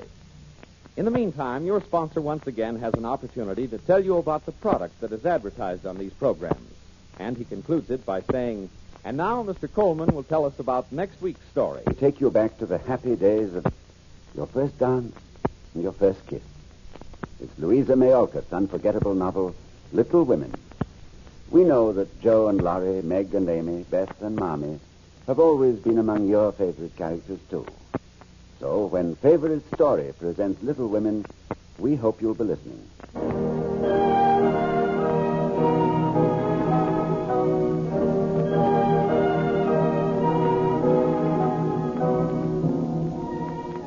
Favorite Story is presented every week at this time by your sponsor. We hope you will join us next week when Mr. Ronald Coleman will present Shirley Temple's favorite story, Little Women. Until next week, then, we bid you This is Ronald Coleman, inviting you to radio's most dramatic half hour. Favorite Story.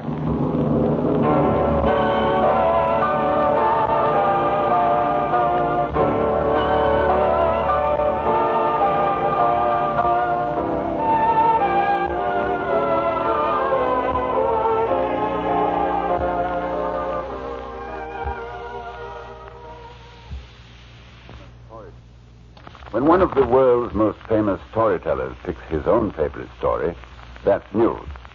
It's Mr. Bennett Cerf's choice that we've scheduled for this week. You know Mr. Cerf as an internationally distinguished editor and publisher, the author of the bestseller Try and Stop Me, and a very well-known man about the literary world. Since Bennett Cerf is quite a collector of humorous stories, we rather expected him to select a comedy, but he surprised us. He chose the weird and haunting novel about the love between a servant boy and a high-born lady on the windswept moors of England. So, for Mr. Cerf, and for all of you who call this your favorite story, here's Emily Bronte's immortal Wuthering Heights.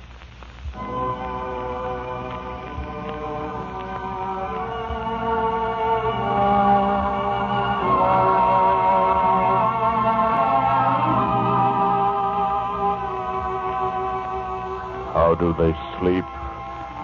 The first night they lie in the yellow mud of Gimmerton churchyard. How do they sleep? Do they rest dreamless when soft words are breathed over them? Dear Lord, when this our sister Catherine Earnshaw enters into thy city of eternal light, do welcome her spirit and grant her lasting peace and find her a place Do among they thy suffer loneliness there in the churchyard, in spite of the soothing words? Then how must they sleep who go to the eternal rest with these words echoing over them? May she wake in torment. I pray one prayer. I repeat it till my tongue stiffens. Catherine Earnshaw, may you not rest as long as I'm living. You said I killed you. Haunt me then. Be with me always. Take any form, drive me mad, only do not leave me in this living hell where I cannot find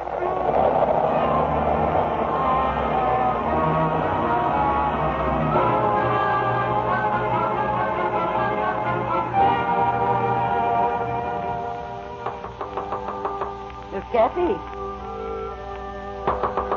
Miss Kathy, wake up. Go away. Let me sleep. Now, you shan't sleep another minute, you lazy lie-a-bed. It's past 9 o'clock. Oh, Nellie, I don't want to get up. Out of that bed. Shoo. Besides, Miss Kathy, you already have callers. Callers? They're waiting for you downstairs in the park. Who? The Lintons, Mr. Edgar and his sister. Oh. They've come to wish you a happy birthday. Let me sleep another quarter hour. No, you don't. You must have been swimming in some pretty dreams to want to go back to them so much. No. They weren't pretty. Do you know what I dreamed, Nellie? What? I dreamed I was dead. Oh. I did, Nellie. I was lying in the shadow of Gimmerton Kirk, all cold, and I couldn't move. And I heard a thumping above my head. I didn't know what it was, and then I knew. It was the sexton shoveling clods of earth over my coffin. And I heard Heathcliff. He was calling to me, but I wouldn't answer him. For spite, Nellie.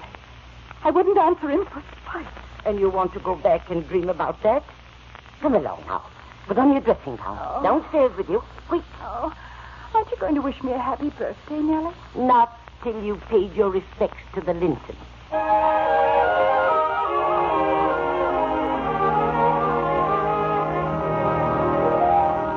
Good morning, Happy dear birthday, Catherine. Catherine. Isabella.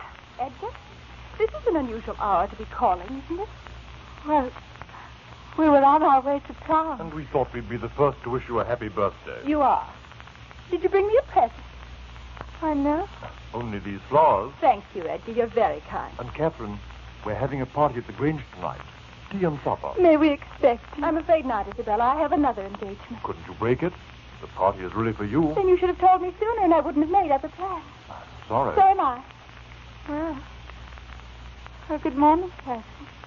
Edgar and I must be on our way to Gimmerton. Goodbye, Kathy. If you should change your mind... I shall. Good day, Edgar. Isabella? Well, it's a fine, ungrateful little wretch you are, Catherine Earnshaw. The Lintons come all the way over here to invite you to a party at the Grange. In your honor. And you have another engagement. I have. With whom, I'd like to know? Heathcliff. I promised to spend my day with him. A common laboring I'll not man hear a word without against him. even a Christian name. A sulking black soap. I told you not to speak a word against him. Forgive me, Mary. I didn't mean to strike you. But you must try to understand. You see,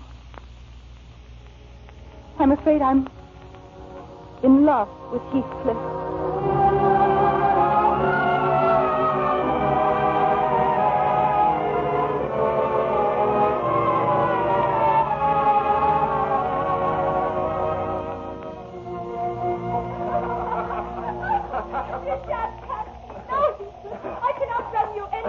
You'll not outrun me. I shall trap you. You may run till the nose is zero. You'll not catch me. I will. I will. I'm glad. I caught you, didn't I? I'm tired of running, Heathcliff. Oh, look where we are. The halfway hill. It's a long way down to Wuthering Heights. We must start back. Why? It's almost dark. What's wrong with the dark? Well, there's a storm blowing up. You know I love the rain. If it's warm. If it's cold, you put your coat around my shoulders. And you've no shoes. I hate shoe leather. I'd run barefoot through the deepest snow of winter if I had my way. You're a wild, untamed creature. Like you, Heathcliff. I'm very much like you. What will Joseph say when he finds you ran off from your work to spend the day with me?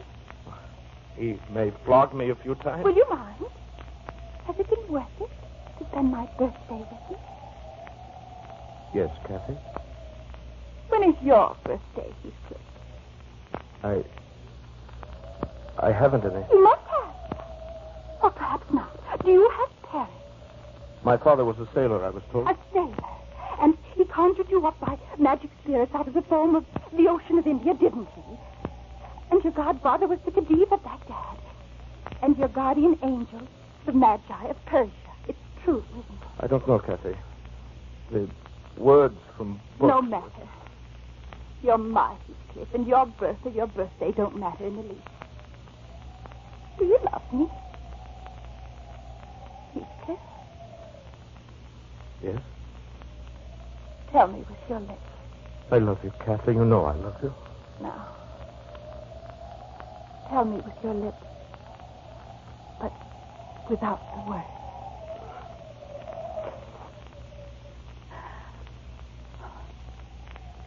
Do you love me, Kathy?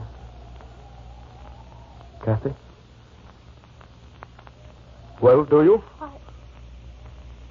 I think I love you as much as I should ever be able to love anyone. Heathcliff, look down there at the Grange. There's a light in every window. The Lintons must be having a party. You know what the party is for? Me. Let's go to it, Heathcliff, you and I. No, Kathy. We won't go inside. We'll just peek in the windows. I'll race you all the way to the Grange.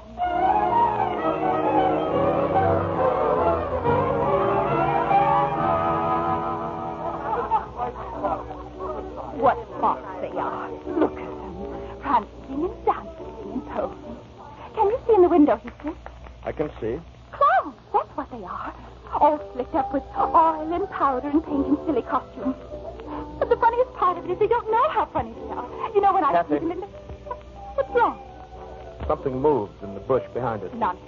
Come closer to the window. I want to watch Edgar filling cups. Now, gather round the punch bowl, everybody. Here you are, Dame Cassidy. Another cup of punch? Thank you ever so much. Edgar, I'm going to get some more people. More punch, Mr. Zilla? Lights out. Who is it? I'll bring a light. Nothing to worry about. We have a good watchdog. Skulker. Here, boy. Good dog, Skulker. That's two people. One of them's hurt. Hold up the lantern, Isabella. All right, Edgar. Who is it? You needn't try to run away. The constable will find you. Oh, it's that laboring man from Wuthering Heights. How do you do, good neighbor Linton?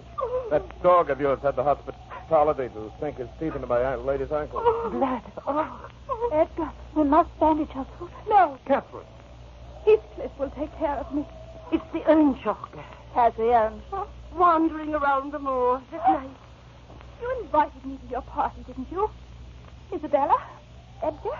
Hardly expect You always welcome your guests with the teeth of your watchdog. Come, Kathy, we'll go back to the Heights. Yes, She can't walk. It's 3 miles back to Wuthering Heights with a storm coming. You must stay here, Catherine. I'll nurse your ankle. Mr. Heathcliff, we will thank you to go to the Earnshaws post-haste and tell them Kathy is staying here with us until her ankle is healed.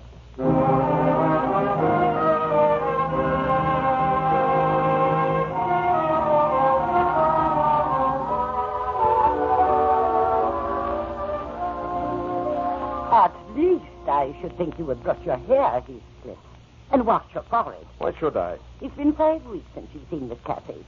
I think you'd want to look presentable to welcome her back from the Linton. Miss Cathy will have to take me as I am. So, you won't brush your hair? Miss Catherine. Even for me. Oh, it's so good to have you back home again.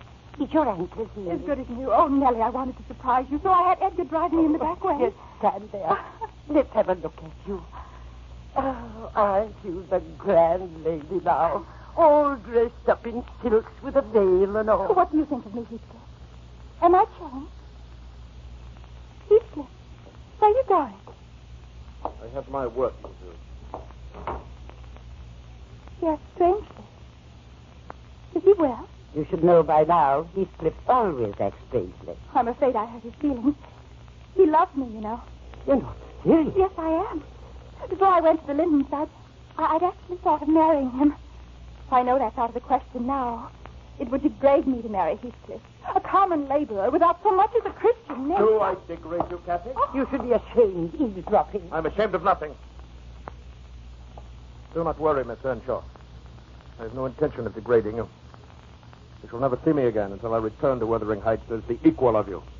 Or better. Heathcliff, don't go. Goodbye, Kathy. We'll meet one day on the moors. Heathcliff. Oh, you needn't cry, Miss. This had to happen sooner or later. You'll forget him in a short while, and you won't even remember his name. Yes, you're right, Nellie. It will be easy to forget him after the wedding. The wedding? Yes. Yes, Nellie. I'm engaged to be married to Edgar Linton.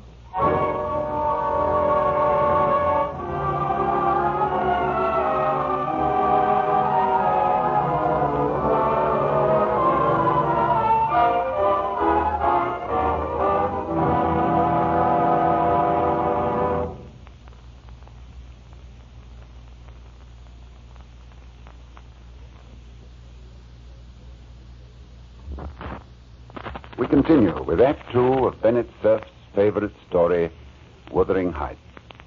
I believe it was Congreve who remarked that there is no fury like a woman's scorn. He makes no mention, however, of man's fury when he discovers his own true love has accidentally found herself another husband. And the new Mrs. Edgar Linton could hardly expect Heathcliff to accept her loveless marriage with a philosophical shrug of his shoulders.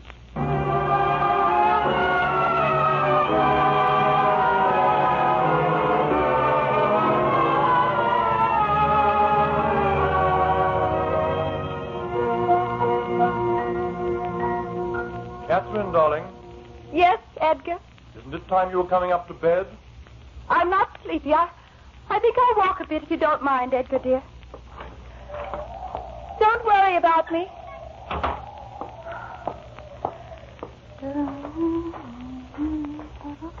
Good evening. What? Do you often go for walks at night on the moors? Who is it? Oh, Kathy, darling. Heathcliff. I told you I would come back. I can't believe. Is it really you? It's been so long. 3 years, Kathy. 3 eternities. Where have you been, Heathcliff? Why didn't you write? Was there any reason or any need? I'm back now, Kathy, and I've made a fortune. You needn't worry about my degrading you. I'm as rich as any man in the county. Heathcliff, how? In my way, Kathy. I'll never leave you now. We'll be together always. And all the months I've been away and all the 3 long years, I've kept alive by thinking of you. You'll never leave me now, never. Heathcliff, don't you know? I know I love you, you only, Kathy. I'm married to Edgar Linton. We were married just a month after you ran away.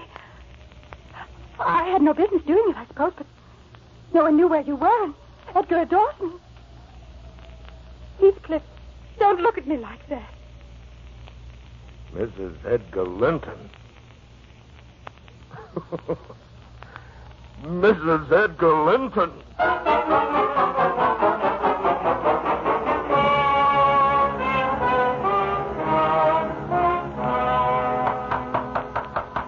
You need not so loud. I'm coming. Well, Nellie, Heathcliff, what are you doing here at the Grange? wouldn't you expect me to be where Miss Kathy is? You don't seem to be glad to see me, Nellie. At least you can invite me in and announce to your master that he has a caller, a gentleman from Gimmerton. Who is it, Nellie? Your new neighbor, sir. Permit me to introduce myself. I'm Mr. Heathcliff, you proprietor of Wuthering Heights. Mr. Heathcliff. I've just purchased the Heights at a rather outlandish price, I'm afraid, but I wanted to own the place for sentimental reasons. Who was the caller, Edgar? Was it... Mr. Heathcliff, Huh? this is my sister Isabella. How'd you do? We've met, I believe, Miss Linton, several years ago when a dog of yours had the discourtesy to wound a dear friend of mine in the leg. By the way, Mr. Linton, I believe that my belated congratulations are in order. I wish you and Mrs. Linton all of life's joys and happiness. You will stay for tea, Mr. Heathcliff. Isabella, I don't You're know... very gracious, Miss Linton. I shall be honored. Nellie, will you serve tea here in the library? And tell Kathy that an old friend of hers is here. I heard his voice. You remember Mr. Heathcliff? Yes, Isabella. I remember him. Aren't you surprised to see him, Catherine? Why should she be surprised? She's known that I've been here. We've seen each other. Haven't we, Kathy? What am I to infer from that? Why, nothing, sir. Unless you choose to suspect your wife of infidelity, which Mr. Heathcliff, I demand that you retract that insinuation. My dear Mr. Linton, I have no... Stop, for my sake. You must be friends. You promise, Edgar. Oh, very well. I promise. And you, Heathcliff? I want nothing more than to be friends with you, Kathy, and Mr. Linton, and Miss Isabella.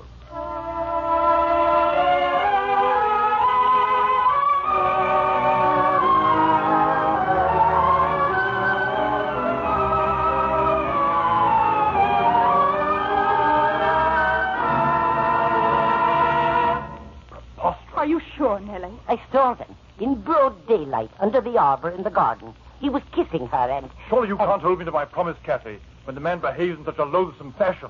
It's too much to keep up even a pretense of friendship. Stay here. I'll go and have a word with Isabella. May I come in? It's not locked. Well, Sister Kathy, have they sent you in to lecture to me? Is it true that Heathcliff has been making advances to you? He finds me attractive. He's playing with you. He's pretending an infatuation with you to revenge himself on Edgar and on me. He doesn't love you. You're jealous. No, Isabella. The gentleman from Gimmerton is here. Heathcliff, I've been expecting him. He's calling on me, not you, Kathy. Tell Mr. Heathcliff to come up. He's taking me for a stroll this afternoon. We have a secret place we go. Out on the moor. Hello, Isabella, dear. Oh, Kathy. I'm sorry to be an unwelcome third party in this rendezvous. There's something I insist on knowing. Heathcliff, do you love Isabella? You don't have to answer. She's mad with jealousy. Why should she be jealous of me? I'm not her husband. I'm not jealous of you. I'm jealous for you. Clear your face. You sound Scots. If you like Isabella, you shall have her. But do you like her? I'm marrying her. Will Edgar Linton approve? Will he approve? By all the saints above and all the devils below, I don't care one jackstraw if he approves or not. I do what I choose. And as for you, Catherine Linton, I have a few words to say to you. I want you to be aware that I know that you've treated me infernally. I've treated you. If you flatter yourself I don't see it, you're a fool. And if you think I can be consoled with sweet words, you're an idiot. If you think I'll suffer this unrevenge... You remain in this room after the language this ruffian has used to you. Edgar. Your presence in this house, Mr. Heathcliff, is a moral poison. I require your instant departure. Kathy, this lamb of yours threatens like a bull. Does it know it is in danger of splitting its skull against my knuckles? I give you 3 minutes to leave. I'm going to get the servants to show you forcibly from the house. Well, Kathy, I trust you are ecstatically happy with your milk-blooded coward of a husband. I compliment you on your taste. So that is the slavering, shivering thing you preferred to me. Get out. Get out before he comes with an army of lackeys to disgrace himself. And you and me. Leave now. But Heathcliff, dear. What about our walk? Oh. Later, Isabella, darling. Farewell to you all, my dear, sweet neighbor. You, Isabella. Get out of my sight. Don't come near me. This whole uproar is owing to you. Nellie! Where is that wretched servant? Nellie! Yes, Miss A thousand sniff hammers are beating in my head. Nellie, tell my dear, devoted husband that I'm in danger of being seriously ill. I hope I am. I want to frighten him. Edgar has behaved so badly to me that I may die just to make him miserable. Isabella, if you don't leave me, I shall scratch your eyes out. Calm yourself, Kathy, darling. Edgar, you have made me sick with your rage. Don't you see I can scarcely stand? Edgar, Kathy, darling, precious Kathy, what have I done to you? Mr. Linton, look at her. She has blood on her lips.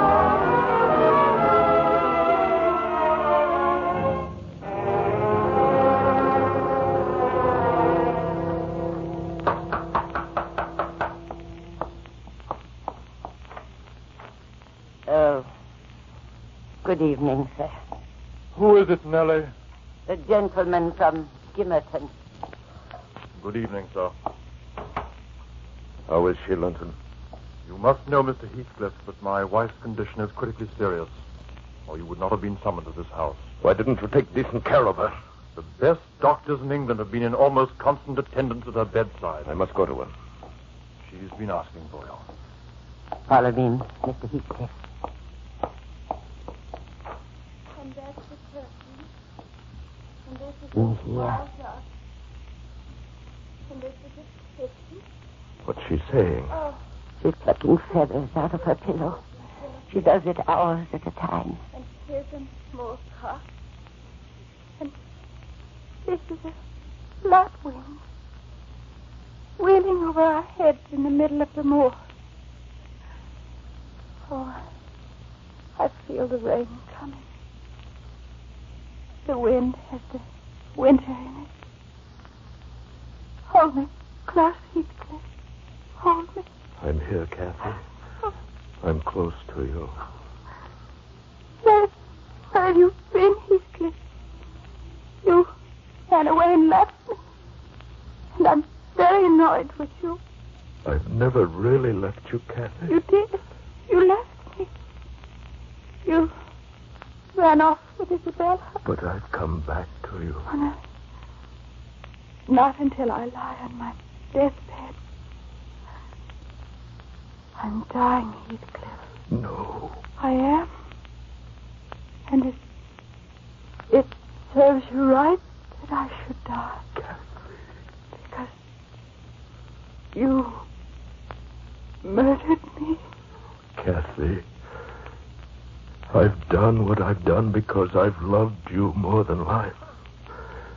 It hasn't been to hurt you, but to hurt the people who came between us, the people who made you think I'd degrade you. I've never loved anyone but you, Kathy. I'm yours as long as... You needn't trouble yourself further, Mr. Heathcliff. I'm afraid that my wife, Catherine, has passed beyond the reach of your voice. Or mine.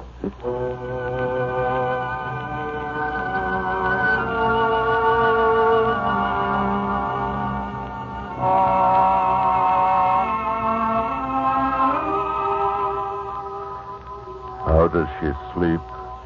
Her first night in the yellow mud of Gimmerton churchyard. Dear Lord, when this our departed Catherine enters thy city of eternal light, may she wake in lasting peace. No!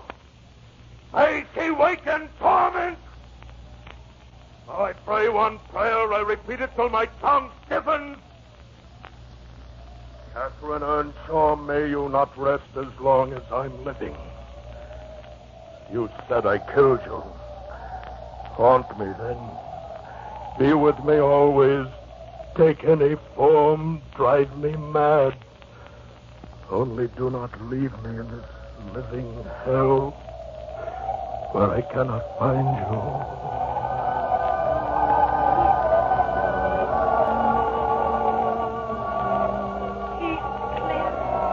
Kathy, is it really you?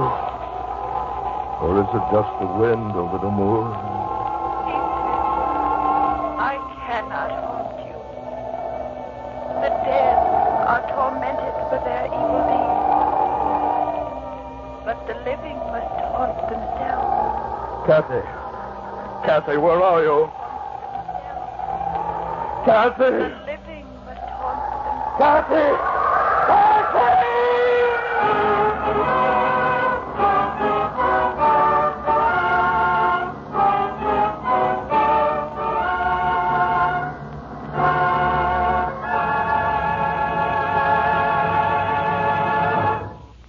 You've just heard our favorite story production of Wuthering Heights, starring Janet Waldo in the role of Kathy and William Conrad as Heathcliff, one of the great tragic romances of the English language.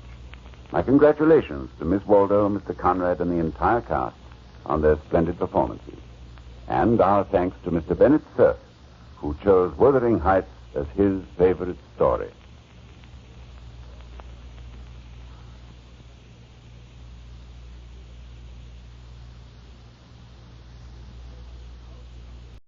This is Ronald Coleman, inviting you to radio's most dramatic half hour, Favorite Story.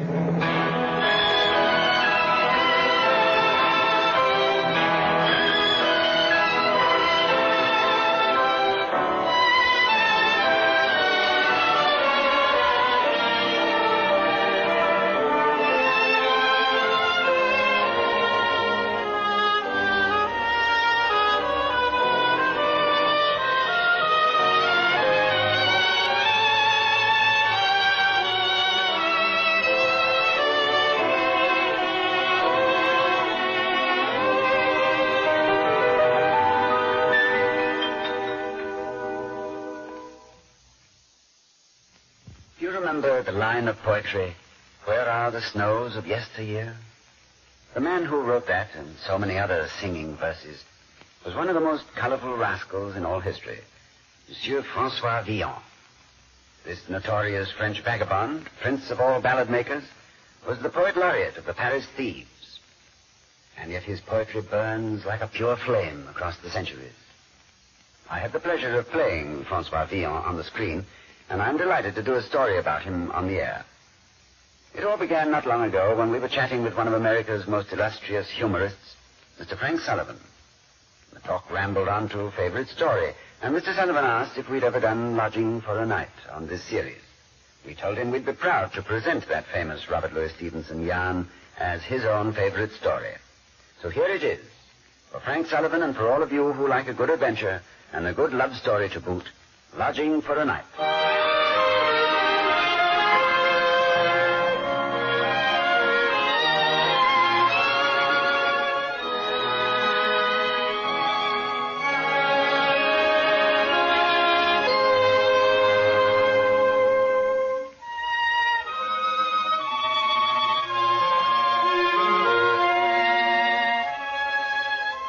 This winter, filled with frosty thaw near Christmas, season deathly old, When wolves eat wind and nothing more, and men are held indoors by cold, where hearthstones glowing embers hold the will I won to break away from love's sweet jail, whose walls enfold. Now, what the devil would love's walls enfold? A breaking heart. Yes, of course. Who are you? The chambermaid. Oh, mademoiselle, you've just rendered yourself immortal by contributing 3 words to a poem by Francois Villon, Master of Arts. I thank you humbly from the very fiber and soul of my being. Now go away, go away. Oh, yes, sir. From love's sweet jail, whose walls enfold my breaking heart. Oh, chambermaid, come back. Are you pretty? Well, she must have been pretty. If she'd been a red-headed witch with a woolen wig, she'd have been certain to come back. You must be getting old, Francois. Letting the pretty places slip by on the edge of the lamplight. Now, let me see. What rhymes with away? Say, way, nay, day. That's it, for many a day. Yes, my breaking heart for many a day. Very good, Francois. Very fine indeed. Especially the breaking heart. Glad I thought of that. Master Villon. Yes? Master Villon. Who is it? The chambermaid. Well, come in, child. The door's unlocked. Am I disturbing you? Of course you're disturbing me. It's delightful. I love to be disturbed when I'm working. Come over here by the lamp. I can see your face. Exquisite, ravishing, even pretty. Oh, why do you look so frightened, child? I shan't harm you. Master Villon, a dreadful thing has happened. Don't tell me. Our landlord has expired from apoplexy. And if he served himself the same dinner that he served me this evening, apoplexy is exactly what he deserved. It's a good thing I have no intention of paying him for it. It's not the landlord. The landlord's run off. Run off? Everybody's run off. There's not a soul in the house except you and me and him. Him? The man downstairs, the murdered one. What? It happened while I was up here turning down the beds for the night. They've been brawling, Master Villon, and several of them had their daggers out. Yeah, one of them slipped, I know. It was probably Montini, or that great goof Tabari. Who's the dead one? I've never seen him before. Let's have a look. Bring the lamp. What's your name? Isabeau. Isabeau. Well, come. Shall we see if this little tragedy really happened, or if you dreamed it? Oh, it happened, sir. You'll find the man right there in the corner of the tap room. Propped up in a chair he is. His eyes just staring. So I see. Ugly, isn't it? Very. I've always said, a dead man has no right to have red hair. The worst possible tape. I'm frightened. You're frightened. Well, I can practically feel the rope around my neck. But why should you be afraid? You didn't do this. Mademoiselle, Francois Villon is the darling of the Paris police. The favorite suspect in every robbery, murder, misdemeanor, or felony within sight of the towers of Notre Dame. Let the bailiff of Paris walk in that door, see me bending over a dead man with red hair, and my arrival in paradise would be scheduled within a week. Are you a criminal? Not a murderer. A thief? A poet by profession. A borrower by necessity. The mind, Isabeau, can sustain itself on a poem per day. But the stomach demands occasional stanzas of bread and meat. I've never stolen a rhyme, my child. But I may have acquired food from time to time without waiting for it to pass through escrow. Am I safe with you? Well, of course not. I'm probably the least safe person in Paris. What am I to do? Why didn't you flee with the others? I have no place to go, Master Villon. I have no friends in Paris. The night is so cold. In an hour, a person could freeze to death. All right, put on your coat. Where are we going? Away from here. When a curious policeman wanders in that door, I don't want to be on hand to welcome him.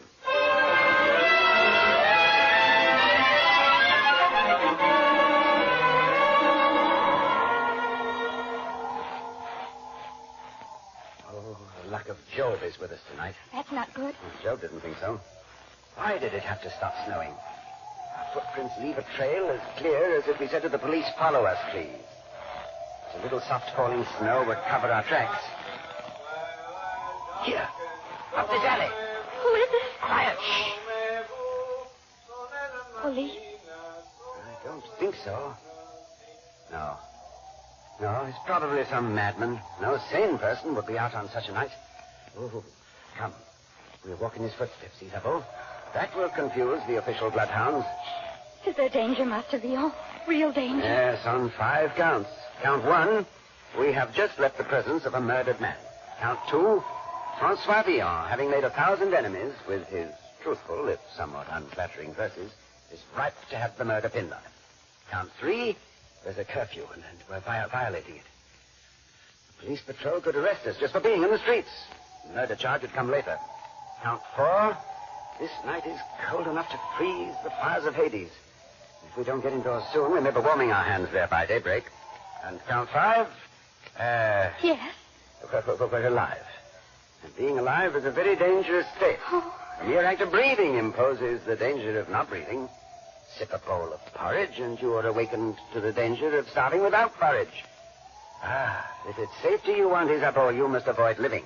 The only complete safe man is a dead one. I don't like you. You laugh at everything and everyone. You're not a man. You're like ice. Oh, it's just the wind blowing through my soul. I'm afraid. So am I. Forgive me, child. My cynicism, Isabeau, is my armor. And when I most clang my sword upon my shield, that is when I am most afraid. Now, forgive me. There. You like me better now? Much better. Now, what to do? Oh, shall we go to an inn? I've no money. Neither have I. What was that? The gray wolves from the woods of Boulogne. The wind whets their appetites this time of year, and they come into the city to shop for groceries. For groceries? Now, isn't a gray wolf entitled to at least a meal per day? I've seen him snapping at the very gates of the Bastille, so that the prisoners inside were the safest people in Paris. Oh, listen to that fellow. A veritable lion heart of wolves. I hope we should be spared the distinction of meeting his teeth in the snow. My arms and legs are numb. What about your feet and your fingers? Oh, they feel warm. Oh, then they're freezing. We must get out of here. Out of the cold. There must be somewhere we can go. You know no one in the whole city? I've only come here a few weeks ago from the south. We never have cold like this in Marseille. I have an idea. Someone who might take us in. Jean Motin. A friend? Well, that may be stretching a point. He was a friend until I left him a noose in my will. How could you do that? Oh, anything is possible for a poet. To Jean Motin, the foul of face, for scanty kindness, I devise, by way of gift, that baron's grace that hangs a man until he dies.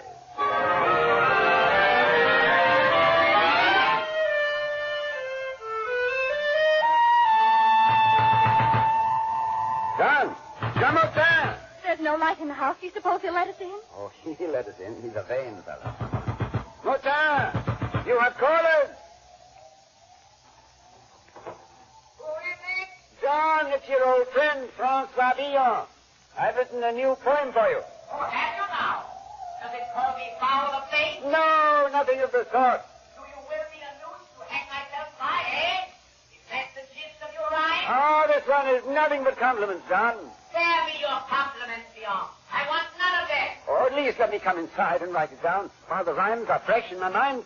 I want to give this poem to you. You won't even have to pay me. No, I want to pay you before you write it. Like this. Oh, Motin, you villain. For shame, sir, throwing water at a poor man on a night like this. I hope he freezes to death. It's better payment than he deserves for the insult he writes. I beg you, John. We're cold. We've no place to go. Let us come in and warm ourselves. Never. You'll never set foot in my house, Francois Villon. You rascal, villain, foul of face. Oh, that will do no good. Save your strength, Master Villon. Master of what? Does it warm a man to be able to say I am freezing in 7 languages? We shall go to the police. No. At least there'll be warmth in the prison. A prison on fire is a colder place than this. I've lived in prisons, I know. You'll die if you just stand here. I have an overcoat of ice, my lady.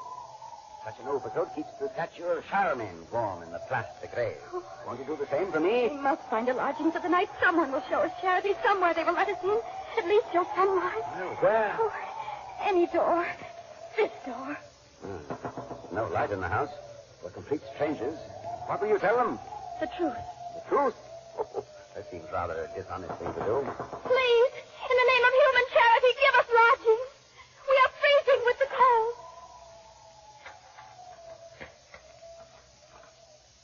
Yes? I beg you, could my lord take us in? My friend and I are perishing in the wind and snow, and we cannot go back to the inn where we were staying because there is a murdered man there. And You murdered him? No, we have nothing to do with his death, sir. The place is swarming with police patrols by now. We cannot go back. If you are innocent, what have you to fear? Sir, I am judged by an unearned reputation as a criminal. I'm a great poet, but only a petty thief. A master of insult, but an amateur in crime. The authorities consider me, quite unjustly, the greatest rascal in France. And the prefect of the Paris police would probably give half his life to put a noose around my neck. You see our danger, sir. Will you let us lodge with you until daybreak?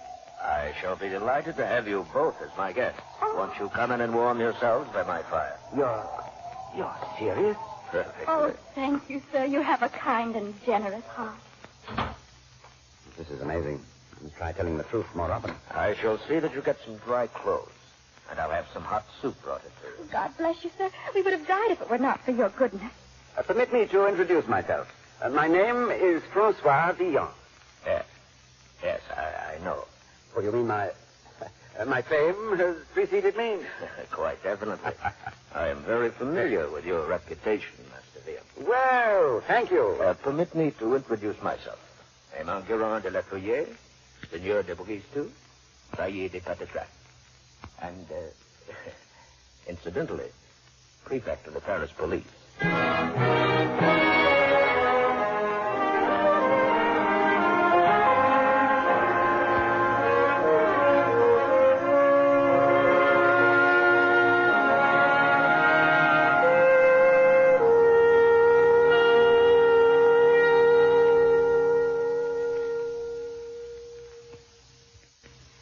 You know, this favorite story we're bringing you is not about a fictional character.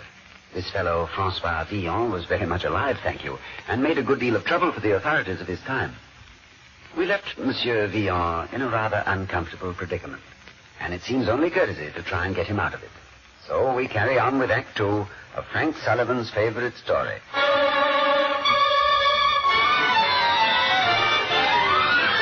Superb! Excellent! Magnificent! Is it my fault? Try any door, she says. Any door. Someone will let us in. There are 1 million doors in Paris, counting the suburbs. 1 million doors, but she manages to pick this. How was I to know? And then tell the truth, she says. Never told the truth. Dull. Like a musician who composes his theme and makes no variations on it. And she picks the one man to whom the truth about Francois Villon should never be told. Our generous host, the prefect of police. Tell the truth, she says. Oh, stop talking about me as if I weren't here. As if I were a marble statue or something. Yeah, I wish you were a marble statue. You make a very pretty marble statue. At least a marble statue would never have me wake up a man who was dreaming of hanging me. He doesn't seem such a bad person. It's very kind of him to go into the kitchen himself to find us something to eat. He wants to fatten us up. Don't you see? The heavier a man is, the harder he falls. And the swifter his tightrope walk into paradise. Here's to Villon, one of the boys, born in Paris near to Pontoise, whose neck in a noose must learn the joys of weighing his body's avoirdupois. How horrible. Yes, it's no good at all. A mere doggerel. Not worthy of me. Forget I even said it. Food, my friends. Lentil soup, steaming hot. Oh, thank you, sire. Your gallant hospitality, good mine host, is exceeded only by the odious nature of your high office. Forget that I am a police authority while you warm yourselves. You must be half frozen this bitter night. Oh, past 3/4 frozen, sir, and remarkably close to 7/8. Are these golden soup plates, my lord? I've never eaten from gold before. I always serve my guests from golden soup plates. Oh, that's interesting, Monsieur le Prefect. Has this courtesy been extended to your guests at the Bastille? You will probably learn that for yourself, Master Villon. Touché. Tell me, sir, of what crime do I stand accused? Murder. On what evidence? Your own. I am convinced from what you blurted out when you first arrived here that you are as guilty as Cain. Oh, that story about a murdered man. That was only a ruse, a joke to make you let us in. You mean there is no corpse in Faircone Tavern? A corpse with red hair? Oh, how did you know? I'm the prefect of police. It's my business to know. Well, I didn't kill him. I think you did. Were you in the tavern when the man was stabbed? I was. Upstairs. You're the greatest rascal in Paris, Villon. I can convict you as an accessory before, after, or during the fact. Now tell me, Master Villon, did you hear the church bells ring last Sabbath? Yes. I hope you can remember the sound, or it must last you throughout eternity. Oh, Monsieur le Prefect, hear me. I am guilty of many crimes. Accuse me of larceny, the polite name for thieving, or accuse me of libel and slander, the impolite name for truth when it doesn't suit you. But I beg you, sir, not murder. I have not committed murder. You both stand accused of the murder at Faircombe Tavern. Both of us? Oh, now, not this young woman, my lord. I can vouch for her innocence. You'd vouch for the innocence of Satan himself. Yeah, but this is a simple child from the country. Child, tell him how simple you are. Oh, I'm very simple. Now, I ask you, sir, how could anyone who admits being simple ever commit such a crime? Look at that face, Monsieur le Prefect. Surely your long training as a police officer must convince you that this sweet young face could never have prompted a murder. Master Villon, would you care for more soup? Oh, why not? The condemned man made a hearty supper. I may not have been born with a silver spoon in my mouth, but at least I can die with a gold one. Tell me, Master Villon, what do you suppose it will be like to die? Monsieur le Prefect, why don't you go ahead of me and find out? Why should you hear the church bells next Sabbath while I listen to the grass growing above my head? You deserve to live more than I do. Do I? No, by heaven, you're as guilty of murder as I. You call me a murderer? Huh, didn't you fight in the siege of Orleans? By the very sight of our Saint Jean d'Arc. And you killed many an Englishman. 20 died by my sword in a single day. Is the blood spilled any the less red? Is the journey to paradise any shorter from the battlefield than it is from the Paris gutter? I suppose you think me a thief, too. You are a thief. Master Villon, pray do not insult him. You'll only make matters worse. Let him continue, mademoiselle. He is proving his right to live is as good as mine. Very well, monsieur. How am I a thief? My lord, when you are soldiering, how do you get your supper? Why, from the good people of the countryside. They supply me at my nights. Without pay? Without pay. On penalty of death. That is the law. My lord, suppose we are both foraging through the countryside. You in the name of God and country, I in the name of God and Francois Villon. We are both hungry. A baker gives you bread because you can hang him for refusing. The baker gives me bread because he doesn't see me slip it off his shelf into my coat pocket. What's the difference? The difference, Master Villon, is as far as the moon. I am within the law, and you are not. But, sire, what if the accident of birth had been reversed? Suppose I had been born to these golden soup plates, and you to the plates of tin. I, the great lord of Brise-Tout, and you, the poor poet. Then which of us would be within the law, and which outside? I have been told that Socrates could juggle his argument so well that he could prove white was black, good was bad, and up was down. Villon, you are almost as good a juggler as old Socrates. Yeah, it's a pity the rope must pinch off such a clever brain from such a careless body. Good my lord, I beg you spare Master Villon. He has made jests for you, and he talks as if he didn't care about his life, but he is a great poet. And, sire, you cannot send a great poet to the gallows. A great poet? Ah, cheap little rhymes, doggerel. Doggerel? Cheap? What has this Villon ever written that will live 2 years after he's dead? What indeed? Where are the snows of yesteryear? Where are the ladies who lived and loved?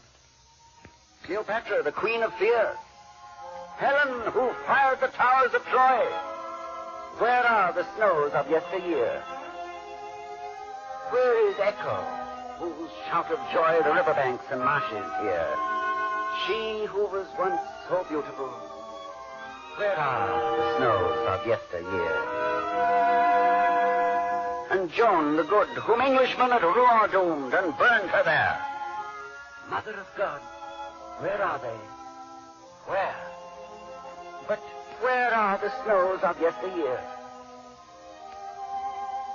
Fair Lord, the question is in vain. Though we should search the livelong year, no answer comes but this refrain. Where are the snows of yesteryear?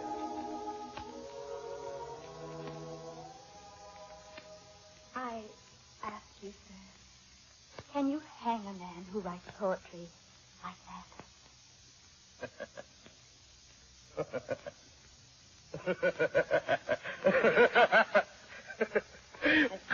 Of course not.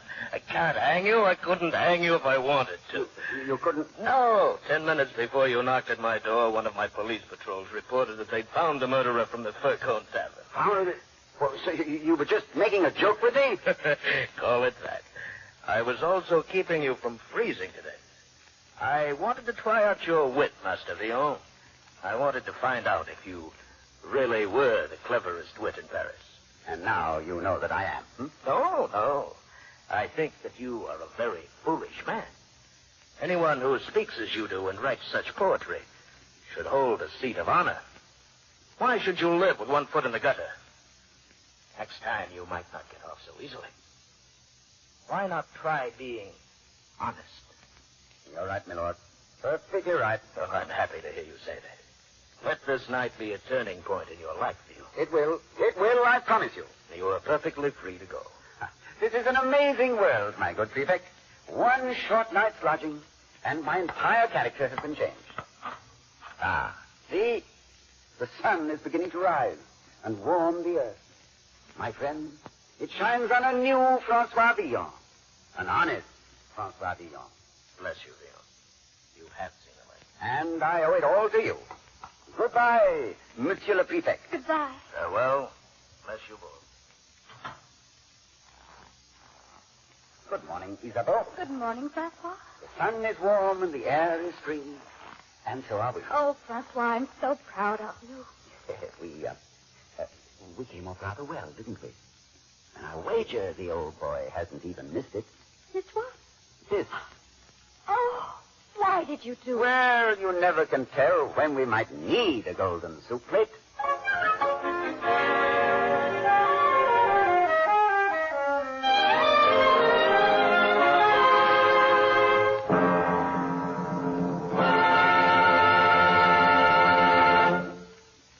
Well, there you have it.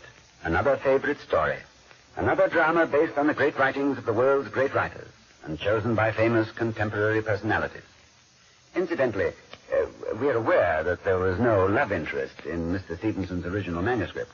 But since history tells us that Monsieur Villon was not altogether allergic to a pretty face, we took the liberty of introducing his girlfriend, Isabeau, so beautifully played by Miss Janet Waldo. It was a pleasure to play Francois Villon for you, and we wish to thank Mr. Frank Sullivan, who chose Lodging for a Night as his favorite story. Next week, we've scheduled the favorite story choice of one of the world's great popular composers, Mr. Irving Berlin. He chose Alice in Wonderland. We've called an exciting cast. Our musicians and sound men are already rehearsing to bring you next week's production of Lewis Carroll's immortal Alice. We hope you'll be listening.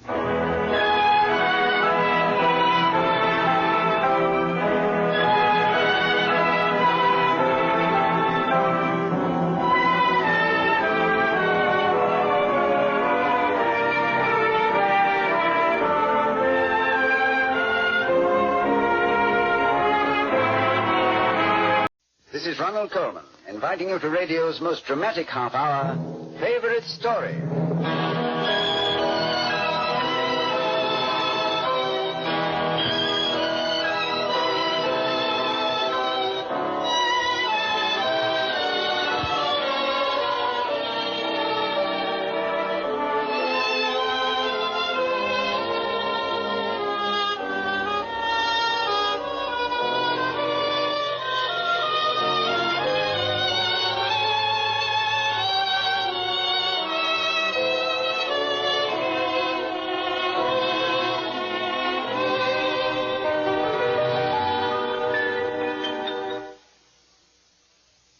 July in 1862, the Reverend Charles Dodgson took the afternoon off from lecturing on mathematics at Oxford and went rowing with the small daughters of the dean. On the river bank, in the shadow of a haystack, all in the golden afternoon, this young man began to spin a story. Prodded by his best listener, a little girl named Alice Liddell, he went on to spin more tales about another Alice, a young lady who fell down a rabbit hole and emerged in a land as magic and wonderful as any child has dreamed. The Reverend Dodgson was afraid the officials at Oxford might raise their eyebrows, Had a mathematics professor who told stories of rabbits carrying gold watches in their waistcoat pockets. So, for Wonderland purposes, he called himself Lewis Carroll. Yes, Alice in Wonderland is this week's favorite story. It was picked appropriately enough by the man who writes the songs the world sings, Mr. Irving Berlin. So, for all of us who love it as Irving Berlin does, here is the story of the Mad Hatter, the Mock Turtle, the Queen of Hearts, and all the other immortal characters of Alice's Wonderland.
Getting to be... Oh, my ears and whiskers, how late it is. Oh, my goodness, the Duchess will be extremely aggravated. What a strange thing. A rabbit with a thick gold watch in his waistcoat pocket. Oh, don't go away. Goodness, what a strange little place. I'm all enclosed, doors all around me. And all of them seem to be locked. But here's a little gold key. I bet it fits that tiny door. I'll just bend down and try. It's a little passage about the size of a rat hole. And at the end... Oh, what a lovely garden. With the brightest flowers and the coolest looking fountains. Oh, I do wish I was small enough to crawl through this little passage and get into that garden. But the door is so tiny, I couldn't even get my head through it. Even if my head would go through, it would be of very little use. Oh, I wish I could shut up like a telescope. Why, there's a little bottle on the table, which certainly wasn't there before. It has a label tied on it. Drink me. No, it's not much poison, so I will taste it.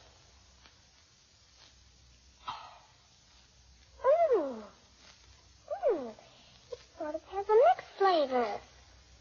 Cherry tart, roast turkey, and hot buttered toast. What a curious feeling. I must be shutting up like a telescope. Look, I do believe I'm about 10 inches high now.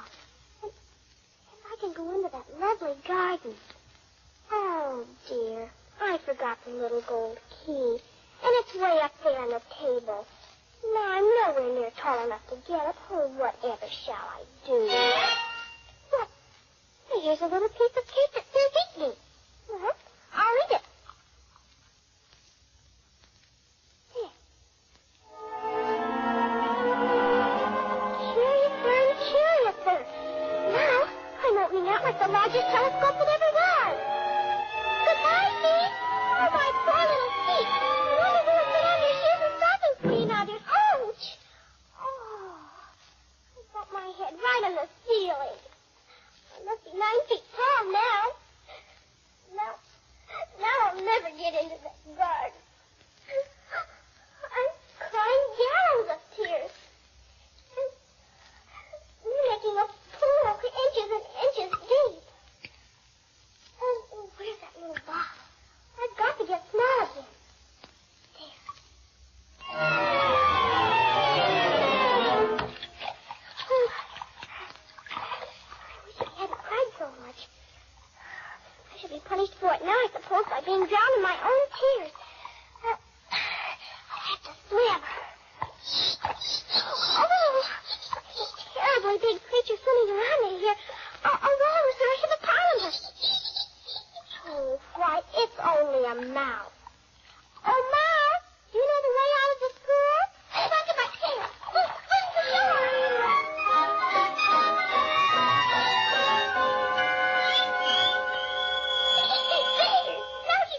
me, God.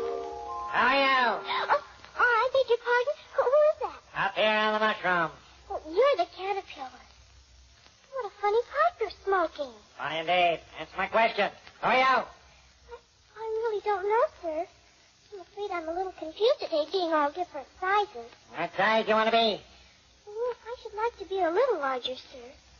3 inches is such a wretched height to be. A very good height indeed. I am 3 inches. Oh, I'm so sorry. Now, young lady, before you go to see Duchess, a piece of advice. Yes? Keep your temper. And just walk into that door, and you'll find the Duchess. Thank you. Remember, keep your temper. Quiet! Quiet! Oh, dear. Are you the Duchess? Of course I'm the Duchess. What's the matter with your baby? Don't bother me now. I'll sing my siren lullaby. Speak roughly to your little boy and beat him when he sleeps. He only does it to annoy because he knows it pleases.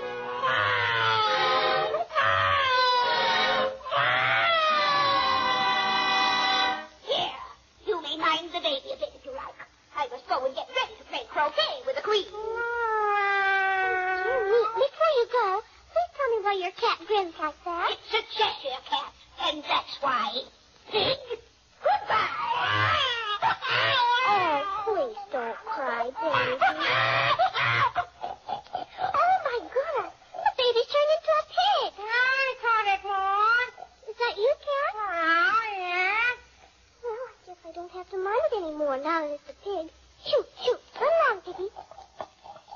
Maybe it's better this way. If it had grown up, it would have made a dreadfully ugly child. But it makes a rather handsome pig, I think. Would you tell me, Kitty, which way I ought to go from here? That depends a good deal on where you want to get to. I don't care much where. And it doesn't matter which way you go. So long as I get somewhere. Oh, you're sure to do that. If you only walk long enough. Say, why don't you go to the tea party? Tea party? Yes, it's in that direction. You'll find a hatter and a march hare. They're both mad. But I don't want to go amongst mad people. Oh, you can't help that. We're all mad here. I'm mad. You're mad. Everybody's mad. Oh, Cat, don't fade away like that. Well, I've often seen a cat without a grin, but a grin without a cat. It's the most curious thing I ever saw in all my life.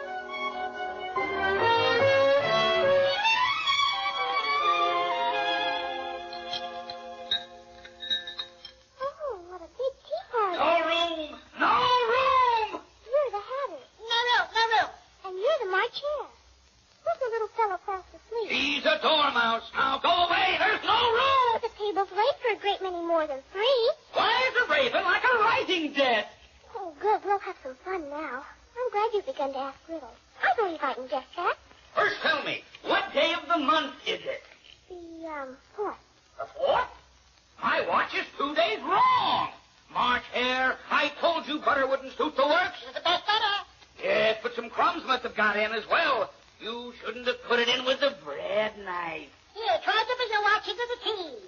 It was the best butter you know. What a funny watch. Tells the day of the month and doesn't tell what o'clock it is. Why should it? Does your watch tell you what year it is? The dormouse is asleep again. Pour a little hot tea on his nose. Surprise! Just when I was going to remark myself. Girl, have you guessed the riddle yet? No, I give up. What's the answer? I haven't the slightest idea. Right. Oh, what a waste of time. Waste of time? What do you know about time? I know I have to beat time when I learn music. Ah, that accounts for it. He won't stand beating. Father Time and I had a quarrel last March. Just before the hare went mad, you know. It was at the great concert given by the Queen of Hearts. And I had to sing, Twinkle, twinkle, little bat, how I wonder what you're at. You know the song, perhaps? I've heard something like it. It goes on, you know, in this way. Up above the world you fly, like a tea-tray in the sky. Twinkle, twinkle, Teach him and make him stop. better. Well, I'd hardly finished the first verse when the Queen bawled out, "He's murdering the time! Off with his head!" Oh, dreadfully savage. And ever since that, Time won't do a thing I ask. It's always 6 o'clock now. Is that the reason so many tea things are put out here? Yes, that's it. It's always tea time. And we've no time to watch the things between while. Then you keep moving around the table, I suppose. Exactly so, as the things get used up. But what happens when you come to the beginning again? Suppose we change the subject. Don't ask me to tell the story. And be quick about it or you'll be asleep before it's done. Oh! Once upon a time, there were 3 little sisters. And their names were Elsie, Lacey, and Tilly. And they lived at the bottom of a well. What did they live on?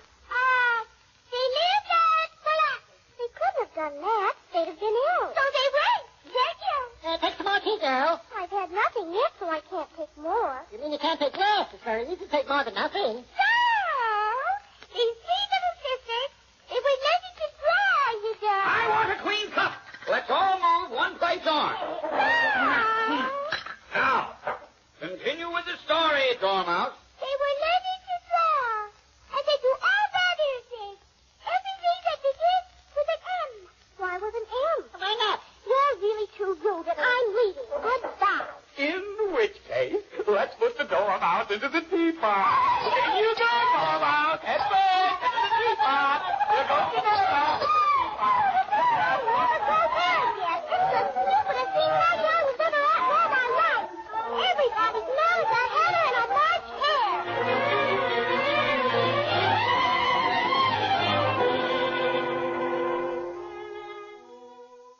Now, just step this way, boys and girls, ladies and gentlemen. Alice and all our friends in Wonderland are waiting for us. Hurry now. We don't want to miss a moment of this golden afternoon. All ready? Here's Irving Berlin's favorite story, Alice in Wonderland, Act 2.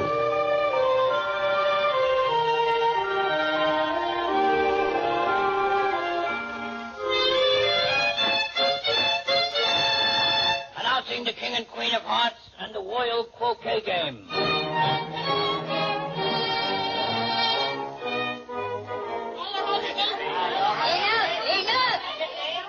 Who's this? What's your name, child? My name is Alice, so please, Your Majesty. Oh, for their head. Oh, no. Consider, my dear, she's only a child. Can you play croquet, child? Yes? Come on, then. Get to your places, everybody. But this is the strangest croquet game. All the players are aces and 2s and 7s. Just like in a pack of cards. Why, it's a Cheshire cat. How are you getting on with your croquet? It's the funniest croquet game I've ever seen. Croquet games are live hedgehogs, and the mallets are live flamingos, and the archers are soldiers, and they keep moving around. Off with his head. Off with her head. Well, you like the wing? Not at all. She's so extremely... What was that? She's so extremely likely to win that it's hardly worthwhile finishing the game. That's better. Who are you talking to, girl? It's a friend of mine, Your Majesty. A Cheshire cat. I don't like the way it's looking at me. Stop it. A cat may look at a king. I read that in some book. It must be removed. My dear Queen, I wish you'd have this cat removed. Off with his head. I'll get the executioner myself. We're dreadfully fond of executing people here. I wonder anybody's still alive. Stop the croquet game. Stop. Child, have you seen the mock turtle yet? Oh, no. I don't even know what a mock turtle is. Oh, it's the thing mock turtle soup is made from. Now, you go right over there, and the Griffin will introduce you to the mock turtle, and he will tell you his story. A griffin? What's that? Oh, everybody knows that. Half lion, half eagle, a fascinating animal. So off with you. Off! Or off with your head.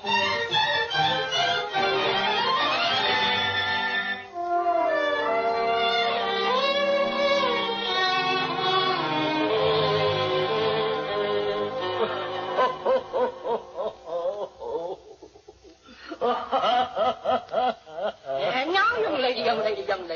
Yes, Mr. Griffin? Allow me to introduce you to my friend, the mock turtle. How sad he looks. Very, very sad indeed.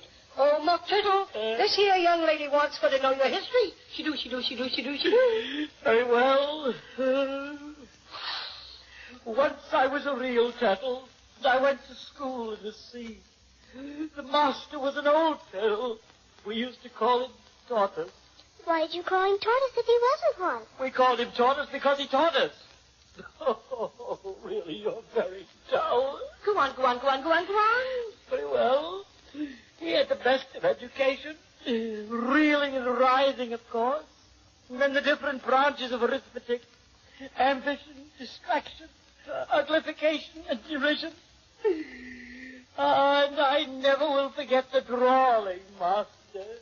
Drawing master? Yes. He taught us drawing, stretching, and fainting in coils. What was that like? I can't show you myself. I'm too stiff. How many hours a day did you do lessons? 10 hours the first day, 9 the next, 8, 7, and so on. What a curious plan. That's the reason they're called lessons, because they lesson from day to day. From day to day, they lesson. Then the 11th day must have been a holiday. Of course it was. And how did you manage on the 12th? That's enough about lessons. Let's have a song to sing. Oh, yes, a song will be very nice. Sing her Turtle Soup, will you, old fellow? Not mock turtle soup. Yes. Very well. Beautiful soup, so rich and green, waiting in a hot rain. Who for such dainties would that soup? Soup for the evening, a beautiful soup. Beautiful soup. Beautiful soup. Beautiful,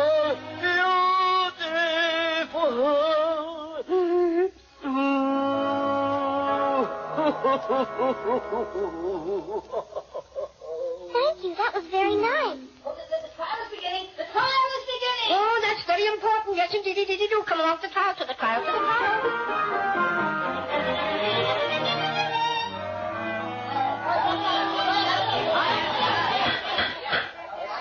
will now come to order. Rabbit, read the accusation. Yes, Your Majesty. The Queen of Hearts, she made some tarts all on a summer's day. The Knave of Hearts, he stole those tarts and took them quite away. Jury, consider your verdict. Oh, not yet, Your Majesty. There's a great deal to come before that. Call the first witness. The first witness. First witness, the Mad Hatter. Me? Take off your hat, Hatter. It isn't mine. Stolen. I keep them to sell. I've none of my own. I'm a hatter. Give your evidence and don't be nervous or I'll have you executed on the spot. I'm a poor man, Your Majesty, and I hadn't begun my tea. And the twinkling of the tea. Twinkling of the what? It began with the tea. Of course, twinkling begins with tea. Do you take me for a dunce? Go on. I'm a poor man, and most things twinkled after that. Only the March Hare said. I didn't. You did. I denied it. He denies it. Leave out that part of it. I'm a poor man, Your Majesty. You're a very poor speaker. You may go. And just take his head outside. You take his head and now call the next witness. The next witness is Alice. Here? What do you know about this business? Nothing. Nothing whatever? Nothing whatever. That's very important. Unimportant, Your Majesty means, of course. Important, unimportant. What does it matter? Important, unimportant, important, unimportant. I'm getting tall again. That must have been Quiet. Rule 42. All persons more than a mile high to leave the court. I'm not a mile high. You are, too. Nearly 2 miles high. Well, I shan't go at any rate. Besides, that's not a regular rule. You invented it just now. It's the oldest rule in the book. Then it ought to be number 1. Jury, consider your verdict. Oh, no. There's more evidence to come yet, please, Your Majesty. This paper has just been picked up. What's in it? Well, it seems to be a letter written by the prisoner to somebody. It must have been that. Unless it was written to nobody, which isn't usual, you know. Is it in the prisoner's handwriting? No, it's not. That's the strangest thing about it. She must have imitated somebody else's handwriting. Please, Your Majesty, I didn't write it, and they can't prove I did. Look, there's no name signed at the end. If you didn't sign it, that only makes the matter worse. You must have meant some mischief, or else you'd have signed your name like an honest citizen. That proves her guilt, of course. Go over the head. It doesn't prove anything of the sort. Let the jury consider their verdict. No. Sentence first, verdict afterwards. Stuff and nonsense. The idea of having a sentence. Oh, God. I won't. Over the head. Who cares for you? You're nothing but a pack of cards. Just a pack of cards, that's all. Just a pack of cards.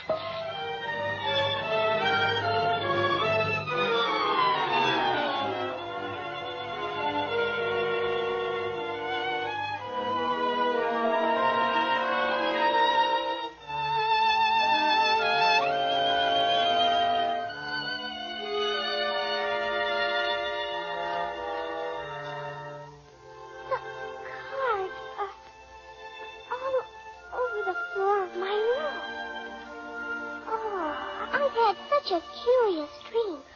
All about a mouse and a caterpillar and a baby who turned into a pig. And a mad hatter and a March hare. And the griffin and the mock turtle. But there aren't such things. Rabbits that talk, caterpillars that smoke pipes. Oh, but I wish there were. I'm just going to close my eyes. Hello. Hello, Rabbit. How are you? Hello, Caterpillar. No room, go away! Oh, you're all here. You won't ever go away, will you? Oh, of course not. All you have to do, Alice, or all any little boy or girl has to do, is close your eyes and dream hard. And we're always here.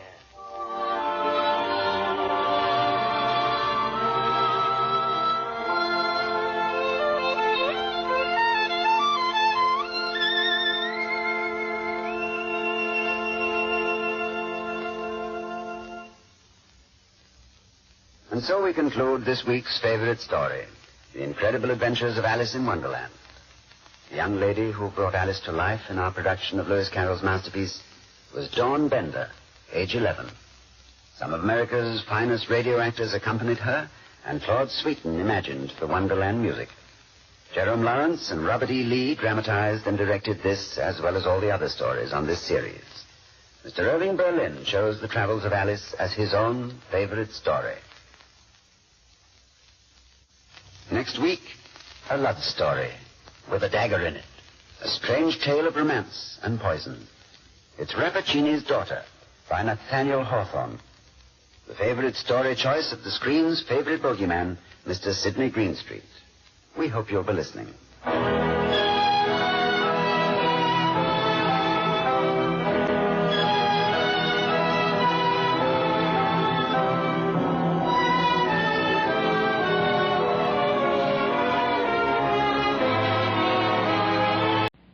This is Ronald Coleman, inviting you to radio's most dramatic half hour, Favorite Stories.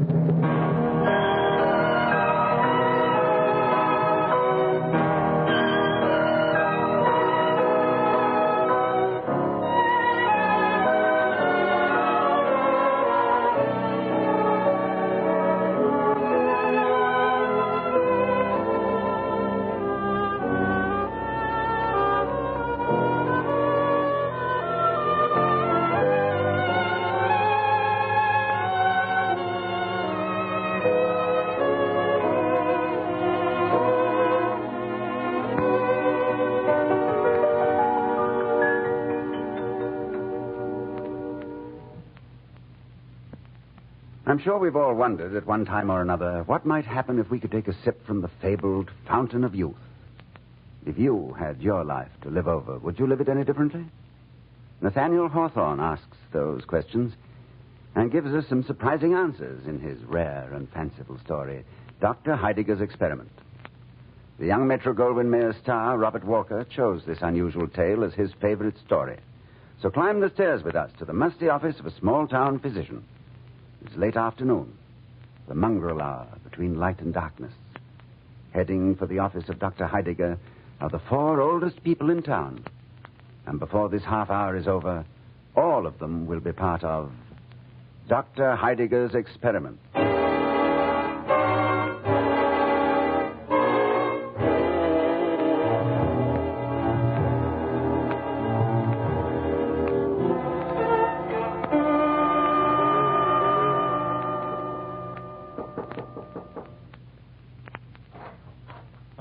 come in. Come in, Mr. Medford. Is that you, Dr. Heidegger? It is. My eyesight's not what it was. Here, have a chair. 3 blocks felt like 3 miles. I do not like to walk, especially on the main street of this town. Oh, I'm sorry. I'll see that you have transportation back. If you wanted to see me so urgently, why didn't you come to my room? Nobody ever visits me. But you're always welcome, Heidegger. I'm expecting others here this afternoon. Others? No, please. I do not wish to see anybody. I'm an old man. I'm embarrassed. Well, I don't wish to embarrass you or inconvenience you, but I urge you to stay. I need your assistance. For an experiment. A most unusual experiment. I've called you here, Mr. Medburn, because you're the oldest living man in this county. Oldest? That's not true. Killigrew, is he still alive? Yes. He's older. And Gascoigne, he's 2-3 years older than I am. How old are you, Mr. Medburn? How old? 81. Well, there must be some mistake in the records then, Mr. Medburn.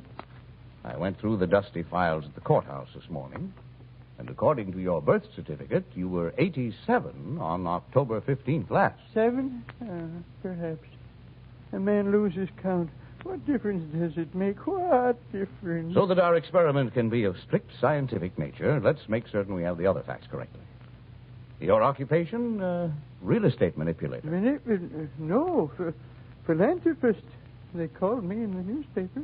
A newspaper which you owned at the time. Yes. This whole street, this building, too. Remember how you used to come with the rent, Heidegger? I remember. And the other facts I've jotted down are that you never married. Never married. And that though you accrued to yourself quite a sizable bank account and control of most of the real property of this county, you lost it all in frantic manipulation a number of years ago. A man makes certain mistakes, Heidegger. If he could live his life over, he would not be so foolish. I do not like your bringing these matters up. I contributed a great deal to this town. If you'll forgive me for a moment, Mr. Medburn, I believe our second guest has arrived. What do you want with me, Doctor? Colonel Killigrew, it's a pleasure to see you. It's not a pleasure to see you. I don't like you. Don't like this office. Well, you've been here too often. That's understandable. Come in. Have a seat. Who's that there? Medburn? Doctor, I don't want to see anybody. I'm a sick man. You don't think I enjoy seeing you, do you, Killigrew? You tricked me into coming here, Doctor. Why? Colonel, I ask only a half hour of your time. Surely you'll grant me that? Well, I won't stay a second after 6. My gout bothers me in the dark. Night air's not good for me. You know that, Doctor. Sit down. Only a few moments, mind you. Colonel Killigrew, I find from my voluminous entries on you in my files that you have never had what can be called an occupation. You are now 84 years of age. And as a doctor, I must state quite frankly that most of your ailments are a result of your having wasted your best years. When I come to this office, I expect a packet of headache tablets or a bottle of medicine to help me sleep nights. I do not expect a morality lecture. Colonel Killigrew, I want to ask you a hypothetical question.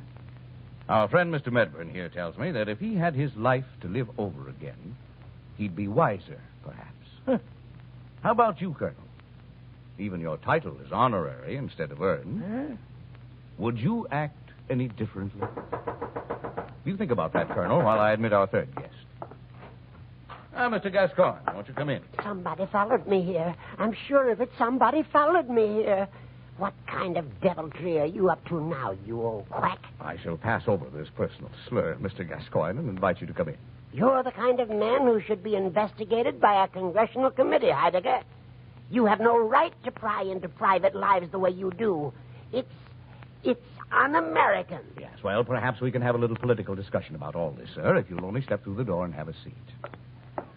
You know Colonel Killigrew and Mr. Medburn, of course. They followed me here. It's a trap of some kind. Not at all, not at all. We're about to conduct an experiment, which, if you're cooperative, you'll find may be extremely profitable. I know the kind of man you are, Heidegger. Black magic stuff. In my day, there was a bill before the legislature to exile men like you, send you back where you came from. Well, it would be pleasant to visit Rhode Island again, but that's beside the point. Please sit down. I'm a man who's reached the age when he likes to be left alone. Well, now, I believe you're the youngest of this group, Mr. Gascoigne. According to the notes I have on you, sir, you're a mere 81. In this company, that makes you hardly dry behind the ears. There it is. Did the rest of you see it? That thick black book on his desk contains voodoo, black magic secrets.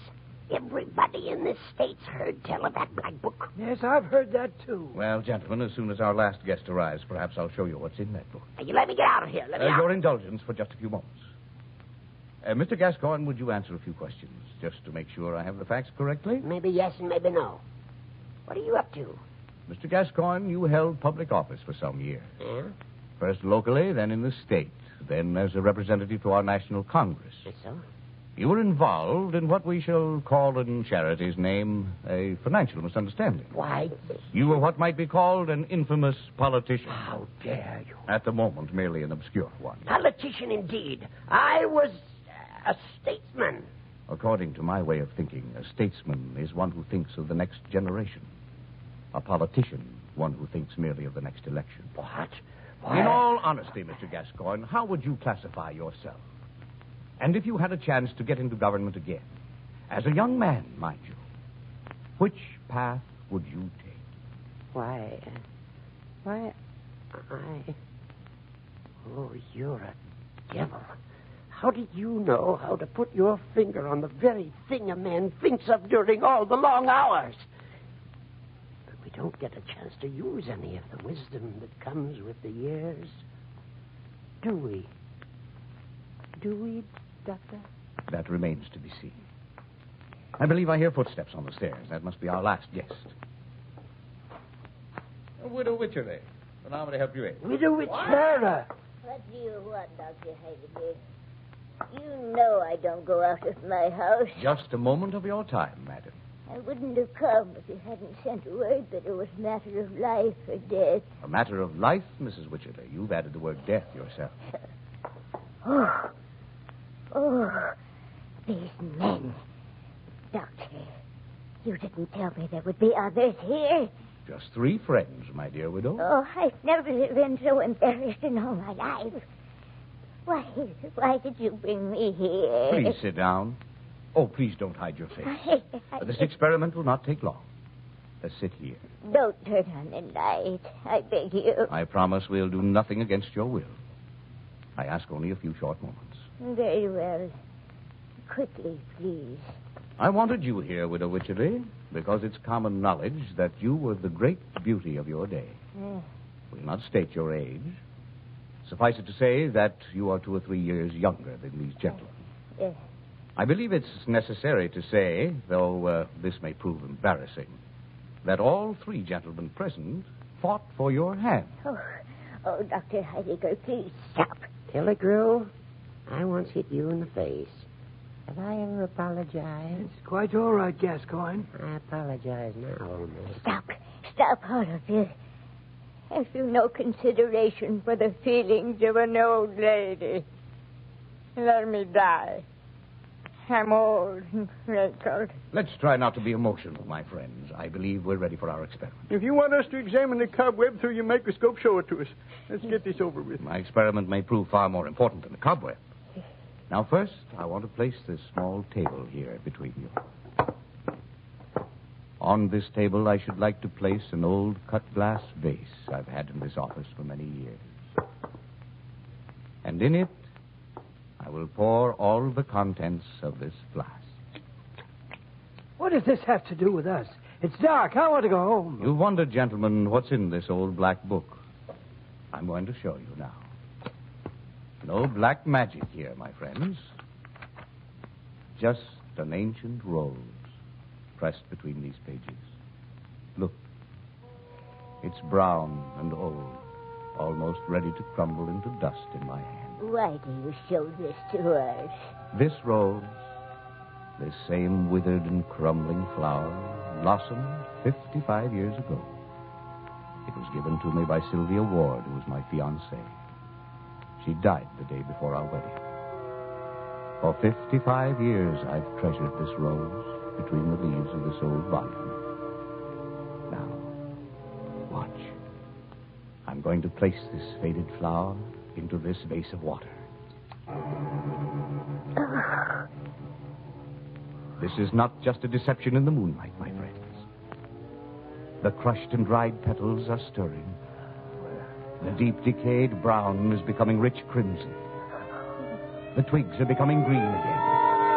This rose is reviving from its death-like slumber, so that now it's as fresh and lovely as the day Sylvia gave it to me. Very pretty trick, Dr. Heidegger. I didn't know you had taken up parlor magic. How did you effect that trick, Heidegger? Did you ever hear of the Fountain of Youth? The Fountain of Youth? Which Ponce de Leon, the Spanish adventurer, went in search of 2 or 3 centuries ago? Did he ever find it? No, for he never looked for it in the right place. The famous Fountain of Youth, if I'm rightly informed, is situated in the southern part of the Floridian Peninsula, not far from Lake Macaco. Its source is overshadowed by several giant magnolias. Though numberless centuries old, they've been kept as fresh as violets by the virtues of this wonderful water. Where did you get it? An acquaintance of mine, knowing my curiosity in such matters, has sent me what I've poured in this vase. And what may be the effect of this fluid on human beings? You shall judge for yourself, my dear Colonel, for this is the nature of this evening's experiment. Oh. Now, here are 4 glasses. Yes. May I pour you each enough to quench your thirst? Mrs. Wycherley? Mr. Medburn? Colonel Killigrew? Mr. Gascoigne? Aren't you drinking with us, Heidegger? No, my friend. Having had so much trouble growing old, I'm in no hurry to grow young again. With your permission, I'll merely watch the progress of the experiment. What a strange perfume. Shall we drink? One moment. Before you do, remember, you have the experience of a lifetime to direct you. Wouldn't it be well, before you drink, to draw up a few general rules for your guidance in passing a second time through the perils of youth? Well, really. A person knows these things. It would be a shame if, with your peculiar advantages, you should not become patterns of virtue and wisdom to all the young people of the age. A ridiculous idea. Of course we will. Drink, then. I'm glad I've selected the subjects of my experiment so well. Here's 2. Bottoms up. Okay. My face. The wrinkles are going away. I'm getting younger. And I too. Younger. And younger. And younger. Younger and younger and younger and younger and younger and younger.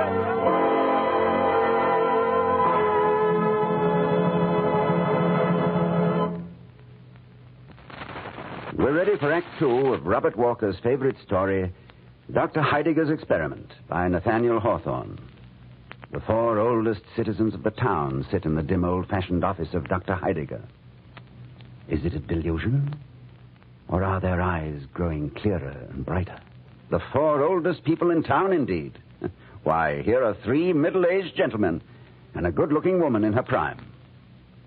Shall we continue to observe, scientifically, of course, exactly what happens to Dr. Heidegger's experiment?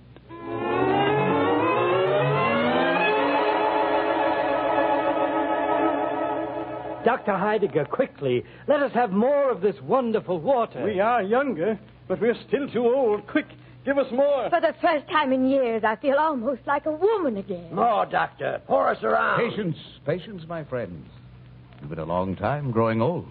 Surely you should be content to grow young in a quarter of an hour. More water, Doctor. It's at your service. Mrs. Wycherley? Oh, thank you. Thank you. Doctor, have you a mirror, please? There on the desk. Oh. Mr. Medburn? Yes? Delicious water, Doctor. Delicious.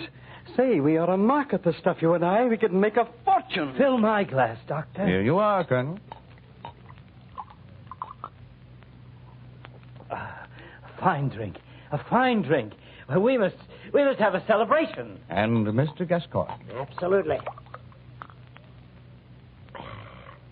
Haven't felt this good since Grover Cleveland's administration. My dear widow, Yes, Colonel Killigrew? you are charming. Charming. Oh, Colonel, every girl in town knows you have a deceptive tongue. Though what I see in the mirror is most encouraging. The men of the town used to whisper about this complexion. Do you know that, Doctor? May I trouble you for a pad and pencil, Doctor? There's something I want to figure out. Quickly. There you are, Mr. Medburn. With a little adroit handling, I think I could manage to gain control of some of the property on this street. Let me see. A second mortgage from the Callahan family. They're at the bottom of the heap now. Oh, what am I doing with this ugly old shawl? Doctor, burn this with rubbish, please. My gout's gone. All gone. Well, this calls for a real celebration. We'll spend the whole night, the whole weekend. A big party, huh? We're young. Quiet. I have an announcement to make. I wish to declare my candidacy for public office. Gascoigne for senator. And I know just the system that'll get me elected. Great idea for a new political campaign. Yes, sir. Big Joe Gascoigne knows the angles. People don't like foreigners. Get rid of them. Send them back where they came from. Good for plenty of votes, that. Plenty of votes. Help me swing this real estate deal, and I'll vote for you, Jim. All right, shake on that. I think this all calls for a song and a dance, and an all-night party. First, the song. Oh, I Finally, on the rail. Listen to who's talking about working. You've never done a day's work in your life, Killigrew. Of course I haven't. Why work? Play, have fun. Love and be loved. Burn the old candle at both ends. Yes, sirree. How about some more of that wonderful water, eh, folks? Any left, Doctor? Any water left in the vase? Quite a bit, Mr. Medburn. Enough, I should say, to turn half the old people in this town to the age of their own grandchildren. Oh, mustn't get too young, you know. Want to stay at the age of discretion, eh, Clara? Look at this old-fashioned stuff I'm wearing. And I don't need these specs. See as good as the day I was born. There! My constituents, life begins anew. From the rock-bound coasts of Maine to the sunny shores of California, we will keep the spirit. That is patriotism.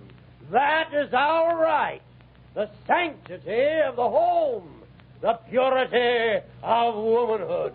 My country, right or wrong. I say, let's have a party. Doctor, get up and dance with me. That old man. No, the Colonel is right. I must ask you to excuse me. My dancing days were over long ago. Oh, Doctor. But any of these young gentlemen would be glad to have so pretty a partner. Dance with me, Clara. No, I'll be your partner. He promised me a hand 50 years Oh, ago. get away. Clara, my beautiful one. Shall we waltz? Round and round and round. Your lips for a moment, Clara.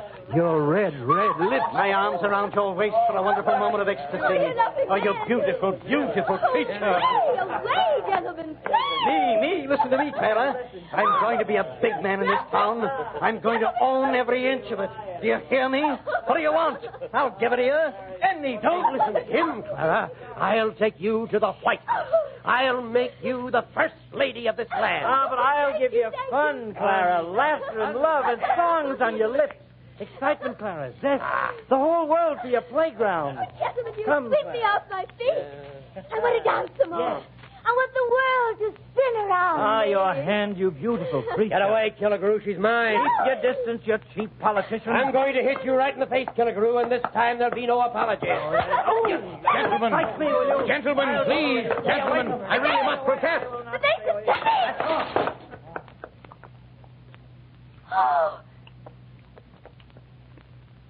My lovely glass vase, smashed into 1,000 pieces.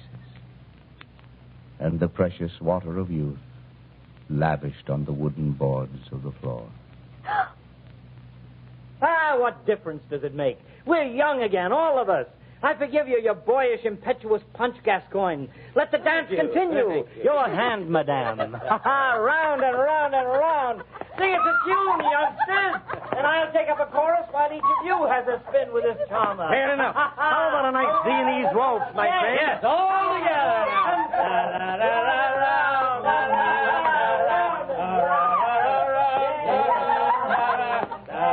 My friends, one moment. Don't be a spoiled sport, Heidegger. No, my friends, I beg you to observe. that my Sylvia's rose appears to be fading again. Fading.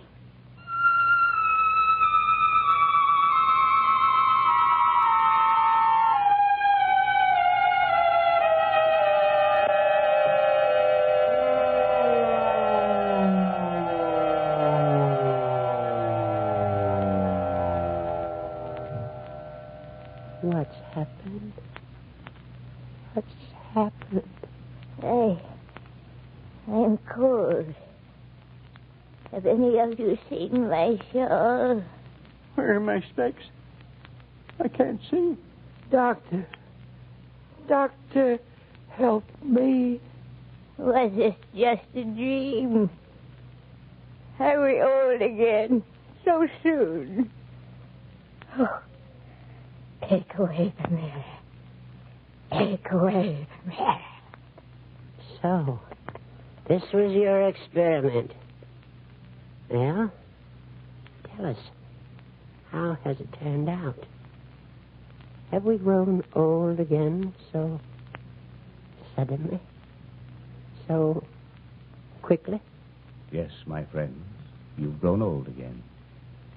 And the scientific fact we shall set down is that youth effervesces like bubbles in the water. But it's transient and soon passes away. Oh, we must find the fountain again. We'll go to Florida, all of us, and search for it. Doctor, go with us. Help us find it. Yes, and we'll drink from the fountain morning, noon, and night. Help us, Doctor. Tell us where to go. Come with us, Heidegger. You're old, too. You need it. Oh, no, my friends. If the fountain gushed at my very doorstep, I wouldn't stoop to bathe my lips in it. Such is the lesson you've taught me. Come, we'll set out immediately. I'm coming. I, too. Wait for me, gentlemen. Yes. Oh, little faded rose. I love you as well now as I did when you bloomed and blossomed. For if the noon of your life is filled with goodness, there's a real glory in the quiet sunset.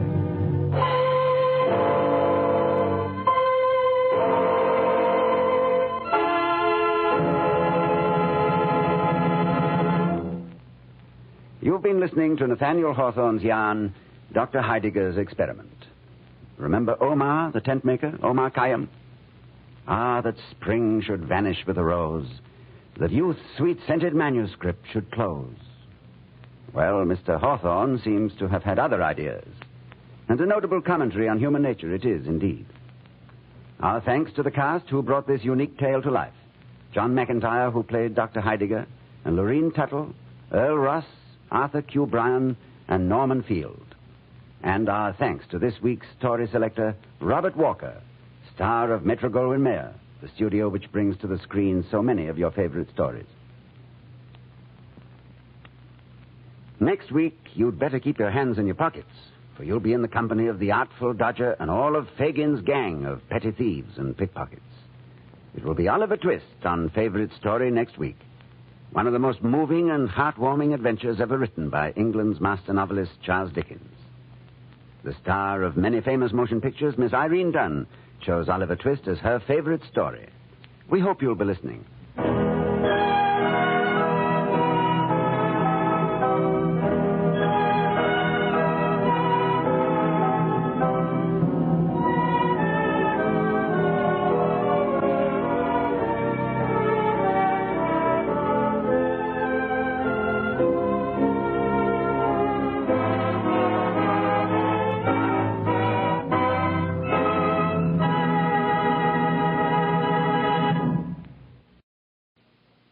This is Ronald Coleman, inviting you to radio's most dramatic half hour, Favorite Story.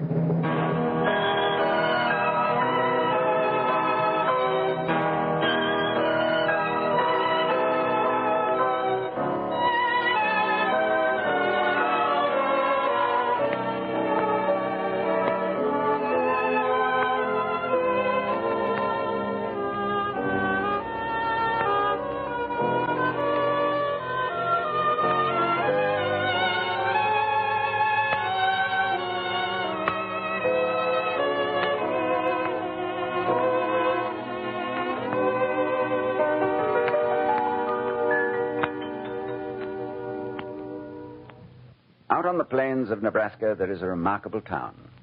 The mayor and most of the citizens are orphaned boys under 21 years of age. And the man who has created this refuge for lost and lonely boys is a priest with a great heart and a great will to do good for the world.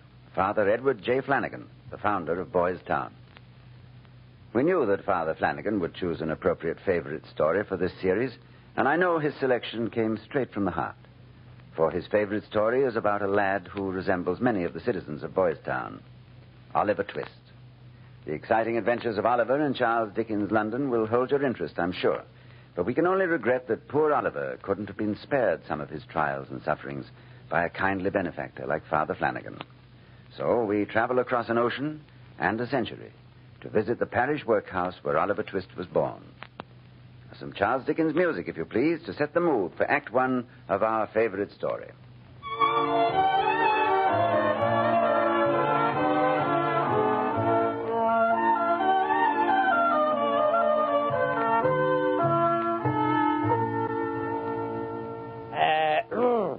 Mrs. Corney. Oh, me heart alive. Is that you, Mr. Bumble? It is indeed. Are you at home, Mrs. Corney? Well, I'm not at home to many people, Mr. Bumble, being as I'm just having my tea. Oh. However, I don't know any reason why I shouldn't be at home to you, Mr. Bumble. No reason at all.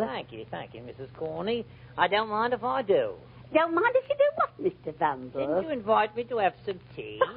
Why, you just read me mind. That's what you did, Mr. Bumble. You just read me mind. Won't you have some tea now? Just sit you down there in the easy chair and read the newspaper, Mr. Bumble. And I'll pour you a cup.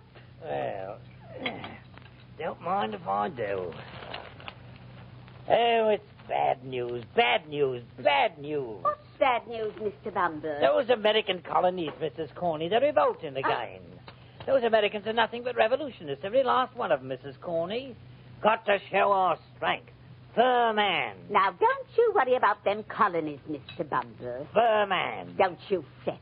You just leave it up to King George. That's his worry. Lord only knows you've got enough on your mind, Mr. Bumble. What with being beadle of the parochial workhouse and all. Here's your tea. You're right. Right. The responsibilities of me high office weighs heavy on me soul, Mrs. Corney. I do everything in my power to save these wretched paupers. Why, the day afore yesterday, ma'am, just before the snowstorm, one of the lazy wretches with scarcely a rag on his back... Oh, please, Mr. Bumble. I beg your pardon, ma'am.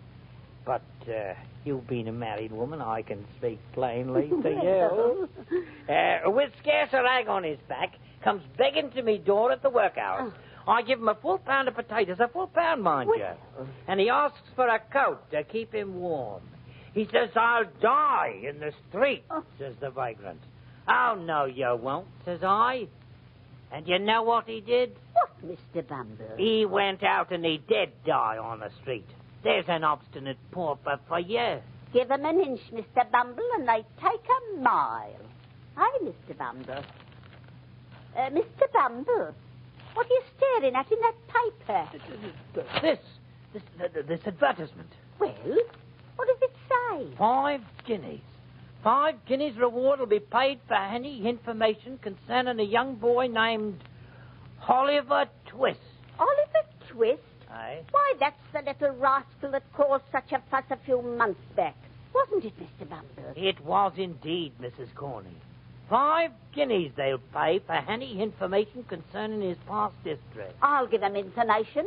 A real troublemaker he was, that Oliver Twist. 5 guineas. I'll go and give him the information, Mr. Bumble. You as has so many duties here at the workhouse can't... No. Couldn't think of it, Mrs. Corney. I'll give him the information. 5 guineas. Oh, no. Let me take that worry off your shoulders, Mr. Bumble. 5 guineas. All right. We'll both go and give the information. 2 guineas, 10 and 6 each.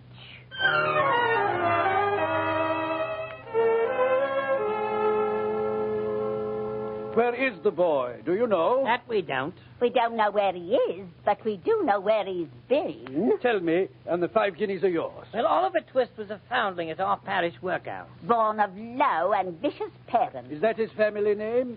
Twist? Oh, Lord, no. Nobody knows what his family name is. You see, sir, I name all orphans in alphabetical order.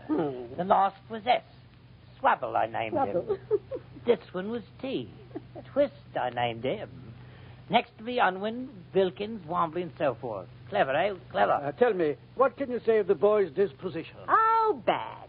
Very bad. Ungrateful and malicious.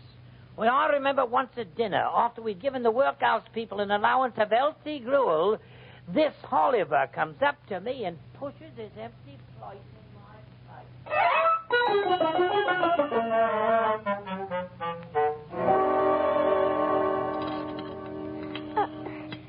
Mr. Bumble? What? How dare you speak till you're spoken to, pauper? Please, Your Majesty, Your Honor, Your Grace, Well, speak up. I'm most frightfully hungry, sir. Didn't you have the dinner the parish provides? I had a cupful of thin oatmeal, sir, but I want some more. More? I can't keep alive on what little you give me, sir. You must have more, so it pleases you, Mr. Bumble, sir. Well, it seems the boy must have some more, Mrs. Corney. Oh, dear. We don't take good enough care of him. Oh, dear. Twist! Yes, sir? Perhaps your mother would take better care of you. My mother's dead, sir. Your father, then. Let him give you another plate of gruel. You know, my father is dead, too, sir. Pray don't taunt me, sir. Silence! Oliver Twist, since you have neither mother nor father, you must depend on the charity of the parochial workhouse for board and keep. And them as lives on charity has no rights to ask for more. Notice how masterful I handled this situation, Mrs. Corney. Oliver Twist, not only shall you not have more, but all day tomorrow not one spoonful of the parish food shall touch your ungrateful mouth. Oh, no, Mr. Bumble. Don't be so cruel. Then I shall starve, surely. Starve? You have no right to starve, boy. You're a workhouse pauper, and you do as your overseer tells you. Now back to your bench. Yes, sir. Whatever you say. More gruel. Oh, Mr. Bumble, you're so handsome when you show your authority. I am. Handsome? Handsome as a blue jay, Mr. Bumble. Oh, no.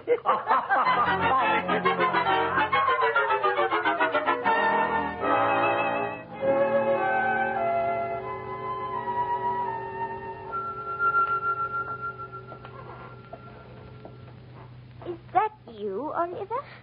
Not so loud, please. You might wake up Mr. Bumble. What are you doing up at this hour? I'm running off. Where, little one? Where could you run off to? I don't know. London, perhaps. They could never find me in a big city like London. Could they? But, little one, what will you do there? No one knows you. You'll starve. I'm starving here. What difference does it make? In London, at least I shall be able to make my own way and hold my head up proud.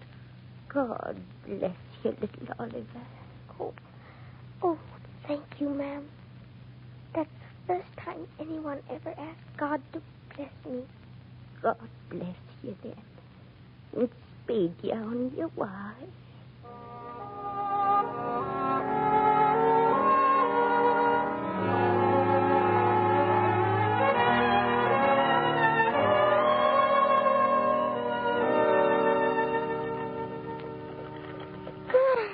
Hello, McCovey. What's the row? Oh, I walked for 7 days getting to London from the country, and I'm very tired. Say, you're a skinny one now. Got any lodgings? No. Money? No. Hungry? Very. Well, don't fret your eyelids, sonny. I know a spectable old gentleman who lives right in the next square. He'll give you lodgings for nothing and never ask for change. That is, if Jack Dawkins introduces you to him.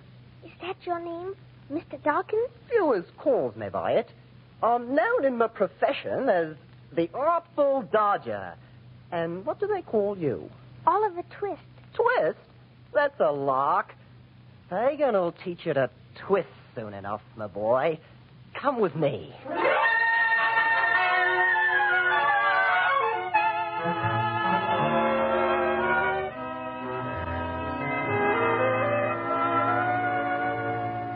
This is him, Fagin. My new pal, Oliver Twist. Oliver, this is Fagin. I'm pleased to make your acquaintance, Mr. Fagin. We're very glad to see you, Oliver. Very. Dodger, take off the sausages and draw a tub near the fire for Oliver. Righto. You're a staring at all the pocket handkerchiefs hanging round the room, eh, my dear? Well, there's a good many of them, ain't there? We've got them out ready for the wash, that's all. Oh, the wash. Oh, Dodger, my fine lad. Yeah? What have you got for me tonight? Here are a couple of pocketbooks. Lined? Pretty well. Not so heavy as they might be, but very neat and nicely made. What else have you manufactured for me, my dear Dodger? Wipes. 4 of them. Very good ones. Silk. Oliver, you'd like to be able to make pocket handkerchiefs as easy as Dodger now, wouldn't you? Yes, indeed, sir. If you'll be so good as to teach me. Blimey, what a green one. Why should we make things, laddie, when we can pluck them out of people's pockets? You mean all these things are stolen? That's such an odd word, Oliver. We don't like to use it, my dear. Removed, we say. Removed without the owners knowing it. A good business, Oliver. You're lucky you fell in with me and Fagin. You can live sweet and easy out of other people's pockets. No. No, my dear? It's stealing. It's wrong. I won't do it. I won't. Do as old Fagin says, my dear, because your life depends on it. Shall we eat our sausages?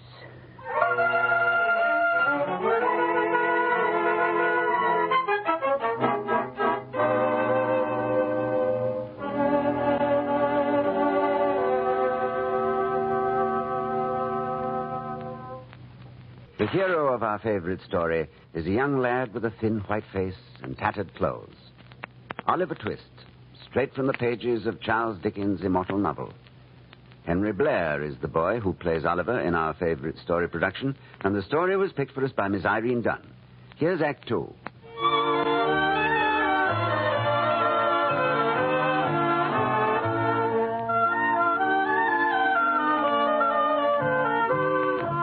London of 100 years ago was a cold place for a 9-year-old boy without family and without friends.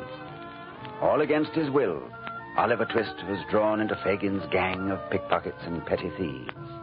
In spite of his protests, he was sent out into the streets with the artful Dodger to learn the tricks of stealing wallets and handkerchiefs. I won't learn. I want to be good. You've been good all your life so far, Covey. And where's it got you? Try being bad for a while. The change will do you good. Now, look. See that old man by the bookstore with the wipe in his waistcoat pocket? I'll wager a bob I can pick his handkerchief and his pocketbook, and he won't miss a word in that book he's reading. No, Dodger, don't. It's wrong. Toodaloo, Covey. Here goes the Dodger to prove how artful he is. Come back. Come back. You'll get caught. You'll... Pickpocket! Thief! Don't just stand there. Run for It your was life. a boy. Just a little fellow. Darted away before I could catch him. There he is. Not me, sir. What have you done with my wallet, young ragamuffin? And my handkerchief? I didn't steal them, sir. Please, don't shake me. I saw you skulking about. You go to prison, young fellow. Old Bailey is where you belong. I beg you, good sir. Please hear me. I was with the boy who stole your things, but I had nothing to do with it. I swear. Well, you don't look like a thief. Believe me, good sir. Don't send me to prison. I've had a very hard time, and I fell in with bad companions. But I want to be good. Well, bless me soul. I believe you. No tears, little fellow. You've no family. My mother and father died, sir, and I ran away from the workhouse because they were cruel to me. Well, bless me soul. Well, I can't leave you in the street, can I, with no place to go? We'll take you home. Give you fine clothes, fill you full of beef and kidney pie, and... No. There's something we'll have to do ahead of all that. What, sir? We'll have to give you a bath.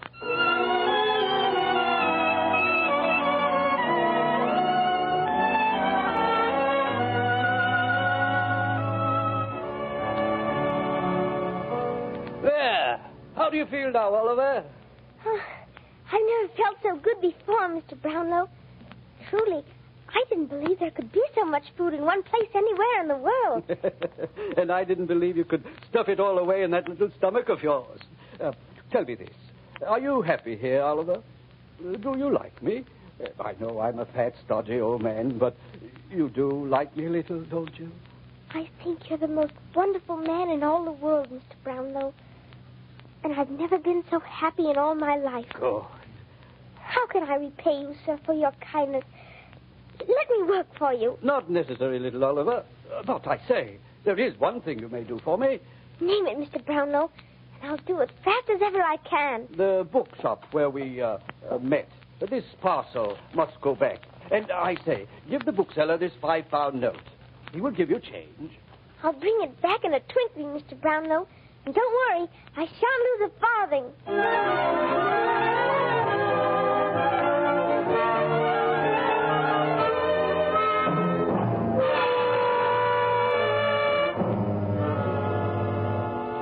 There he is. After him, Dodger. Who is it? You run away from us, did you, McCovey? Dodger! Fagin! How did you expect, my dear? Keep these arms pinned tight, Dodger. Right-ho. Would you look at him now, Fagin? All dressed up in rich folks' togs. And with books, too.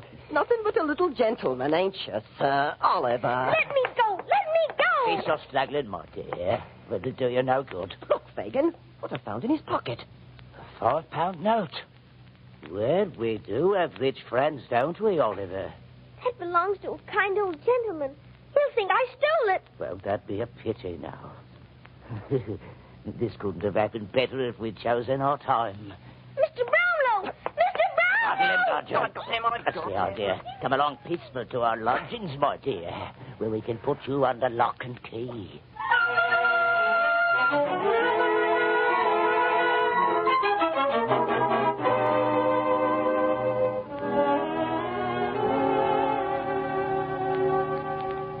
A week it's been, Mr. Bumble, since Oliver Twist went out that door.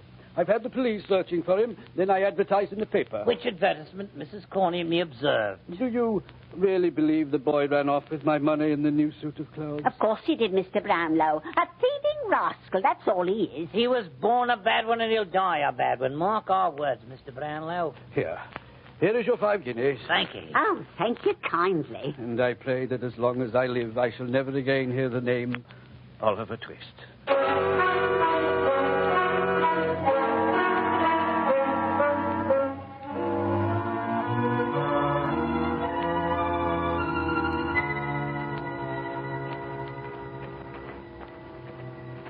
This is the house.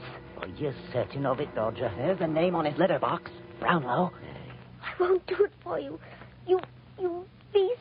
Ain't it frightful the way he talks to his elders, Dodger? And we thought you was a well-mannered little gentleman, my dear.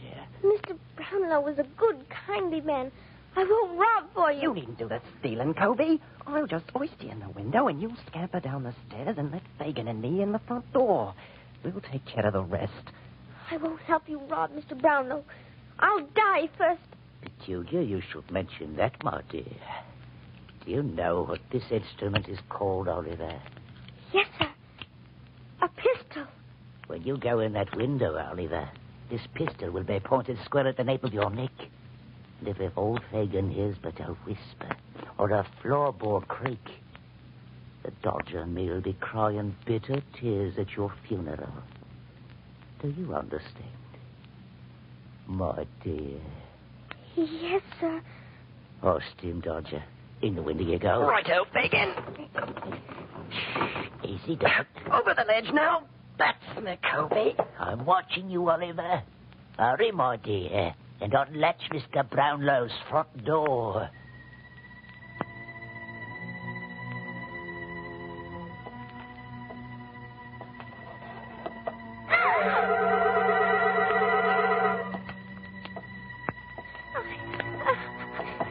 Mr. Brownlow, wake up! Your house is being robbed! Mr. Brownlow!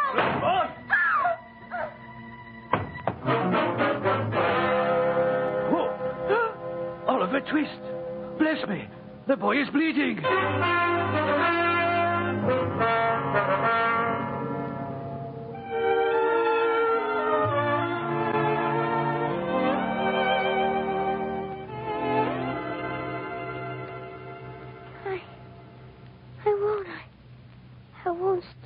for you. He was so good to me. I won't help you, Robin. There, my boy. Everything's all right. Mr. Brownlow, where am I? What? You're in the softest feather bed in London, Oliver. But you've been a sick boy. A very sick boy. All I remember was trying to wake you, and then everything turned black. They tried to kill you. The murderers. But you don't ever need worry about Mr. Fagin again, or any of his thieves. They've been rounded up by the police, my boy. They're safely put away in Old Bailey. How long have I been here, Mr. Brownlow? 3 weeks now, but the doctor says you'll be up and around before the month is gone.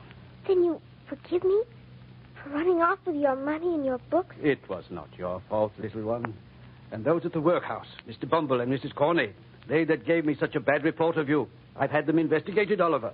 It's shameful the way they've abused the poor people in the workhouse. They're to be discharged, my boy. And they may go to prison for their bad treatment of the people in their care. Oh, no. Please, Mr. Brownlow. They should be punished for all their cruelty, but not prison, sir. They aren't really bad people. Don't let them send Mr. Bumble and poor old Mrs. Corney to prison.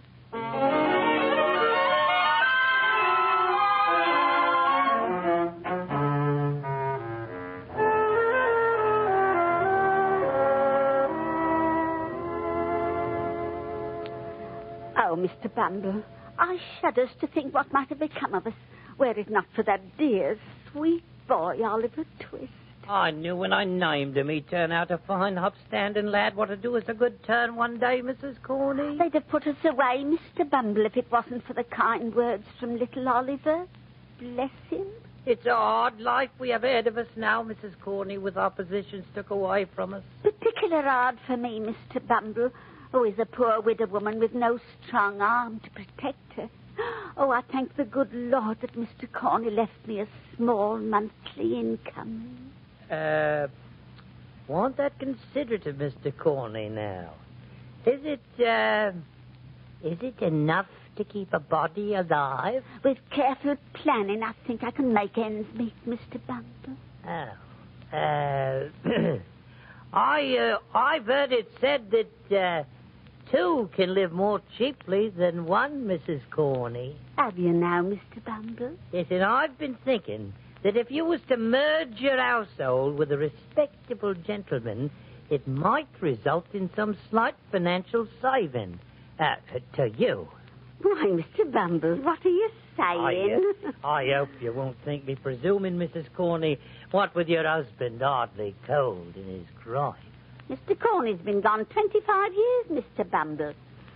And I had every reason to suspect that he's about as cold as he's going to get. Well, then, Mrs. Corney, what I mean to say is, well, what I'm a-driving at is,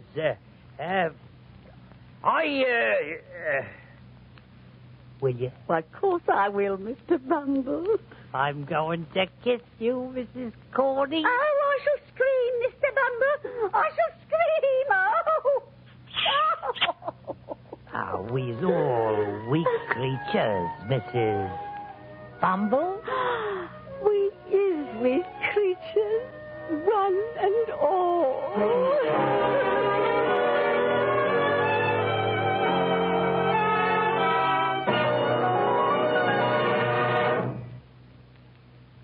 All's well that ends well, they say. And these adventures of Oliver Twist, which we have brought you in the past half hour, seem to have worked out to the full satisfaction of everyone concerned. It's been a pleasure to have you in our audience for another favorite story broadcast. Miss Irene Dunn chose this famous Charles Dickens novel as her selection for favorite story.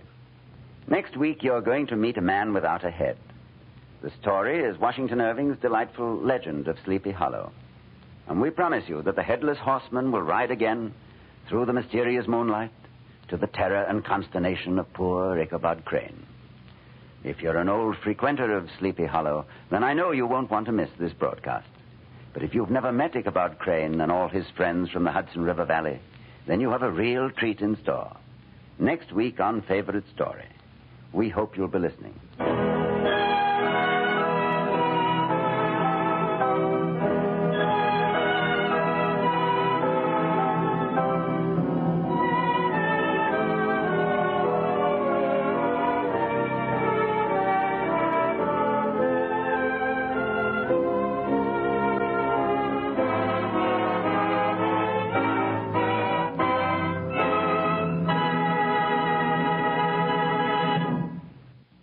This is Ronald Coleman, inviting you to radio's most dramatic half hour, Favorite Story.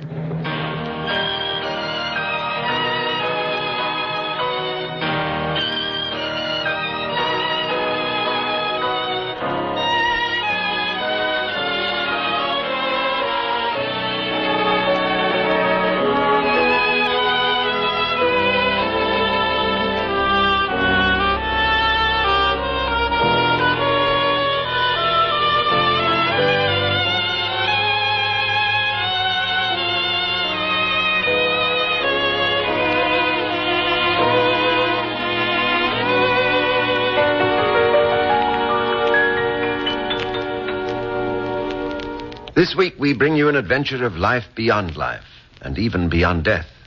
It's Peter Ibbetson, famous as a novel, a play, and an opera. It's the favorite story of the lovely star of Universal International Studios, Miss Merle Oberon. The author of this unusual tale, George du Maurier, was the celebrated English illustrator and cartoonist, who late in life turned author and astonished the world with two great creations. First, Trilby, under the hypnotic influence of Svengali. Second, Peter Ibbetson, our play of this week. As Peter Ibbetson, you'll hear the well-known stage and picture star John Beale. Co-starring with Mr. Beale is his wife, Helen Craig, who made headlines on Broadway, and Johnny Belinda. Here's Act One of Peter Ibbetson, Merle Oberon's favorite story.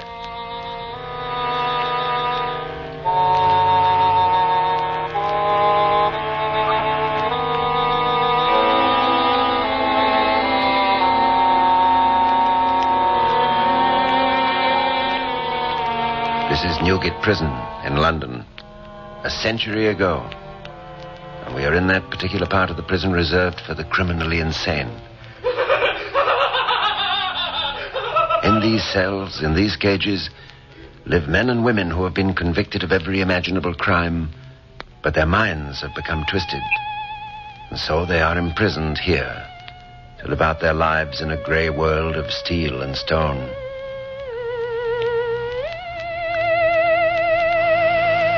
Here's a fellow who seems to be taking his lot peacefully enough, stretched out asleep on his prison cot.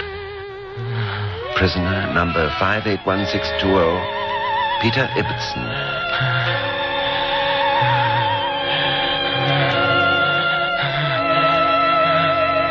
It's no use. It's no use. She's not there. Oh. Do you wonder who I was looking for in my dream? Mary. You think I'm insane? Oh, don't judge me by these surroundings. Listen to me, and then decide for yourself whether I'm sane or mad.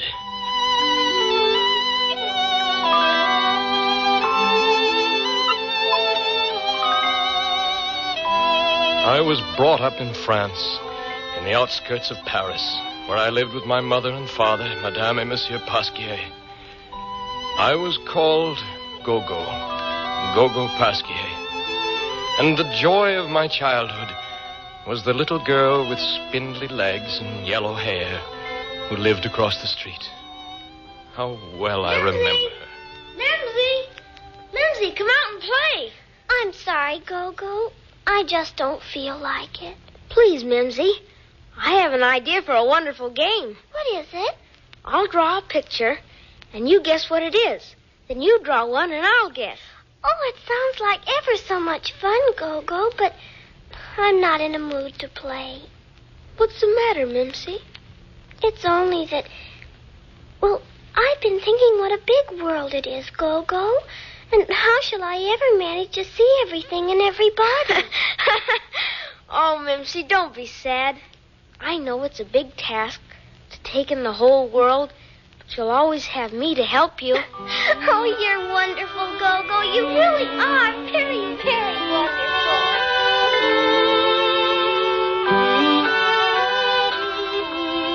Dear, sweet little Mimsy. Oh, we had 1,000 happy hours together, playing games under our own private apple tree. But when I was 12 years old, this fairyland of ours was suddenly snatched away.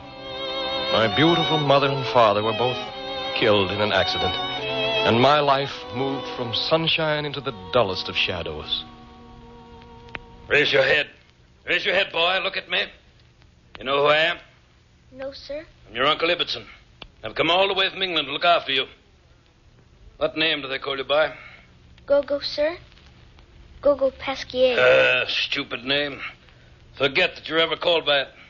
Forget my name, sir? Your name hereafter will be the same as mine. Ibbetson. As if you were my own son. And your given name? Oh, Peter will do. Yes. Peter Ibbetson. But I don't understand, sir. I'm a cousin of your mother's, Peter, and I've decided we shall leave for England on the packet boat tonight. But I don't want to go with you. You don't want... Kindly pack what things you'll need for the trip. But I've got to say goodbye. Leave takings are a waste of time. Pack your bags. No, I must say goodbye to Memsy. Come back here, boy. Come back here. Memsy! Memsy! What is it, Gogo? What's the matter? I'm going away. No. My uncle is taking me off to England tonight. But England is so far away. Oh, Gogo. I love you. I love you, I must see Gogo. you start in breaking their hearts at a tender age. Good start, lad. Make them weep for you, and they'll know you're a gentleman.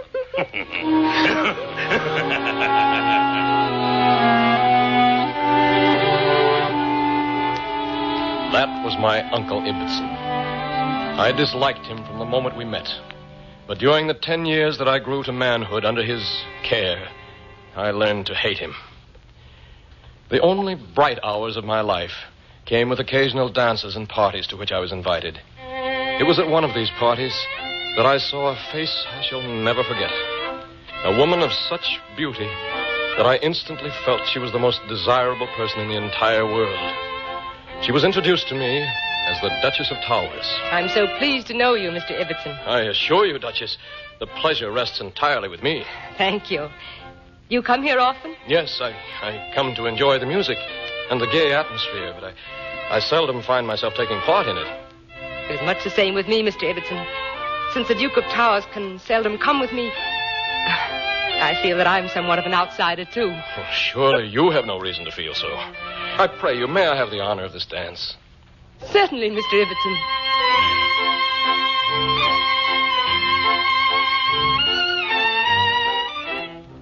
I shall never forget my first waltz with the Duchess of Towers.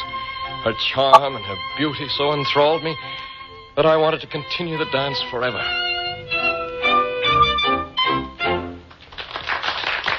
But our waltz came to an end. We parted hands, and I wondered if my eyes would ever look again upon the enchanting beauty of the Duchess of Towers. But that night, while her face was still imprinted on the retina of my closed eyes, I fell asleep. Fitfully at first, for the strangest dreams began to filter into my imaginations. At first, I saw two little jailers, all shrunken and deformed. They began to dance around me, dangling enormous keys and grinning toothlessly. In an agony of terror, I made a rush for safety. Stop! Stop! Stop! And found myself standing face to face with the Duchess of Towers. You are not dreaming true. Don't be afraid. Those little people don't exist. Give me your hand and come with me. The instant I touched her hand, the dwarfs vanished. And I felt this was no longer a dream. I felt I had awakened to a completely new life. Do you know where you are, Mr. Ibbetson? Why, I believe I'm in France. In Paris. Yes. Yes, I know this street very well. Now you are dreaming true, because you're holding my hand. Look, there's the barrel organ, and old Monsieur Pierre cranking away at it. How do you know his name? I don't know. It was there on the tip of my tongue. Do you know the name of the tune? I think so. Isn't it, Maman le Petit Bateau? Yes. And how well you pronounce French for an Englishman. You are Mr. Ibbetson, aren't you? The Colonel's nephew? Yes. And are you truly the Duchess of Towers? Of course. But I'm dreaming. Yes, you're dreaming true. But before I leave, let me teach you how to dream true. You must always sleep on your back. with your hands clasped behind your head and your feet crossed, the right over the left. Then concentrate on where you want to be in your dream. And as you fall asleep, join the dream on to reality. I beg you, dear Duchess, don't go. But I must. Goodbye, Mr. Ibbetson.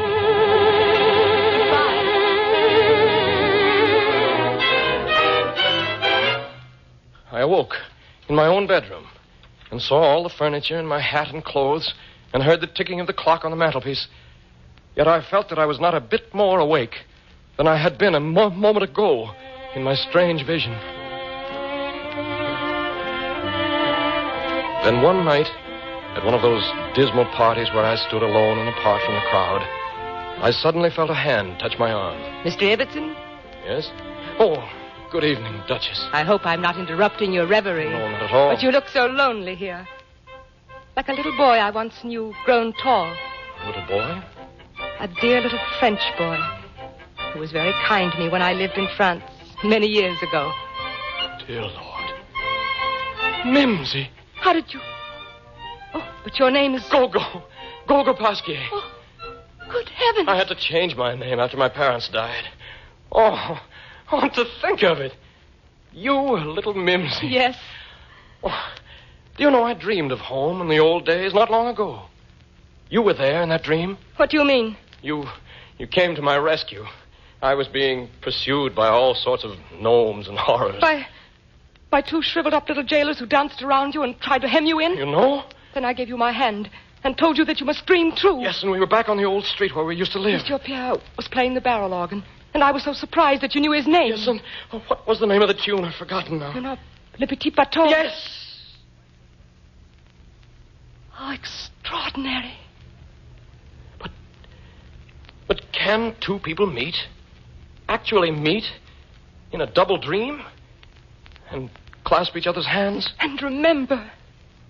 Is this possible? It has happened, Mr. Ibbetson. Gogo. It has happened to us.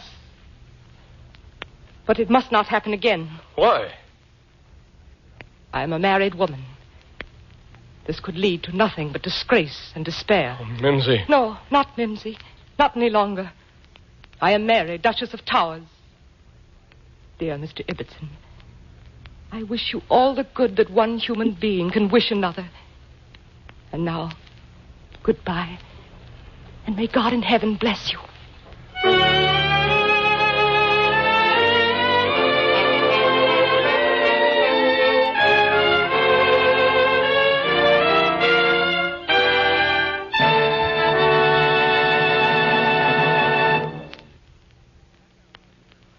We're ready with Act 2 of Merle Oberon's favorite story, co-starring John Beale as Peter Ibbetson and Helen Craig as the Duchess of Towers.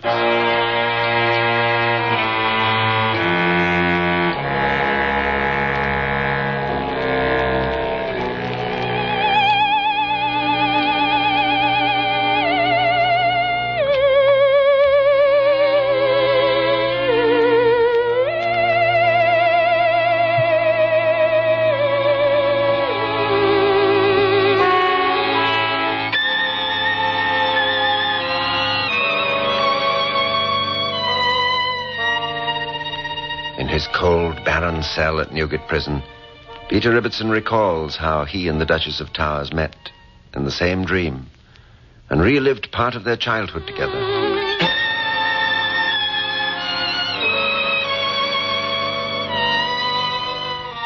Had such a miracle ever happened before on the face of this earth? For two people to fall in love as children, and then, after years of separation, to meet again in a dream. It was too astonishing. It was unbelievable. I remember the day I made the mistake of mentioning these experiences to my Uncle Ibbetson. I can still hear the way he laughed at me. I beg you, sir, do not laugh. Don't laugh, I tell you. I shall laugh at what amuses me. I believe, my dear Peter, that you finally struck on a career which suits you. A professional dreamer. Sir, we cannot help what we think or what we are. This is a faculty I must inherit from my parents. From your mother, perhaps. From your father, never. My father was a dreamer, too. What a fool you are. What do you mean by that?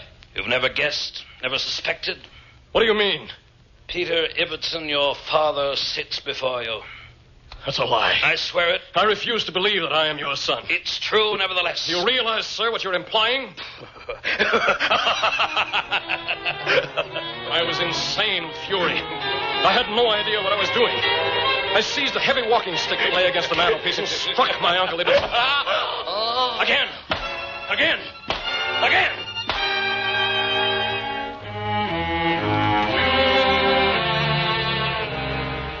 I never meant to kill him. But my Uncle Ibbetson lay dead at my feet.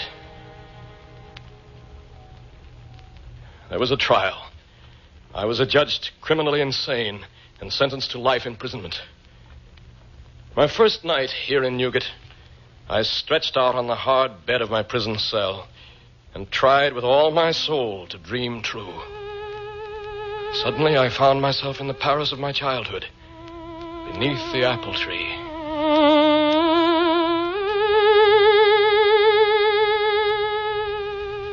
Hello, Peter. Oh, Mary. Mary. How I've needed you. I was wrong, Gogo. We must dream together. Then we will meet here? Every night. Under the apple tree. I shall count the hours. Oh, dear Mary. One question. Am I dreaming true? What's to prove all this to me when I'm awake? Let me think. You're at Newgate. Yes. Tomorrow morning early, you'll receive in your cell an envelope. There will be some violets in it and a slip of paper with a message from me. Will that convince you? Oh, yes. Yes. Then farewell, my dearest. Until tomorrow.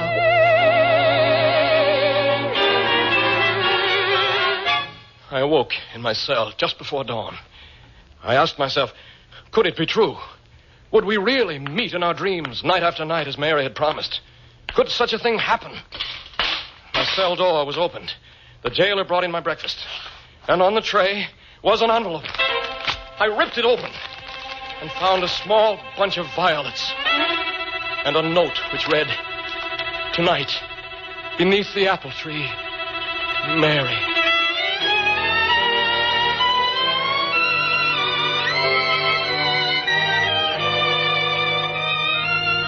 Can you imagine how eagerly I waited for nightfall?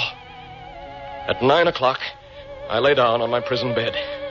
I closed my eyes and dreamed myself away from Newgate, away from England, to the Paris of my childhood. As my mind faded into sleep, I saw the Duchess of Towers smiling at me from beneath the apple tree.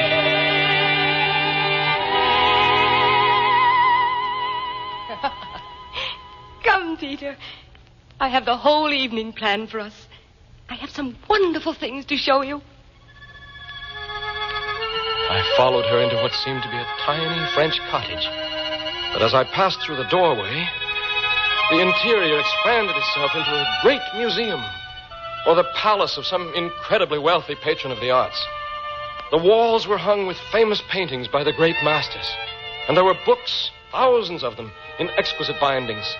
And at the far end of the room was a huge concert stage. Mary laughed at my astonishment. Are you pleased? I'm incredulous. How? Remember, dear Gogo, we are no longer in a world of time and distance. Here, we cease to be the slaves of minutes and miles. Anything we have ever seen or felt, we can recreate together in this inner life and share it with each other. These paintings, the very pick of Raphael and Titian and Velasquez, they are duplicated by memory from the Louvre and the Vatican and the National Gallery. Astonishing. My library. Every book I ever read is there. And now, what entertainment would you like? Shall we have Liszt play for us? Franz Liszt, the great composer? See, he's coming out on the stage. I can't believe.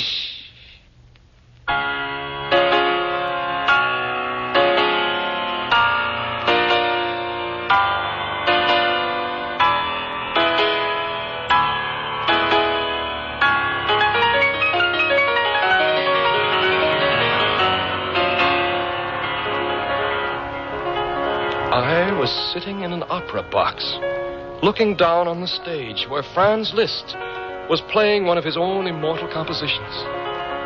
Mary, Duchess of Towers, was seated beside me. I held her hand, and she smiled at me.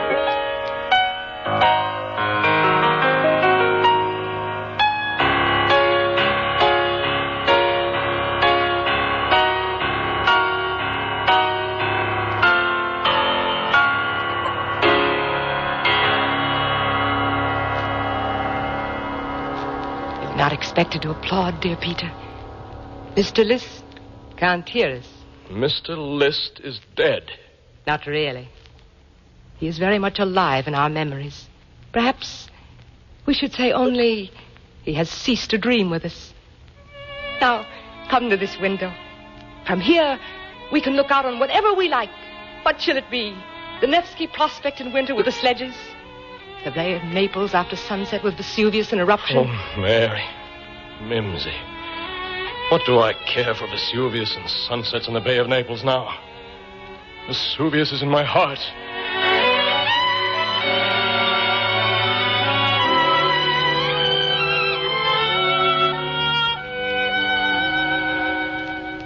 This began a period of 25 years, during which Mary and I spent 8 or 9 hours out of every 24 in each other's company. We grew older, of course, but in our dreams we never aged. We remained for each other as young as the last time we had met in our waking lives. But despite our happiness, Mary and I both knew that someday we would be separated. I shall never forget the night I dreamed myself to the familiar meeting place, and Mary was not there. Instead of the doorway which had led us to such pleasures together, I found a blank wall. Mary! Mary! Oh, Mimsy.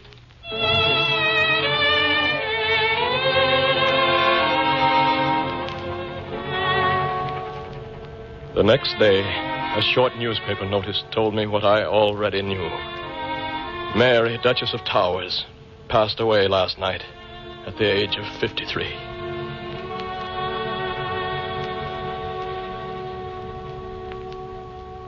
They say I tried to kill myself. I only know that I'd lost all wish to dream.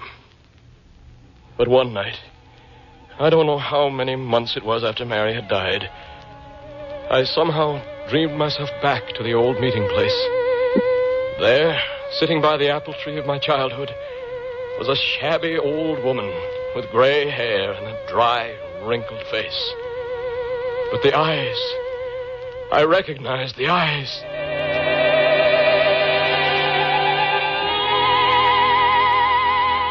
Dear God, Mary! Go. Mary. My darling, it is good to see you. You're so changed. These are the clothes I died in. Oh, you have no idea how difficult it has been to come back. Nobody has ever come back before. Are you happy, Mary? What is it like there? Oh, a person finds out so many things. Things a homing pigeon has known, and an earthworm and a leaf, and a magnet. Where I am, I can hear the sun shining on the earth, and the moons and the planets. And I can hear the echo they give back again. The very stars are singing. But people on the earth can't hear that music. Their ears are in the way. I'm coming with you, Mary. Now. No, my darling, not now. But I shall be waiting for you and loving you. Time is nothing, but I shall count the hours. Goodbye, Gogo. Goodbye.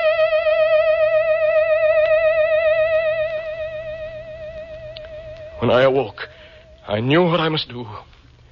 I must tell our discoveries to the rest of the world so that other people can find strength in this knowledge. I have set about organizing all of our experiences into a book. It will be an enormous task, but I'm confident that I can finish the work within my lifetime. First of all, I intend... We regret to inform you that a blood clot has formed in Mr. Ibbetson's brain. This blood clot has induced him to vacate the body which, for 55 years, has been his residence on this planet. His soul has departed on a long journey. But we have reason to believe that Peter Ibbetson will find his itinerary less strange and terrifying than will many who must travel the same way. And we are confident that he will find a warm welcome at his destination.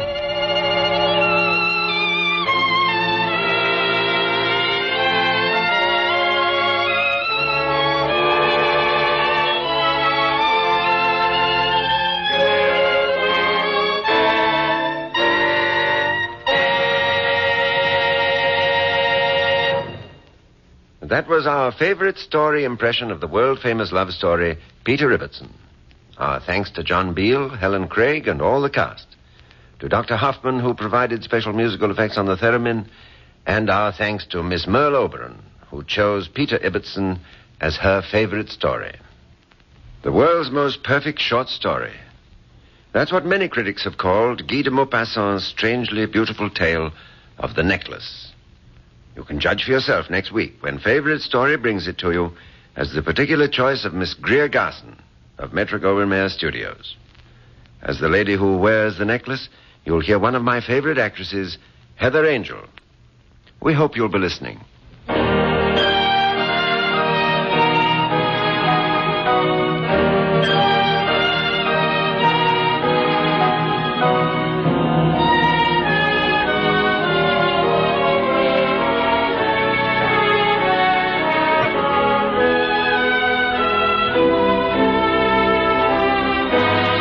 This is Ronald Coleman, inviting you to radio's most dramatic half hour, Favorite Story.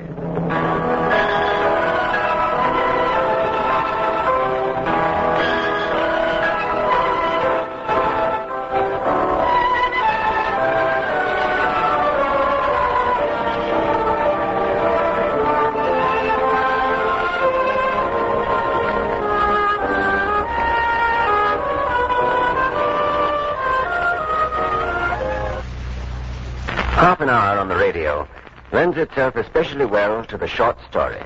And there are many in our favorite story lists which are among the best. On this series, you may hear the great short stories of Kipling, Stevenson, Barrie, Edgar Allan Poe, all masters of this form of storytelling. And if we had a marquee in front of our favorite story theater, we might have its lights blazing to announce what many have called the greatest short story ever written, The Necklace, by Guy de Maupassant. Out at Metro-Goldwyn-Mayer Studios, Miss Greer Garson told us that she loves all the stories of this distinguished French author, but The Necklace is her particular choice. As Mathilde Loisel, we present a splendid actress, Heather Angel, whom you'll remember on the screen in the Academy Award-winning production of The Informer. Co-starred with Miss Angel is the accomplished actor Hans Conried, whom you've heard on many favorite stories. Here they are, in Greer Garson's favorite story, Act 1. Isn't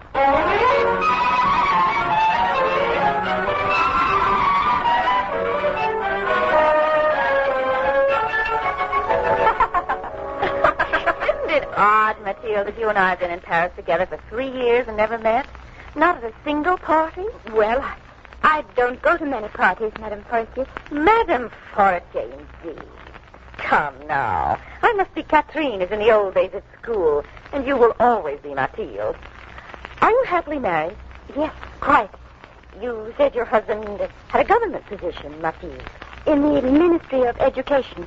Oh, no, that is strange. I know almost all of the directors in the ministry, but I don't recall a Monsieur Loisel. Oh, well, my husband isn't a director. Oh? He's a clerk. Nothing but a poor, underpaid clerk. Oh, there's no sense in trying to pretend, Catherine. I don't belong in your world.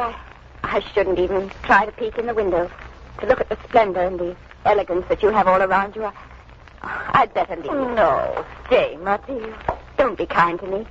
You have your servants and your carriages, your dinner parties to attend to.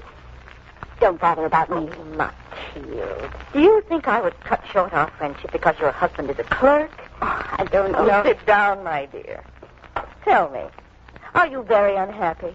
Oh, Katrina, I cannot endure the life that I have to go through.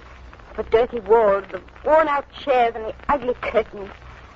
Catherine, I was born for a house like this. High ceilings and tapestries and crisp, clean linen and footmen in knee breeches. Oh, Mathilde, even tapestries get dirty, and footmen are a nuisance. You have all these things. They're yours. But tell me, have you ever had to haggle with the butcher over pennies? Or wear the same shoes until the leather fell apart? Have you? Things will change. For the worse, no doubt. Oh, I'm sorry. I know I'm a spoiled child. I shouldn't have come to see you, Catherine. It only makes going back all the harder. I'll not come again. If there's anything I can ever do for you. You're very kind. Goodbye, Catherine.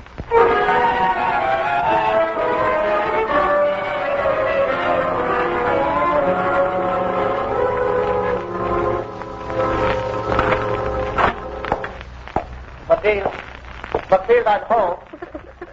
Mathilde. Oh, Mathilde, what's the trouble? Oh. Nothing.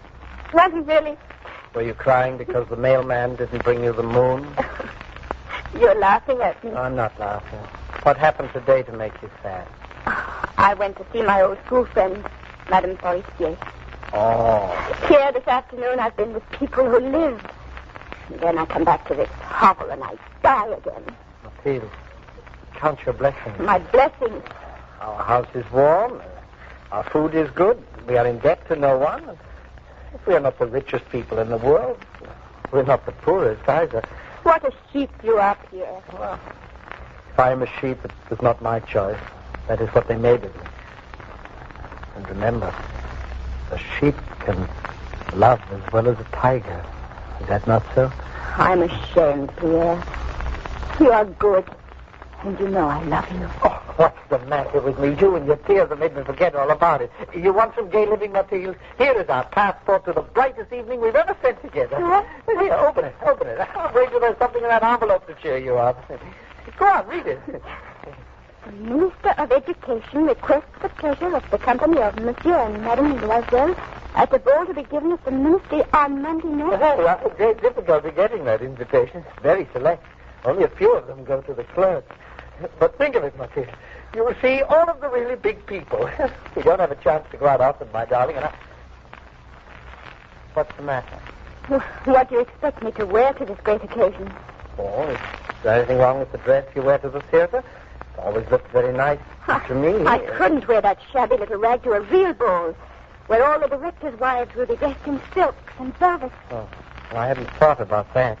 There's nothing so humiliating as looking poor in the middle of lots of rich women. No, Pierre. I'd rather not go. Oh, Mathilde.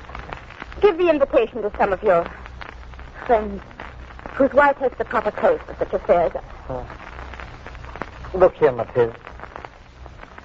How much would it cost? A dress? Something that would be suitable for the ball, but which you could wear also on other occasions. Something very simple. How much would it cost? Oh, I don't know exactly. Well, I think I could do it on 400 francs. So much? Merely for a dress? It must be stylish. You don't want to be ashamed of me. 400 francs is a great deal of money.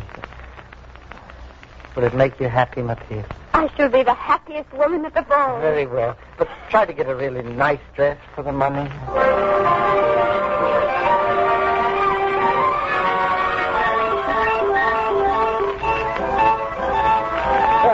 Shall I uncover my eyes now? Yes. Oh, no. Oh. Wait till I get this hem. There. Now you can look at me. Oh. Why, this cannot be Mathilde Loisel, wife of that poor clerk in the Ministry of Education. This must be some duchess or a princess or a queen. She looks to be worth 1,000,000 francs. Oh, no. She looks to be worth nothing. How can you say that? Not even the minister's wife will look as radiant as my Mathilde. What shall I wear for jewels? Huh? Jewels? Who notices such things? Everyone. I dare not go to the ball without a single piece of jewelry. Mathilde, I don't think that I can afford such. I know. I know where I can get some jewels. So you plucked them from a diamond tree in the public park? No, Pierre. I'm going out to make a call. I'll be back in an hour or sooner.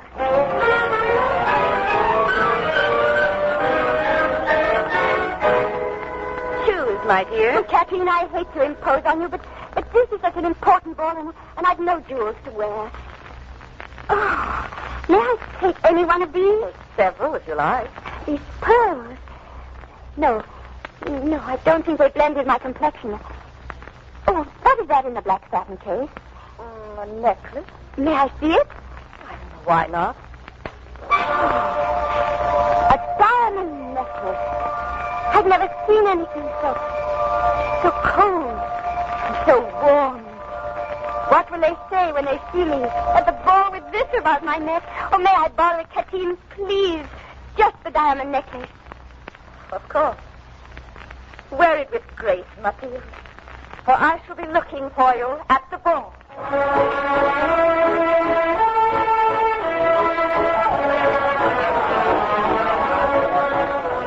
Madame and Monsieur au tonneau. The Minister de Règle and Madame de Règle. Madame and Monsieur Forestier.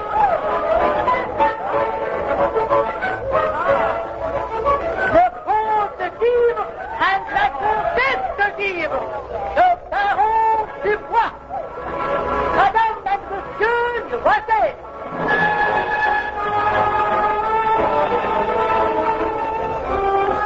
Madame Loisel, may I have the pleasure of the first dance with you? But yes, Monsieur Loisel, I shall be honored.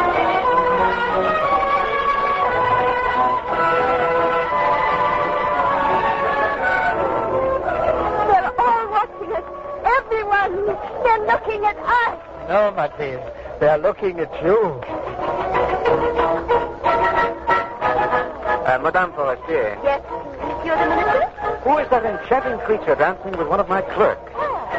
Oh, the girl with the diamond necklace, Monsieur. I must know her name. She is Mathilde Loisel.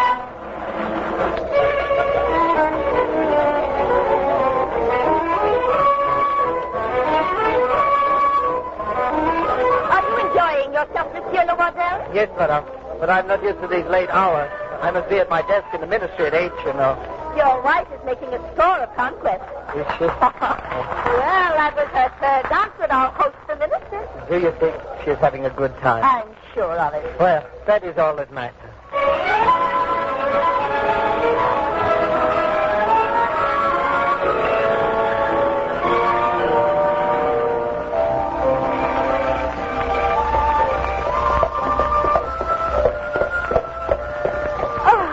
We shouldn't have taken the cab here.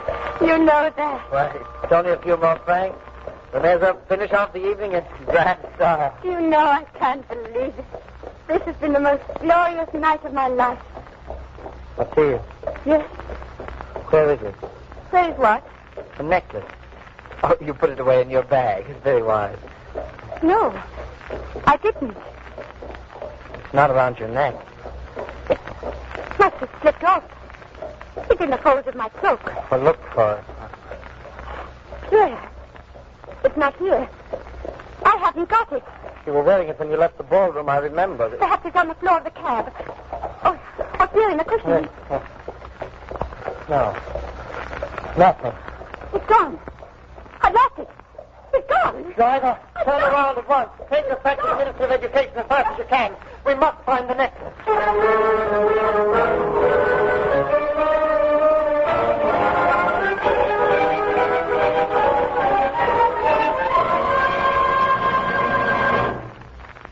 Borrow something of great value, and you always worry about the possibility of losing it.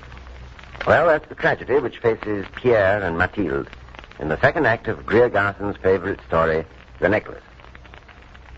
Mathilde has had a glorious evening at the ball until she suddenly finds that her borrowed necklace is missing. Frantically, the couple rush back to the deserted ministry.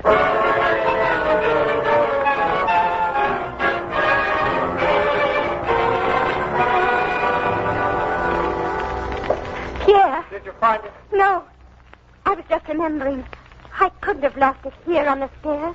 I remember touching it with my fingertips as we came down together. Well, I've searched every inch of the ballroom.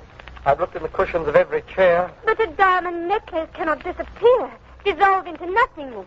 It is getting light now. I shall go over the ground we walked. What will happen if we do not find it, Pierre? You'd better go home. Try to sleep. I will come home when I have news.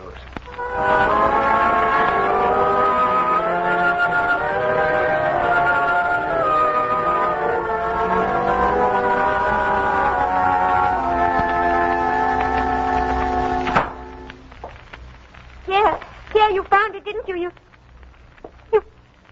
found it. I'm sorry, Matilda. Where have you been all day? Searching. Looking in gutters, along curbstones, scratching in cracks of the pavement, pawing through piles of refuse. Nothing. I ripped every thread out of my new dress. I thought the diamonds might have slipped into the hem or the lining. Nothing. We must have more time. More time. Go to your friend, Madame Forestier. Tell her that you can't return the necklace right away. I say the clasp was broken. And you took it to a jeweler to be repaired. Yes, that'll give us a few days more, and we can advertise in the newspaper.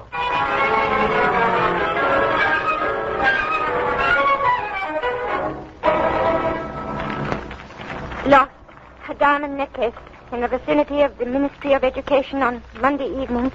Reward 1,000 francs. I put that advertisement in 3 different papers. But 1,000 francs, Pierre. How can we afford to pay a reward of 1,000 francs? Mathilde, how can we afford to pay for a diamond necklace?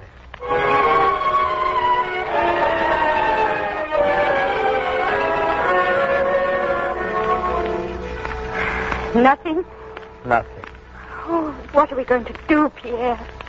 We must see about replacing the necklace.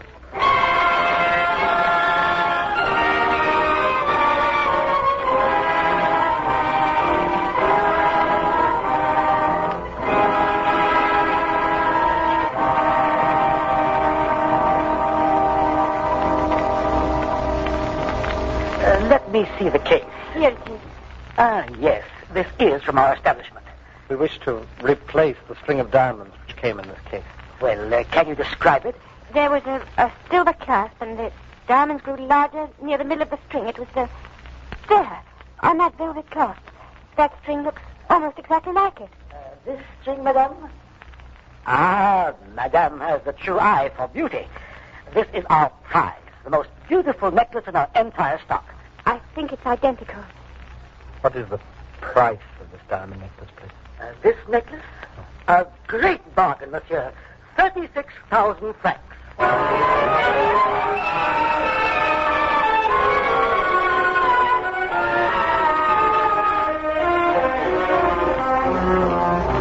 Where can we raise 36,000 francs? It's a fortune, Pierre. We can sell the furniture for a good price. Shall we live in bare rooms, then? There is no choice. The minister may give me an advance on my salary. It is not enough. Not half enough. The rest? I'll borrow it. Where? We have friends, Mathilde.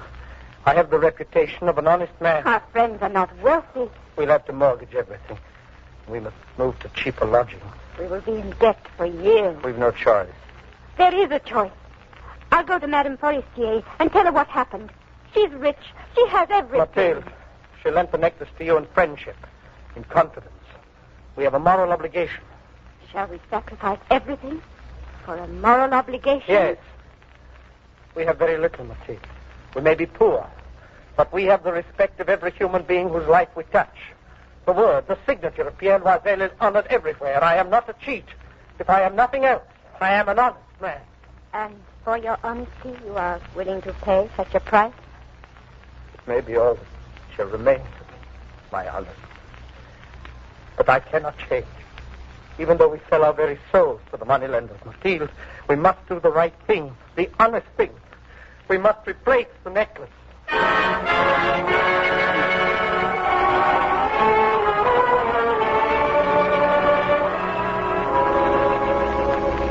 Catherine? Oh. Hello, Mathilde. You're bringing back my diamonds? Yes. Thank you for letting me wear them. You should have returned the necklace sooner. I might have needed it.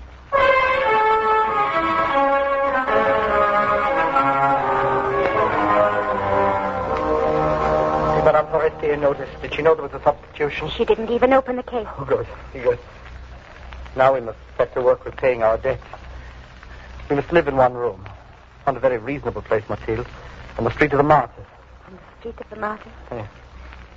I will return the party dress to the seamstress. Oh, yes. I'm afraid there will be no more parties. No more compliments from ministers and barons. No more waltzes in our lives. No more music. At least until we've repaid the 36,000 francs. And how long will that take? 5 years? Oh, no. More nearly 10. 10? We must pay the interest as we go along, you know. The payments each month on our promissory notes will be more than my salary from the ministry. I shall have to get some work to do at night, and bookkeeping and copying. You can do laundry, perhaps, Matilda. Some housework, a few days a week. Pierre, I was born for... How many people, Matilda, are permitted to live the lives that they were born for?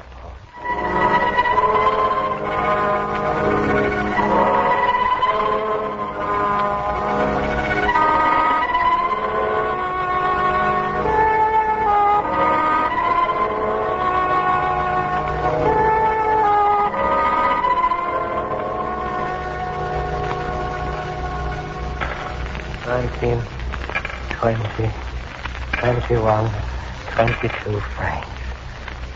There, monsieur. Thank you, Monsieur Loisel. That closes our account. Oh, shush, please. My wife is sleeping. Oh, I'm sorry. Well, it will seem strange not to be coming here any longer. You've been our most regular caller for many years. Let me think. You made your loan from us when my father had the business, I believe. That is correct, monsieur. My father's been dead for 11 years. And I have been dead for 14. You have been... I do not understand. A bad joke, master. For 14 years I have owed you money. You and a score of others. It's all paid back now.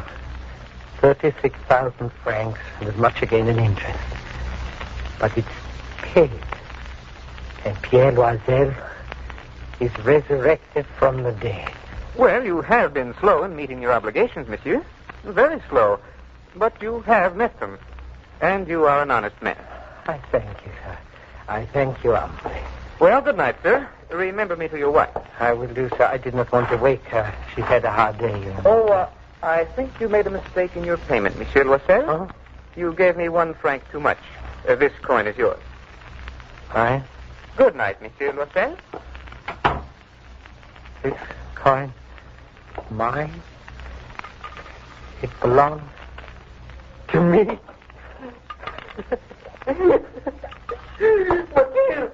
Mathilde, we have 1 franc. 1 franc that is all our own.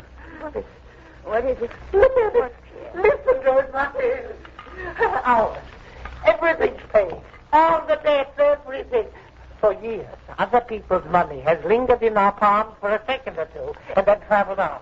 But this franc is ours. Mathilde, to spend as we like. Oh, it is for this that you wake me? How shall we spend it, my darling? Must be something completely useless, completely vain. I know. Flowers, Mathilde. Flowers for my charming wife. What a fool you are. All flowers have died for me, long ago. Oh, do they have roses now, the color of ashes, to blend with my hair?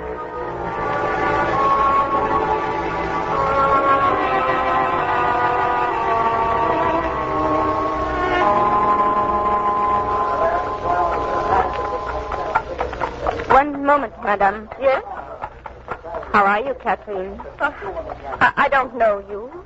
I know you, Catherine. 14 years have scarcely changed you at all. You must be mistaken. I'm not mistaken. Please do not be embarrassed because an old scrubwoman stops you in the street and speaks to you as a friend. Who? We were friends once, Madame Forestier. We went to school together. Dear Lord. Is it Mathilde? Mathilde Loisel? Not really. Just a remnant. What's happened to you? Do you remember the ball at the Ministry of Education? Which ball? I go to so many. There was only one for me. The one for which I borrowed your diamond necklace. Oh, of course. I remember very well. I lost it. You... Oh, how could you? You brought it back. I brought you Another necklace. Just like it. It cost 36,000 francs, Kathleen. A large sum of money in my world. My husband and I gave up everything to pay the price of the replacement. We mortgaged our lives.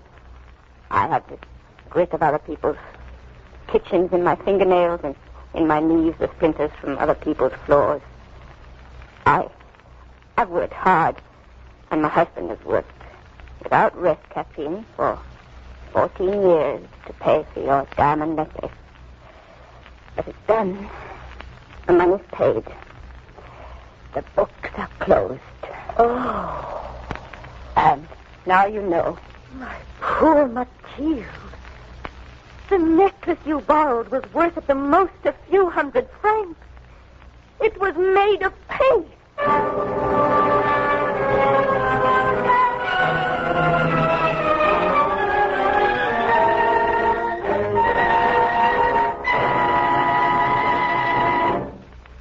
You've been listening to Heather Angel and Hans Conried in our favorite story dramatization of Guy de Maupassant's The Necklace. This is Ronald Coleman, inviting you to radio's most dramatic half hour, Favorite Story.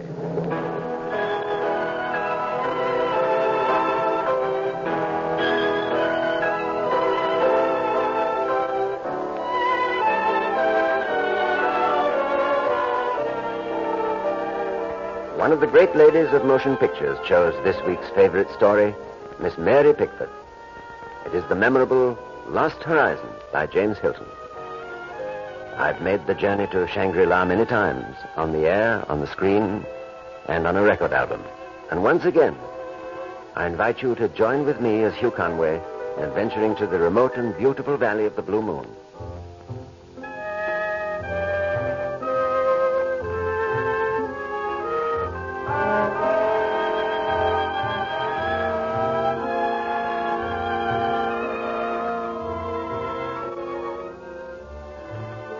You are now deep in the mountains of Tibet, the highest part of the Earth's surface. That snow-capped peak above you is Caracal, and below, in the valley of the Blue Moon, lies the lamasery of Shangri-La.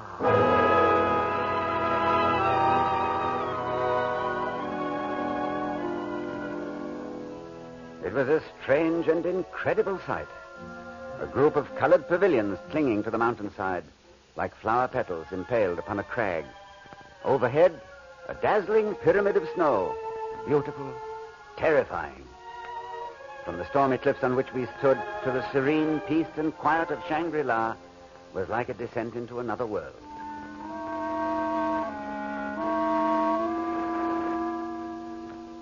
I came to this world across the mountains from India. We had been flying from Baskul to Peshawar on the northwest frontier. I was the British consul in Baskul, and my vice-consul, a young fellow named Mallinson, was making the trip with me. Besides us, there were a few other passengers, and the pilot. Our plane should have landed in Peshawar at about 5:30. We never arrived at our destination. Conway. I say, Conway, are you asleep? Well, what's that? What's the matter, Mallinson? Anything wrong? I'm not sure. I think our pilot's off his course. Off his course? Nonsense. No. Look down there. Nothing but mountains as far as you can see. I don't recognize this part of the world at all. Yes, I should say you were right, Mallinson. The man's lost his way. What's that, Conway? Did you say we were lost? No, it's quite all right, everyone. There's nothing to be upset about, I'm sure. But still, there's nothing like finding out, is there? Look, shall I speak to the pilot, Conway? No, don't bother. I'll do it. You there, pilot. Open the panel. Open up. I want to speak to you. I advise that you ask no questions, please. Oh, certainly. Now, look here. We want to know where we are. I advise that you be seated. I will not be seated. Mallinson, I don't know whether you've noticed it, but there's a revolver pointed directly at my chest. Under the circumstances, I think you'd better do as the gentleman suggests.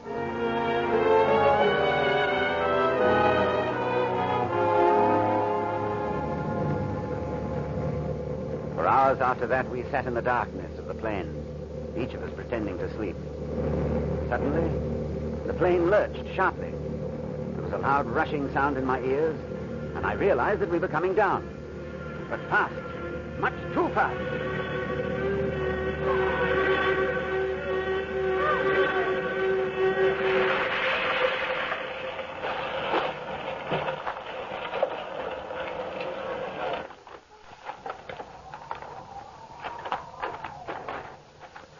We stumbled from the plane, badly shaken but uninjured. The cold was intense, a solid icy cold that you could touch with your fingertips. I knew we must be somewhere in Tibet, a vast, barren region of wind-swept upland. Conway, come here. There's something the matter with this pilot fellow. I can't get a word out of him. I loosened the strap of his helmet. He's still breathing anyhow. There was little we could do for him. We watched his breathing grow more labored every hour. And as the early rays of the sun caught the summit of the mountain, the man died.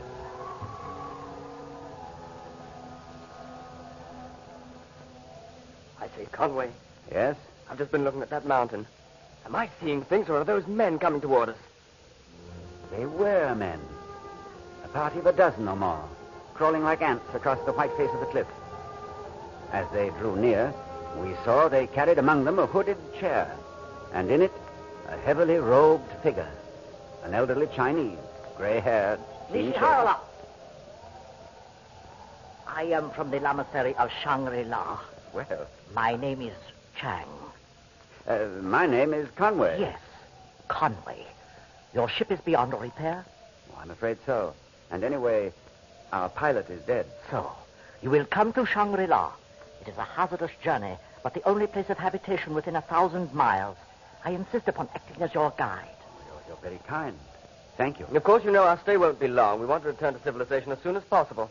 Are you so certain you are away from it?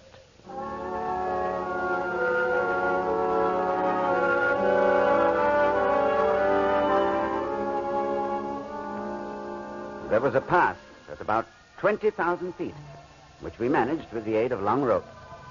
When we had struggled breathlessly to the top, I saw above us, shimmering in the rosy twilight, the loveliest mountain on earth. That snow-capped peak above you is Caracal, and below, in the valley of the Blue Moon, lies the lamasery of Shangri-La.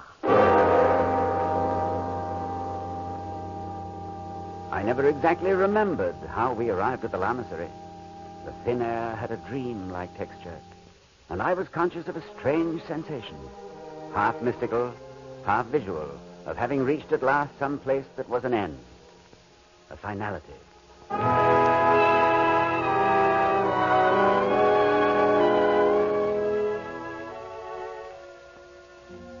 Shangri-La, I learned, was a sort of monastery whose inhabitants ruled the natives in the valley below. Those in full lamahood numbered about 50, and their prevalent belief was in moderation, the virtue of avoiding excess of all kinds. These things I learned the first night, as I stood with Chang on the broad balcony overlooking the valley. There is something more you would like to know, Mr. Conway? Please. I want to know, this morning when you found us, were you setting out on a journey? No. Well, then you came there deliberately to intercept us. That suggests that you must have known we were coming. The interesting question is, how? You are very clever, but not entirely correct. Therefore, I should counsel you not to worry your friends with these abstract discussions. No, they want something more concrete. They want to know exactly how long you're going to keep us here. There will be certain unavoidable delays. How long? The difficulties of the trip, obtaining the necessary porters. No. How long? Please. You may tell your friends a few months. But you don't guarantee it, huh? Is that what you mean? Well, for myself, I can't say I shall mind a great deal. It's a new and interesting experience. In time to come, you may find it even more interesting. Good night.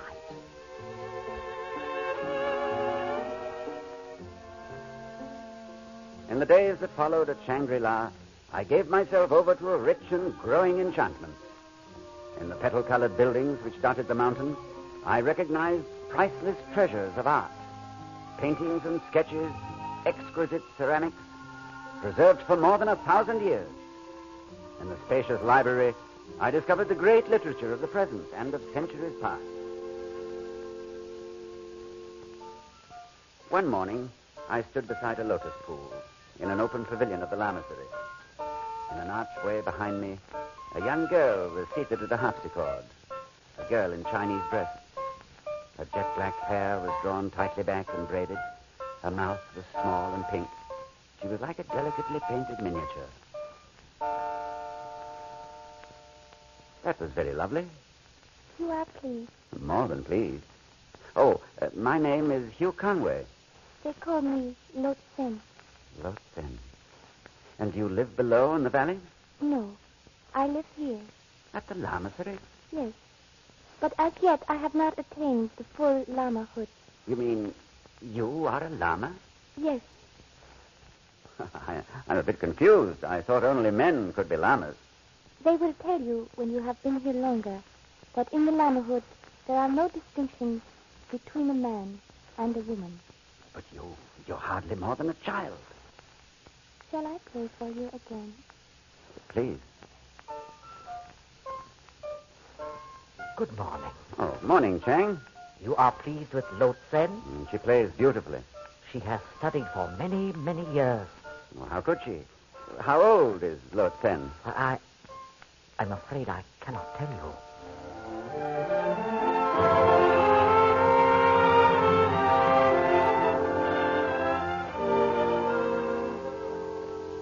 One night, when the moonlight fell on Shangri-La, bathing the pavilion in a sea of blue. I am sorry to disturb you at this hour, but I bring you important news. Yes, Chang? I congratulate you, sir. Tonight you are to be received by the High Lama.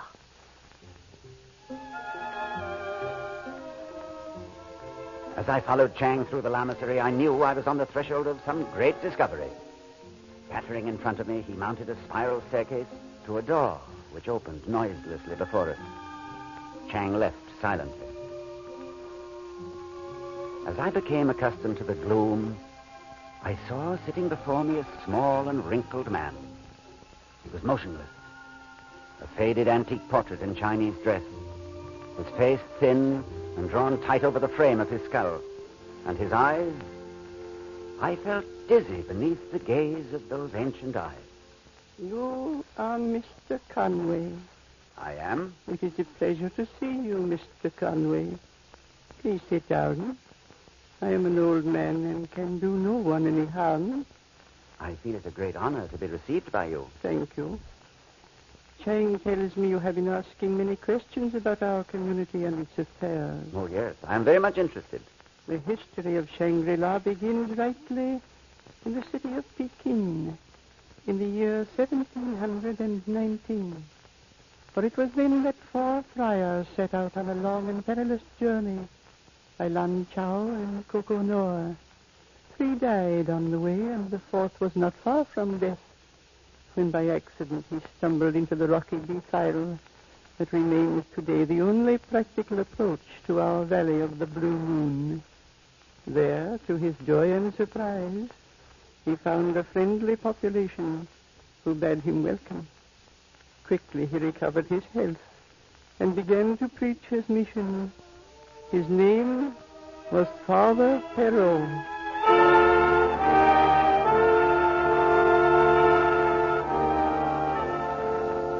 For more than half a century, Father Perrault labored with his hands like any other man, tilling his own garden and learning from the inhabitants as well as teaching them. Then, in the year 1789, news descended to the valley that Father Perrault was dying at last. He gathered his friends and servants round him and bade them all farewell. But the end was not yet. He lay for many weeks without speech or movement, and then he began to recover. He was then 108.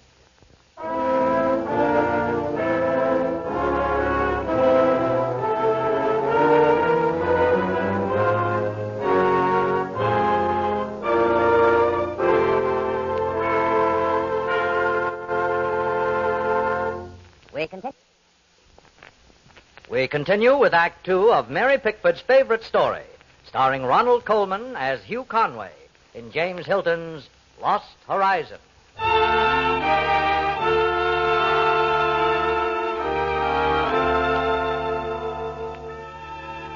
The ancient lama paused, his eyes closed as if the discourse had tired him. What he had told me was not beyond belief, but as he went on, I was held speechless with wonder. It was 14 years later, he told me, that a wanderer found his way to Father Perro's monastery, an Austrian named Henschel.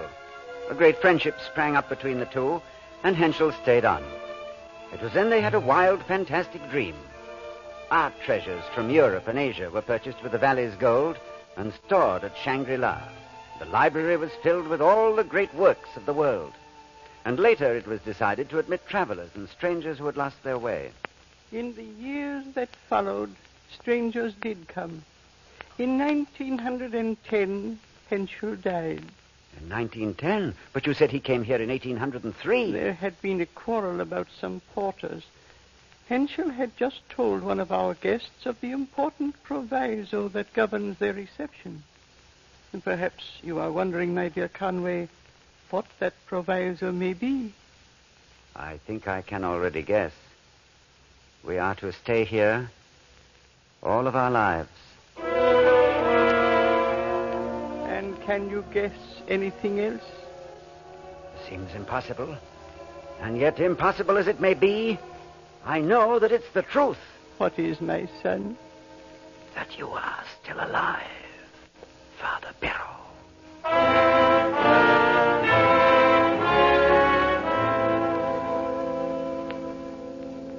It was almost beyond belief. The High Lama who sat beside me had lived for nearly 2.5 centuries. Our coming was no accident, he said. There had been no travelers to Shangri-La for 20 years. Many lamas had died. And our pilot had been sent out into the world to bring new life to the lamasery. Then there is death at Shangri-La? Yes, my son. There are many of us who live no more than 100 years. And if one of your lamas were to leave the Valley of the Blue Moon? He would die.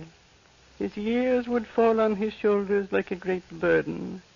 And he would die very soon. An old, old man.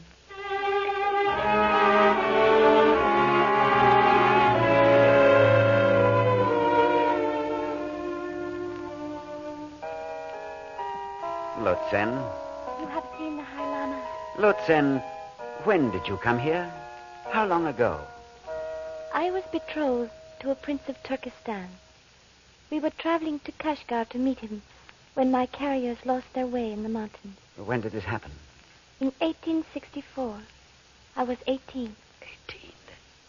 Then now The you missionaries of Shangri-La found us. They brought us here. I never saw the man I was to marry. Then in all these years you have never known the meaning of love. Lotsen, is there no love at Shangri-La? Is there no room for love at Shangri-La? Lotsen? She didn't answer. But I saw a faint flush rising in her ivory cheek. And then I was aware that someone had entered the pavilion and was watching us. It was Mallinson.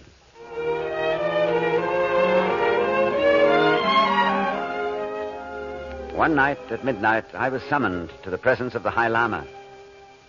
Tell me, my son, have you been happy at Shangri-La? Quite happy, Father Perro. And what of Mr. Mallinson? Will he learn to be content also? I'm afraid he's going to be a problem. He's going to be your problem. Well, why mine? Because, my son, I am going to die. You... Father Perro. Yes, we are all mortal, even here in the Valley of the Blue Moon. But I must feel at rest before I die. And that is why I sent for you tonight. You do me a great honor, Father. I have waited for you, my son, for a long time. My son, there is a great storm gathering in the world, a black fury which will not spend itself for many years. It may rage till every flower of culture is trampled, and all human things are leveled in vast chaos. But I believe that you will live through the storm. Beyond that, my vision weakens. But I see at a great distance a new world stirring in the ruins, seeking its lost and legendary treasures. And they will all be here, my son, hidden behind the mountains in the valley of the blue moon. And you will be here to give them to the hopeful world. My son, I place in your hands the heritage and destiny of Shangri-La.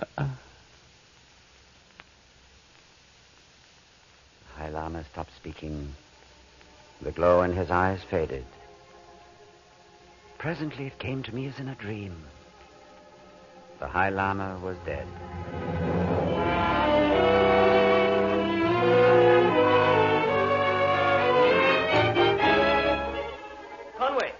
Conway, I've been waiting for you. I say, what's the matter, Conway? Are you ill? No, I'm just tired. Well, pull yourself together, man. The porters are waiting for us. The porters? It's all arranged. They're going to take us back to Peshawar. Yeah, but what? I want to take Lode Sen out of this dreary place. Hurry, Conway, hurry. But you can't. I'm in love with Lode Sen, and she loves me. She's coming with us. Lode Sen mustn't go. It's impossible. Why? Why is it impossible? Well, you must take my word for it. Lode Sen must never leave here. Conway, the two of us can't manage the cliff. We must have your help. I want to get away from this place, and Lode Sen, too. She's young. Doesn't she count? Lode Sen is not young. Not young? You're raving, man. It's the truth. Her beauty is a fragile thing that can only live where fragile things are loved. Take her away from this valley and she'll fade away like an echo. Mallinson, listen to me.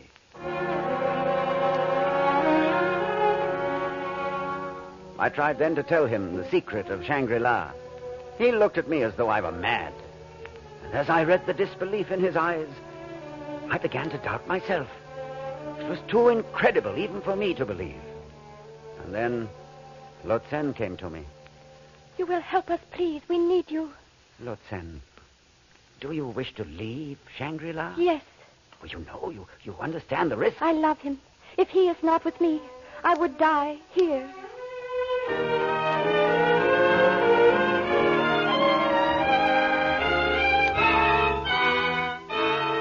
For hours I paced the balcony. I couldn't tell whether I had been mad and was now sane, or had been sane for a time and was now mad again. But always before me were the wistful, pleading eyes of a little Manchu girl. And I knew that whatever was her fate, I must share in it. That morning, with the wind roaring through the jagged cliffs, we made the descent from Shangri-La.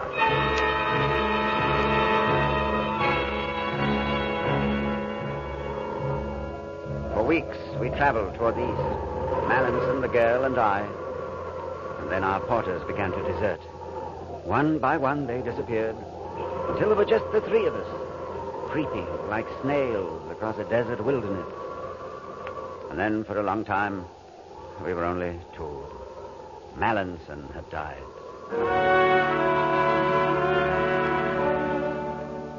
First, I tried to believe it was the hardship of our journey which had changed Lode Sen. I am tired.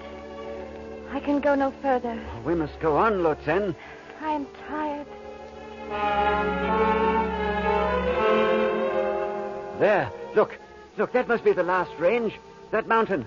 You see, Lode Sen? It is too far. I cannot see so far.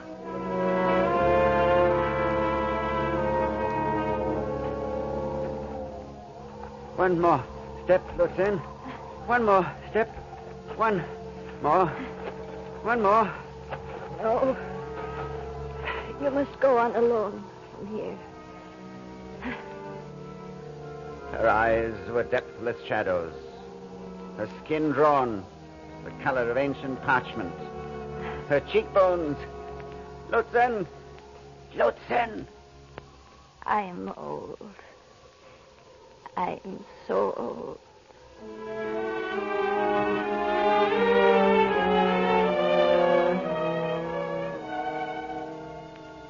They found us on the road to Chungkiang, and we were taken to the hospital there. Lode Sen, they told me later, Lode Sen died that same night. The oldest woman they had ever seen.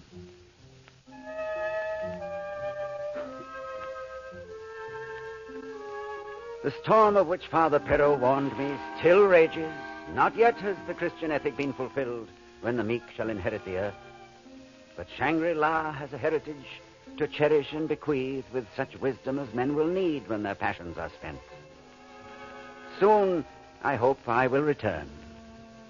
Somewhere beyond Lhasa, On the high roof of the world, I seem to picture a long plateau running north, and far away a mountain rising white against the sky. I hope to find it again, for this, I think, is Caracal. And beyond is Shangri-La, and the Valley of the Blue Moon.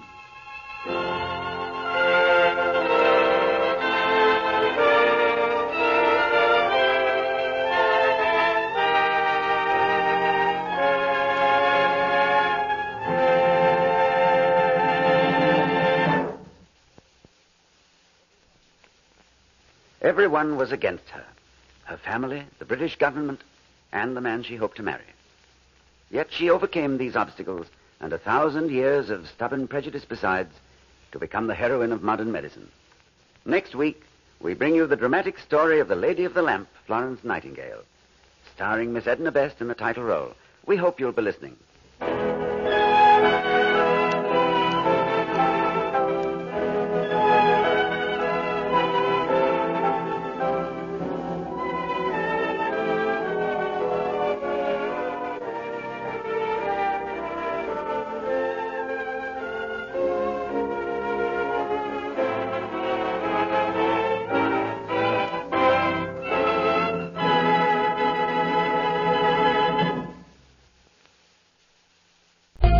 We'll get things rolling in Act 2 right now with Favorite Story, a 1947 syndicated production with Ronald Colman, along with V. Benaderet and Hans Conried, The Man Who Married a Dumb Wife. Favorite Story on the WRVO Playhouse. This is Ronald Colman, inviting you to radio's most dramatic half hour, Favorite Story.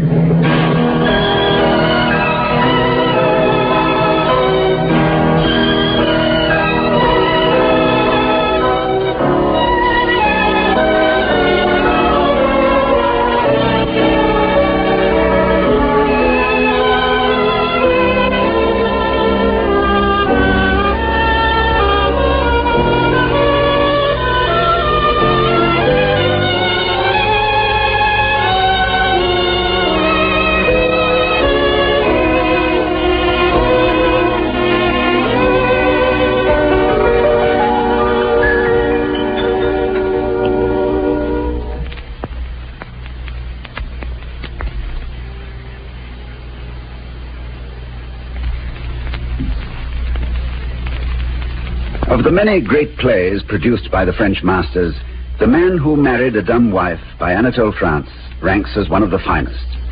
Written originally by Monsieur France for the entertainment only of his friends, this rollicking fast comedy was quickly grabbed by the regular theaters and has been played successfully many times since in Paris, London, and New York.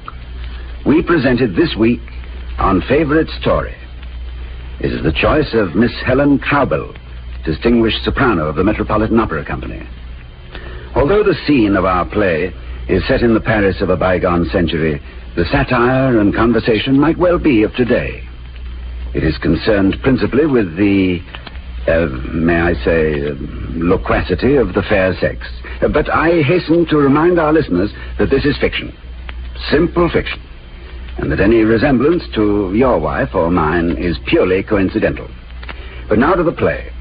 And while you take a stroll down the avenue, enjoying the sunshine of a bright Paris morning, listening to the street cries of the vegetable and fruit sellers, the chimney sweeps and candle merchants, I, if you will allow me, will put on the robes of Judge Léonard Botal, magistrate of the French civil and criminal courts, and will rejoin you in a few moments as The Man Who Married a Dumb Wife.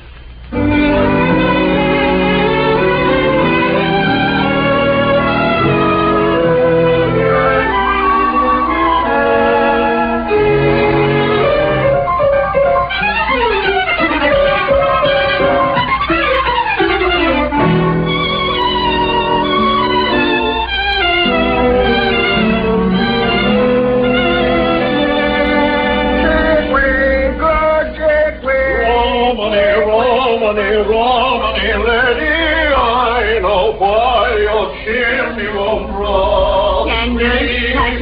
Candles that burn bright. Good day, Judge Potau. Ah, Adam Fumet. What a pleasant surprise to see you. It's been many years. It has indeed. I hope I find Your Honor well, Your Honor. Fairly well, fairly. What good wind brings you to Paris, Master Adam? Well, I've come all the way from Chartres to talk to Your Honor about a case pending before Your Honor. A poor orphan girl. Poor orphan girl, huh? Adam, do you remember the days when we were law students together at Orléans University? Oh, yes. We used to play the flute together. Yeah. 2 flutes. And take the lovely young ladies to picnics and dance from morning till night. It's a wonder we ever learned any law. What days. But I have come here, Your Honor, to hand Your Honor a statement in behalf of a poor orphan girl. Will she give good fees? She is a poor orphan girl. Yes, I know. But will she give good fees? She's been robbed so thoroughly by her guardian, she's nothing left but her eyes to weep with. Ah. But if she wins this suit, she'll be rich again. She will give plentiful proof of her gratitude. Orphan girl, eh? Well, now give me the statement. I'll look into the matter. Oh, Your Honor does not know how grateful I am, Your Honor. My dear old schoolfellows. I'll consider the case without fear or favor. Oh, but of course that goes without saying. Now tell me, does everything go well with Your Honor? Sure, sir. You seem worried. And yet you have a place of honor and distinction. The judgeship's a good one. It ought to be a good one. I paid enough for it, and I didn't get cheated. Well, then perhaps you are lonely. Why don't you get married? What? Don't you know, Master Adam, that I have just been married? Well, congratulations. Thank you. But, my dear friend, why are you so sad? Isn't your wife from a good family? Oh, the best. She is Catherine Montmichel, the 7th daughter of the criminal court judge at Salancy. Oh. Is she not beautiful, then? The most exquisite creature in the world. Then what is wrong, my friend? Alas, she is dumb. She cannot speak a word. And you didn't notice it until after you'd married her? Oh, I couldn't help noticing it, of course, but it didn't seem to matter so much then as it does now. I considered her beauty and her property, and I dreamed of the happiness I would have with her. But now I do wish she could talk. It would be a real intellectual pleasure for me. Besides, it would be a practical advantage for the household. Oh, it would. Certainly. What does the judge need most in his house? Why, a good-looking wife who can receive applicants for justice. It's true. And by subtle hints and turns of the conversation, gently bring them to the point of making proper gift offerings. It's true. So that their cases may receive, how shall I put it, more careful attention. Yes, I see Your Honor's point, Your Honor. I do indeed. Yes, people need to be encouraged to make proper presents. And a woman, by clever speech, can get a good ham from one, a roll of cloth from another, and influence still another to give some fine, fat poultry. But this poor, dumb thing, Catherine, gets nothing at all. I feel for Your Honor, my old friend. Well, you should. While my fellow judges have their kitchens and cellars brimming over with good things, all thanks to their wives, I hardly get enough to keep the pot boiling. But that's not all I'm losing, Master Adam. I am losing my spirits, too, and my wits. Oh, no reason to do that, Your Honor. Think for a moment. There are advantages in Your Honor's case. Many a husband would gladly trade places with Your Honor. No, Master Adam, you don't understand. Think. When I hold my wife in my arms, a woman as beautiful as the finest carved statue, and quite as silent, it makes me feel strange and uncanny. I even ask myself if I'm holding a graven image, or a mechanical toy, or a magic doll made by a sorcerer. What a notion. And sometimes I think the entire household is bewitched by her beautiful silence. Your Honor has convinced me. I can easily see how a mute wife is a pretty poor conversationalist. Yeah. And I agree that talking isn't much fun when you get no answer. Now you know why I'm in such low spirits. Your Honor, there may be a remedy. Tell me, is Your Honor's wife deaf as well as dumb? Oh, Catherine is no more deaf than you and I. Even less. She can hear the very grass growing. Then the case is not hopeless. Huh? No, it's child's play for a doctor to untie her tongue. What? The operation is so simple, it's done every day to puppies that cannot learn to bark. Where is such a doctor? There is a famous one at the Sign of the Dragon, just around the corner from your own house. Around the corner? Yes, Master Simon Colline, who has a fine reputation for loosing the tongues of the ladies of Paris. Aha. In a turn of the hand, he'll draw from your wife's lips a flood of speech, just as you turn on a spigot and let the water run forth like a sweet purling brook. Is this true, Master Adam? You're not deceiving me? You're not speaking as a lawyer in court? Oh, I'm speaking as a friend and telling you the truth. Then I must send for this doctor. Immediately. Your Honor, before you do, think it over once more. No. Because though there are some disadvantages in having a dumb wife, there are some advantages, too. No, my mind is made up. Then good day, Your Honor, my dear old schoolfellow. Remember, I am truly your friend, so consider carefully the case of the poor orphan girl. The poor orphan girl, yes. Now, be back this afternoon, Master Adam. I'll have my decision ready. Oh, thank you, Your Honor. Giles! Ah, the rogue never hears me. He's probably in the kitchen as usual, upsetting the soup and the servant. What a knave and a scoundrel. Giles! Here, you rapscallion. Present? Go straight to the famous doctor, Master Simon Colline, around the corner at the Sign of the Dragon. Tell him to come at once to treat a dumb woman. Yes, Your Honor. Now, be off, and bring the famous doctor back with you. Yes, Your Honor. Ha. What a surprise for that lovely creature. I wonder what will be the first adoring words she says.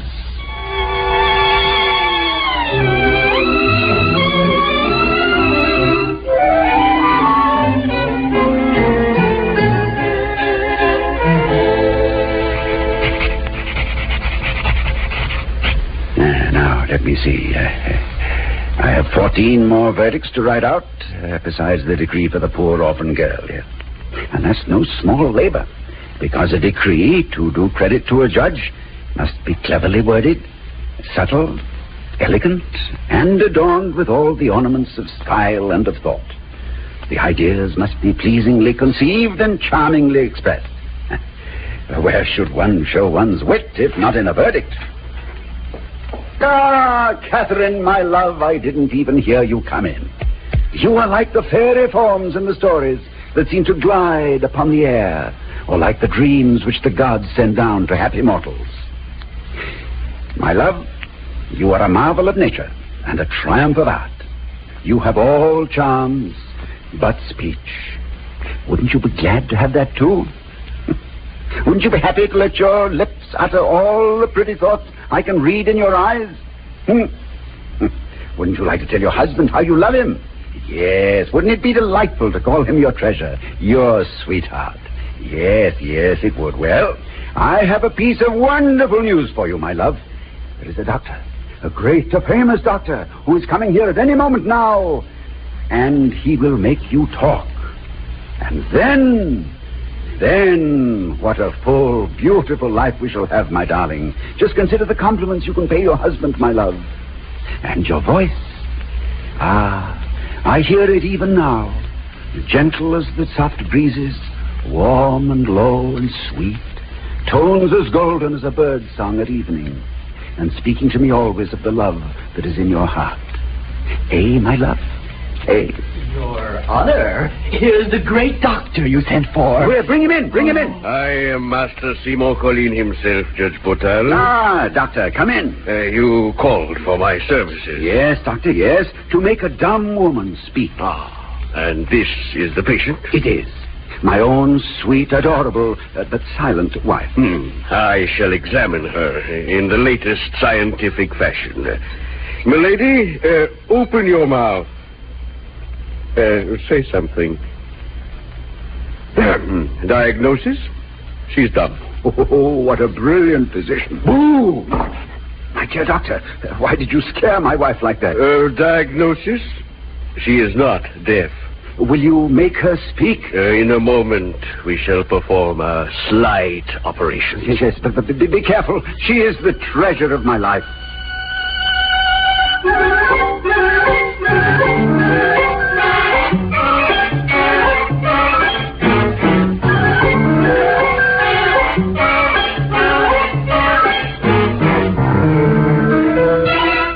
The operation is over. Can she speak now? Can she? Oh, first, she must swallow this pill. A pill? A pill. She needs a pill to speak? Oh, yes, because of the interdependence of the organ. Oh, yes, naturally. There. The pill is swallowed. Ah. And now, milady, speak. Speak, my angel, speak. What will be the first words to fall from those lovely lips? Bring me my looking glass. She spoke. You silly goose. You shall give me a new satin gown and a velvet trim cape for my birthday. And that's not all. I want my room redone, and I want my mother to come visit me. And I don't get half enough sweets. My dear, I want a great many things. A little puppy dog. Don't you know, think my dear, wonderful, Leonard? You know, of course, my wardrobe is really great. I just must have some new things in the very latest fashion. And that's not all. I can tell you all the things.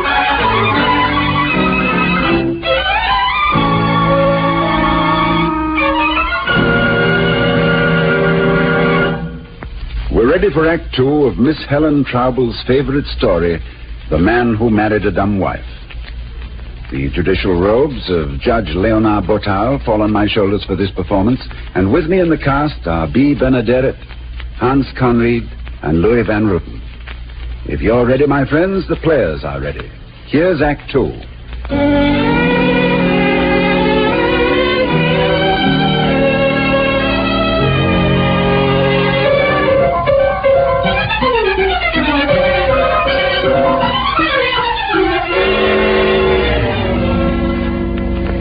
Good afternoon, Your Honor.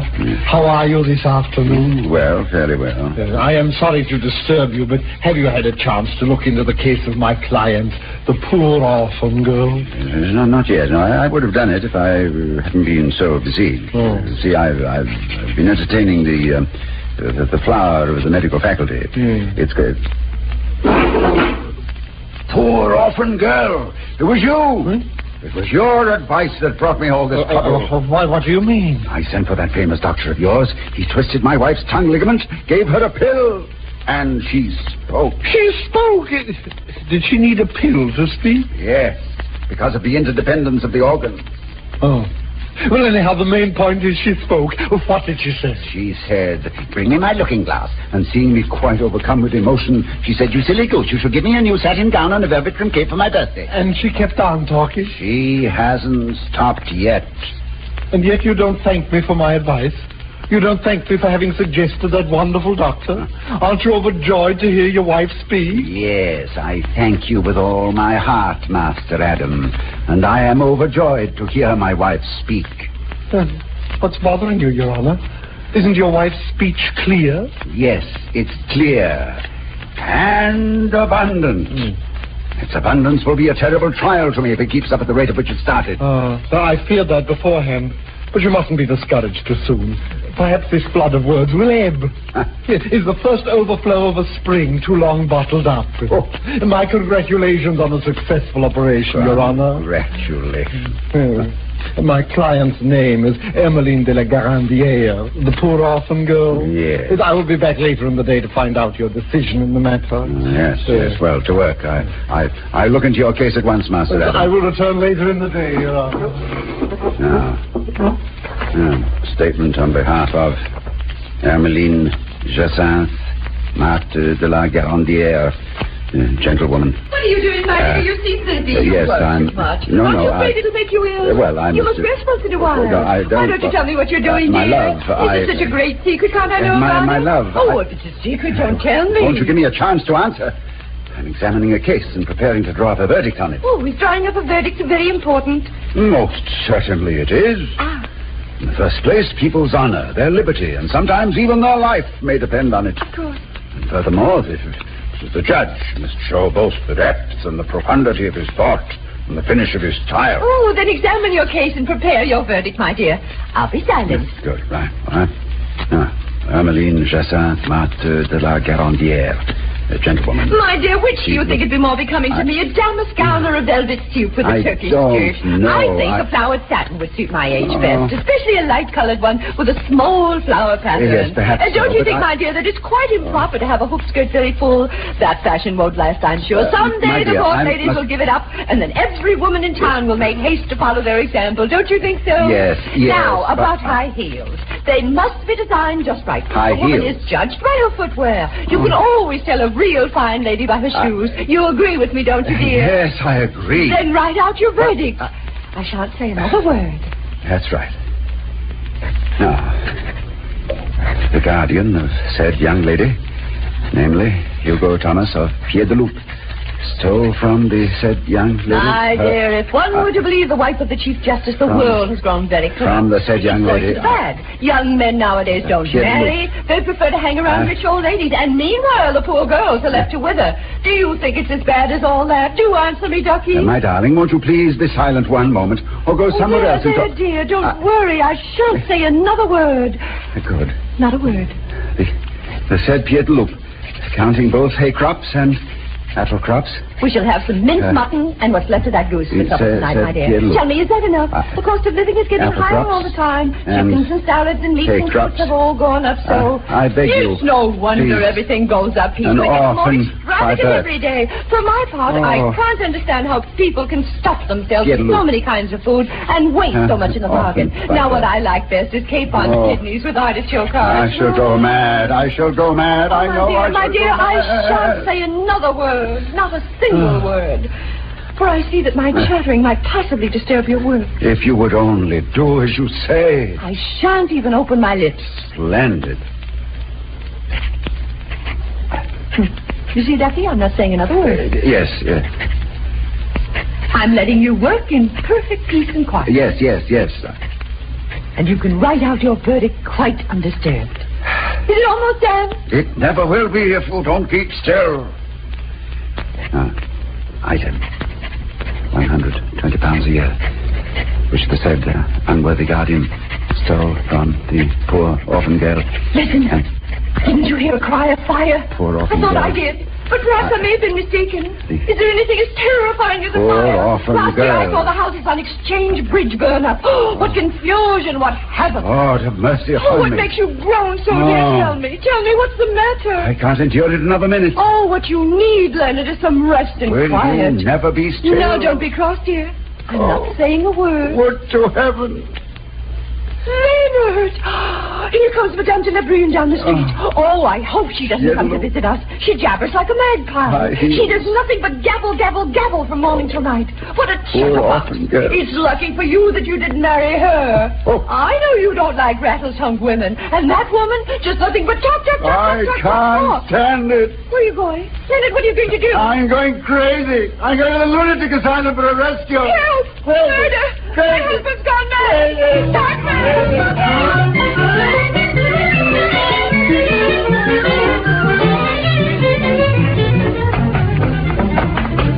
Your Honor, where is Your Honor running to? Where's that doctor? Master Adam. Where does he live? Right in here, Your Honor. But calm yourself. Tell me, have you written the verdict? The verdict? Yes, the poor orphan girl. Oh, yes, here. I have it in my hand. Look, here it is. Oh, thank you.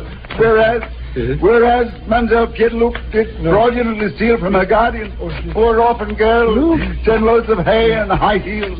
And whereas there is nothing so terrifying as a fire. What in heaven's name are you reading? Oh, Master Adam, I need that doctor. Where is he? Right in here. Yes. Oh. Yes. What's wrong? Oh, good doctor, I'm in haste to see you. I urgently beg for your services. For yourself? What is your disease? Where is the pain? No, for my wife.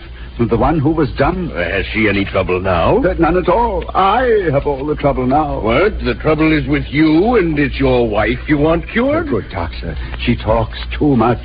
You should have given her speech, yes, but not so much speech. Since you've cured her of her dumbness, she's driving me mad. I can't bear another word.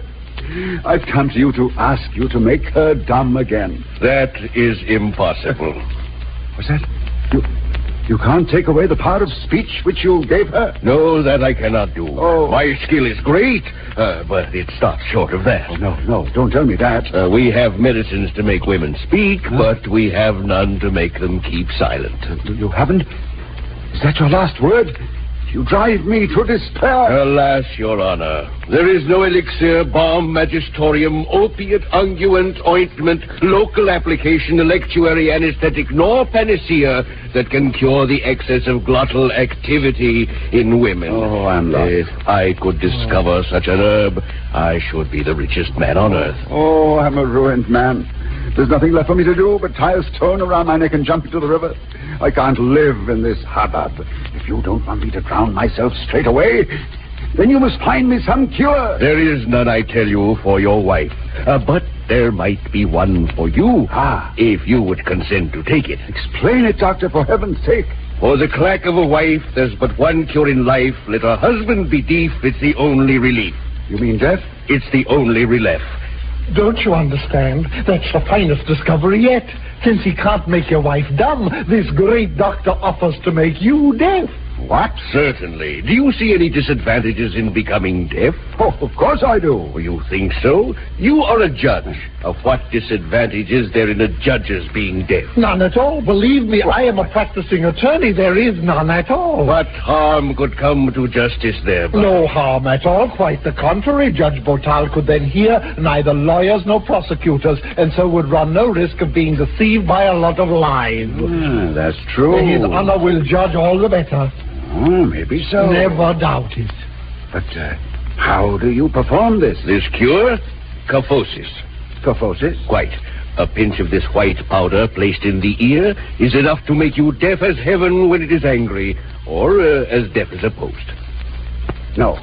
No, I don't want it. I refuse to be deaf. What? You decline kyphosis? No kyphosis. You don't want to be healed? I will not be deaf. Absolutely not.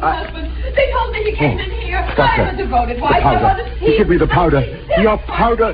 Your white powder, Doctor. For the love of heaven. Never was a deafness-producing powder more needed, that's sure. Sit down. I will inject the powder. Now, first in the left ear. So. And then in the right ear. There, 'tis done. Oh, there you are. Oh, my dear, I've been so worried about you. I thought you were running away from me. Oh, my dear, answer me. Have I ever failed you in anything? Am I a naughty woman? Oh, no, I've been a quiet, devoted, attentive wife. Lovely. Can't hear a thing. Listen to me, Leonard. I love you tenderly. Oh, I will open my heart to you. I'm not one of those light, Doctor. frivolous women who are afflicted or Heaven consoled bless by the airy poor nothings orphan and girl. amused by trifles. I need Wonderful. companionship. I need to be understood. Ecstasy. That's my nature. I was born so. Yes, darling, all the high heels you want. Oh, Ducky, I love you so. And I want to keep telling you and telling you Delicious. and telling you and telling you and Absolutely delicious.